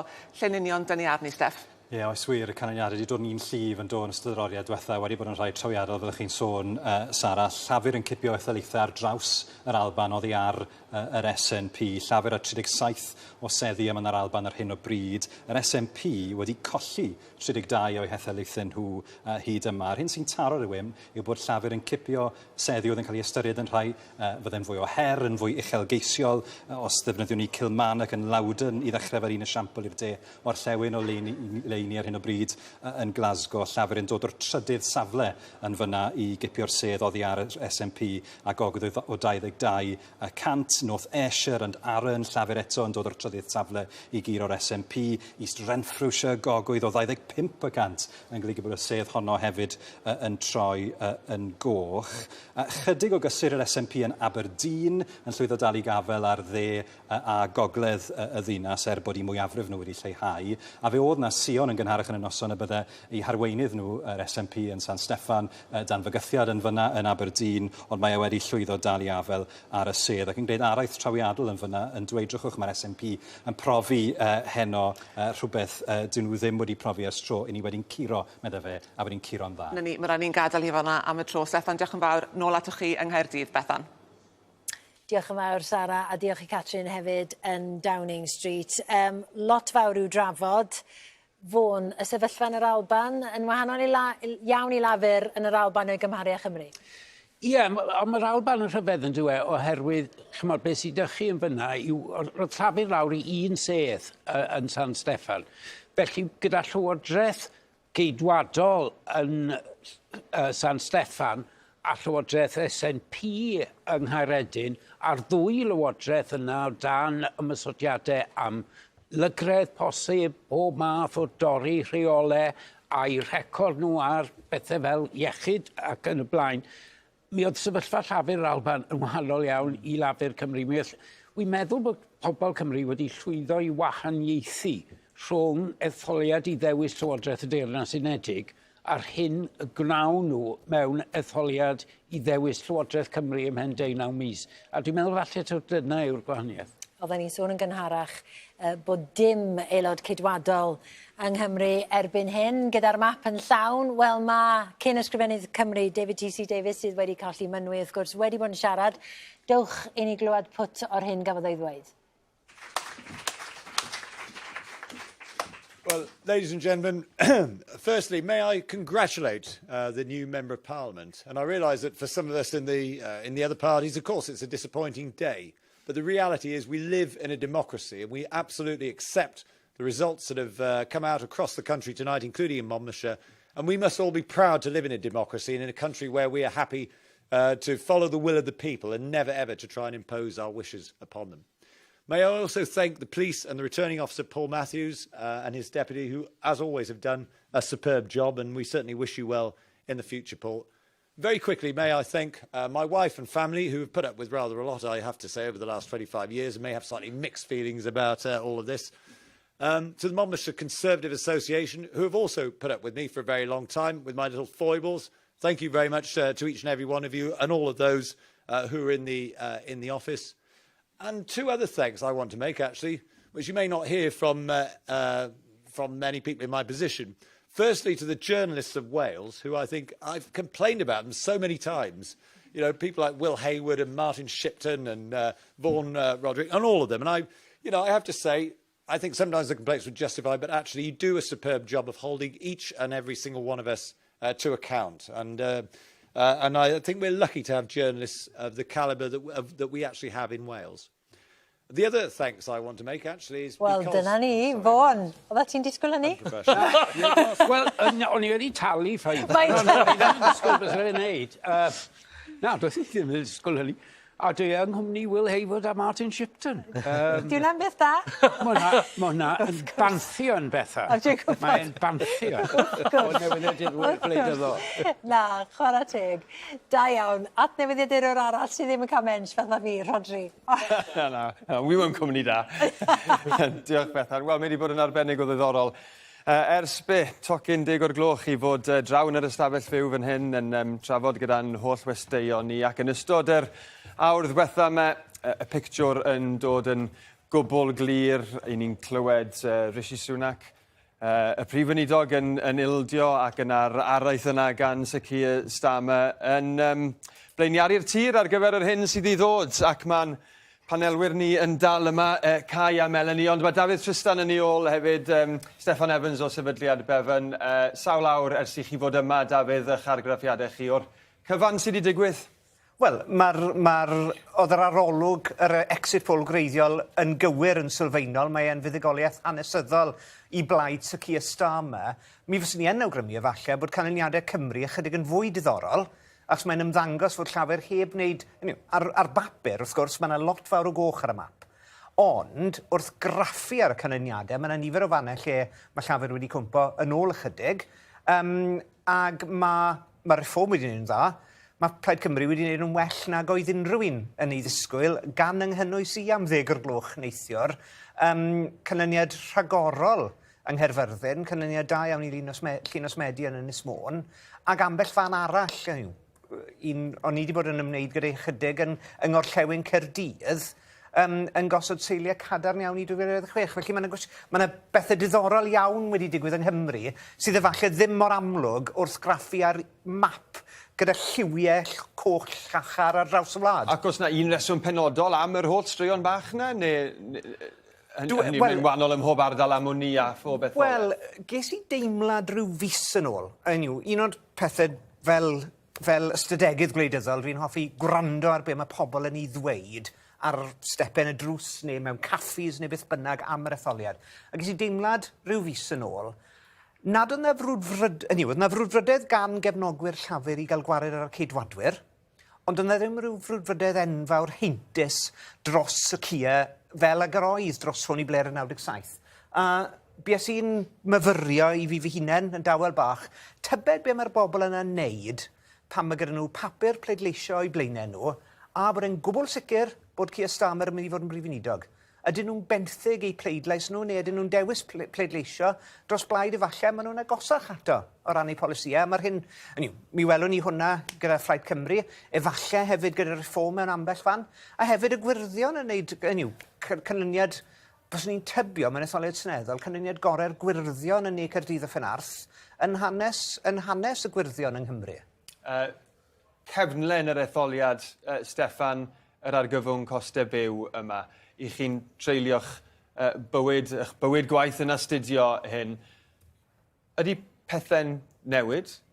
Wel, fi'n credu wedi bod yn Etholiad eitha od o ran hynny, achos dys i sôn, hwnna sydd wedi bod y cefndir i byddai gyd.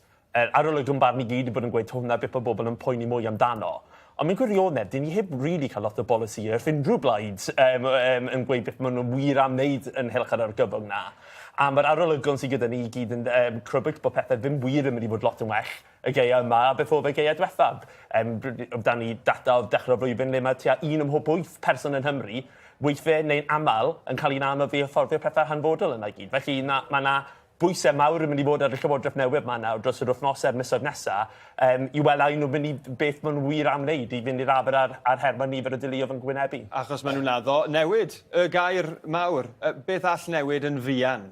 Wel, un peth felly sy'n dod i'r meddwl, byddwn ni Tos yn Bel fel aelod newydd yn Orllewin Abertawe, oedd yn arfer bod yn arweinydd ar fel yn drafod Resolution Foundation, a gwta 2 fis yn ôl, oedd e'n dadledd taw cael gwared y cap 2 blentyn o fi'n y pethau cyntaf dylai unrhyw lywodraeth newydd yn neud i fynd i'r afel a tlodi. Felly, byddwn yn ddiddorol i weld rhywun blaenllaw fel yna nawr, a yw'r polisi yna mynd i cael sylw dros y misoedd nesaf. Mae hwnna'n un enghraifft o rhywbeth gallu cael ei wneud yn eitha cyflym, ond byddai'n ei gwaniaeth i 65,000 o blant yn Nghymru. Gair cyflym i gloi gan Melanie a Cai. Melanie?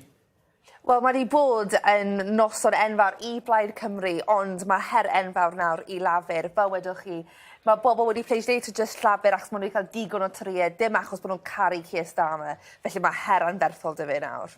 Ond fi ddim yn meddwl bydd e'n cymryd gefnogaeth yn ganiataol. Maen nhw'n bwriadu cotogi ar gwyliau haf mwyn dechrau gwneud y gwaith maen nhw wedi bod yn addo. Felly fi ddim yn gweld bod y blaid lafur yn mynd i ffwrdd. Dwi ddim yn mynd i ystod y gwmpas twiddling their thumbs. Fi'n siŵr bod mwy i ddod. Llywodraeth mwy nerthol na ni wedi gweld ers drwy'n bywyd. Ond dyw e ddim fel flico switch, fel dwedodd Sir Keir Starmer yn gynharach. Diolch yn fawr iawn i chi gyd gyfeillion. Mae Siôn yn Oriel Môn. Ydw, Rhodri, dwi dal ma wedi bod yn gwylio'r canlyniadau yn llifo i mewn ac yn dadansoddi'r cwbl yng nghwmni'r ddau ma sydd wedi ymuno â fi fan hyn. Nawr, Siôn Jones, cyn gynghorydd Llafur ar gyngor Gwynedd ac Aled Morris Jones, arweinydd yr wrthblaid ar gyngor Môn ac yn gynghorydd yn aelod o'r Democratiaid Rhyddfrydol. Siôn, na i ddechrau gyda ti. Mae'n naturiol i wneud gan bod y Blaid Lafur yng Nghymru wedi cael noson arbennig o dda. Da wedi cael noson gwych ar draws Dirnas Unedig a Cymru. Da wedi cipio seddi anhygoel o lwyddiannus a dwi'n falch iawn o weld Llafur o'r diwedd nôl mor llwraeth. O'n i'n 19 oed fel mae'n digwydd pan oedd Llafur wedi colli y llywodraeth tro dwytha, felly mae mor braf cael gweld Llafur nôl i fewn. Ond wedyn mae cyfran y bleidlais i'r Blaid Lafur i lawr yng Nghymru. Felly falle dyw i ddim cweit mor dda a mae pobl yn meddwl o edrych ar y nifer o seddi. Mi fydd pobl dim ond darogan yr pleidleisiau sydd wedi colli yng Nghymru o ran Llafur yn y dynodau nesaf ddod, ond dwi'n meddwl bod 2 gyfuniad. Yn un, da ni wedi gweld, dwi'n meddwl, collad i reform. O'n i'n disgwyl gweld gymaint o... Oedd syni chi felly? Mae'n syni fi bod o dipyn o bobl wedi mynd o Llafur neu'r toriad i reform, a da ni wedi colli nifer o pleidleision fanna. Ac yn ail, yn amlwg, da ni mewn llywodraeth hefyd yng Nghymru. Felly, yn amlwg, mae pobl yn mynd i farnu Llywodraeth Cymru ar ei record. A Vaughan Gething, falle, o bosib? Ac efallai bosib. Felly, mae o fallan gyfuniad o 2 beth. Llywodraeth Llafur Cymru, ac hefyd, dwi'n meddwl bod pleidleisio wedi mynd o reform. Aled, na i ddod â chi mewn fan hyn, fel o'n i'n sôn chi'n aelod o'r Democratiaid Rhyddfrydol. Sut ych chi'n asesu eich noson chi yng Nghymru? Un sedd, wrth gwrs, wedi cipio yn y diwedd.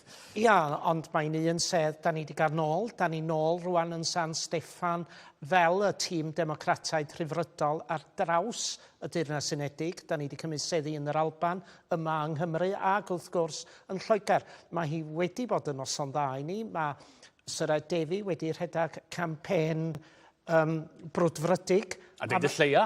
A deud y lleia. A llawn bod yn esiampl i ni gyd. Ond yn sicr, da ni wedi ennill seti a mae'r negas wedi torri trwad. A'r negas sydd o heno yn sicr ydy lle mae plaid yn disgyn allan ymysg i gilydd. Da ni wedi gweld hynny efo'r SNP, da ni wedi gweld hynny efo'r ceidwadwyr. Mae nhw'n colli pleidleisiau yn sicr a maen nhw'n colli seddi fel da ni wedi weld. Ond y negas ydy heno, tydi bleidlais, a mae rhaid llongyfarch y Blaid Lafur, maen nhw'n mynd i fod y llywodraeth nesaf i'r Deyrnas Unedig, a mae rhaid dymuno'n dda iddyn nhw, rhan o'n gwlad. Ond tydi eu pleidlais nhw ar y cyfri wedi codi mond chydig iawn. Mae'r system sgynnon ni illa bod rhaid edrych ar y system pleidleisio. Pa fath o system fyddech chi yn gweld? Wel, system PR sydd yn hollol adlewyrchu y pleidleisia i'r seddi yn y Senedd. Ond dwi'n meddwl fydd rhaid ni ddisgwyl am ddwrnod arall am hynny, dwi'n tybiad. A cwestiwn arall wrth gwrs yw, beth mae'r ceidwadwyr yn neud nawr? Ble maen nhw'n mynd nesaf? Beth chi... Mae rhaid yn nhw adnabod yr her mae'r IFOM wedi reid iddyn nhw, dwi'n meddwl, yn San Steffan. Achos dyna yw'r stori arall sydd wedi dod allan o hyn. Y nifer o bleidleisiau mae'r Reform wedi cael. Doedd neb, falle, wedi darogan bydde'r Reform yn cael cyment o bleidleisiau. A fydd, y cwestiwn ydy, a fydd y toriad rwan yn mynd i drio ffeindio arweinydd sydd efalla yn yr asgell dde i'r lle maen nhw ar hyn o bryd. A dyna ydy'r cwestiwn dwi'n mynd i weld, pwy fydd yn arwain y blaid toriad nesaf? Ond ai dyna yw'r peth call i wneud, chi'n meddwl, Aled? Wel, dwi ddim yn meddwl hynny. Mae bob plaid yn ennill etholiad o rwla yn y canol. Mae hynny wedi cael ei ddangos efo'r Blaid Lafur o dan Jeremy Corbyn.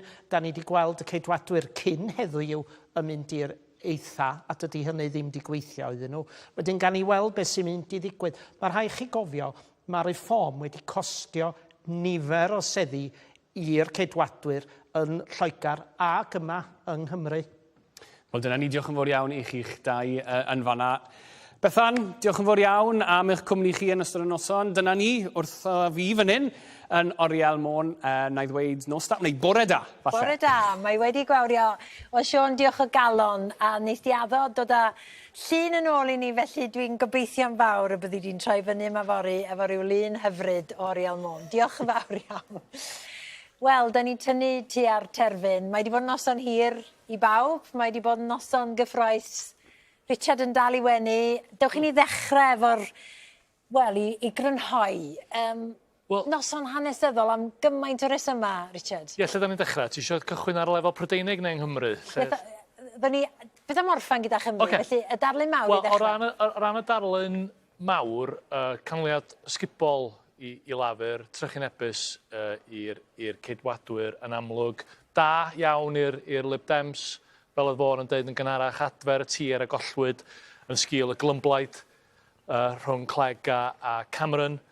Mae yna lot o bethau diddorol yn digwydd dan y wyneb. Mae'n edrych fel bod y gwirion di ennill 4 sedd. Mae hwnna'n mynd i fod yn ddiddorol ofnadwy ran rhoi platfform iddyn nhw mewn ffordd. Fydden nhw efo'r un nifer o bosib a Reform. Mae dal marcio cwestiwn, ond mae hwnna'n platfform diddorol iddyn nhw. Mae'n ddiddorol os da chi'n edrych ar rai o ganlyniadau llafur yn y dinasoedd mawr, lle mae yna boblogaeth Moslemaidd, mae llafur yn colli tir, so mae hwnna'n ddiddorol. So mae yna lot fawr o bethau yn digwydd yna, ond y stori fawr, llafur yn mynd i lywodraethu hefo mwyafrif mawr, ond dwi'n yn siŵr faint o fandad sydd ganddyn nhw i wneud unrhyw beth. Dyna fyswn i'n i grynhoi o. Aros gyda'r darlun ehangach rwan. Tom, y dyfodol i'r blaid geidwadol rwan. Be fydd Rishi Sunak yn neud bore fory? Be ddylai fo wneud? A lle ddylech chi fynd fel plaid? Wel, mae'n glir yn diwedd bod Rishi Sunak yn mynd i sefyll lawr nawr ar ôl yr etholiad hyn, ac mae rhaid ni nawr fel plaid ailheiddi mynd nôl mewn i llywodraeth dros y Deyrnas Unedig dros y tymor i ddod. Ac hefyd yn Cymru ni fel ceidwadwyr Cymreig, mae'n drist i ni gweld bod ni ddim wedi ennill un sedd heno, ond dwi'n cael cymryd y ffaith bod ni wedi gorffen yn ail o ran y nifer o bobl sydd wedi pleidleisio dros ni. Hwn yn rhoi bes, dwi'n credu, iddyn ni, i mynd mewn i'r etholiad Senedd yn 2 mlynedd i ddod. A cyn i ni edrych ar Gymru, Owain Williams, cyn ymgeisydd gyda'r Blaid Lafur, croeso nôl ato ni am yr munudau ola yma. Yr her i Keir Starmer, mae'n anferth dydy, a'r disgwyliadau mor uchel. Mae'n anferth, dwi'n gwybod yn amlwg iawn ac yn syml. Mae rhaid i bobl gweld gwahaniaeth, mae rhaid i bobl gweld bod pethau newid yn ei bywyd bob dydd. Dwi'n pobl, does dim boddhad yn y wlad hon, ym Mhryden, ni'n siwt mae pethau'n gweithio. Ac os nad oes gwahaniaeth, drychwch chi Ffrainc, drychwch chi un o Daleithiau, ni'n gwybod beth sy'n dod. Felly mae hadau'r her wedi cael ei hau heno. Dwi'n mawr obeithio bydd Keir Starmer yn mynd i'r afel bore fory ac yn cychwyn ar y gwaith. Reit. O'n i'n deud bod fi eisiau dod at Gymru, ond cyn mynd at Vaughan i drafod y sefyllfa yng Nghymru, beth am gael Dan i roi popeth yn ei gyd-destun ar darlun. Dyma ni Cymru a Dan. Sut mae'n edrych bore yma, Dan? Wel, mae'n edrych fel newid mawr ar map gwleidyddol Cymru, ond dyw e lot mwy o goch nag oedd na ar ddechrau'r noson a'r holl las wedi diflannu yn llwyr. Llafur yn elwa ar draul y ceidwadwyr ym mhob cwr, y ceidwadwyr yn colli'r Democratiaid Ryddfrydol ac i Blaid Cymru hefyd. Dyma, newn ni oleuo nawr, yr seddi sydd wedi newid dwylo yn yr etholiad hwn, a mae'r sgorfwrdd tu ôl i fi. Llafur yn elwa ac yn ennill 9 sedd yn ychwanegol, 2 yn ychwanegol i Blaid Cymru ac 1 i'r Democratiaid Ryddfrydol. Ond mae wedi bod yn etholiad diddorol iawn a lot i drafod, yn enwedig pan ych chi'n edrych ar ganran y bleidlais, achos mae'r canran y bleidlais i Lafur 37% yn isel iawn i Blaid sy'n mynd i ennill buddigoliaeth ysgubol. Y ceidwadwyr lawr i 18% yn drychu nebys yn hanesyddol o isel iddyn nhw, a dyna pam bod cynifer o seddi falle wedi newid dwylo o'r ceidwadwyr i Lafur. Plaid Cymru ar 15%, 7% i'r Democratiaid Ryddfrydol. Na i orffen gyda Reform ar 17% o ran ganran y bleidlais, nhw yw'r drydydd blaid yng Nghymru yn yr etholiad hwn, ond heb ennill unrhyw seddi. Dyw hynny ddim yn syndod falle dan y system cyntaf i'r felyn, ond newn ni ddangos i chi ble dethon nhw'n ail, a bron o bod ym mhob cwr o Gymru, gan gynnwys yn Llanelli. Newn ni jyst edrych ar ganlyniadau Llanelli, 1,500 o bleidleisiau rhwng Reform a Llafur yn yr etholiaeth hwnnw. Felly fe glywon ni gan Mark Drakeford yn gynharach yn y noson yn dweud bydd yna lot i Lafur i ddysgu'r o'r etholiad hwn pan maen nhw'n edrych ar y manylion. Oes wir, mae yna lot iddyn nhw ddysgu, dwi'n credu. Dan, diolch o galon ac am yr holl gyfraniadau drwy'r nos. Lot fawr i ddysgu, lot fawr i drafod. Vaughan, y map o Gymru rwan a dim glas, hynny'n drawiadol. Wel, mae wedi digwydd o'r blaen. Wrth gwrs, tro'r ethau ddigwyddodd 2001, ac wedyn ar ôl hynny fe enillwyd Mynwy yn ôl. Felly Mynwy yw'r cyntaf i fynd bob tro, neu'r olau i fynd bob tro, dibynnu sut ydych chi'n edrych arno fe. Felly, dyw e ddim mor anarferol â hynny, ond mae'n anodd ail adeiladu ar sail cyflwr y cymdeithasau neu'r canghennau ceidwadol, y nifer o gynghorwyr. Mae hynny wedi gostwng yn gyson ar hyd y blynyddoedd. Edrychwch chi ar lefydd fel Caerdydd, Abertawe ac yn y blaen, Rhondwrn o gynghorwyr sydd ar ôl. Felly does na ddim lot o sylfaen, ond mae yna dal cefnogaeth creiddiol, oherwydd fel mae Tom yn dweud, fe ddethon nhw'n ail o safbwynt y bleidles, ac os ydyn nhw'n llwyddo i wneud hynny yn etholiadau Senedd Cymru, fe fydden nhw'n ail o safbwynt nifer aelodau. Ie, ac oedden ni'n trafod efo Vaughan Gething yn gynharach Owain Williams, a nes i ofyn iddo fo os na wersi o gwbl i Lafur Cymru fan hyn. Na, medda fo, mae popeth yn iawn. Eich barn chi? Wel, nes i'n gyfer yn gwmwys beth wedodd e. Dwi'n credu fod yna wersi i bob plaid mewn unrhyw etholiad. Dwi'n siŵr fydd yna rai i ni. Dwi'n gweld hwnna'n beth positif. Mae'n her. A fydd y pleidleiswyr Cymru'n disgwyl ni fynd i'r afel nhw, a mynd i'r afel nhw'n yn gyflym. Does dim lot o amser i bobl gweld gwahaniaeth oherwydd y cynlyniad yma, a mae arno ni i weithredu yn neud yna, neu bydd y mynydd pobl yn bryn iawn gyda ni, ac eitha reit hefyd. Ag at Richard Wyn-Jones, da chi wedi treithi drwy nos, Richard, para teg i ti, ond dwi eisiau'r syniad clo na rwan am Gymru. O ran y canlyniad yng Nghymru, os di'n mathemateg i'n gywir, mae Llafur wedi cael 37% o'r bleidlais a 84% o'r sedda. Mae hwnna'n, yn fy marn ni, yn broblem, ac nes i awgrymu ar ddechrau'r noson y gallasa Reform fod yn ail. Doedden nhw ddim yn ail, doedden nhw'n agos iawn i fod yn ail o ran nifer y pleidleisiau, ond maen nhw rwan yn rym yn y tir ac yn bendant o safbwynt y ceidwadwyr a unrhyw syniad o adfer y blaid ceidwadol, maen nhw'n broblem fawr. Ac yn ola, fyswn ni'n dweud, mae canlyniad Plaid Cymru yn sgubol o dda iddyn nhw. Mae o reit, mae tu hwnt i'r hyn oedden nhw wedi gallu i ddisgwyl a'i obeithio amdano fo'r ddechrau noson, ac yn blatfform i 2026. Ac ar hynny, Sut mae'n edrych ar gyfer yr etholiad yna? Ydan ni'n edrych ar Blaid Cymru a reform llawer cryfach yn mynd mewn i hwnna, yndydyn? Mae hwn yn ddeud mawr, ond os di llawer yn parhau efo Vaughan Gething yn arweinydd, dwi'n meddwl na'r blaid lafur fydd y blaid fwyaf yn etholiad Cymru yn 2026. Reit. Vaughan? Wel, mae hwnna'n dweud mawr. Rhai hyd yn oed yn credu y gallai llafur dod yn drydydd yn yr etholiadau Senedd Cymru. Oherwydd y clwyfau yma sydd yn nhw a'r rhaniadau mewnol sydd yn mynd yn fwy chwerw o fewn y grŵp yn Senedd Cymru. Hynny yw, mae grŵp llafur Senedd Cymru dechrau edrych yn debyg i grŵp seneddol y ceidwadwyr yn San Steffan, o safbwynt gwahaniaethau barn ac ymgecri a gwleidyddiaeth personoliaethau. Felly, roedd yr etholiad yma'n ddiddorol. Mae etholiad nesaf Senedd Cymru mynd i fod yn fwy diddorol byth. Mae un ar ben, a da ni'n exeitio'n barod am y nesaf. Wel, mae wir wedi bod yn bleser cael dy gwmni di, Richard, Vaughan ag i chi a'r gwleidyddion sydd wedi bod yn mynd a dod drwy'r nos. Diolch o galon i chi. Gobeithio gewch chi rhywfaint o gwsg rwan. Wel, mwyafrif ysgubol i lafur. Dyna oedd y darogan pan gychwynon ni ddarlledu be 8 awr yn ôl erbyn hyn.